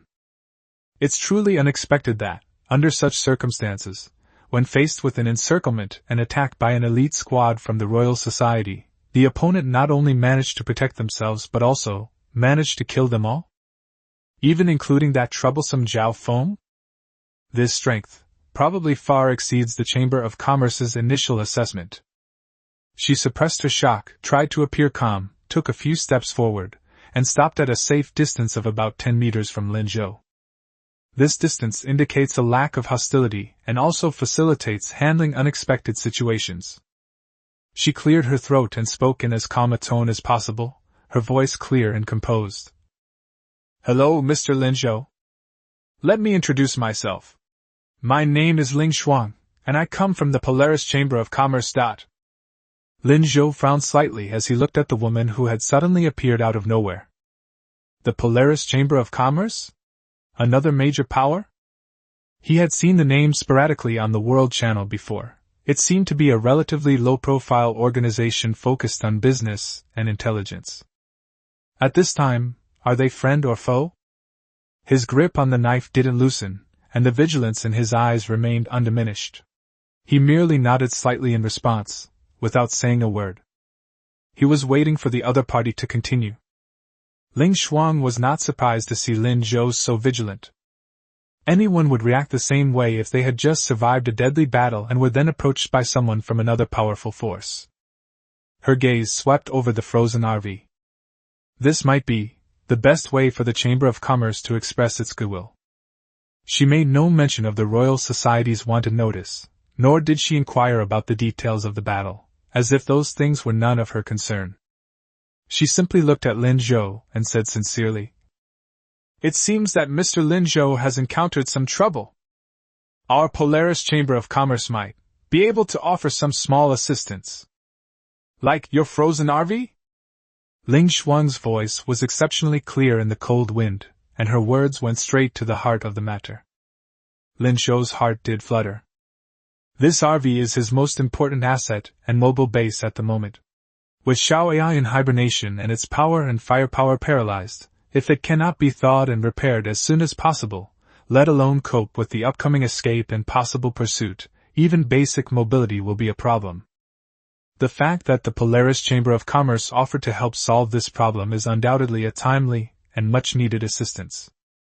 But Lin Zhou's vigilance did not diminish in the slightest. On the contrary, it deepened as the other party accurately grasped his predicament. He looked at Ling Shuang's cold yet sincere face, and quickly weighed his options. There is no such thing as a free lunch. Especially in this cruel post-apocalyptic world, any act of help may conceal a price, a trap, or a deeper purpose. Polaris Chamber of Commerce. Why would a force he had almost no prior contact with appear so conveniently and offer to help at the critical moment, when the Royal Society's siege failed and Yi Chen issued a global warrant for their arrest? Had they been watching me for a while? Or is there some entanglement with the royal family, and they want to use this opportunity to win them over or take advantage of them? He couldn't be sure. "Help?" Lin Zhou finally spoke, his voice slightly hoarse from the cold and the previous battle, his tone so calm it betrayed no emotion. "What kind of help? And what's the price?" He neither immediately refused nor showed any delight, but simply threw the question back at him. This is the safest response he can make at the moment. Ling Shuang was not surprised by Lin Zhou's reaction. If the other party easily believes and accepts help, she should instead doubt their shrewdness and wisdom. She didn't beat around the bush and said directly, "We can provide professional defrosting and initial repair services to restore your vehicle to basic mobility. Our engineering team has experience dealing with similar energy erosion issues and brought some common spare parts and energy replenishment equipment." She paused, looking at Lin Zhou with a calm gaze. "As for the price, Mr. Lin Zhou, please rest assured that our Polaris Chamber of Commerce operates on the principles of mutual benefit and long-term cooperation, rather than taking advantage of others' misfortunes for one-off transactions. We don't need you to contribute any specific resources or promises right now," Ling Shuang said sincerely. "You can think of this assistance as an investment in your personal strength and potential by our Chamber of Commerce, or as a gift to express goodwill. We only hope that in the future, if Mr. Lin Zhou obtains certain items or information that we are interested in but that you do not urgently need, he will give priority to conducting fair transactions with our Chamber of Commerce. Or, at some point in the future, if our Chamber of Commerce needs your assistance, and it falls within your capabilities and does not violate your principles, you may consider it at your discretion." This condition does sound quite lenient, even suggesting a give and take mentality. But Lin Zhou understood the underlying meaning. This is more like an investment in personal relationships and a prelude to potential future collaborations. What the other party values is his long-term potential and worth, not some short-term petty gain. Such investments are often harder to refuse than direct transactions, and it is also easier to establish a subtle connection. Lin Zhou remained silent. He definitely needs to get the RV back to normal as soon as possible. Relying on nature to thaw it slowly would take an unknown amount of time and effort, and various unexpected events could occur along the way. The Royal Society has issued a warrant for the arrest, and the countdown to Skynet is ticking away, time is of the essence. Although the purpose of the Polaris Chamber of Commerce's appearance is unclear, it seems that they have come with goodwill and are capable of solving his immediate problem. Risks and opportunities coexist. Chapter 61 Zombie Invasion. I need to think about it. Lin Zhou didn't agree immediately, but gave a vague response. He wanted to see the other party's further reaction and also wanted to give himself some time to think. Ling Xuan nodded, indicating her understanding. Of course, Mr. Lin Zhou can take his time to consider it. However, she glanced at the sky. We don't have much time. The Royal Society's arrest warrant has been issued, and I believe that soon more people blinded by the bounty will flock to this area. Moreover, the next time Skynet tightens. She didn't finish her sentence, but the meaning was clear. Lin Zhou understood as well. The longer it drags on, the greater the variables become. Finally, he took a deep breath of the cold air and made his decision. Okay. Lin Zhou looked at Ling Xuan. I can accept your help. But there are a few conditions. First, I need to be present to supervise the entire repair process. Second, repairs are limited to unfreezing and restoring basic operational and defensive functions, and no modules or programs may be modified or loaded without my consent. Third, as you said, this help is a gift and a favor. I will not therefore commit to doing business with or providing assistance to the Polaris Chamber of Commerce in the future. We can discuss specific details of the cooperation once my vehicle is repaired. His conditions were clear and firm. He accepted help while ensuring his own safety and control to the greatest extent possible. A hint of admiration flashed in Ling Xuan's eyes. This man is indeed extraordinary. He is extremely vigilant and has a strong sense of self-determination. Sure, she readily agreed. Your conditions are very reasonable. We at Polaris Chamber of Commerce respect the wishes and privacy of our partners. She raised her hand and made a gesture towards the helicopter circling in the air. The helicopter slowly descended and hovered near the RV. The hatch opened again, and several people dressed in gray overalls, carrying toolboxes and strange instruments, slid down the ropes with practiced ease. After landing, they went straight to the frozen RV and began a professional inspection and assessment. At the same time, Ling Xuan took out a small metal cube that emitted a gentle heat from her storage space and handed it to Lin Zhou. This is a portable thermal core that can help you and your companions ward off the chill and restore body temperature, she explained. It's a small token of my appreciation. Lin Zhou glanced at her and took the metal cube. It felt warm to the touch, and a comfortable warmth quickly spread throughout my body, dispelling the biting cold. He didn't thank me. He just nodded slightly. Ling Xuan didn't mind, stepped back a few paces, and signaled her people to start working. A sudden crisis seems to have found a temporary solution. But Lin Zhou remained on edge. Polaris Chamber of Commerce. What exactly is hidden behind this act of goodwill? He needs to recover his strength as soon as possible, and then leave this place of trouble as soon as possible.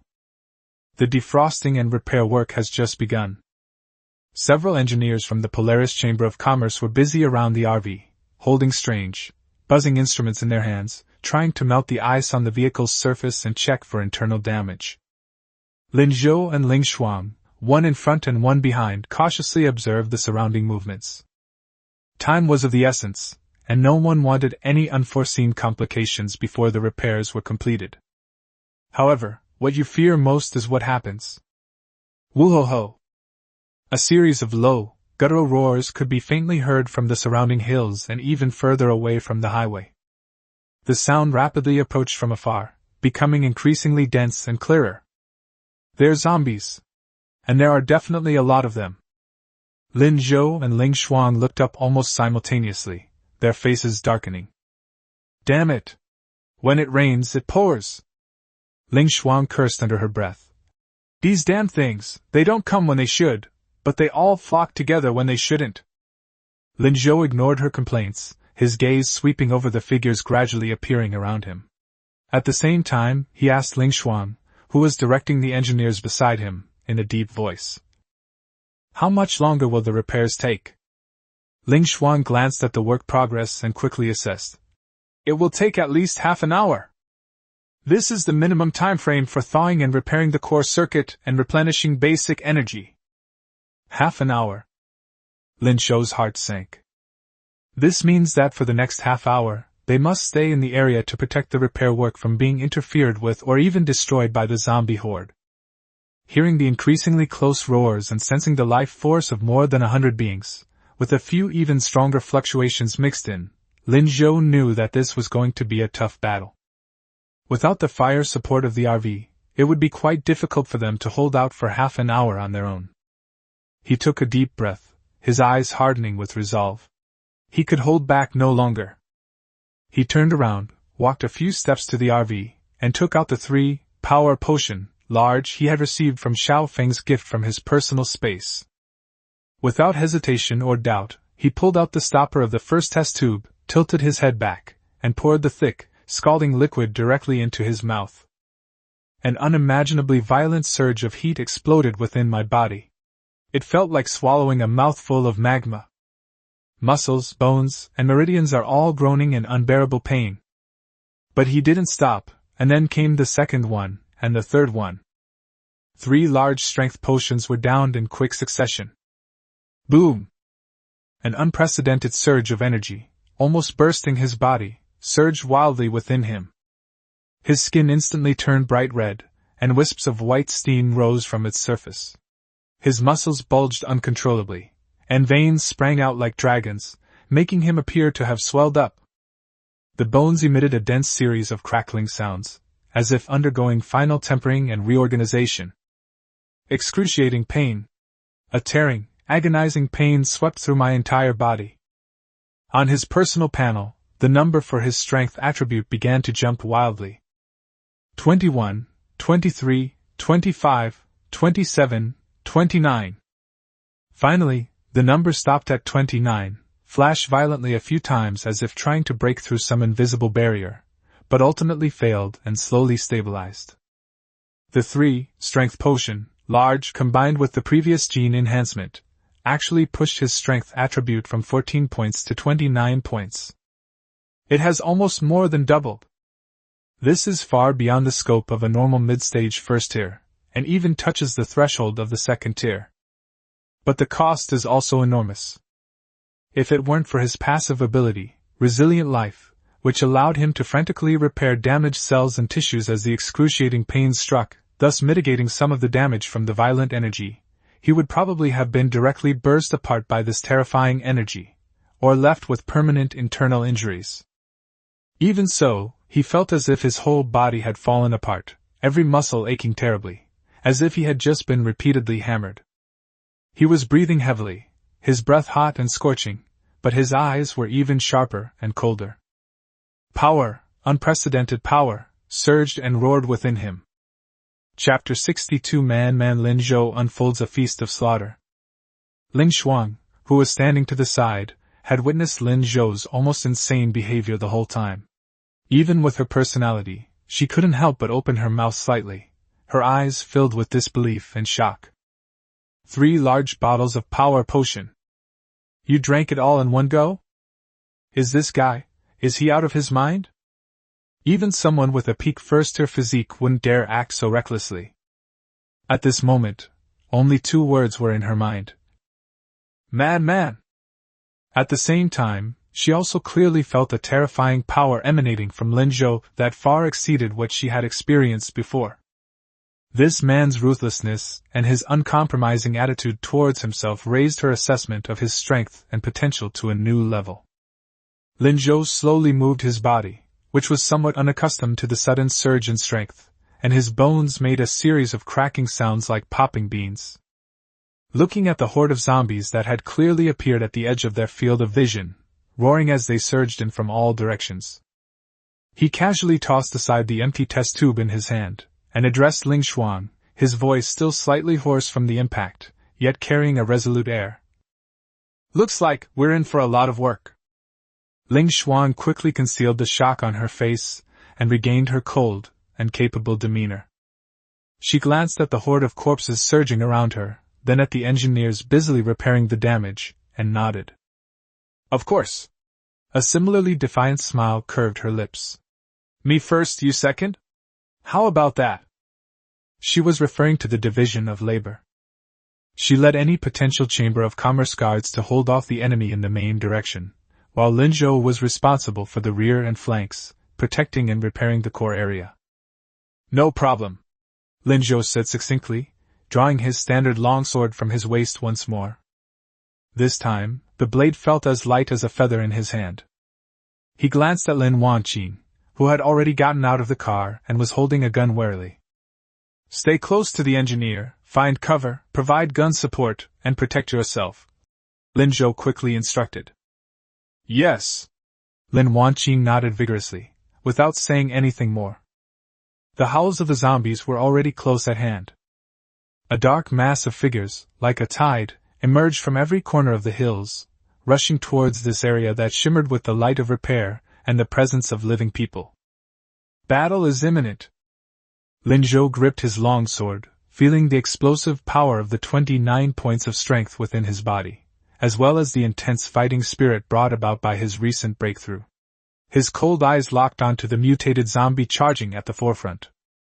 Bring it on, he muttered to himself. Perfect, I'll use you all, to test my newly acquired power.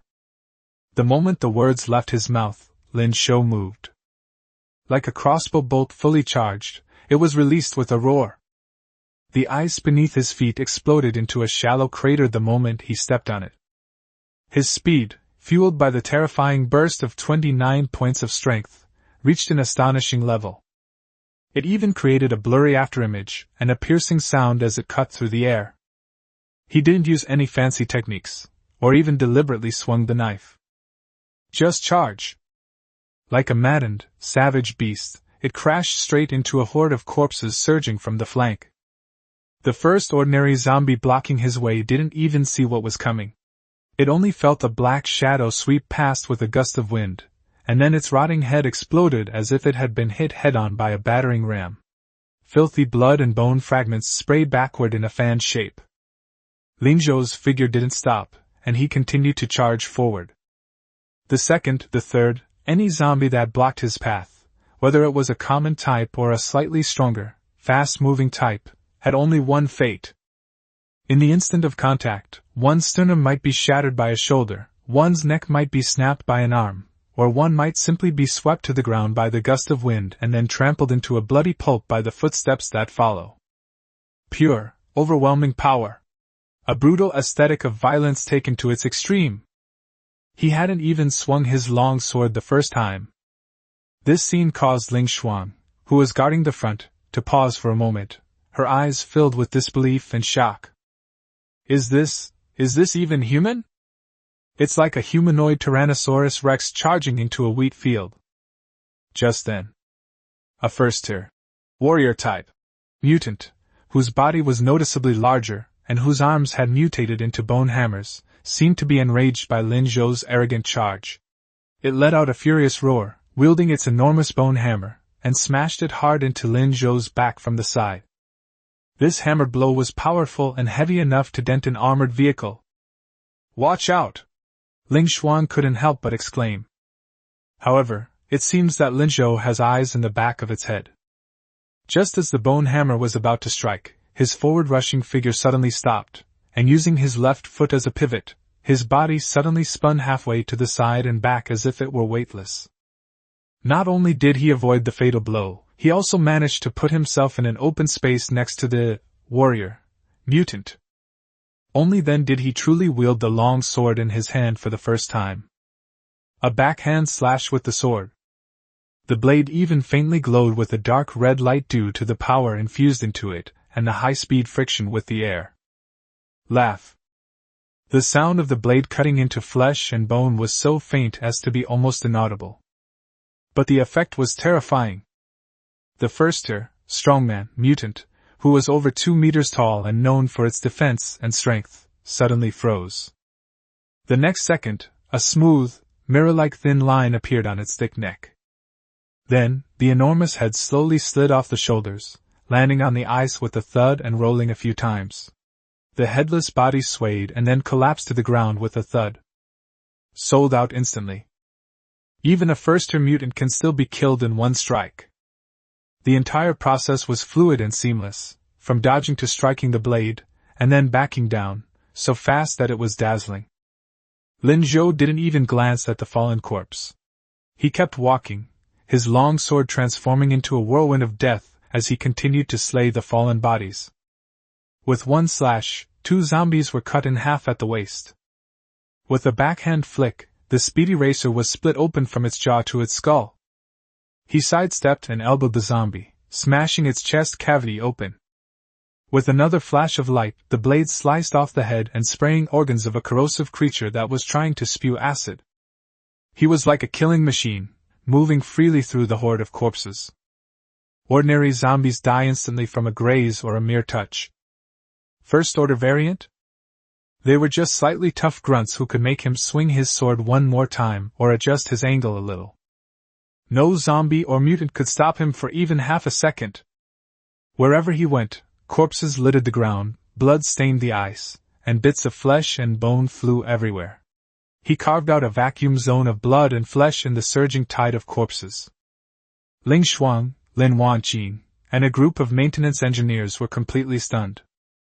They even forgot their mission, staring blankly at the man who was slaughtering madly amidst mountains of corpses and seas of blood as if he were in an empty land. Where is there still a person? He is clearly a living god of slaughter, born from the blood sea of hell. The cold glint of the blade was his scythe for reaping lives. His ferocious power is the iron hoof that crushes all obstacles. That calm, almost indifferent gaze is the ultimate interpretation of death. Ling Shuang's heart began to pound uncontrollably, not out of fear, but from the near-trembling shock of confronting absolute violent aesthetics. So strong, she murmured to herself, her voice hoarse. She finally understood why Zhao Feng was defeated, why the Royal Society's team was wiped out, and why Yi Chen went to such lengths to issue a global manhunt. Faced with such an existence, unless one uses absolute strength and overwhelming destructive power, any individual of the same, or even slightly higher level who attempts to fight against it is tantamount to suicide. At this moment, this god of death was demonstrating to them, in an almost theatrical way, what it meant to be utterly crushed. Chapter 63 Second Order Mutant Rock Tyrant. In Lin Zhou's mind, system notifications rang out in rapid succession, like popping beans, flooding the screen. Ding! Killed a regular zombie. Score +1, mechanical part +1. Ding! Killed a regular zombie, score +1, mechanical parts +3. Ding! Killed a Tier 1 mutant swift species, score +10, complete mechanical parts +5, mutant blood core, gray, X1. Ding! Killed a regular zombie, score +1. The number of points and parts is climbing at an astonishing rate. Normally, Lin Zhou might be delighted by this. But at this moment, he showed no reaction. His entire being was immersed in this killing spree. The blade flashed, and blood and flesh flew everywhere. The zombies before them were no longer grotesque monsters, but rather moving experience packs and obstacles. Lin Zhou is like a tireless meat grinder, carving out a death zone amidst the horde of corpses. Wherever he went, zombies were harvested as if by an invisible scythe, falling in droves and turning into points and materials. On the other side, Ling Shuang's pressure was greatly reduced because Lin Zhou attracted a large number of targets. She only needed to defend against the relatively weak horde of zombies on the front, and clear out the scattered small fry that had slipped through from Lin Zhou. Ling Shuang brandished a pair of short blades that gleamed with a cold, dark blue light. Wherever the blade passed, zombie heads fell to the ground. Swift and ruthless. But her gaze kept drifting involuntarily toward the battlefield in Lin Zhou. Each time she glanced over, the shock in her heart deepened. Too fast. Too strong. Too domineering. Lin Zhou's killings were devoid of any superfluous movements or fancy moves. They consisted of the simplest and most direct slashing, hacking, stabbing, and sweeping, combined with incredible speed and power, yet creating the most terrifying lethality. Those first-tier mutants that she had to deal with carefully, and who might even get into a protracted battle with, were as fragile as paper in front of Lin Zhou. His power has probably reached the peak of the first tier? No, it might be more than that. Ling Shuang made a comparison in her heart. But I'm not one to be trifled with either. A spirit of not giving up rose in her heart. He wielded his short blade faster, increasing his efficiency in clearing zombies, trying not to fall too far behind. In an instant, she had firmly secured the area in front of the repair zone. However, the good times didn't last long. Just as Lin Zhou was about to wipe out the horde of zombies on the flank, and Ling Xuan had also stabilized her position. Roar! A roar far louder than any previous howl, like a thunderclap, exploded from the depths of the hills. Lin Zhou and Ling Xuan were both startled at the same time and looked sharply in the direction from which the roar came. On the top of a tall hill in the distance, a huge black figure slowly stood up. It is over 4 meters tall and extremely robust, almost like a moving mountain. Its entire body was covered in thick, dark blue-black armor, with a faint, dark red, magma-like light flowing through the gaps in the armor. Its head was ferocious, with a pair of huge, curved horns. What's most striking is its incredibly thick forelimbs, with 2 pairs of huge claws at the ends that resemble crab pincers. Just by standing there, a heavy, terrifying pressure swept across the entire battlefield like a tidal wave. Warning! High-intensity energy detected. Identified as Tier 2 Mutant Giant Rock Tyrant, Defense Specialized Type. Threat level, extremely high. Although Xiaoyai was in hibernation, the system's basic alarm functions were still ringing in Lin Zhou's mind. Second-order mutant. Moreover, judging from its appearance, it is definitely more defensive and power-oriented than the Cerberus. Ling Xuan's face instantly turned extremely ugly. She could handle first-tier mutants, but against this second-tier monster that looked tough and incredibly strong, her short blade would probably struggle to even break through its defenses. Not to mention those terrifying giant claws. A mere graze from them would probably break bones and tendons. Damn it! How could there be a second-tier one? Ling Xuan cursed inwardly. Monsters of this caliber usually don't leave their lair or specific areas easily, unless they are attracted by some huge commotion or strong energy fluctuation. Is this the aftermath of the battle between Zhao Feng and Lin Zhou? Or is it an energy signal for starting up maintenance equipment? Whatever the reason, this is a huge problem. The giant rock tyrant seemed to have just awakened. Its eyes, gleaming with a dark red, ferocious light, slowly swept across the battlefield, finally settling on Lin Zhou. It seems that this tiny creature, which is frantically slaughtering its food within its territory, has aroused its greatest interest and appetite? Roar! Another earth-shattering roar. The giant rock tyrant took heavy steps, like a runaway heavy tank, and roared down towards the direction of Lin Zhou. Wherever it passed, the ground trembled, the ice shattered, and even ordinary zombies that didn't have time to dodge were directly knocked away or trampled into mincemeat by its massive body. The goal is clear, Lin Zhou. Ling Xuan's heart was in her throat. She knew Lin Zhou was very strong enough to crush someone of the first rank. But facing this second-tier monster with its terrifying defensive capabilities. Lin Zhou! Be careful! That's a second-tier one! She couldn't help but shout a warning. However, Lin Zhou, caught up in the killing spree, showed no fear. Instead, the bloodthirsty killing intent in his eyes suddenly blazed fiercely.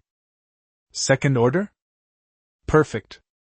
He slowly turned around to face the terrifying figure, his long sword pointing diagonally at the ground, a drop of dirty blood slowly dripping from the tip of the blade. He slightly moved his neck, and a cold, wild smile slowly curved his lips. Having just gotten used to the surge in power, I'm feeling a bit unsatisfied. Now, the sandbags have been delivered to our door. The next moment. Roar! The rock tyrant roared. The pair of giant claws, gleaming with a cold light, opened to their limit, and with a terrifying whistling sound that tore through the air, they clamped down on Lin Zhou from the left and right. Its attack range was extremely large, completely blocking his space to dodge left or right.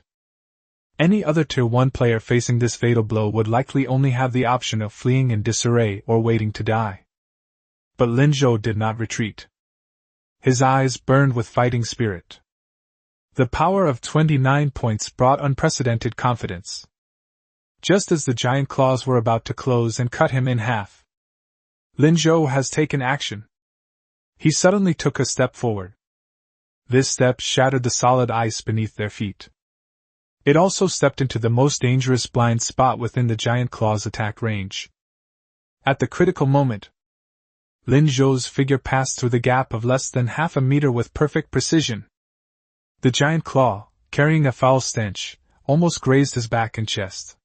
Its sharp edges even tore through his thin clothing, leaving 2 shallow white marks on his skin, but it did not cause any real harm.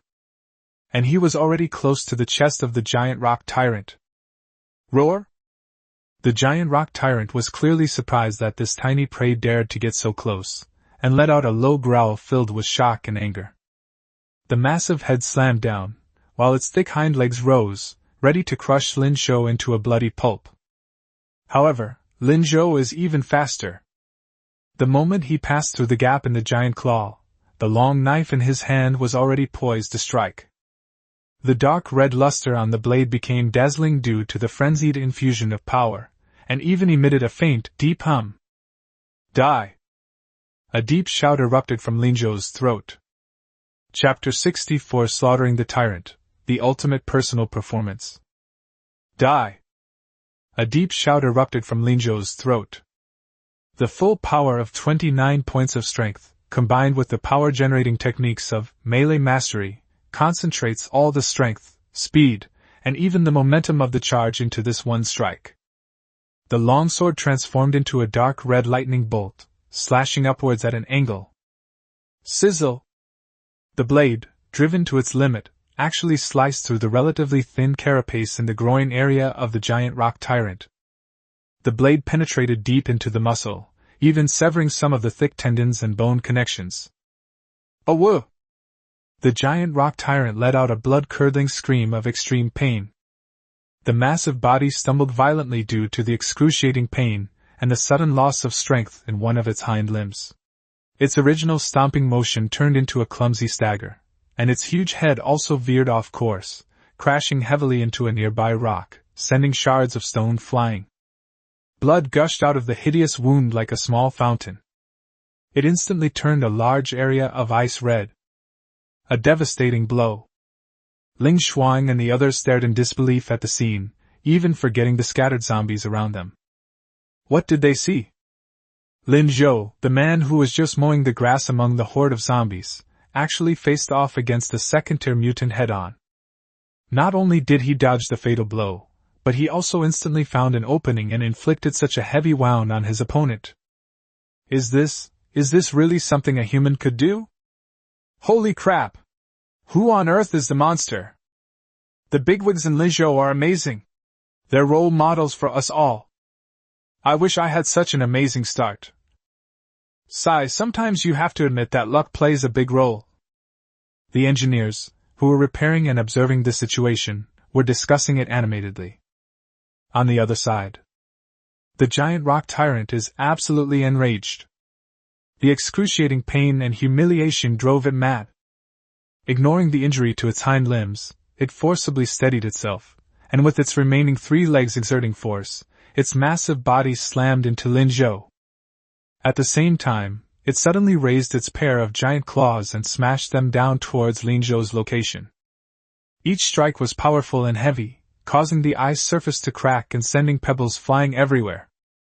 It will use its absolute strength and defense to crush the ant that hurt it into powder. Oh. Has it already begun to unleash impotent rage? A second-order mutant is nothing special. Faced with this terrifying, storm-like attack, Lin Zhou's lips curled into a mocking smile. You big oaf, watch how Grandpa will play you to death. But he did not choose to fight head-on. While 29 points of strength is terrifying, it's not a wise move to confront a second-tier monster that specializes in defense head-on. My advantage lies in speed and agility, as well as the inconvenience caused by just severely injuring that beast. 19 points of agility unleashed at full power. His figure darted swiftly between the giant claws and the collisions. Each time, he narrowly avoided the attack, while his long sword constantly sought opportunities to leave new wounds on the giant rock tyrant. With a single cut, he sliced open the seam of the flank shell, sending up a trail of sparks and blood. He slashed backhand, inserting the knife near the previous wound, stirring and widening the injury. He sidestepped the impact, and the blade swiftly left a deep, bone-revealing gash behind the opponent's supporting leg's knee. Lin Zhou's fighting style is exactly like a top-tier assassin facing a powerful, heavily armored warrior. Instead of engaging in direct confrontation, they utilize their speed advantage and the opponent's sluggish reactions due to injury to constantly roam, bleed them dry, and expand their gains. The roar of the giant rock tyrant grew increasingly ferocious, and also increasingly weak. Its wounds were increasing, and it was bleeding profusely. Actions became increasingly sluggish. "Ha, it's not good enough already?" Lin Zhou sneered. "You've wasted your immense strength and defense. Blame it on your own stupidity." Actually, if Rock Tyrant hadn't underestimated Lin Zhou at the beginning and accidentally revealed his weakness, giving him the opportunity to seriously injure his opponent. Otherwise, it's not certain who will win or lose. Therefore, sometimes the ones who die the fastest are often the arrogant and conceited, no monsters. Ultimately, the battle, which began with the imposing presence of the giant rock tyrant, quickly devolved into a one-sided massacre by Lin Zhou. Ling Xuang was completely dumbfounded. She had expected it to be a fierce and brutal battle, and that Lin Zhou might have to pay a huge price to defeat or narrowly win.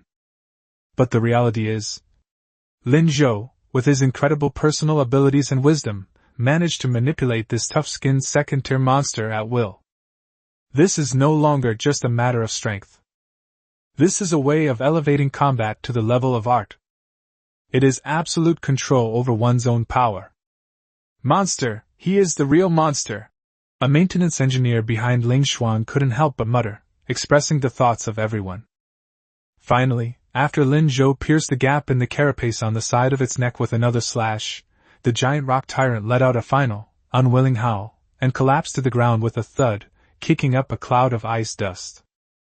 Its massive, dark red eyes stared intently at Lin Zhou, who stood holding a knife and whose breathing was only slightly rapid.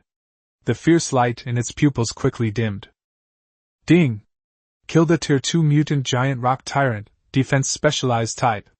Gained 500 points, 5 giant rock carapaces, excellent, 1 tyrant's heart, blue rare, 1 Tier 2 energy core, complete, and 1 rank B skill scroll, immovable mountain. A notification sounded indicating a generous reward. Lin Zhou slowly exhaled a breath of foul air, which smelled of blood. Looking at the huge corpse on the ground that was rapidly turning into starlight, the intense fighting spirit in his eyes gradually subsided.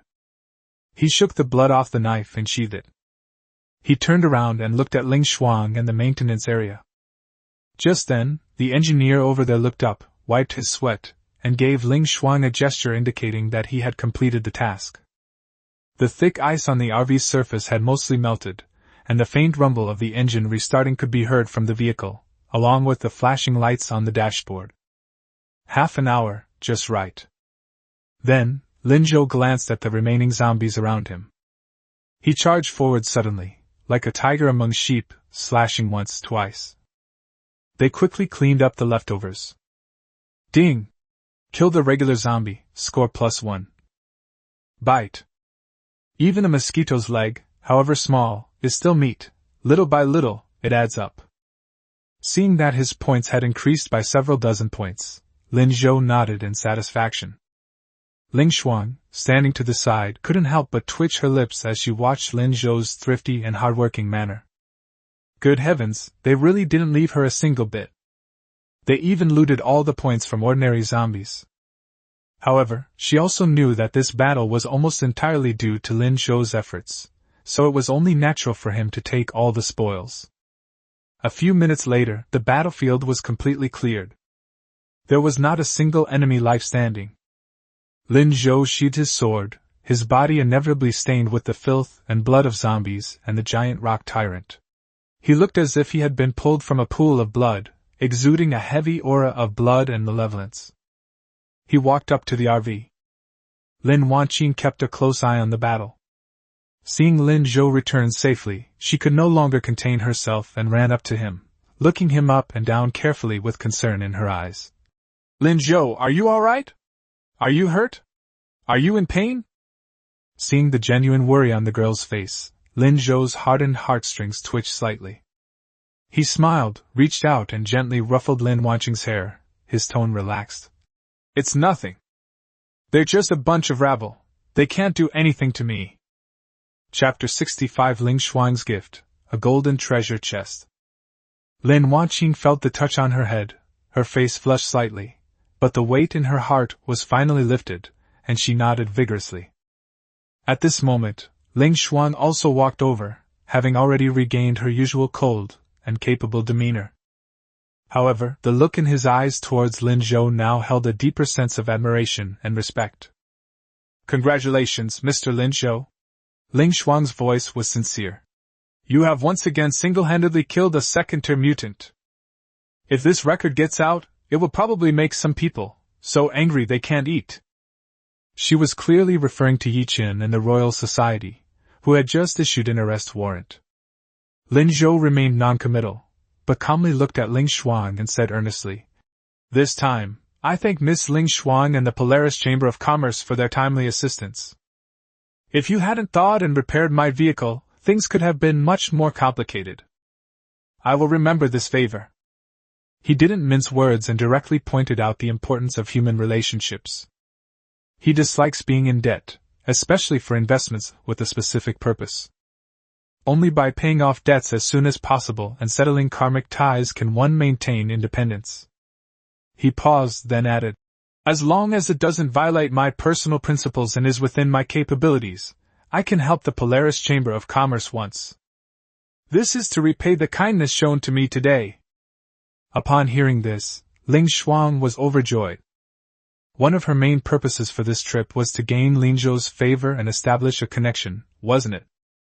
Now that the other party has offered to help once, it has exceeded Miss Su Qingshua's expectations in establishing contact. It's a huge success. Of course, she didn't show much joy on her face, and remained polite and respectful. "Mr. Lin Zhou, you flatter me. It is our honor to be able to offer you some assistance. President Su Qingxue has always hoped to befriend a strong person like you. If Mr. Lin Zhou has time in the future, you are welcome to visit our Polaris Chamber of Commerce at any time. All items and services in the Chamber of Commerce will be offered at a 30% discount." A 30% discount is already a treatment reserved for core VIPs, showing great sincerity. Lin Zhou nodded. "Then thank you for your kind offer." In addition, Ling Shuang seemed to suddenly remember something and took out 2 items from her personal space. "Before leaving, on behalf of the Polaris Chamber of Commerce and Miss Su Qingxue, I would like to present Mr. Lin Zhou with a small gift as a token of my appreciation. Please do not refuse." In her hand was a folded pale yellow map, with terrain and symbols marked with fine lines, and a striking red mark. The other item was a box that radiated a soft, golden light and was engraved with intricate patterns on its surface. The Golden Treasure Chest. This map marks several areas nearby where there may be clues about energy cores or similar high-purity energy sources. Ling Shuang explained. "We know that Mr. Lin Zhou is very powerful, and exploring these places may yield results. We hope this will be helpful to you. And this Golden Treasure Chest is one of the highest quality treasure chests that our Chamber of Commerce has recently acquired. Although it hasn't been opened yet, and we don't know exactly what it will yield, I'm sure it won't disappoint Mr. Lin Zhou." Golden Treasure Chest. Lin Zhou's pupils contracted slightly the moment he saw the box. He had opened silver treasure chests, not to mention bronze and iron ones. But the Golden Treasure Chest, this was the first time he had ever seen the real thing in person. If it can be upgraded in conjunction with Lin Wanqing's box Fate talent. Lin Zhou's heart skipped a beat. More importantly, Ling Shuang's words revealed a crucial piece of information. The Polaris Merchant Guild can acquire items of the caliber of golden treasure chests. What does that mean? This means that the Chamber of Commerce possesses a powerful information network, resource channels, and transaction capabilities. They may have a stable source of treasure chests, or they may have a way to collect high-quality treasure chests from other players. If we could establish a long-term, stable partnership with them responsible for collecting the treasure chests, and then Lin Wanqing upgrading and opening them. An unprecedented road seemed to be slowly unfolding before Lin Zhou's eyes. This has greater strategic value than simply accepting a favor or making a transaction once. Lin Zhou suppressed his excitement and maintained a calm expression. He accepted the blueprints and the golden treasure chest, and said solemnly, "Miss Ling Shuang and Chairman Su's gifts are too heavy. I, Lin, am ashamed to accept your praise. I will always remember this kindness." Seeing this, Ling Shuang was even more satisfied. It seems this gift was the right choice.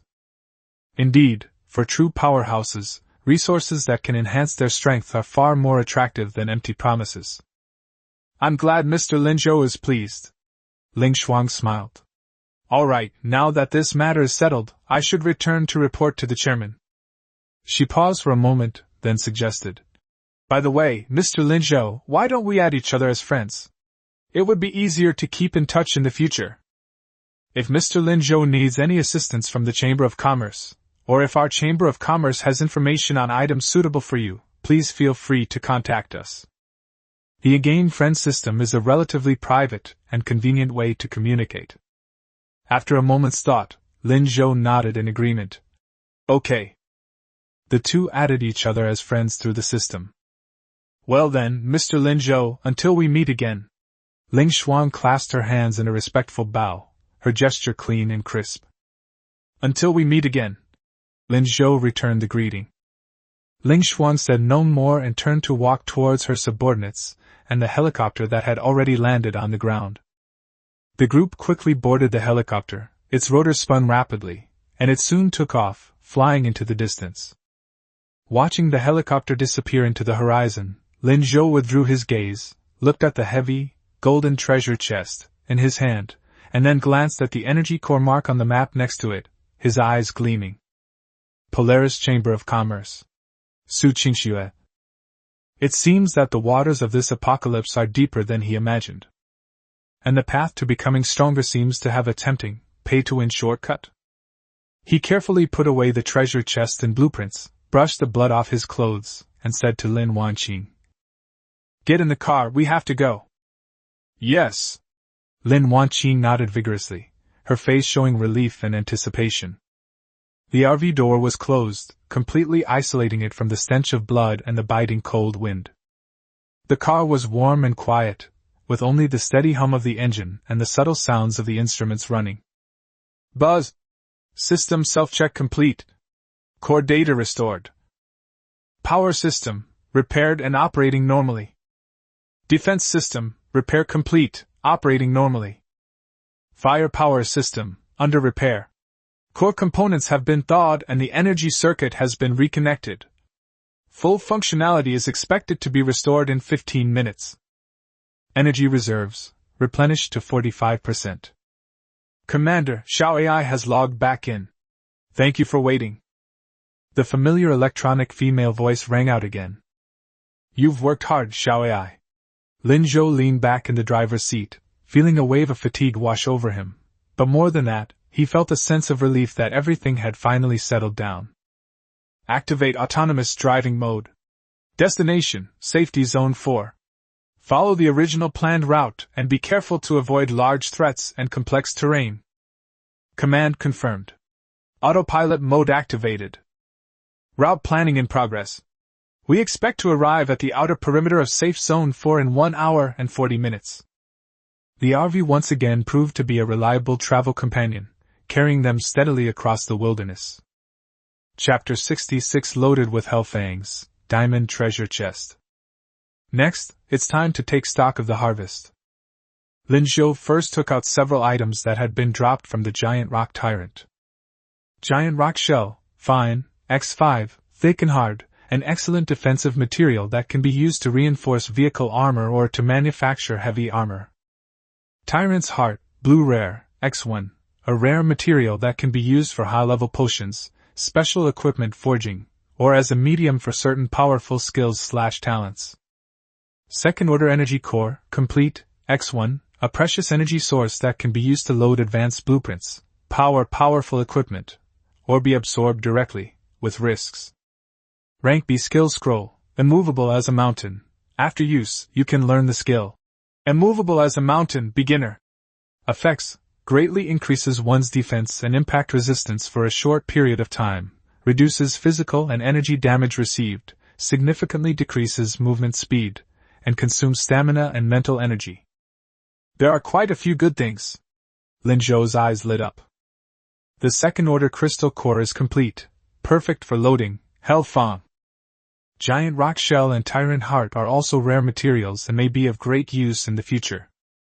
Although the Immovable as a Mountain skill reduces speed, it is very useful as a life-saving or tanking skill in critical moments. Without hesitation, he immediately used the Rank B Skill Scroll, Immovable as a Mountain.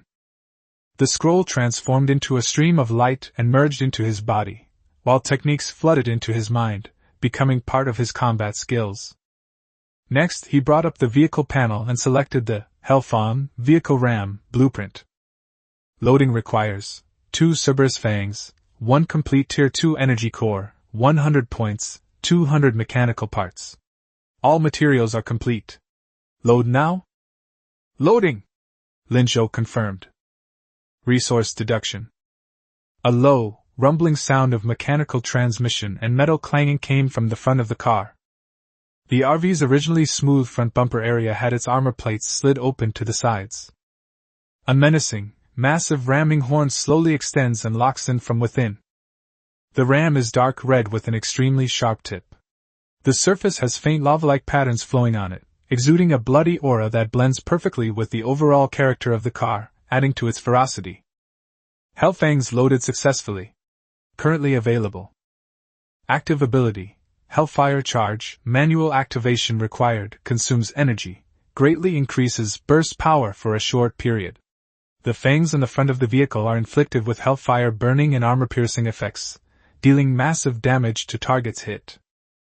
Passive ability: Hellhound's resilience slightly increases the overall structural strength and impact resistance of the front end. Very good! Lin Zhou looked at this new weapon of mass destruction with satisfaction. With the power of LV4, the force of this head-on collision would be absolutely terrifying. After dealing with all that, his gaze finally fell on the golden treasure chest that radiated an alluring golden light. Wanqing! He looked at Lin Wanqing, whose little face was still flushed. Lin Wanqing looked up. Use your talent to upgrade it. Lin Zhou handed over the golden treasure chest, his eyes filled with anticipation. Lin Wanqing's eyes lit up, and she nodded vigorously. Okay. She took the heavy golden treasure chest, focused her mind, and ran her hands over the chest. A soft, white light flowed, and the radiance on the surface of the golden treasure chest became deeper and more restrained, the gold gradually transforming into a more dazzling, crystalline luster. Diamond treasure chest. A grade 1 level higher than gold. Lin Zhou's breath hitched slightly. Diamond chest. This is probably one of the most top-tier chests that players can currently access. The Polaris Chamber of Commerce really went all out with this gift. Open! Without further hesitation, with a hint of excitement, he slowly opened the treasure chest that radiated a dreamlike glow. A dazzling, star-like brilliance, like a flowing diamond, emanated from the box, illuminating the entire carriage. In the light, the outlines of several objects gradually became clear. There are 4 items in total. The first thing was a soft ball of light that merged into his personal panel, gained 2,000 points. Lin Zhou couldn't help but gasp. 2,000 points. That's a huge sum of money. Keep in mind that he only got 500 points for killing a second-tier mutant, and even after killing Zhao Feng and a team of Royal Elite, plus clearing out so many zombies, the total only amounted to a little over 1,000 points. This diamond treasure chest alone offers points rewards far exceeding what he gained from a bloody battle. As expected of a top-tier treasure chest. The second item is a fist-sized, strange crystal with a deep, starry blue color throughout, Spirit Source Stone, large. Description: a special or containing pure spiritual essence. It can be directly absorbed, greatly increasing the maximum spiritual power and recovery speed, and has a low chance of enhancing spiritual-related talent effects or learning spiritual skills. It can also be used to craft certain high-level spiritual power equipment or buildings. A spiritual source stone! Lin Zhou's eyes lit up. His current mental strength is 12 points, which is not low, but it is already somewhat insufficient compared to his surge in strength and agility, as well as the consumption of the ammunition expert talent. This source stone is exactly the reinforcement he urgently needs. Furthermore, there is a chance to enhance the effects of mental-related talents. His ammunition expert talent is an A-level mental ability. The third item is a design drawing. But unlike previous weapon or armor blueprints, this blueprint appears more complex and abstract. What is drawn above appears to be a three-dimensional structure composed of countless intricate runes and energy circuits, with a pattern resembling a miniature star marked at its core. Special Blueprint, Miniature Stellar Furnace, Simplified Version. Note: this is a civilian safety version design drawing of the Stellar Furnace, the core energy component of the Titan Armor series. Once loaded, the vehicle's existing energy system can be upgraded to a miniature stellar furnace, greatly increasing the energy ceiling, recovery speed, and output power, and providing the vehicle with additional functions such as a partially constant temperature environment and basic force field protection. The loading requirements are extremely high, requiring a massive amount of rare materials and an epic-level energy core as a trigger. Prerequisites: vehicle energy system level greater than or equal to LV2. Vehicle has epic or higher quality cores/blueprints as the upgrade base. A miniature space furnace? Lin Zhou's heart skipped a beat. This is cutting-edge technology involving stellar energy. Although it is a simplified version, its performance far surpasses any existing conventional energy system. Moreover, it is one of the core components for future upgrades to Titan armor.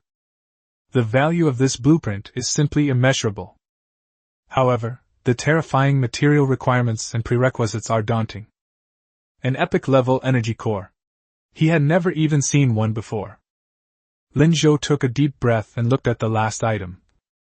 Chapter 67: Gene Evolution Essence, Evolving an Immortal Body. The last item is a small, transparent bottle. There is only one drop of liquid in the bottle. The liquid emitted a strange luster that, just by looking at it, sent a comfortable tremor through one's soul. Gene Evolution Essence, 1 drop. Source: Diamond Chest, Special Mutation. Description: a mysterious liquid containing the purest essence of life's evolution, extremely rare. After use, it can significantly enhance genetic potential, with a very high chance of breaking through current genetic lock limitations, unlocking deeper evolution, and slightly optimizing or fusing existing genetic abilities. Specific effects vary from person to person. Warning: contains an extremely large amount of energy. Only those with exceptional physical strength and mental resilience can attempt to absorb it, otherwise, there is a risk of genetic collapse. Gene Evolution Essence. Break free from the limitations of genetic locks. Unlock a deeper level of evolution. Optimize or fuse existing gene capabilities. Lin Zhou held the crystal bottle, his hands trembling slightly. If the spiritual source stone is to strengthen his weaknesses, and the miniature stellar furnace blueprint is a strategic investment, then this gene evolution essence is the key that directly propels him to a higher level of life. He has now unlocked the basic agility gene lock and undergone comprehensive enhancement. If he can break through the limitations again and reach the peak of the first tier, or even the threshold of the second tier, then his strength will undergo a qualitative leap. Moreover, it can optimize or integrate existing genes.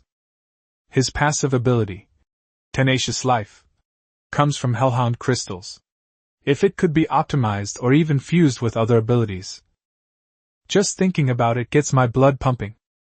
Of course, the risk warning is also very clear. It requires enormous energy and a very strong physical and mental foundation, otherwise the genes will collapse. Lin Zhou glanced at his strength of 29 and agility of 19, and he felt that he was qualified to give it a try. The harvest is too rich.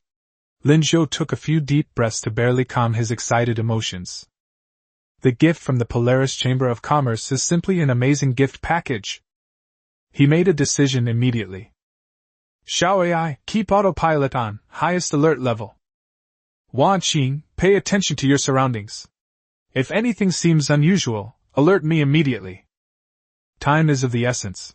We must seize every second to improve our capabilities. The Royal Societies want to notice, and the countdown to Skynet are ticking away. Next, we'll enter Safe Zone 4, and who knows what we'll face next. Every bit of improvement in strength brings an extra layer of security. Okay. Don't worry.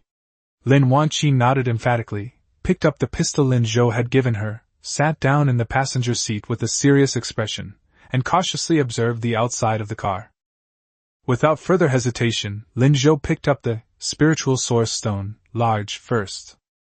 He sat cross-legged, held the originium in his palm, concentrated his mind, and guided his mental power to absorb the vast and pure spiritual energy within it. Buzz! A cool and refreshing surge of energy flowed down his arm and into his mind. His spiritual power began to grow and solidify at a visible speed. His spirit, which had been somewhat fatigued from continuous battles and the use of his talents, instantly returned to its peak and continued to break through its limits. I don't know how much time passed, maybe just a few minutes, maybe longer. When Lin Zhou opened his eyes again, a flash of starlight seemed to appear deep within his eyes, and his entire demeanor seemed to have become even more profound. Spiritual Source Stone, large, successfully absorbed. Spiritual power greatly increased. Current spiritual power, 22. Spiritual power recovery speed increased by 150%. Ding! Enhancement detected in spiritual essence. The A-rank talent ammunition expert has been slightly strengthened. Enchanting cost reduced by 5%, and the trigger chance of special effects slightly increased. My mental strength surged from 12 points to 22 points. It increased by 10 points. The recovery speed has been greatly improved. Even the ammunition expert talent has been enhanced. Great! Lin Zhou felt his mind was clearer than ever before, his thinking speed was faster, and his perception of the surrounding environment had become more acute and detailed. Without pausing, his gaze fell upon the bottle of gene evolution essence that radiated a dreamlike glow. He pulled the stopper off the crystal bottle. In an instant, a throbbing and pressure, seemingly emanating from the depths of life's origin, emanated from that drop of primordial liquid. The air inside the entire carriage seemed to freeze for a moment. Without hesitation, Lin Zhou tilted his head back and poured the drop of the original liquid, which contained infinite mysteries and energy, into his mouth. The undiluted liquid did not dissolve upon entering the mouth. Instead, it was like a miniature, blazing sun that suddenly sank into his abdomen. Boom! A feeling that cannot be described in words, originating from the deepest, most dramatic changes in life, erupting with a roar. Absorption of gene evolution essence. A powerful life force and excellent genetic foundation were detected. Breaking through the current genetic lock limitations. Primary agility gene lock, breakthrough. Primary gene chain fully enhanced. Breakthrough. A deeper evolution is underway. The potential cap for the 4 basic attributes, strength, agility, constitution, and spirit, has been significantly increased. Optimizing existing genetic abilities.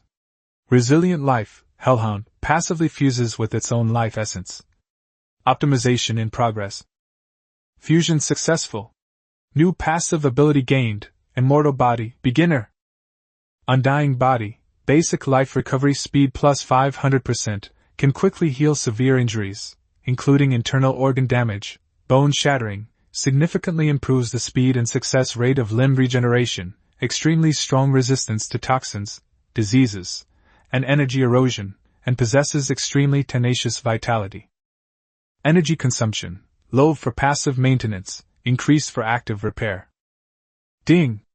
Congratulations to player Lin Zhou for successfully breaking through the genetic lock and unlocking a deeper evolution. Overall rating promoted to Early Stage 2. Personal Panel Update. Strength 35 plus 6. Agility 31 plus 12. Constitution 30, latent, greatly affected by the undying body. Spirit 25 plus 3. Passive ability, Undying Body Basic, replaces Resilient Life, LV.1. Transformation complete. Lin Zhou suddenly opened his eyes, and two beams of light, seemingly tangible, flashed by. He slowly stood up and stretched his body. The muscles and bones resonated together, producing a crisp sound. It felt as if endless power was surging and roaring within my body. 35 points of strength. A single punch is enough to shatter stone tablets and split rocks. 31 points of agility. That's an increase of 12 points from before. Speed and reaction time have reached a new level.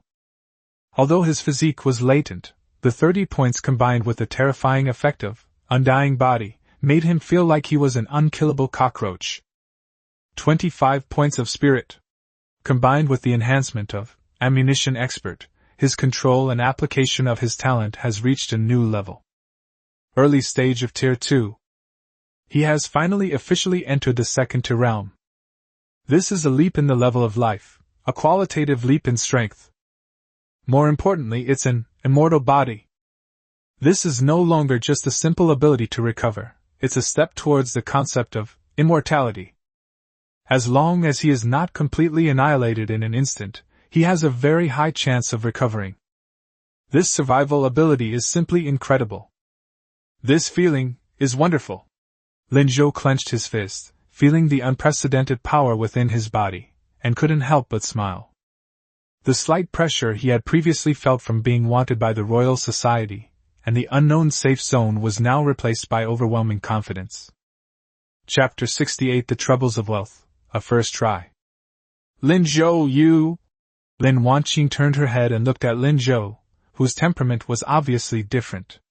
Her mouth was slightly open, and her eyes were filled with shock and joy. She could sense that Lin Zhou had become stronger, so strong that she felt a strange sense of pressure. It's nothing, just a slight breakthrough. Lin Zhou smiled at her, in a great mood. So, he then opened his personal panel. Points, 6,427. Mechanical parts, 2338. Energy core 1. Looking at the astronomical number of points and spare parts on his personal panel, Lin Zhou's lips curled into a satisfied smile. While all the other players were still struggling for a couple hundred points, he already possessed over 6,000 in wealth, a gap that would make anyone envious. But if wealth cannot be transformed into strength, it is nothing more than a string of numbers. He brought up the vehicle panel and first selected Defense System LV3. Defense System LV.3, LV.4. Requires 120 points, 150 mechanical parts, 10 special alloy ingots or equivalent high-strength materials. Effect Preview. The armor is further strengthened, effectively resisting armor-piercing rounds and direct fire from some energy weapons, and its impact resistance is significantly improved. Special alloy ingots. Lin Zhou pondered for a moment and took out Giant Rock Shell, Fine X5. Xiao AI, analyze whether the Giant Rock Shell can replace the special alloy ingot. In the analysis, the density and hardness of the Giant Rock Shell structure exceed those of conventional special alloys, and it has excellent energy conductivity, with unit performance approximately 1.5 times that of special alloy ingots. 5 giant rock shells are more than enough to meet the LV4 upgrade requirements, with some to spare. Xiao AI replied quickly. Good. Use the giant rock shell instead of the alloy ingot to upgrade the defense system to LV4. Resource deduction. A deep, metallic resonance came from the vehicle body, and a layer of bluish-black luster faintly flowed across the surface of the armor before receding. The whole vehicle gives a more stable and solid feeling, like a mobile fortress. Ding! Defense system upgraded successfully. Current level, LV.4. Lin Zhou nodded in satisfaction, then looked at the power system LV4. Power system, LV.4, LV.5. Requires 200 points, 300 mechanical parts, 2 energy cores or 5 high-purity energy crystals. Effect preview. Engine limits are broken, introducing basic energy overload technology. Short-term burst speed can break through conventional physical limits. Significantly enhances adaptability to complex terrain and sustained combat capability. As expected, Lin Zhou frowned. Energy core. This is precisely one of the resources he lacks most. The spoils I got from Zhao Feng consisted of only 1 energy core, which was far from enough. As for high-purity energy crystals, he didn't have any on hand. Let's take a look at the firepower system first. He temporarily skipped the power system and opened Firepower System LV2. Firepower System LV.2, LV.3. Requires 80 points, 120 mechanical parts, 10 special ammunition-based materials or equivalent materials. Effect preview. Improves the attack power, penetration and range of existing weapon systems, and optimizes ballistic calculation and target locking capabilities. Special ammunition-based materials. Lin Zhou rummaged through his storage space and found that he had obtained various ammunition materials from Zhao Feng, which were enough to replace them.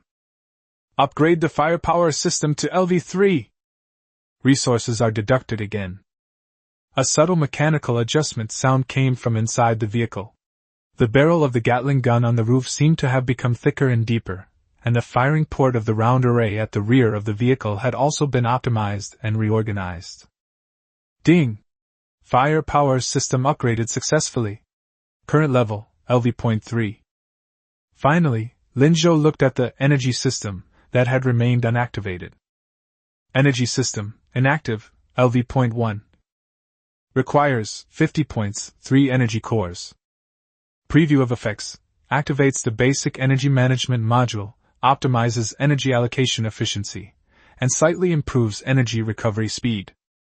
Another energy core. Lin Zhou frowned. He only has 1, and he's short 2. This is only the activation of the basic energy system. Further upgrades will likely require much more. Why? He sighed helplessly. I have money but I can't spend it. This feeling is really uncomfortable. With over 6,000 points and over 2,000 parts, the vehicle cannot be upgraded to its ideal state due to a shortage of key resources.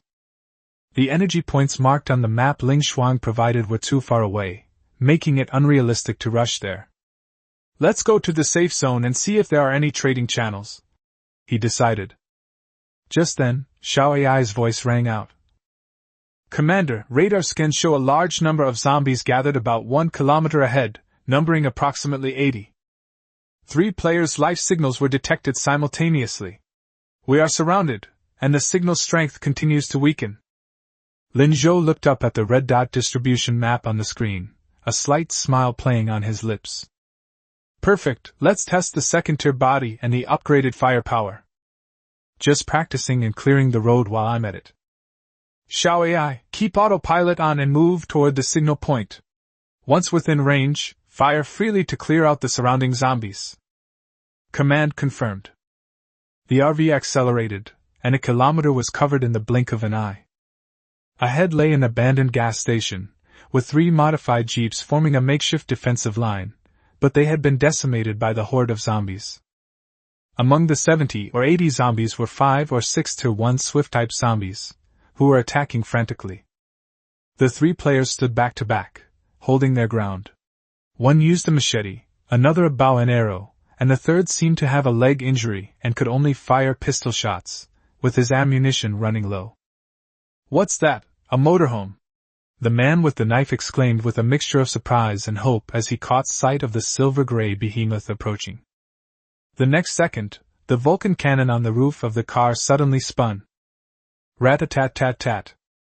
The metal storm swept across the outer edge of the horde of zombies, instantly turning 5 or 6 zombies into pieces. The rear-end sluice array opened fire simultaneously, and with muffled bangs, zombies close to the vehicle were blasted backward by the steel balls. Help! Someone's come to rescue us! The archer woman shouted excitedly. But Lin Zhou didn't get off the bus. He simply opened the side window, drew his long sword, and leaped into the air. Thump! The ground trembled slightly upon landing, and he was satisfied with the impact of the 35-point force. A portion of the horde of corpses immediately swarmed towards him. Lin Zhou has taken action. With 31 points of agility unleashed at full power, his figure became a gray lion in an instant. The longsword wasn't even enchanted. It relied purely on strength and speed to slash horizontally. Click! The three-headed zombie was cut in half at the waist. With a backhand flick, another speeding beast was cleaved in two from head to toe. He charged into the horde of corpses, his blade flashing like a wheel, leaving limbs flying everywhere he went, and none of them could withstand his attack. Occasionally, someone would slip through the net and rush forward, only to have their skulls smashed by his punch. With 35 points of strength, a zombie's head is as fragile as a watermelon. Lin Wanqing, sitting in the car, looked out the window at Lin Zhou, who resembled a god of war, her eyes shining. But she wasn't idle either. She used her pistol to precisely fire at the zombies trying to flank her. In less than 3 minutes, only a few zombies remained standing around the gas station, which were then eliminated by a barrage of bullets. Corpses littered the ground, and blood stained the snow. The three players slumped to the ground, panting heavily, their eyes filled with awe and gratitude as they looked at Lin Zhou. The man with the knife struggled to his feet, clasped his hands in thanks, and said, "Thank you for saving my life, brother! We're from the Wilderness Brigade. If it weren't for you, we would definitely be dead here today. What should I call you, brother? I will repay this kindness in the future." Lin Zhou flicked the blood off his knife, sheathed it, and said in a calm tone, "Just passing by, no need to worry about it." After saying that, he turned around and walked towards the RV. The three people were stunned. "Wait. Brother, at least leave your name, or is there anything we can do for you?" The archer woman jogged a few steps and called out hurriedly. "No need." Lin Zhou didn't turn around, opened the car door, and said, "Don't follow me." As soon as he finished speaking, the car door closed. The RV engine roared as it drove around the gas station wreckage and continued towards Safety Zone 4, soon disappearing into the snowstorm. The three players were left looking at each other in bewilderment. Chapter 69 Limited Time Event begins. "A true master indeed," the man with the injured leg murmured. "Hurry up and pack your things, we can't stay here any longer." The man with the knife took a deep breath, looking in the direction Lin Zhou had left, his eyes filled with complex emotions. Inside the car, Lin Zhou took the towel handed to him by Lin Wanqing and wiped his hands. "Xiaoyai, how far are we from Safe Zone 4? We expect to arrive at the outer perimeter in 40 minutes. Lin Zhou leaned back in his seat and closed his eyes to rest. The fight just now was just a warm-up. He didn't even break a sweat. With its second-tier strength and upgraded vehicle, it was enough to roam freely in this wasteland. However, within the safe zone, the forces involved are complex and intertwined, and the Royal Society's wanted notice has likely already spread far and wide. He opened his eyes, a cold glint flashing in them. "Yi-chan, I hope you won't disappoint me." At that moment, a cold, mechanical voice rang out. World announcement. To enhance the player's survival experience, the limited-time event, Lucky Airdrop, is about to begin. The rules are as follows. 1. 5 minutes later, 100 lucky airdrop boxes will be randomly dropped outside all safe zones. 2. Airdrop crates contain rare supplies, equipment, vehicle components, and special items, with the lowest quality being silver and the highest being epic. 3. After the airdrop crate lands, it will emit a conspicuous beam of light that lasts for 30 minutes. During this time, all players can compete for it. 4. Opening the airdrop crate requires a 30-second loading bar, which will be interrupted if attacked or moved during this time. 5. The operation will continue until the current Skynet contraction ends. Good luck to all players. The announcement caused an immediate uproar on the World Chat channel. Holy crap! A diamond treasure chest? I never even dared to dream of that. 100 is too few. How many people are there in the world? Wouldn't they fight tooth and nail for them? Silver guaranteed? We have to go for it. I'll pedal my bike until sparks fly if I have to. Wake up, didn't you see that the loading bar can be attacked? This is clearly encouraging bloodshed. Fortune favors the bold. Anyone want to team up and grab loot boxes? Tank and healer needed. The Royal Club members will definitely book the whole place. Upstairs, don't forget the big boss from Linzhou. I feel like this situation is about to get out of control. Inside the RV, Lin Wanqing stared at the system notification, her eyes shining. The minimum is a silver chest, if I combine it with my talent. Linzhou nodded, his thoughts clear. Silver is upgraded to gold, and gold is upgraded to diamonds. If I can get the diamond airdrop, I'll level up again. He didn't finish speaking, but they both understood. That would be a reward that surpasses current understanding. However, Linzhou said, looking at the scattered player signals on the radar chart, this activity is essentially a breeding ground for swarms of swarms. 100 crates, players worldwide vying for them. The beams of light make them sitting ducks. The loading screen mechanic forces players to scheme against each other. But, he grinned, a hint of excitement flashing in his eyes. That's more interesting. Linzhou clenched his fist, 35 points of strength surging in his veins.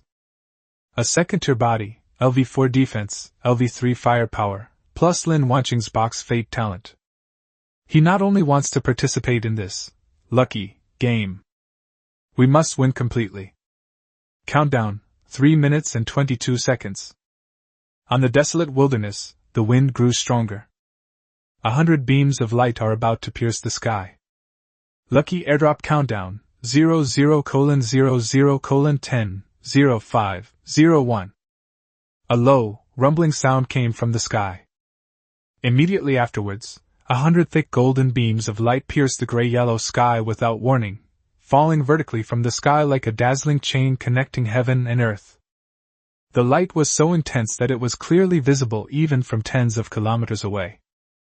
Each beam of light was accompanied by a dull, resounding impact as it hit the ground, kicking up clouds of dust. The lucky airdrop has been dropped. The beam of light will last for 30 minutes. Good luck to all players. The World Chat channel was instantly flooded with a barrage of messages. Coordinates, 134:87. I landed one here. The beam of light is golden. It's at least a gold treasure chest. Damn it. They're 2 kilometers away. Brothers, charge. 201:45, there's one here too. On the abandoned water tower. Hurry. I see a beam of light. But there are so many figures around. Damn, they've already started fighting. Looking for a team. Reliable teammates needed. Profits split equally.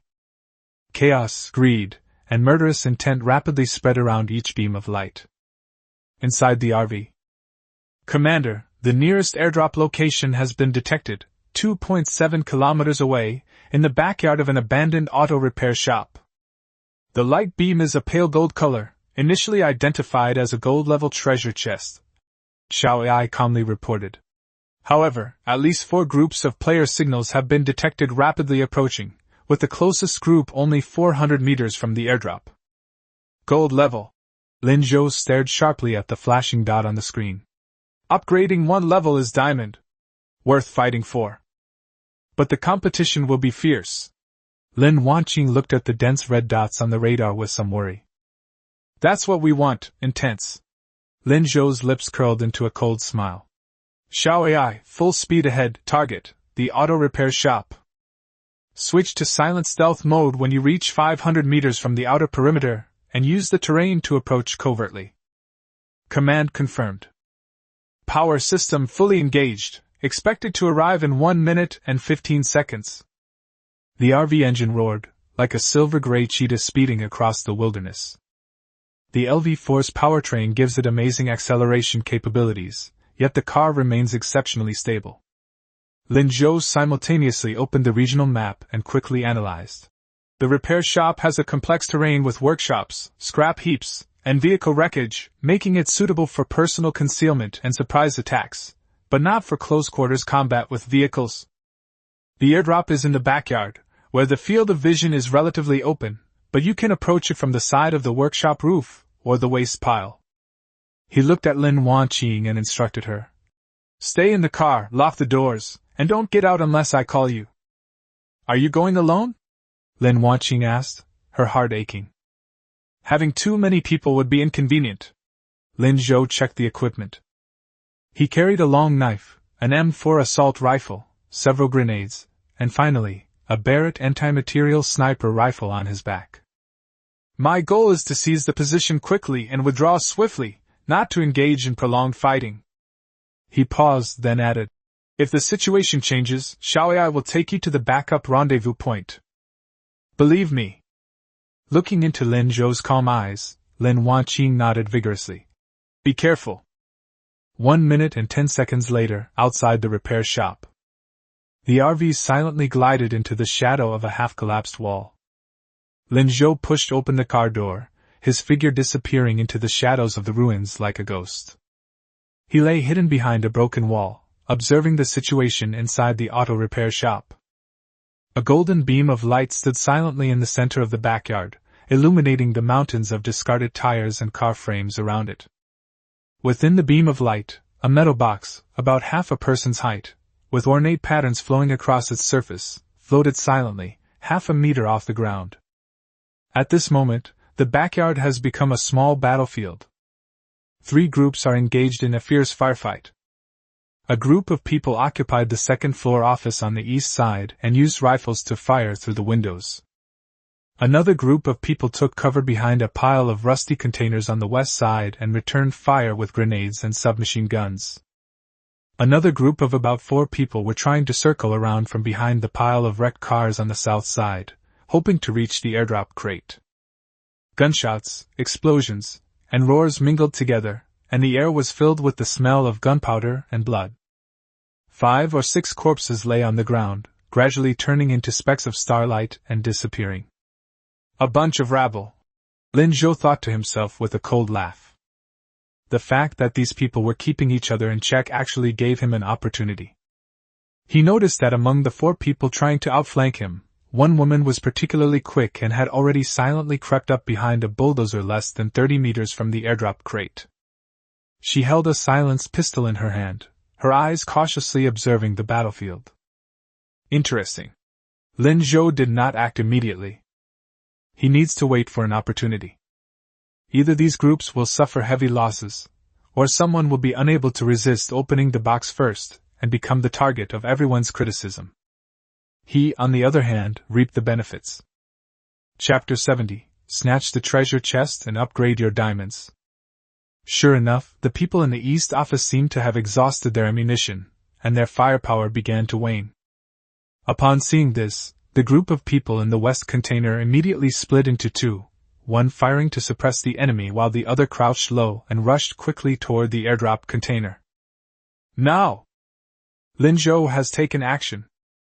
Instead of walking on the ground, he leaped onto the broken wall and used the shadows and abandoned pipes as cover to move quickly at a height. His agility of 31 points allowed him to land silently, and his movements were fluid and graceful. Below, the 2 people had already rushed to the edge of the pillar of light. One of them couldn't wait to put his hand on the airdrop box, and the loading bar started. Opening the airdrop crate, 30-second countdown. Attack! A roar erupted simultaneously from the east office and the back of the west container. The remaining people unleashed a barrage of firepower at the person opening the box. The person opening the box immediately raised a riot shield to block the bullets, which struck the shield and sparked. However, the riot shield could not completely protect the 2 of them.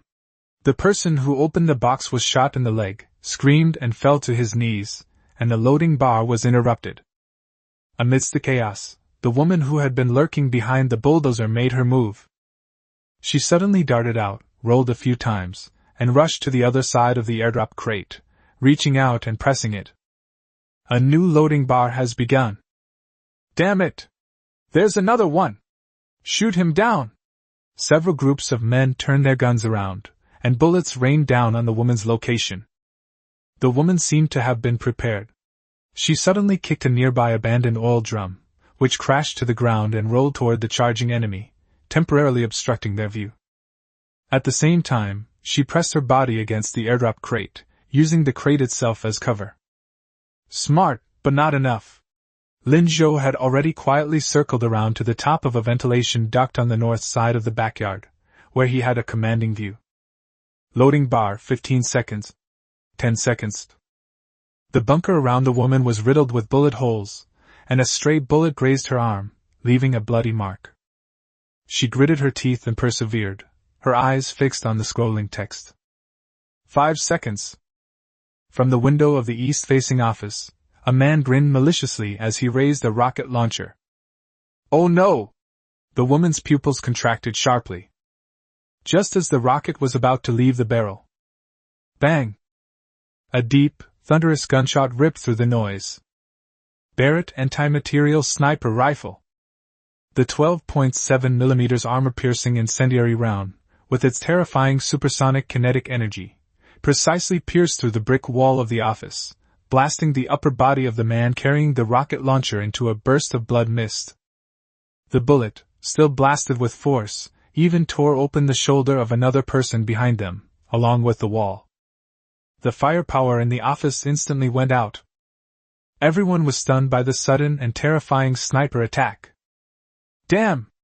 A sniper! There's a sniper! Where? Loading bar 2 seconds. 1 second. 0.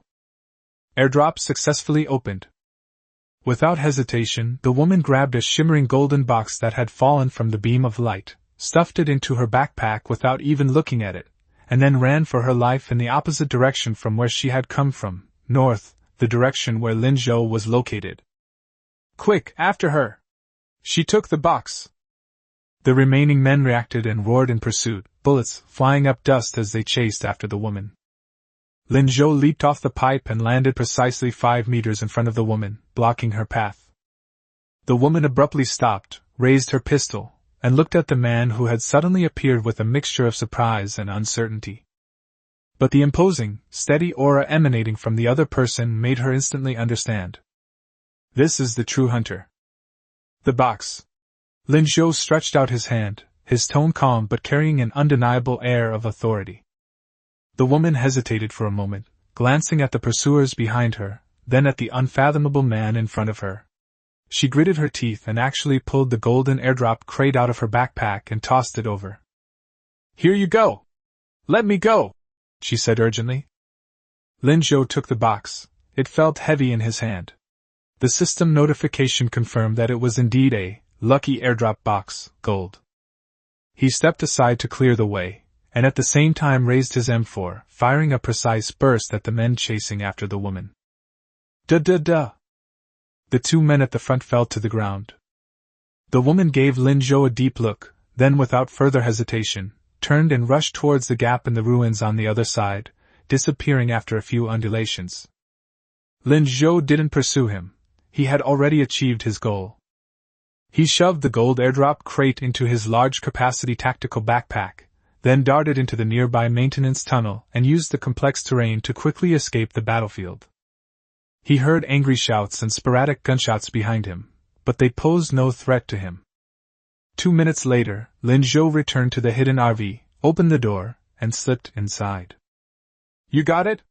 Lin Wanqing asked nervously. Lin Zhou placed the box, which still shimmered with a pale golden light, on the table and nodded. Gold level, it's up to you now. Okay, leave it to me. Lin Wanqing took a deep breath, placed her hands on the box, and concentrated. A soft, white light flowed, while the golden radiance collapsed and condensed inward, transforming into a deeper, more dazzling, and crystalline glow that seemed to contain a galaxy within. Diamond-level lucky airdrop box. Lin Zhou's eyes flashed with a sharp light, and he chose to activate it without hesitation. The carriage was filled with the dazzling brilliance of diamonds, and in the light, the outlines of 3 items slowly emerge. First, the points orb, gain 3,000 points. The second item is a strange metal that is entirely crimson and seems to have magma flowing inside, the molten core. Molten core, an epic-grade material. Containing raging fire energy, it can be used as a core material for forging epic-grade equipment, upgrading specific fire-based talents/skills, or powering certain high-performance energy devices. The third item was an ancient parchment scroll with intricate arrays of runes outlined in dark gold ink. Talent Enhancement Scroll Rare. Talent Enhancement Scroll Rare allows for a one-time enhancement of an S rank or lower talent, improving its effect or creating new branch abilities. Note: the success rate is affected by the inherent potential of the talent and the user's condition. Molten Core. Talent Enhancement Scroll. Lin Zhou's breathing quickened slightly. Molten cores are likely one of the key materials for upgrading miniature stellar furnaces or future Titan armor. As for the Talent Enhancement Scroll, his infinite power is SSS level, so he can't use it. But the Ammunition Expert is rank A, which perfectly meets the requirements. Return to the direction of Safe Zone 4 immediately, and remain concealed. Lin Zhou suppressed the urge to use the scroll immediately, and calmly gave the order. A conflict has just broken out here. It is not advisable to stay any longer. Yes, Commander. The RV quietly drove away from the repair shop area, leaving the chaos and fighting far behind. Lin Zhou looked at the molten core and talent enhancement scroll in his hands, then cast his gaze toward the faint outline of Safe Zone 4 in the distance. The Lucky Airdrop event has just begun. 100 boxes, 100 bloody battles. He has already obtained one of the keys to a higher level. He is gradually taking control of the game's pace. Chapter 71 Upgrade Talent Ammunition Mastery. The RV drove smoothly through the wilderness. Without hesitation, Lin Zhou took out the Talent Enhancement Scroll Rare. With a clear objective, enhance the A-level Talent Ammunition Expert. He unfurled the ancient parchment scroll, and the dark gold runes seemed to come alive, spreading upwards along his arm and finally converging at his brow. A surge of scorching and pure energy flowed into the depths of consciousness, resonating with the innate talent of the Ammunition Expert. A-level talent, Ammunition Expert, detected, meets the enhancement requirements. Analyzing the talent structure, searching for a point of improvement. Strengthening directions. 1. Critical hit and special effects enhancement. 2. Elemental enchantment mastery. 3. Ammo form expansion. Please select a direction for enhancement. Lin Zhou thinks quickly. Critical hits and special effects are based on probability increases, which are not very stable. Expanding the form of ammunition may change the type of bullet, but the essence remains at the physical level. Elemental enchantment mastery directly enhances his control and effectiveness over enchantment abilities, which is the core of the synergy between Ammo Expert and Infinite Firepower. Choose option 2, Mastery of Elemental Enchantments. Select Confirm. Enhancement begins. The burning sensation between his eyebrows suddenly intensified, and a flood of fragmented knowledge about the manipulation of energy particles, the transformation of elemental properties, and the intricate weaving of mental energy rushed into his mind. The process lasted about a minute. Enhancement complete. The A-level talent, Ammunition Expert, has been promoted to Ammunition Master, A+ level. New effect. 1. Critical hit and special effect trigger chance increased to medium. 2. Elemental enchantment control is greatly enhanced. It can consume mental energy to permanently add a basic elemental attribute, fire, ice, electricity, acid, choose one, to bullets. This attribute effect is constant, and does not require continuous mental energy consumption to maintain. 3. Unlock Composite Enchantment, consumes a significant amount of additional spirit power to temporarily overlay a second elemental effect onto an already solidified base element, creating an elemental reaction, e.g., ice plus electricity equals area paralysis, fire plus acid equals continuous corrosion, etc.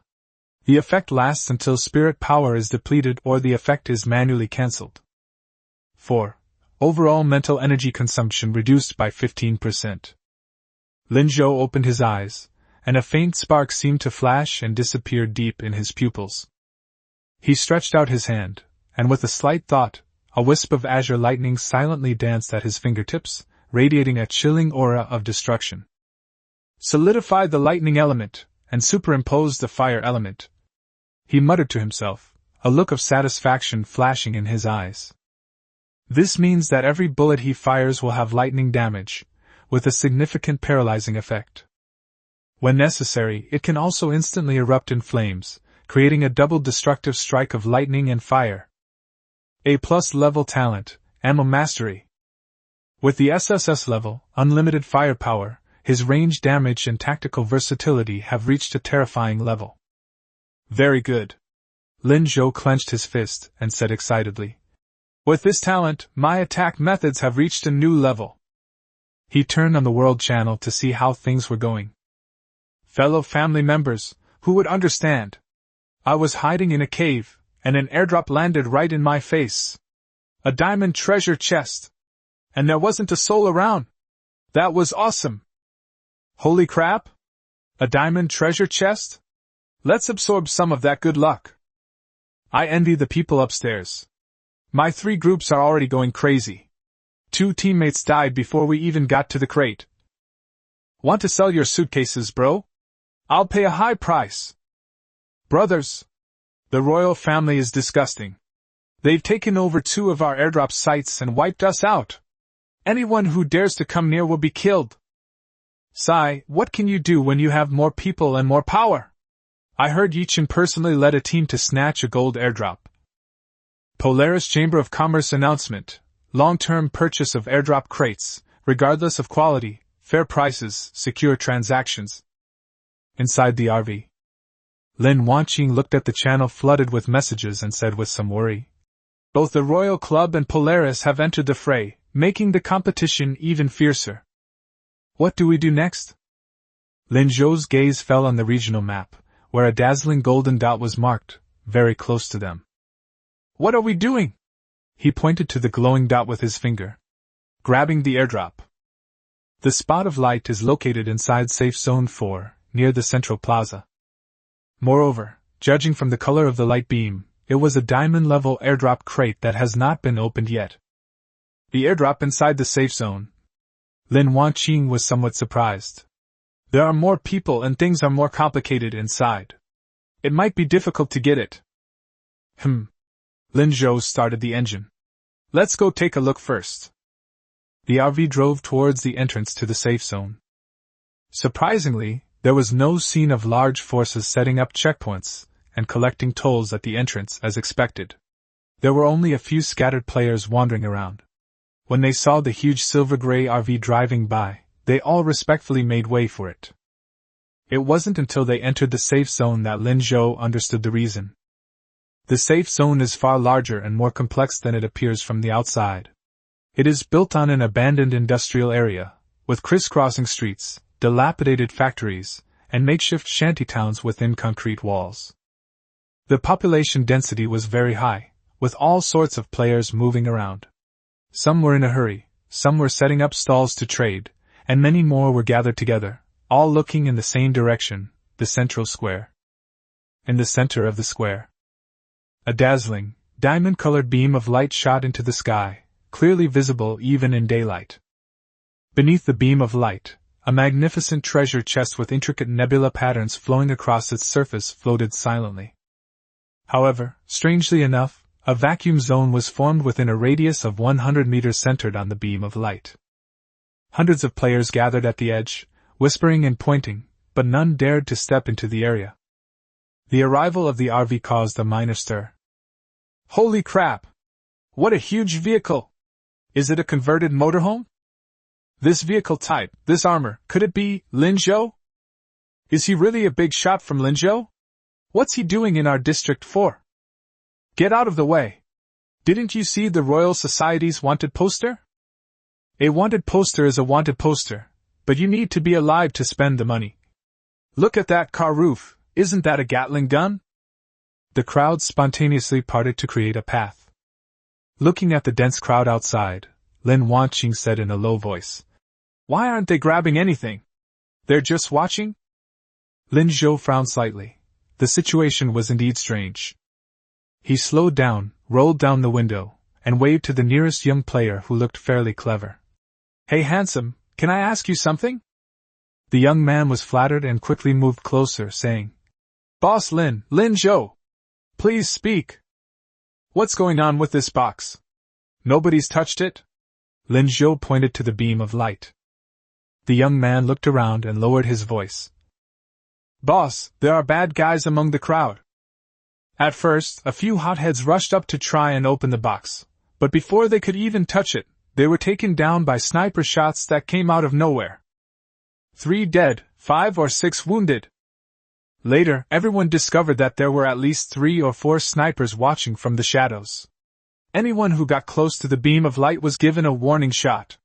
Those who didn't believe it all ended up as corpses. He swallowed hard and continued. Now everyone is suspicious of each other, and no one knows which group the sniper is from. Nobody dares to be the first to speak out. As more and more people gather, everyone just stays here. I heard that the Royal Society, Polaris, and several other large groups are involved, but none of them have made any open moves. I see. Lin Zhou nodded and casually tossed an unopened bottle of purified water out of the car window to the young man. Thanks. Thank you so much, sir. The young man caught the water, extremely excited. Chapter 72 The Royal Meeting? Kill them all. Lin Zhou closed the car window, his eyes turning cold. Someone is setting up a trap, he told Lin Wanqing. Snipers are suppressing the enemy and creating a stalemate. Either they're waiting for a key figure or an opportune moment, or they're making things difficult for everyone by just dragging things out and making people uncomfortable, and then waiting for Skynet to refresh so the airdrop will disappear naturally. Lin Wanqing frowned slightly. She did not deny the second possibility. After all, this is the apocalypse. In a big forest, you'll find all sorts of birds. Lin Zhou looked at the square shrouded in invisible killing intent, a cold smile appearing on his lips. But no matter what, I'll take this box. He stepped on the gas, and the RV roared as it slowly drove straight toward the dazzling diamond beam of light, much to everyone's astonishment. The crowd erupted in uproar. He's going straight there? Are you crazy? Didn't you see those snipers? That's Lin Zhou, maybe. Dark place. Several pairs of eyes narrowed simultaneously, and the crosshairs of the sniper scopes quietly locked onto the silver-gray steel behemoth. The silver RV, under the watchful eyes of hundreds of people, slowly drove into that vacuum zone shrouded in death. When the front of the car was less than 50 meters from the diamond beam, the first shot was fired. Bang! The sharp sniper bullet tore through the air and hit the side window of the RV's driver's cab with precision. The expected sound of breaking glass did not occur. The bullet struck the dark glass, only sending up a tiny spark and leaving a barely perceptible white dot before being completely deflected. The LV-4 defense system, combined with multi-layered special glass with extremely high bulletproof rating, easily withstood this fatal blow. A suppressed gasp rose from the crowd. In the shadows, at a window on the 3rd floor of an abandoned factory, a sniper lying in ambush stared wide-eyed at the scene in his scope with disbelief. Impossible! This is an armor-piercing round! He gritted his teeth, refusing to believe it, and cocked the gun again, his sights firmly fixed on the RV tire. Just as his index finger was about to pull the trigger, a completely different gunshot, like the sigh of death, came from the direction of the square. Bang! A 12.7 mm tungsten core armor-piercing projectile traveled more than 200 meters at a terrifying speed and accurately entered a 3rd-floor window. The sniper's head, along with half of his shoulder, exploded like a watermelon struck by a heavy hammer. Blood and brain matter splattered radially onto the wall behind him. The headless body swayed, then dissipated into starlight, leaving only the sniper rifle lying on the ground. One shot, one kill. Anti-material sniping. The entire square fell into a deathly silence. Everyone stared in horror at the RV.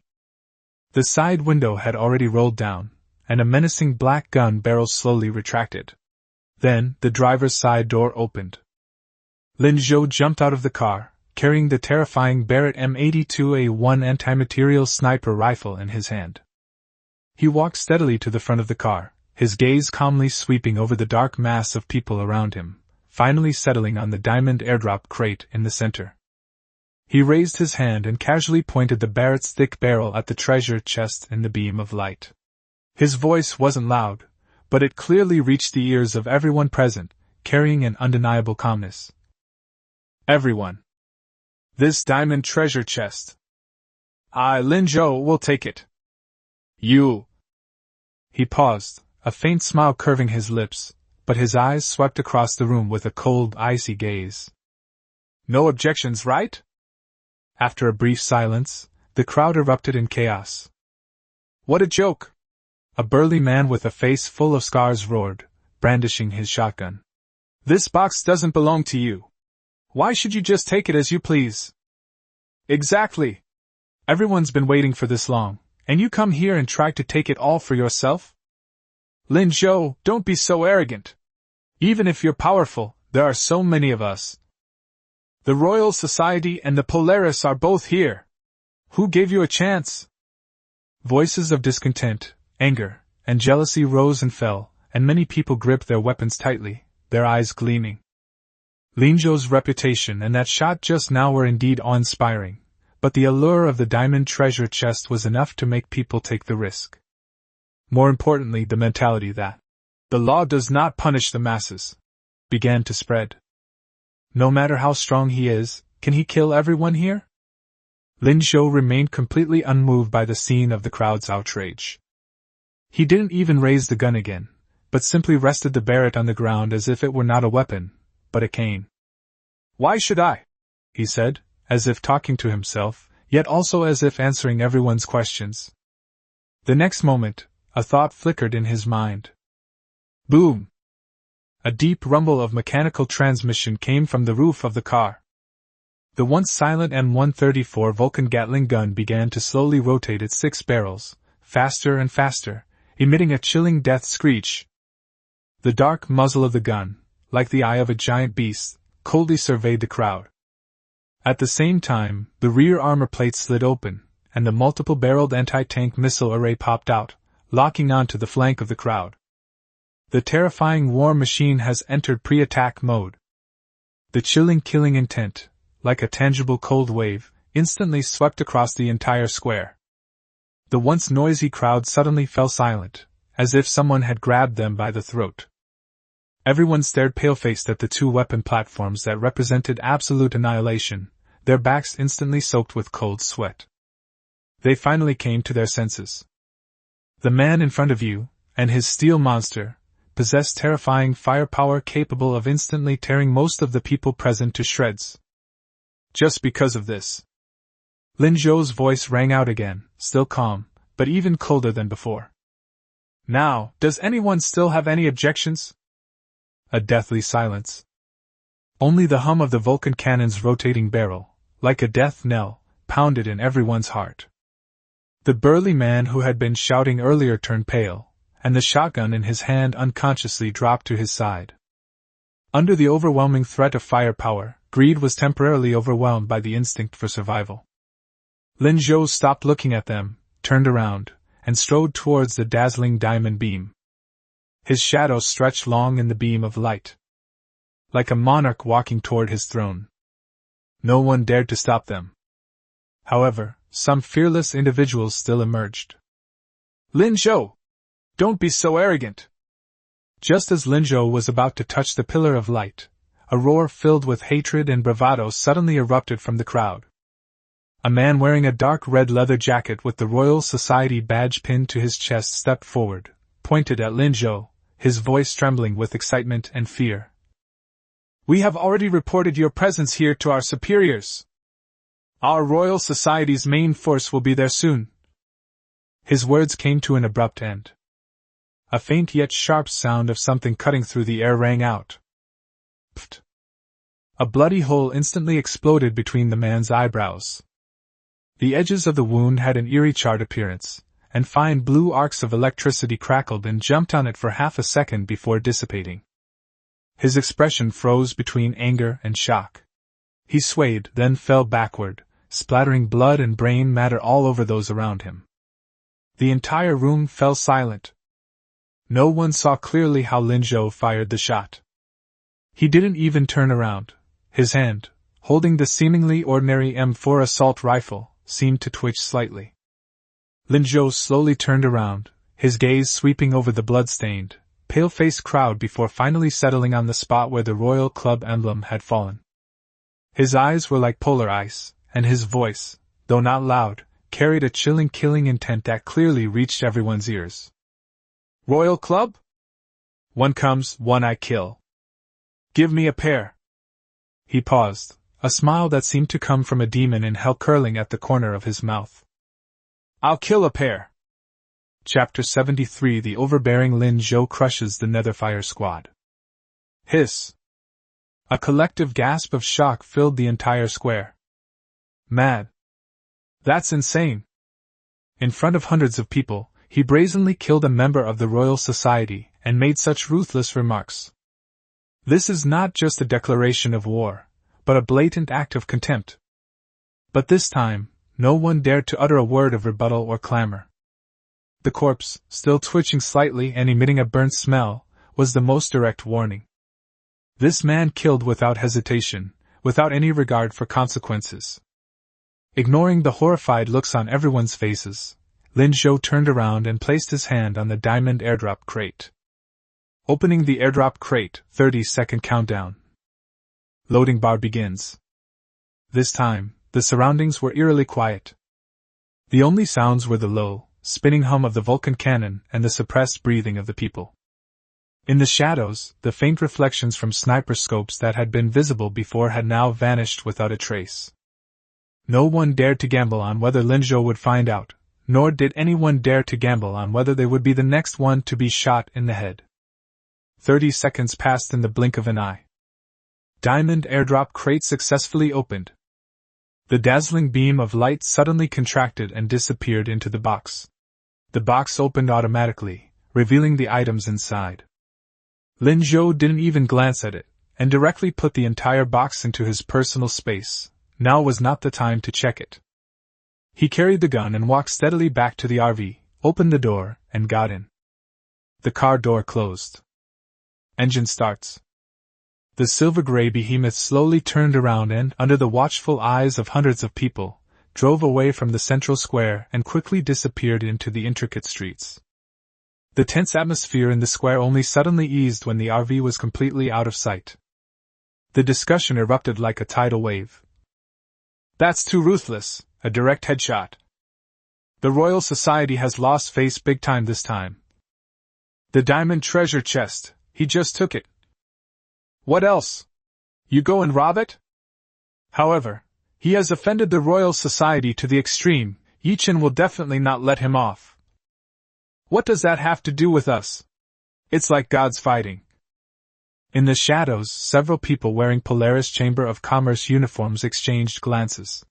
One of them quickly reported in a low voice through a communicator. Miss, the diamond airdrop has been seized by Lin Zhou. The process was extremely forceful. One member of the Royal Society was killed in public. Lin Zhou has left, and his whereabouts are unknown. After a moment of silence on the other end of the communicator, Su Qingxue's cool and calm voice came through. Understood. Keep an eye on him, but avoid conflict. Meanwhile, the survivors of the Royal Society, their faces ashen, gritted their teeth as they collected the belongings left behind by their companions, and quickly disappeared into the crowd. It is foreseeable that an even bigger storm is brewing. Inside the RV, Lin Huaqing looked at Lin Zhou's calm profile, hesitating to speak. What do you want to say? Lin Zhou asked. It's nothing. Lin Huaqing shook her head, but the unease in her heart grew stronger. The Royal Society will not let this go. Lin Zhou seemed to see through her thoughts, his gaze fixed on the winding road ahead, and he said calmly. Scared? I'm not afraid. Lin Huaqing replied immediately, her eyes resolute. Lin Zhou smiled slightly. That's good. In this game, retreating will only lead to death. Since they want to play. His eyes were sharp as knives. I'll play along with them and see it through to the end. The RV had barely traveled 2 kilometers from the central square when Xiao Ai's alarm suddenly went off. Warning! A large number of player signals have been detected approaching at high speed from multiple directions. The number exceeds 50. The signal source carries a high-energy reaction, and some individuals are moving abnormally fast. Contact is expected in 30 seconds. Identification. Marked as Royal Club. Almost simultaneously, a large number of players dressed in uniform dark red clothing and wearing badges on their chests emerged from the street corners in front, to the left, and to the right. Armed with various weapons, they moved swiftly, instantly forming an encirclement and blocking the RV in the middle of a relatively narrow street. Figures emerged from the rooftops and windows on both sides of the street, gun barrels, crossbows, and even weapons flashing with supernatural light, all pointing at the silver-gray behemoth. A tall, thin man with sinister eyes, wielding a long sword engulfed in a ghostly blue flame, stepped out from the crowd directly in front of him. His energy fluctuations far surpassed those of those around him, clearly indicating that he was also a player who had entered the first tier, and his talent seemed to be related to fire. Lin Zhou! The sinister man's voice was icy, filled with undisguised killing intent. Hand over the diamond treasure chest, cripple your own arm, and come back with us to see the guild leader. Perhaps then we might spare your corpse. As soon as he finished speaking, a bald, muscular man next to him suddenly stepped forward, his muscles bulging, and his skin even showed a layer of rock-like grayish-white luster, clearly a talent that enhances defense. On the other side, a woman with a ghostly, elusive figure appeared silently, her 2 daggers gleaming with a dark purple light, clearly coated with deadly poison. The Royal Society has clearly not sent any small fry this time. Instead, they are elite squads equipped with gifted individuals and clearly defined roles. Inside the RV, Lin Wanqing was a little nervous. There are so many of them, and some are even gifted individuals. Lin Zhou's eyes remained completely unmoved, even carrying a hint of boredom. That's all?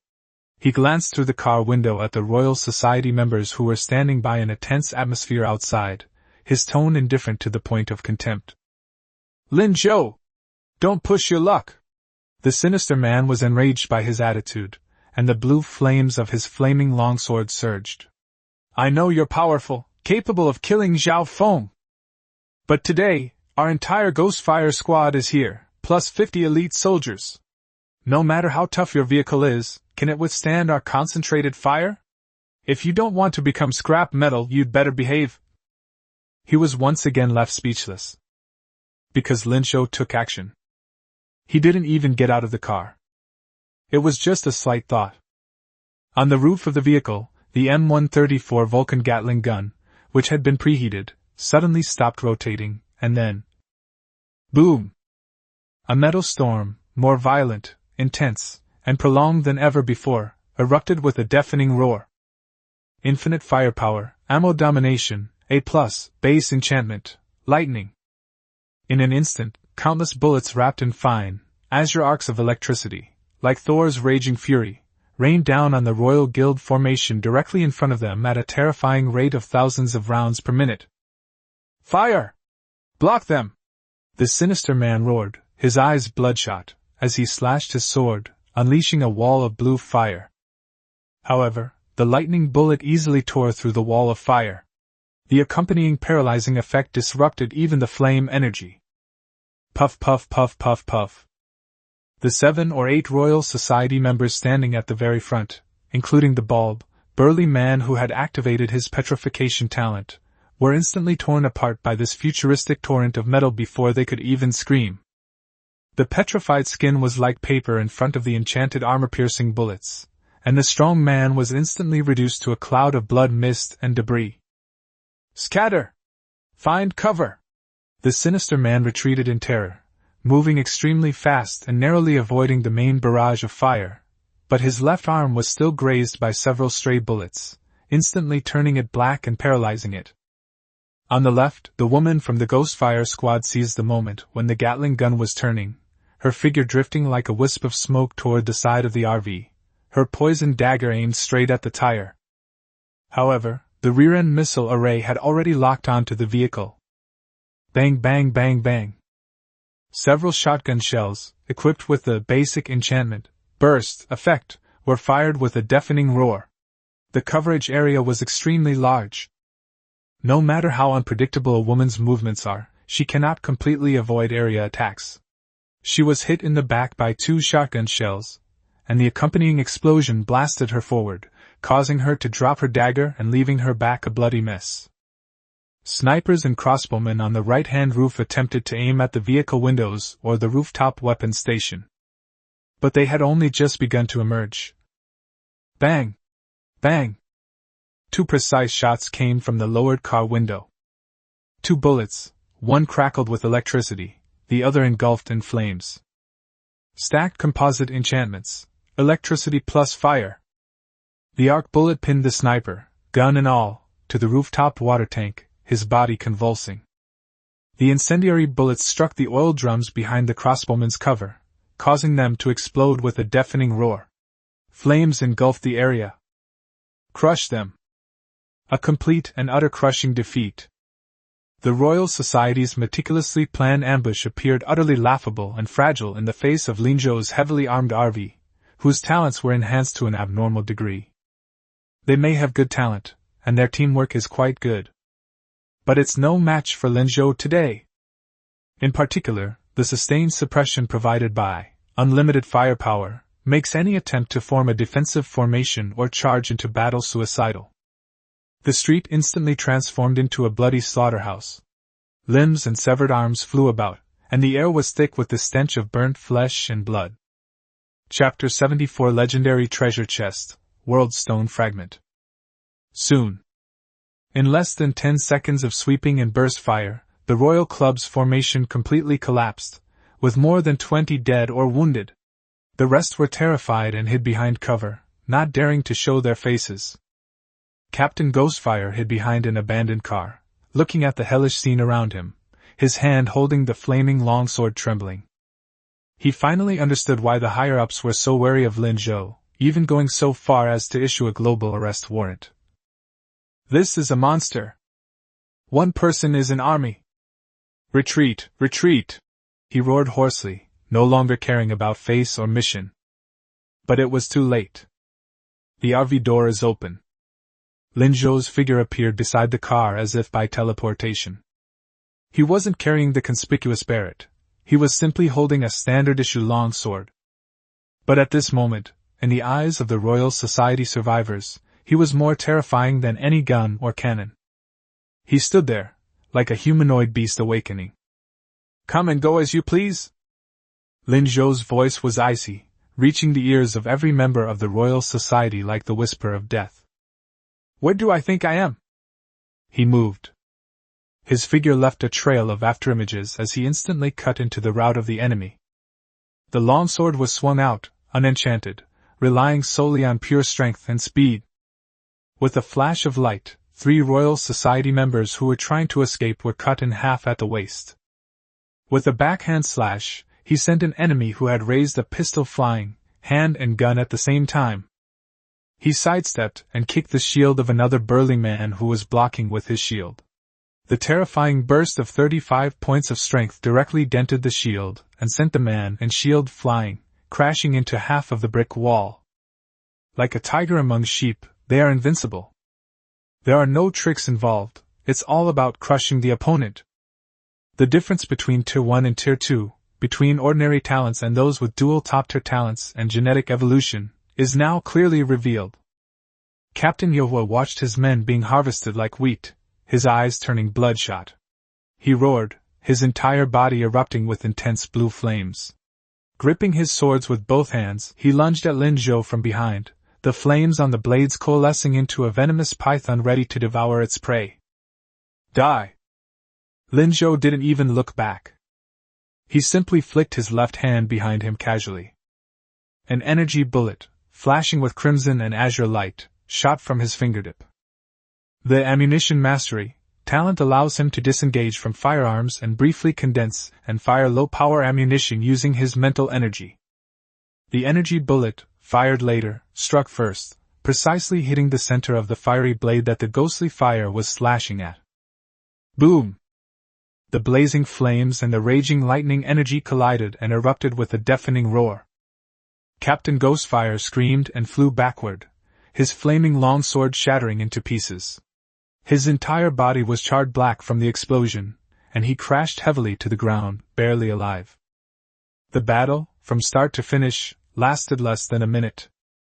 More than 50 elite members of the Royal Society, including several gifted individuals, were killed or wounded. Only a few lucky individuals who had been hiding deep within the ranks managed to escape in the chaos, not daring to look back. Lin Zhou sheathed his sword and stood in the middle of the chaotic street, his body barely stained with blood. He glanced at the charred, convulsing man on the ground, his eyes indifferent. "Tell Yi Qin. If he wants my life, let him come and take it himself. Send these small fry." He turned and walked toward the RV, leaving behind a cold remark that echoed in the deathly silent street. "It's just suicide." The car door closed. The silver-gray behemoth rolled over the ruins and sped away. All that remained was a ground strewn with starlight and an overwhelming, palpable sense of bloody terror. In the distance, the Royal Club members who had narrowly escaped collapsed to the ground, staring in the direction where the RV had disappeared, their eyes filled with boundless fear and despair. They finally understood. That man was no longer on the same level as them. A monster. "Quick, run, get out of here. It's terrifying, that man, he's not even human." They muttered incoherently, scrambling to their feet, too afraid to even pick up their companions' dropped belongings. Like stray dogs, they fled for their lives in the opposite direction from the RV, wanting only to get as far away from that silver-gray Grim Reaper as possible. 5 minutes later. Several kilometers away, deep inside an abandoned large underground parking lot. A silver-gray RV lies lurking in the darkest corner. The traces of blood and gunpowder on the outer armor looked even more menacing in the dim light. Inside the car, the lighting was soft. Lin Zhou placed the diamond airdrop box he had seized from the square on the table. The surface of the box shimmered with a nebula-like brilliance, and even when still, it emanated a heart-pounding energy fluctuation. Legends lie beyond diamonds. Lin Zhou's eyes held a hint of anticipation. He was very curious about what amazing rewards this diamond treasure chest could yield after Lin Wanqing's box fate, talent was enhanced. "Wanqing, I'm leaving her to you." Lin Zhou looked at the girl beside him. Lin Wanqing took a deep breath, nodded, and a solemn expression appeared on her face. She stretched out her hands and gently covered the cold surface of the box. "Focus your mind and unleash your talents." Buzz! A soft white halo flowed from her palm, enveloping the entire diamond chest as if it were alive. The nebular radiance on the surface of the box seemed to be drawn in, and began to slowly collapse, condense, and undergo a qualitative change. The color of the light gradually settled from a dazzling diamond color, transforming into a dark gold that seemed to contain the aura of time and epic history. As the light shimmered faint, illusory runes flashed by. The process lasted about 10 seconds. The white halo dissipated. A brand new treasure chest appeared before the two of them. It is slightly larger than the diamond chest, and its entire body has an antique dark gold color. The surface no longer has a shimmering sheen, but is engraved with intricate and mysterious relief patterns. Legendary airdrop crate. Lin Zhou's heart began to beat faster, almost uncontrollably. Legendary. This is the highest quality treasure chest known to date. Even someone as accustomed to high-level rewards as him couldn't help but feel a surge of excitement at this moment. Lin Wanqing withdrew her hand, her face slightly pale, clearly indicating that this upgrade had taken a toll, but her eyes were also filled with excitement. "It's done!" Without hesitation, Lin Zhou reached out and slowly opened the dark gold legendary treasure chest. There was no earth-shattering burst of light. Only a beam of dark golden light, warm and smooth as jade yet profound and unfathomable, rose from the box, lasted for 3 seconds, and then quietly receded. Inside the box, 4 items lay quietly. The first item is the points orb. Gain 8,000 points. An astronomical fortune. The second item was a palm-sized, irregularly shaped crystal of a chaotic color, inside which seemed to contain the swirling galaxy and the phantom of the birth and death of all things. World Stone Fragment. Legend, a fragment containing a trace of the fundamental rules of the world. Extremely wide-ranging and mysterious uses. It can serve as a core material for upgrading the highest-level equipment/vehicles. It can significantly enhance talent potential or accelerate talent evolution. It can construct special domains or anchor spaces. And it can also allow one to comprehend the power of rules. Extremely dangerous. The brief explanation reveals incredibly surprising information. The fundamental rules of the world? This goes beyond the scope of ordinary matter or energy. Chapter 75 S-Rank Talent Thunder Control. The third item was a scroll as thin as a cicada's wing, shimmering with dark purple lightning. S-Rank Skill Scroll Thunder Control. Thunder Mastery. S-Rank. After learning, one can gain basic control over the power of thunder. Skill effects include, but are not limited to, summoning lightning attacks, imbuing weapons/oneself with lightning attributes, short-range lightning teleportation, and forming a lightning shield. Power and control increase with skill level and the user's mental strength. A powerful S-Rank skill in elemental control. It's perfect for his high level of 25 mental strength, and it can synergize with the lightning enchantment of Ammo Master to double its power. The fourth item is a key. A key that is entirely silver-white, with a tiny ruby inlaid on the handle. Special item, Key to the Secret Realm, Blood Moon.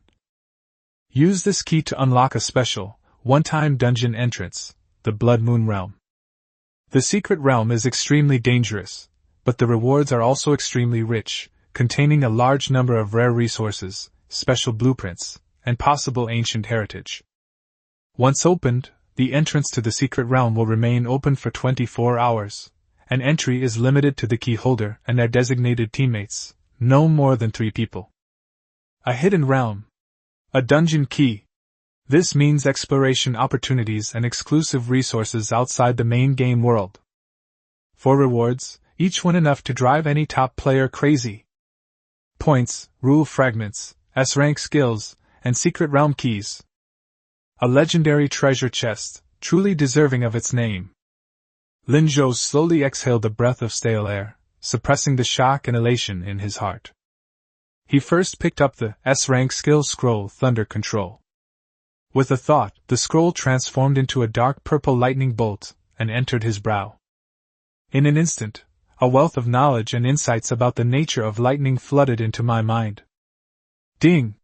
Successfully learned S-Rank Skill, Thunder Control, LV.1.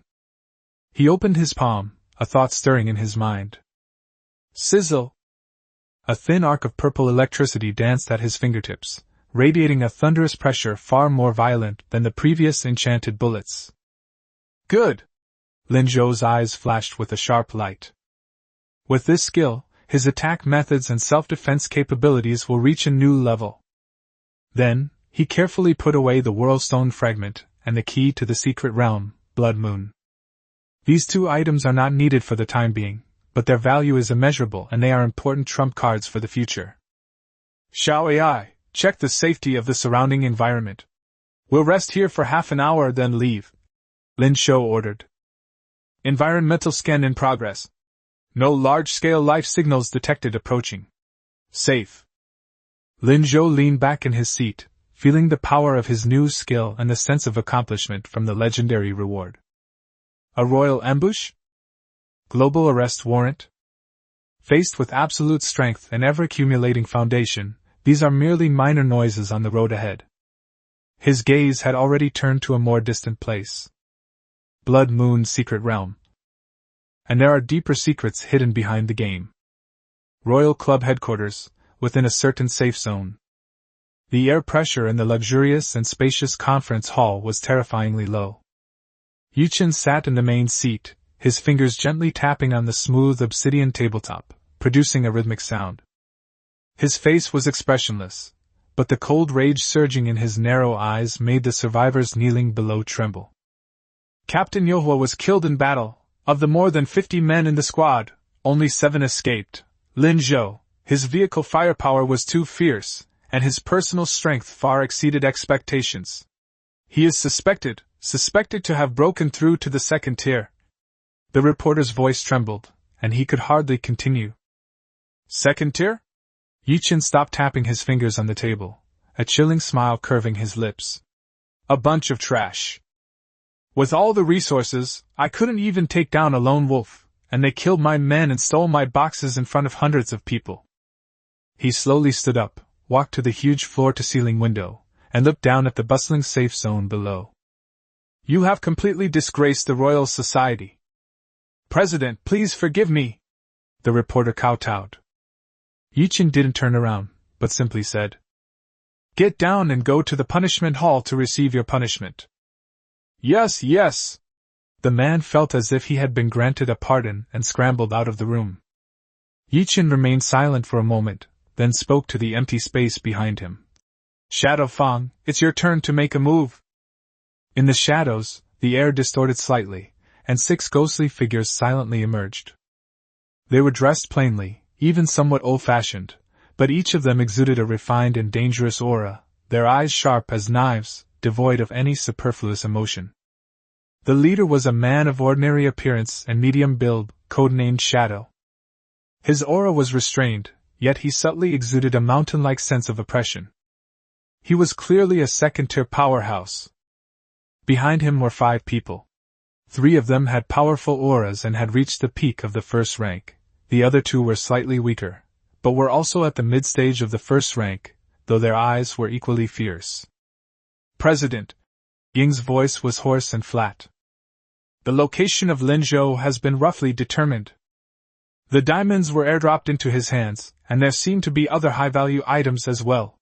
Yichin continued looking out the window. I've poured resources into you and nurtured you to this point, not so you could be mere decorations. Bring him back, whether he lives or dies. The items must be taken back. Yes, Ying replied simply, without the slightest hesitation or doubt. He's not easy to deal with.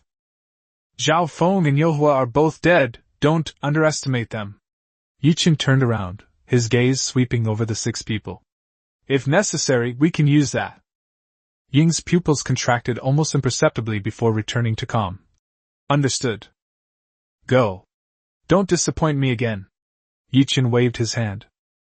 The 6 people bowed and disappeared silently, as if blending into the shadows. Underground parking lot, inside the RV. Lin Zhou opened the map, and the countdown to Skynet had only a few minutes left. His location was on the edge of the safe zone, and according to the pattern, it would probably soon become an unsafe zone. Lin Zhou turned his gaze to Lin Wanqing, who was standing to the side. The girl was quietly wiping the handgun she had used before, her expression focused. From the start of the game until now, her box fate, talent has played a crucial role, and it can be said that most of his high-level resources have benefited from her.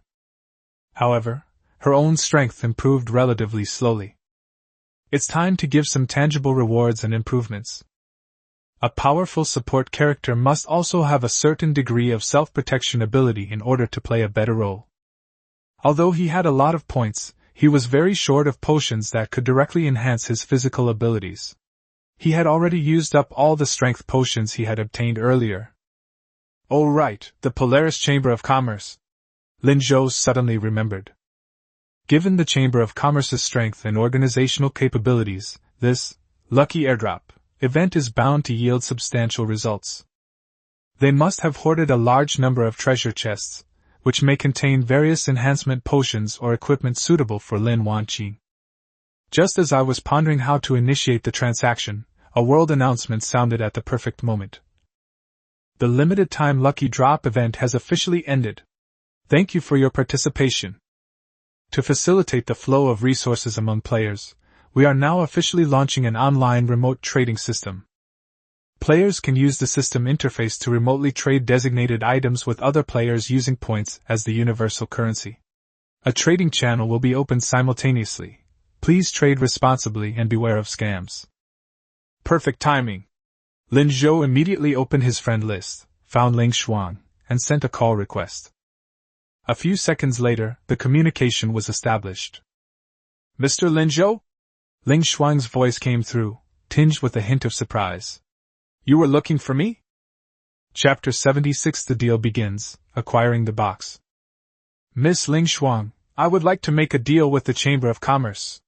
Lin Zhou got straight to the point. To buy the low-quality airdrop crates that you have, that have duplicate uses, or that you don't need right now. I want iron, bronze, silver, gold, regardless of quality. Price is negotiable. There was a few seconds of silence on the other end. Clearly they were assessing or seeking instructions. Ling Shuang quickly replied, Mr. Lin has excellent taste. Our Chamber of Commerce did receive a batch of boxes, but we also have a great need for consumption and reserves.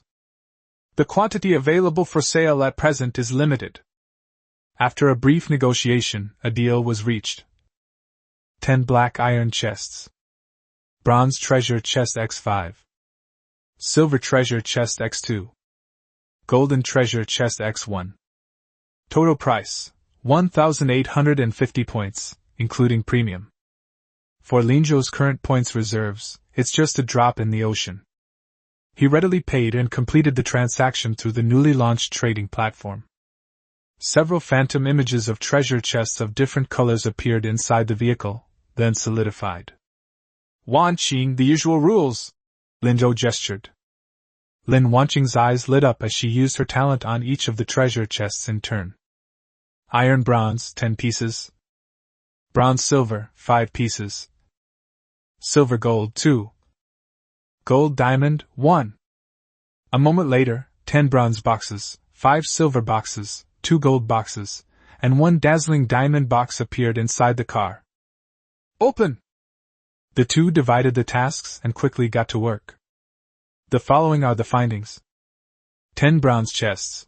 Total reward of approximately 450 points, 3 small strength potions, 2 small agility potions, 4 small mental recovery potions, and several ordinary weapons/armor.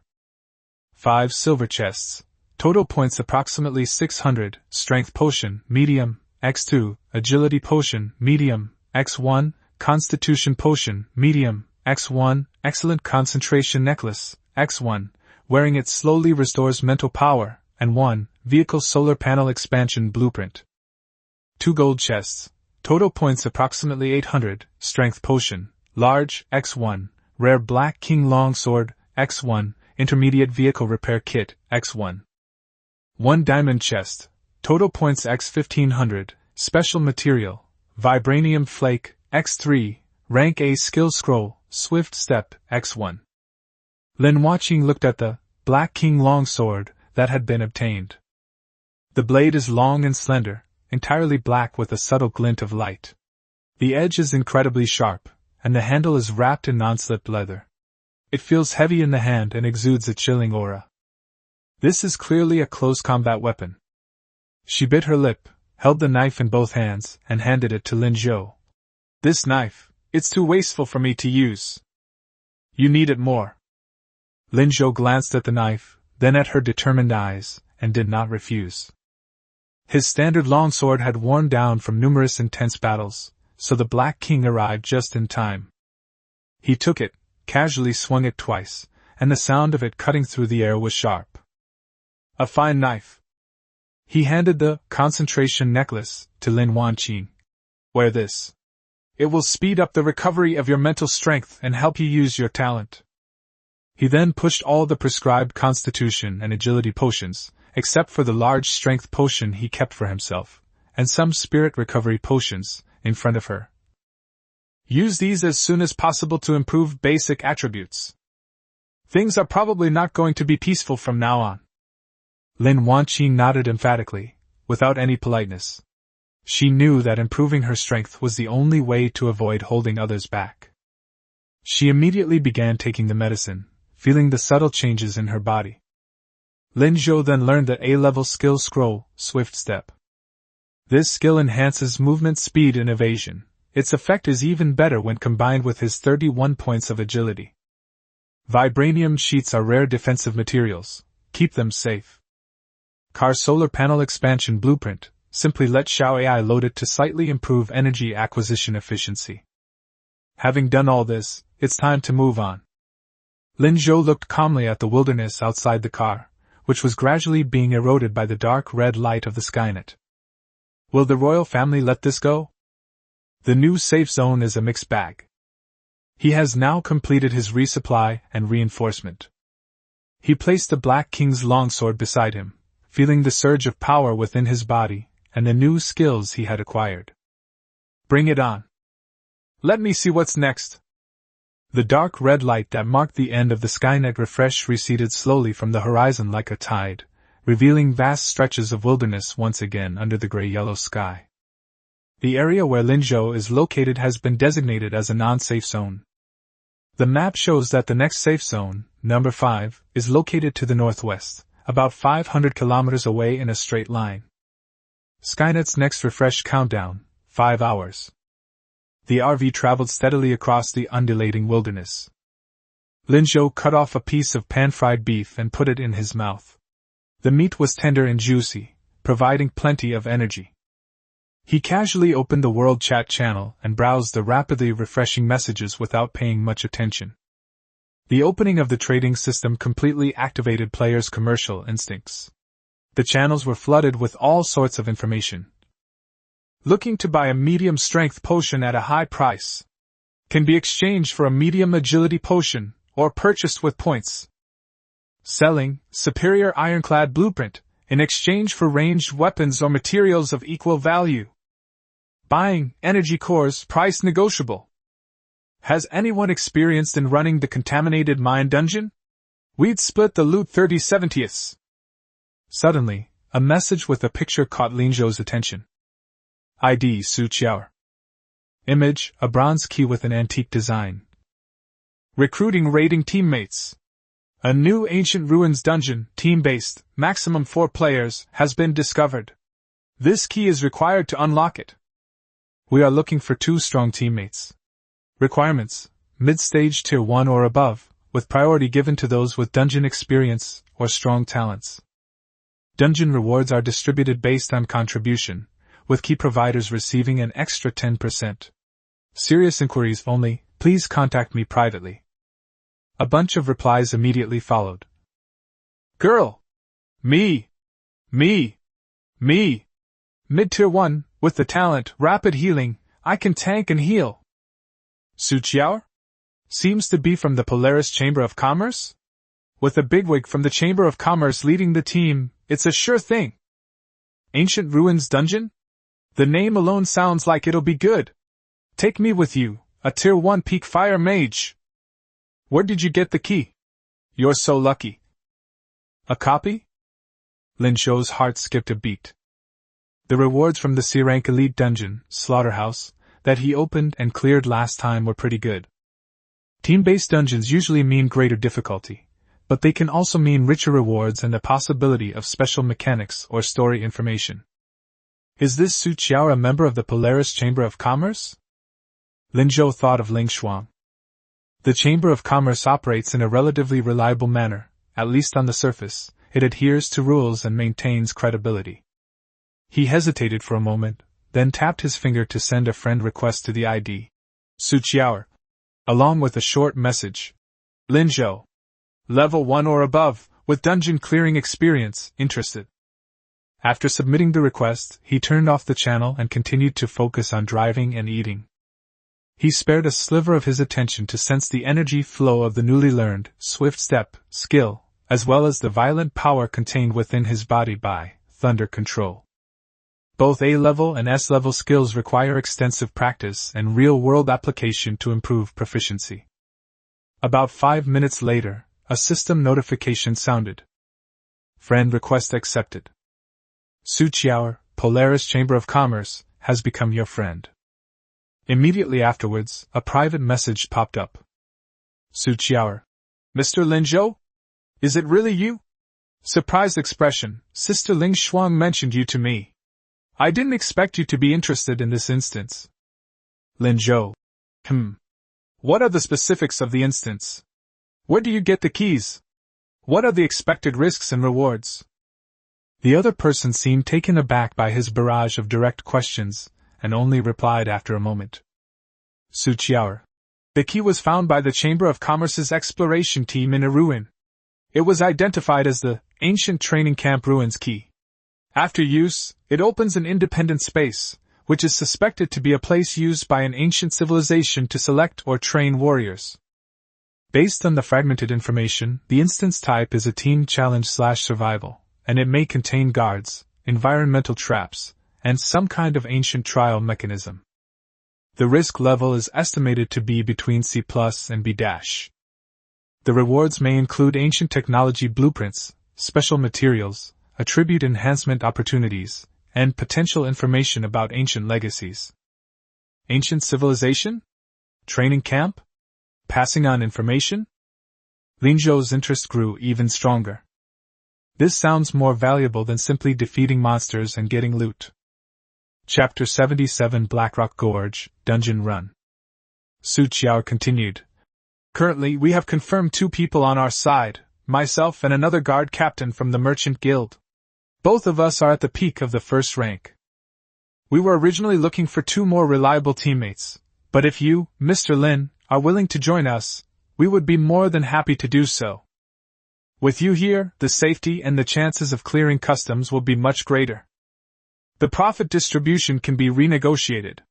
How about 40%?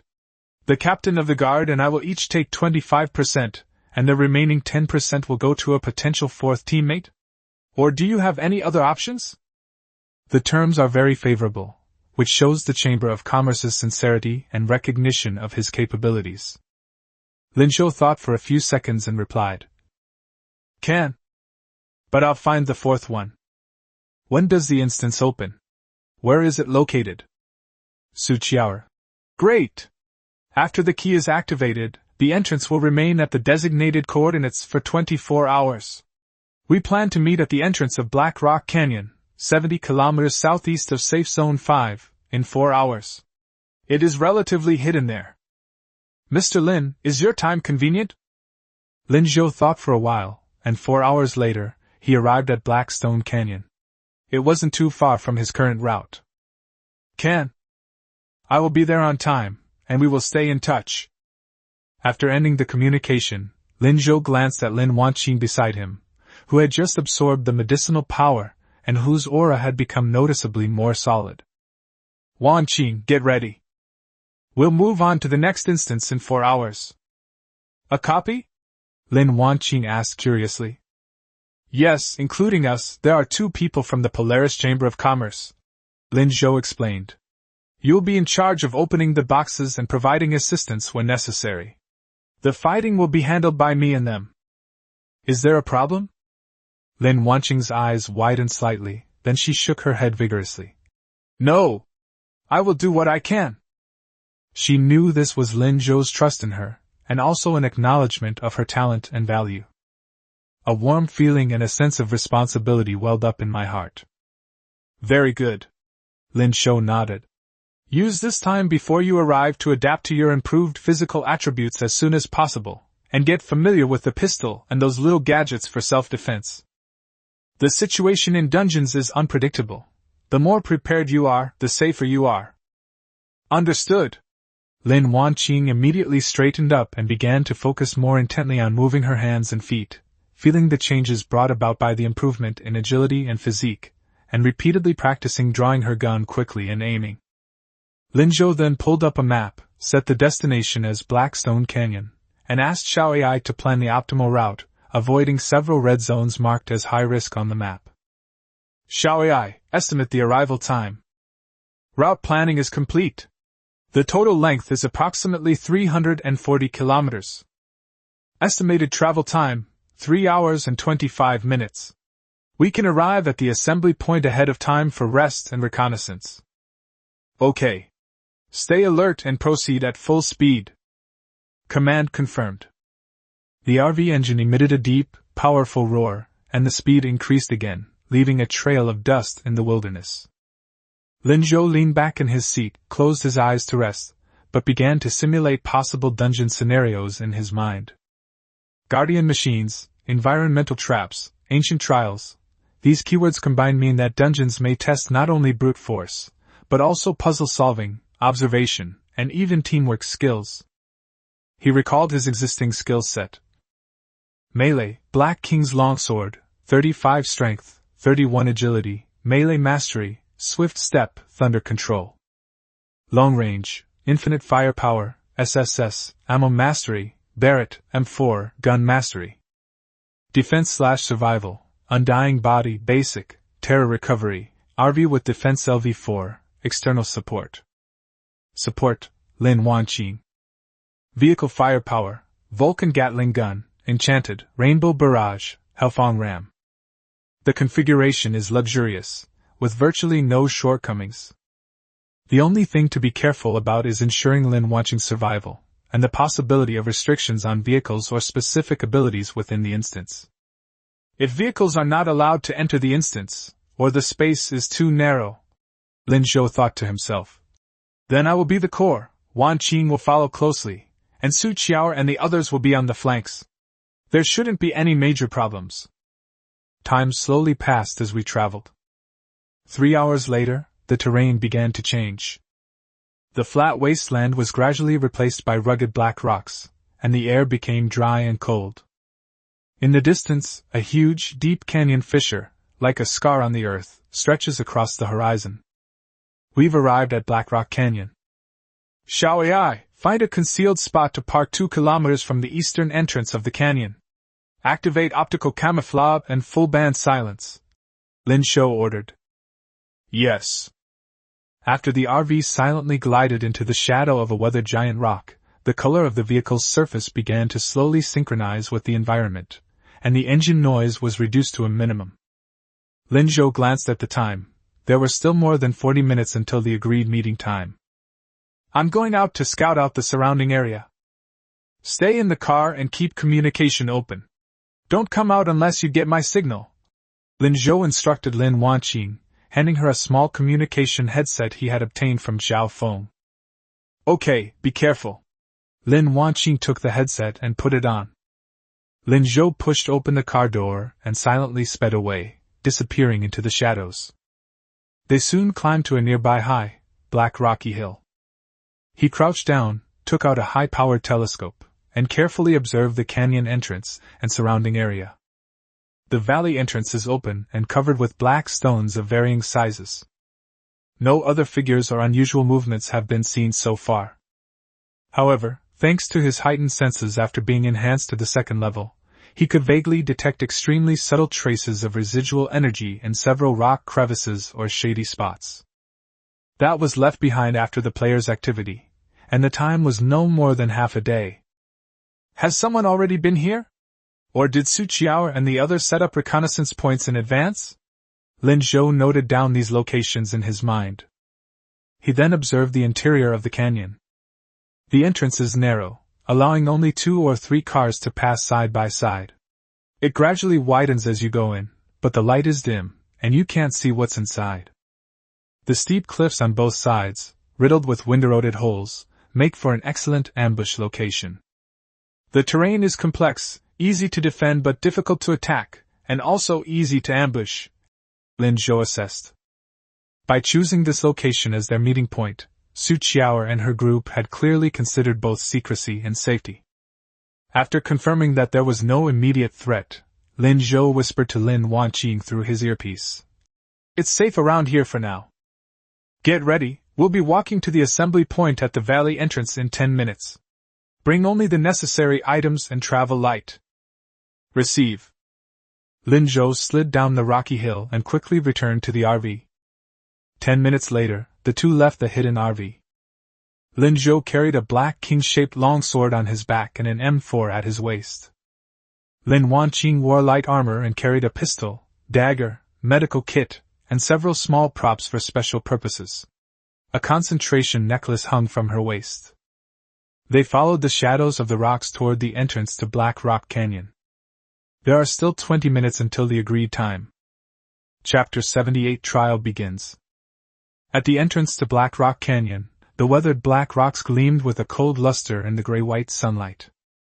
When Lin Zhou and Lin Wanqing arrived, two people were already standing next to a relatively flat boulder at the mouth of the valley. One of them was Su Qiao. She looked to be in her early 20s, with a neat ponytail, wearing a well-tailored light blue adventure outfit, carrying an elegant compound longbow on her back, and a quiver of arrows and several small tools hanging at her waist. She exuded a capable yet agile demeanor. Standing beside her was a tall, taciturn man, about 30 years old, with a resolute face, wearing light dark gray armor, carrying an alloy shield and a heavy warhammer on his back, his sharp eyes scanning the surroundings. He was clearly the guard captain she had mentioned. Upon seeing Lin Zhou and his companion appear, Su Qiao smiled and greeted them. "Mr. Lin Zhou!" Lin Zhou was somewhat surprised, not expecting the other party to recognize him at a glance. He frowned and asked in confusion. "How do you know I'm Lin Zhou? Have you seen me before?" Su Qiao nodded and explained with a smile.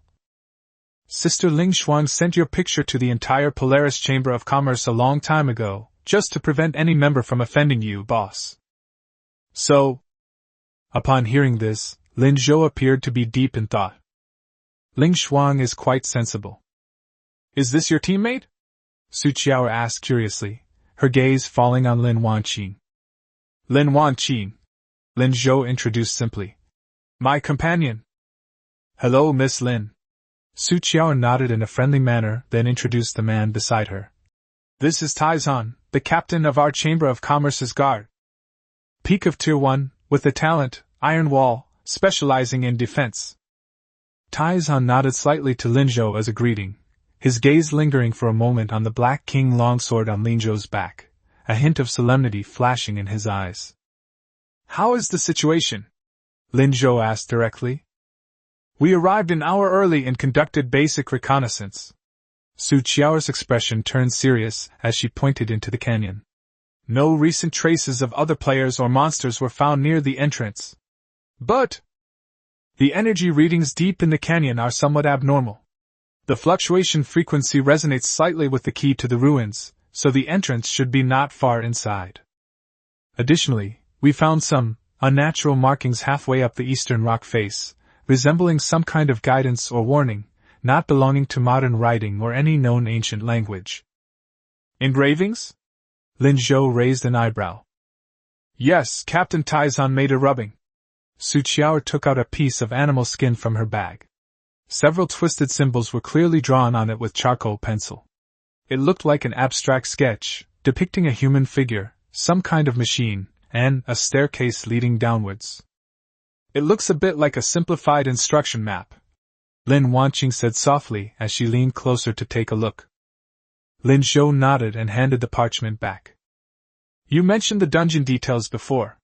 It's C+ to B-, a team-based survival challenge, and may contain guardian machines, traps, and trials. Is there any more specific information? For example, are there time limits within the instance? Penalties for failure? Conditions for exiting?" Su Qiao shook her head. "The key provides very limited information, only this much. However, based on the Chamber of Commerce's previous experience exploring similar ruins, these training camp instances usually do not have a death trap, but the trials themselves can be very harsh, and failure could mean serious injury or even death. Escape conditions: either complete the trial, find and activate a possible escape point, or force yourself to survive until the instance time ends. But this copy doesn't seem to have a clear time limit." "Understood." Lin Zhou didn't ask any more questions.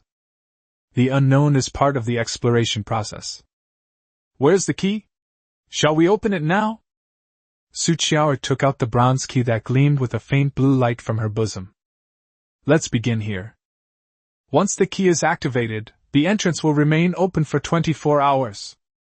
Once we enter, no one can interfere from the outside, and no one can easily leave from the inside until the conditions are met." She looked at Lin Zhou and Taizan, and seeing that neither of them had any objections, she took a deep breath and channeled her mental energy into the key. Buzz! The bronze key suddenly emitted a strong blue light, flew out of my hand, and hovered in midair. The light shone on the open ground in front, and space began to distort and ripple, like ripples on the surface of water. A few seconds later, a light gate about 3 meters high and 2 meters wide, with blue energy ripples flowing around its edges, appeared out of thin air. The scene inside the portal was blurry. All that could be seen was a deep darkness and the vague outline of a huge square stone structure. The entrance to the ancient training camp ruins is now open. Now! Maintaining the passage requires a continuous drain on the key's energy, so let's hurry! Su Qiao shouted, taking the lead and stepping into the light gate, her figure instantly swallowed by darkness. Taizan followed closely behind.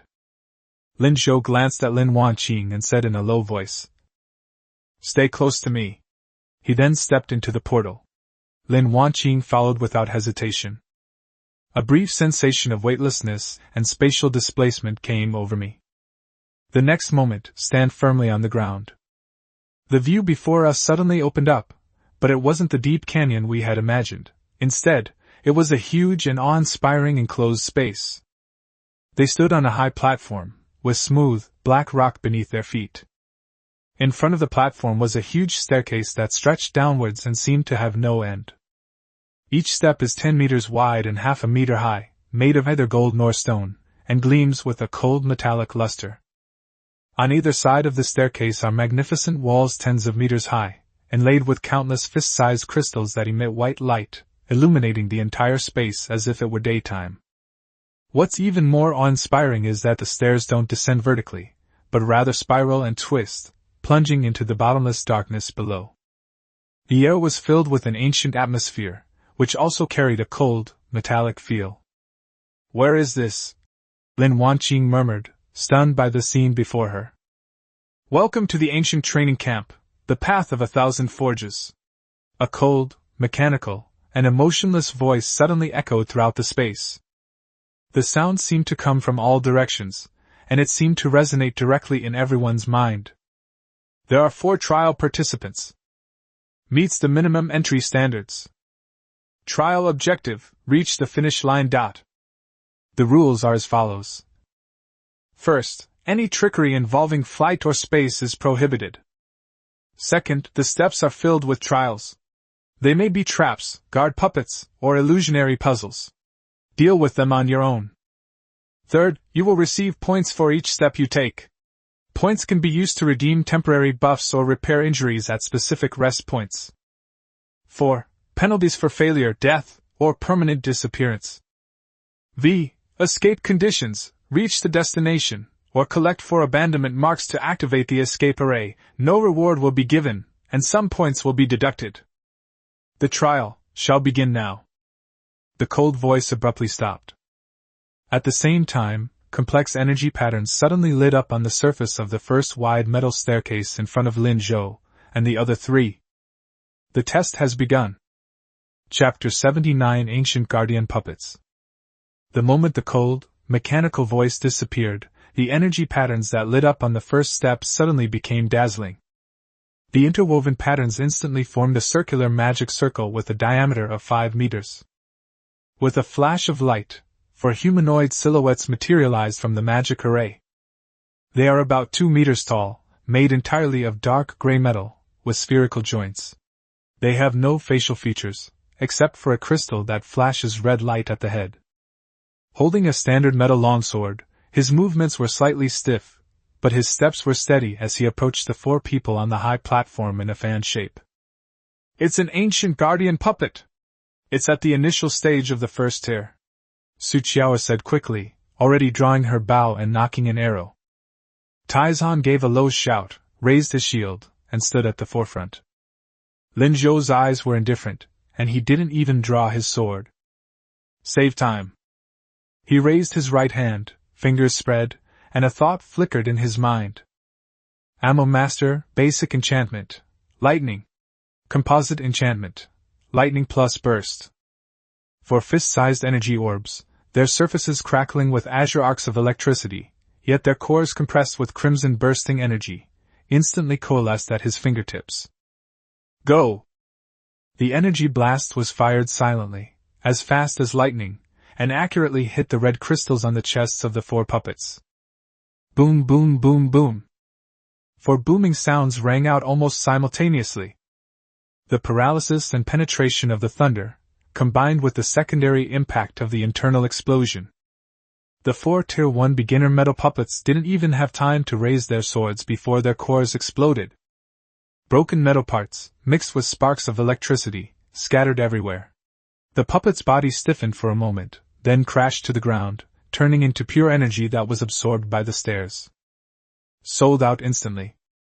Suchiao's fingers, which were resting on the bowstring, froze, and her beautiful eyes widened. Taizhan held up his shield, his eyes filled with awe. They knew Lin Zhou was strong, but they didn't expect him to be this strong. He didn't even need weapons to deal with a first-tier puppet, instantly killing it with a blast of energy blasts condensed with his bare hands. Lin Wanqi remained relatively calm, having grown accustomed to it over the years. Let's go. Lin Zhou stopped and took the lead in stepping onto the first step. As soon as they stepped on it, a light blue number appeared on the wrists of all 4 of them simultaneously. Points, 10. It seems that you get 10 points for each level you pass. The second and third steps lit up one after another. The second level is when a dozen or so metal spikes suddenly emerge from the ground, covering a very large area. Lin Zhou didn't stop. He activated Swift Step, leaving after images as he easily passed through the gaps in the spikes. He even had the strength to reach out and pull Lin Wanqi along. Su Qiao and Tai Shan also narrowly escaped danger by relying on their own abilities. The third level of the stairs was punctuated by a dense barrage of crossbow bolts fired from the walls on both sides. Taizhan roared, his shield glowing with an earthy yellow light, forcefully blocking the rain of arrows from the front. Lin Zhou then swung his sword, imbuing the blade with thunder control. The Black King's longsword was wrapped in purple lightning, and with a single sweep, he shattered a large number of crossbow bolts, clearing a path, completely crushing everything in its path. The difficulty of the traps and puppets gradually increases in the first 10 steps, but for Lin Zhou, who is at the second level, it is like child's play. He didn't even go all out, he simply cleared the way in the most efficient way. The points quickly accumulated to 100. Su Qiao and Tai Shan went from being shocked at the beginning to gradually becoming numb, and all they could do was try their best to keep up and fill in the gaps. They realized that in this instance, they might only need to provide support and protect themselves, while the real force to break through the level would be the man in front of them who was like a god of war. The situation changes slightly on the 11th step. A stone platform appeared in the center of the stairs, with 3 different colored orbs of light floating on it, red, blue, and green. The cold, mechanical voice sounded again. Choose the test: strength, red; agility, blue; intelligence, green. Choose one, and your points will be doubled if you pass. If you fail, you will be pushed back to the 5th step. Intelligence tests usually involve puzzles or knowledge, and are highly unpredictable. Su Qiao analyzed. Strength and agility are more direct. Choose a power. Lin Zhou walked directly towards the red orb of light. For him, there was no difference between tests of strength and agility, but strength was more direct and saved time. Touch the red ball with your finger. The space in front of the stairs distorted, and a 3-meter-tall metal giant, covered in heavy armor and wielding a giant warhammer, suddenly appeared.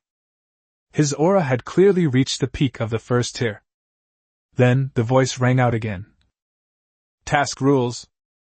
Destroy the core of the guard or render it incapable of action. 3 minutes limit. As soon as he finished speaking, the giant let out a deep roar, and his warhammer crashed down with a gust of wind. Lin Zhou is advancing instead of retreating.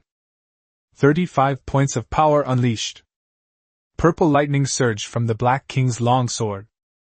He didn't use any techniques, just the simplest upward slam, and he took the hit head-on against the giant hammer. Clang! A deafening clang of metal clashing rang out. The shockwave even caused the clothes of Su Qiao and the others behind to flutter wildly. The giant's heavy warhammer was actually cleaved upwards by this single strike. The giant's massive body even staggered. Break!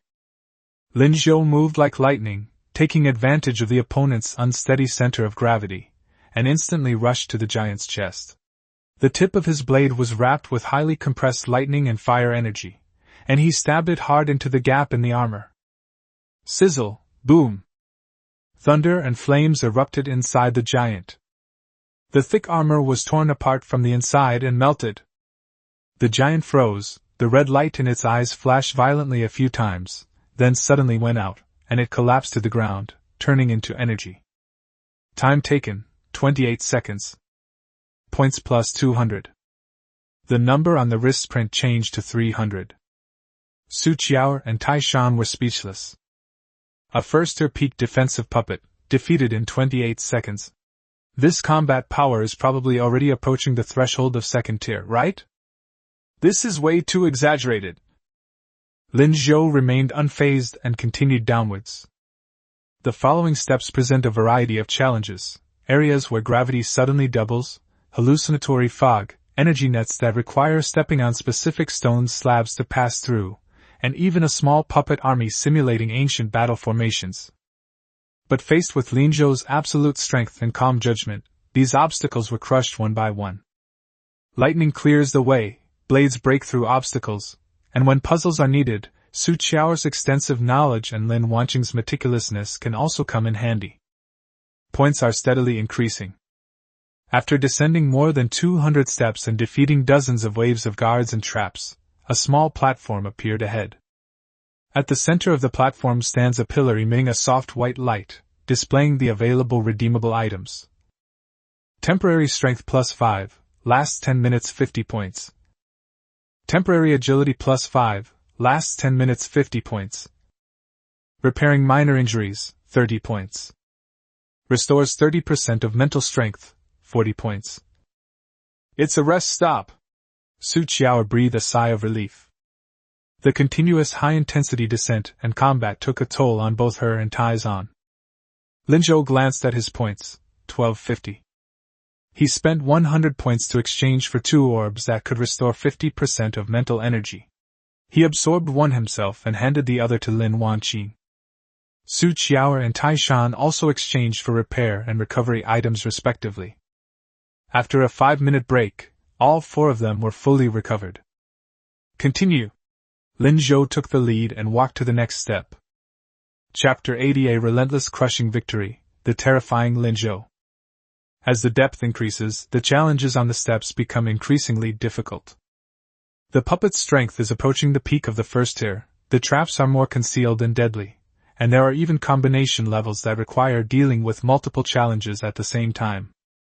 But Lin Zhou's progress has never truly stopped. His strength is all-encompassing, overwhelming power, extraordinary agility, profound mental strength, diverse and powerful skills, and top-notch combat awareness. Su Qiao and Tai Shan have completely become qualified teammates, responsible for dealing with the occasional flank threats that Lin Zhou misses, or providing support at some checkpoints where separate operations are required. Lin Wanqing followed closely behind Lin Zhou, her concentration necklace, slowly restoring her mental energy, ensuring she could activate her talent at any time. Although we haven't encountered any situations requiring unpacking along the way. I don't know how many levels I've gone down, but my points have already exceeded 3,000. The steps ahead suddenly widened, like a huge plaza. Across the square stood a massive metal gate, 10 meters high, covered with countless mysterious runes. In the center of the door, there is a recessed keyhole outline, exactly the same as the bronze key in Su Qiao's hand. The gate to the end! Su Qiao exclaimed in surprise. However, the moment they stepped onto this last step of the plaza, boom! Boom! Boom! Boom! 4 enormous metal pillars rose simultaneously from the 4 corners of the square.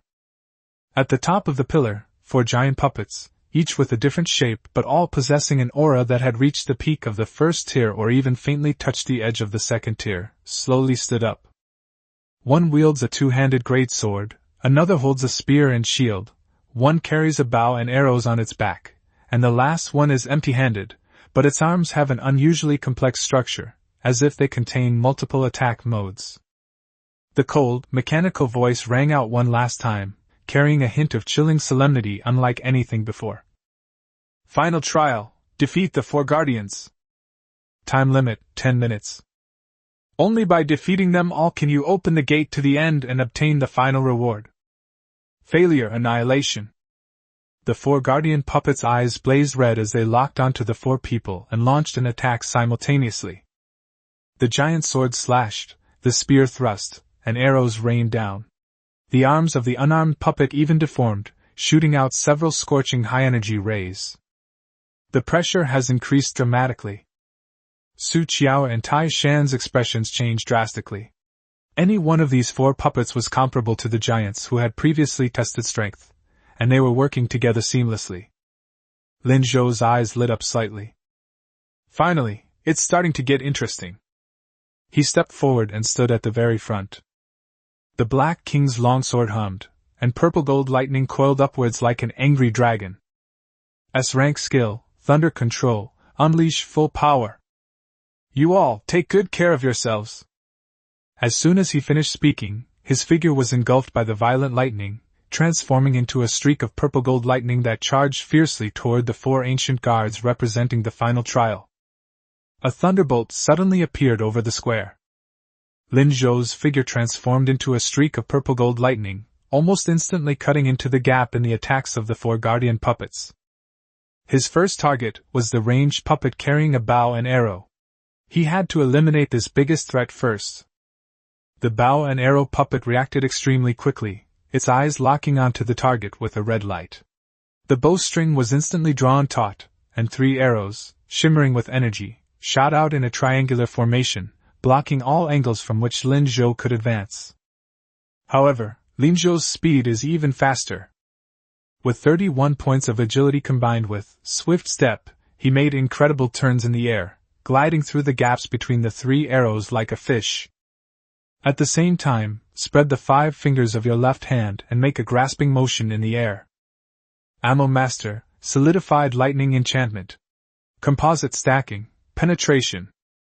5 energy bullets, their tips flashing with dazzling purple lightning, were fired silently. Its speed far surpasses that of an arrow. It strikes later but arrives first. Puff puff puff puff. 5 faint, penetrating sounds. The bow and arrow golem's energy core in its chest, the joints of its arms, and the sensors in its head were all pierced at the same time. The electric field raged within, destroying its intricate structure. The bow and arrow puppet froze, the bowstring slackened, the red light in its eyes flickered rapidly a few times, then dimmed completely, and it collapsed to the ground with a thud. One look, and the long-range threat is instantly eliminated. So fast! Su Qiao, who was watching the battle, gasped. She considered herself a good archer, but she could never achieve such precise and high-speed shooting while moving, especially with bare hands. Just how many attack methods does he have? Taizhan gripped his warhammer, his eyes filled with shock. I've seen Lin Zhou use knives, guns, and electricity before, and now he's even conjuring bullets with his bare hands and firing them instantly. His fighting style is simply ever-changing. The shield-wielding spear golem and the 2-handed greatsword golem have now rushed close. The spear, like a venomous dragon emerging from its cave, pierced straight into Lin Zhou's heart. The greatsword, with the force to split mountains and shatter rocks, swept across and cleaved the opponent in half. Their teamwork was excellent, and their offensive was fierce. Lin Zhou is advancing instead of retreating. He narrowly avoided the spear tip by a hair's breadth, and the Black King's longsword, crackling with thunder, slammed into the spear's shaft. Clang! Sparks flew everywhere. The Black King longsword, enchanted with the power of thunder, combined with Lin Zhou's terrifying strength of 35 points, actually managed to bend this steel spear. The gun-wielding puppet was thrown off balance by the immense force. At the same time, Lin Zhou pivoted on his left foot and kicked out with lightning speed with his right foot, accurately striking the side of the sweeping giant sword. The greatsword's trajectory was deflected, grazing his back before striking the metal ground and carving a deep furrow. Using the force of the kick, Lin Zhou spun around, his longsword flashing back, the lightning on the blade suddenly transforming into blazing flames. Cut! The blade flashed like a fiery dragon rising from below, slashing into the gap in the chest and abdominal armor of the gun-wielding puppet, exposed by the bending of its spear. Boom! Flames mixed with explosive energy exploded inside the puppet. The gun-wielding puppet was blasted backward, a large hole torn in its chest, parts flying everywhere, before crashing heavily to the ground, rendered incapacitated. The second one is solved. Holy crap! Flames? He can use fire? Tai Shan's eyes nearly popped out of their sockets. Lightning, fire, what exactly is this guy's talent? Elemental affinity? Or? The two-handed greatsword puppet seemed to be enraged, letting out a deep roar. The greatsword was raised again, and the blade actually lit up with a dark red energy light, its power increasing once more. The empty-handed puppet that had been detached from the outside finally found its opportunity.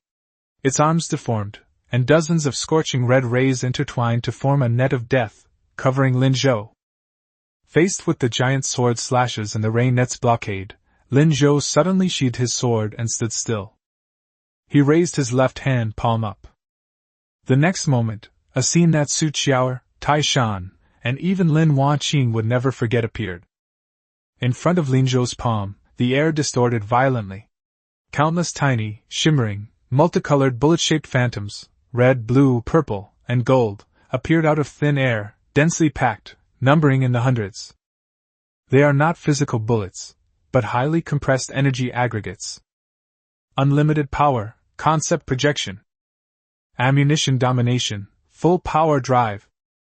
I'll use you guys to test my new ability.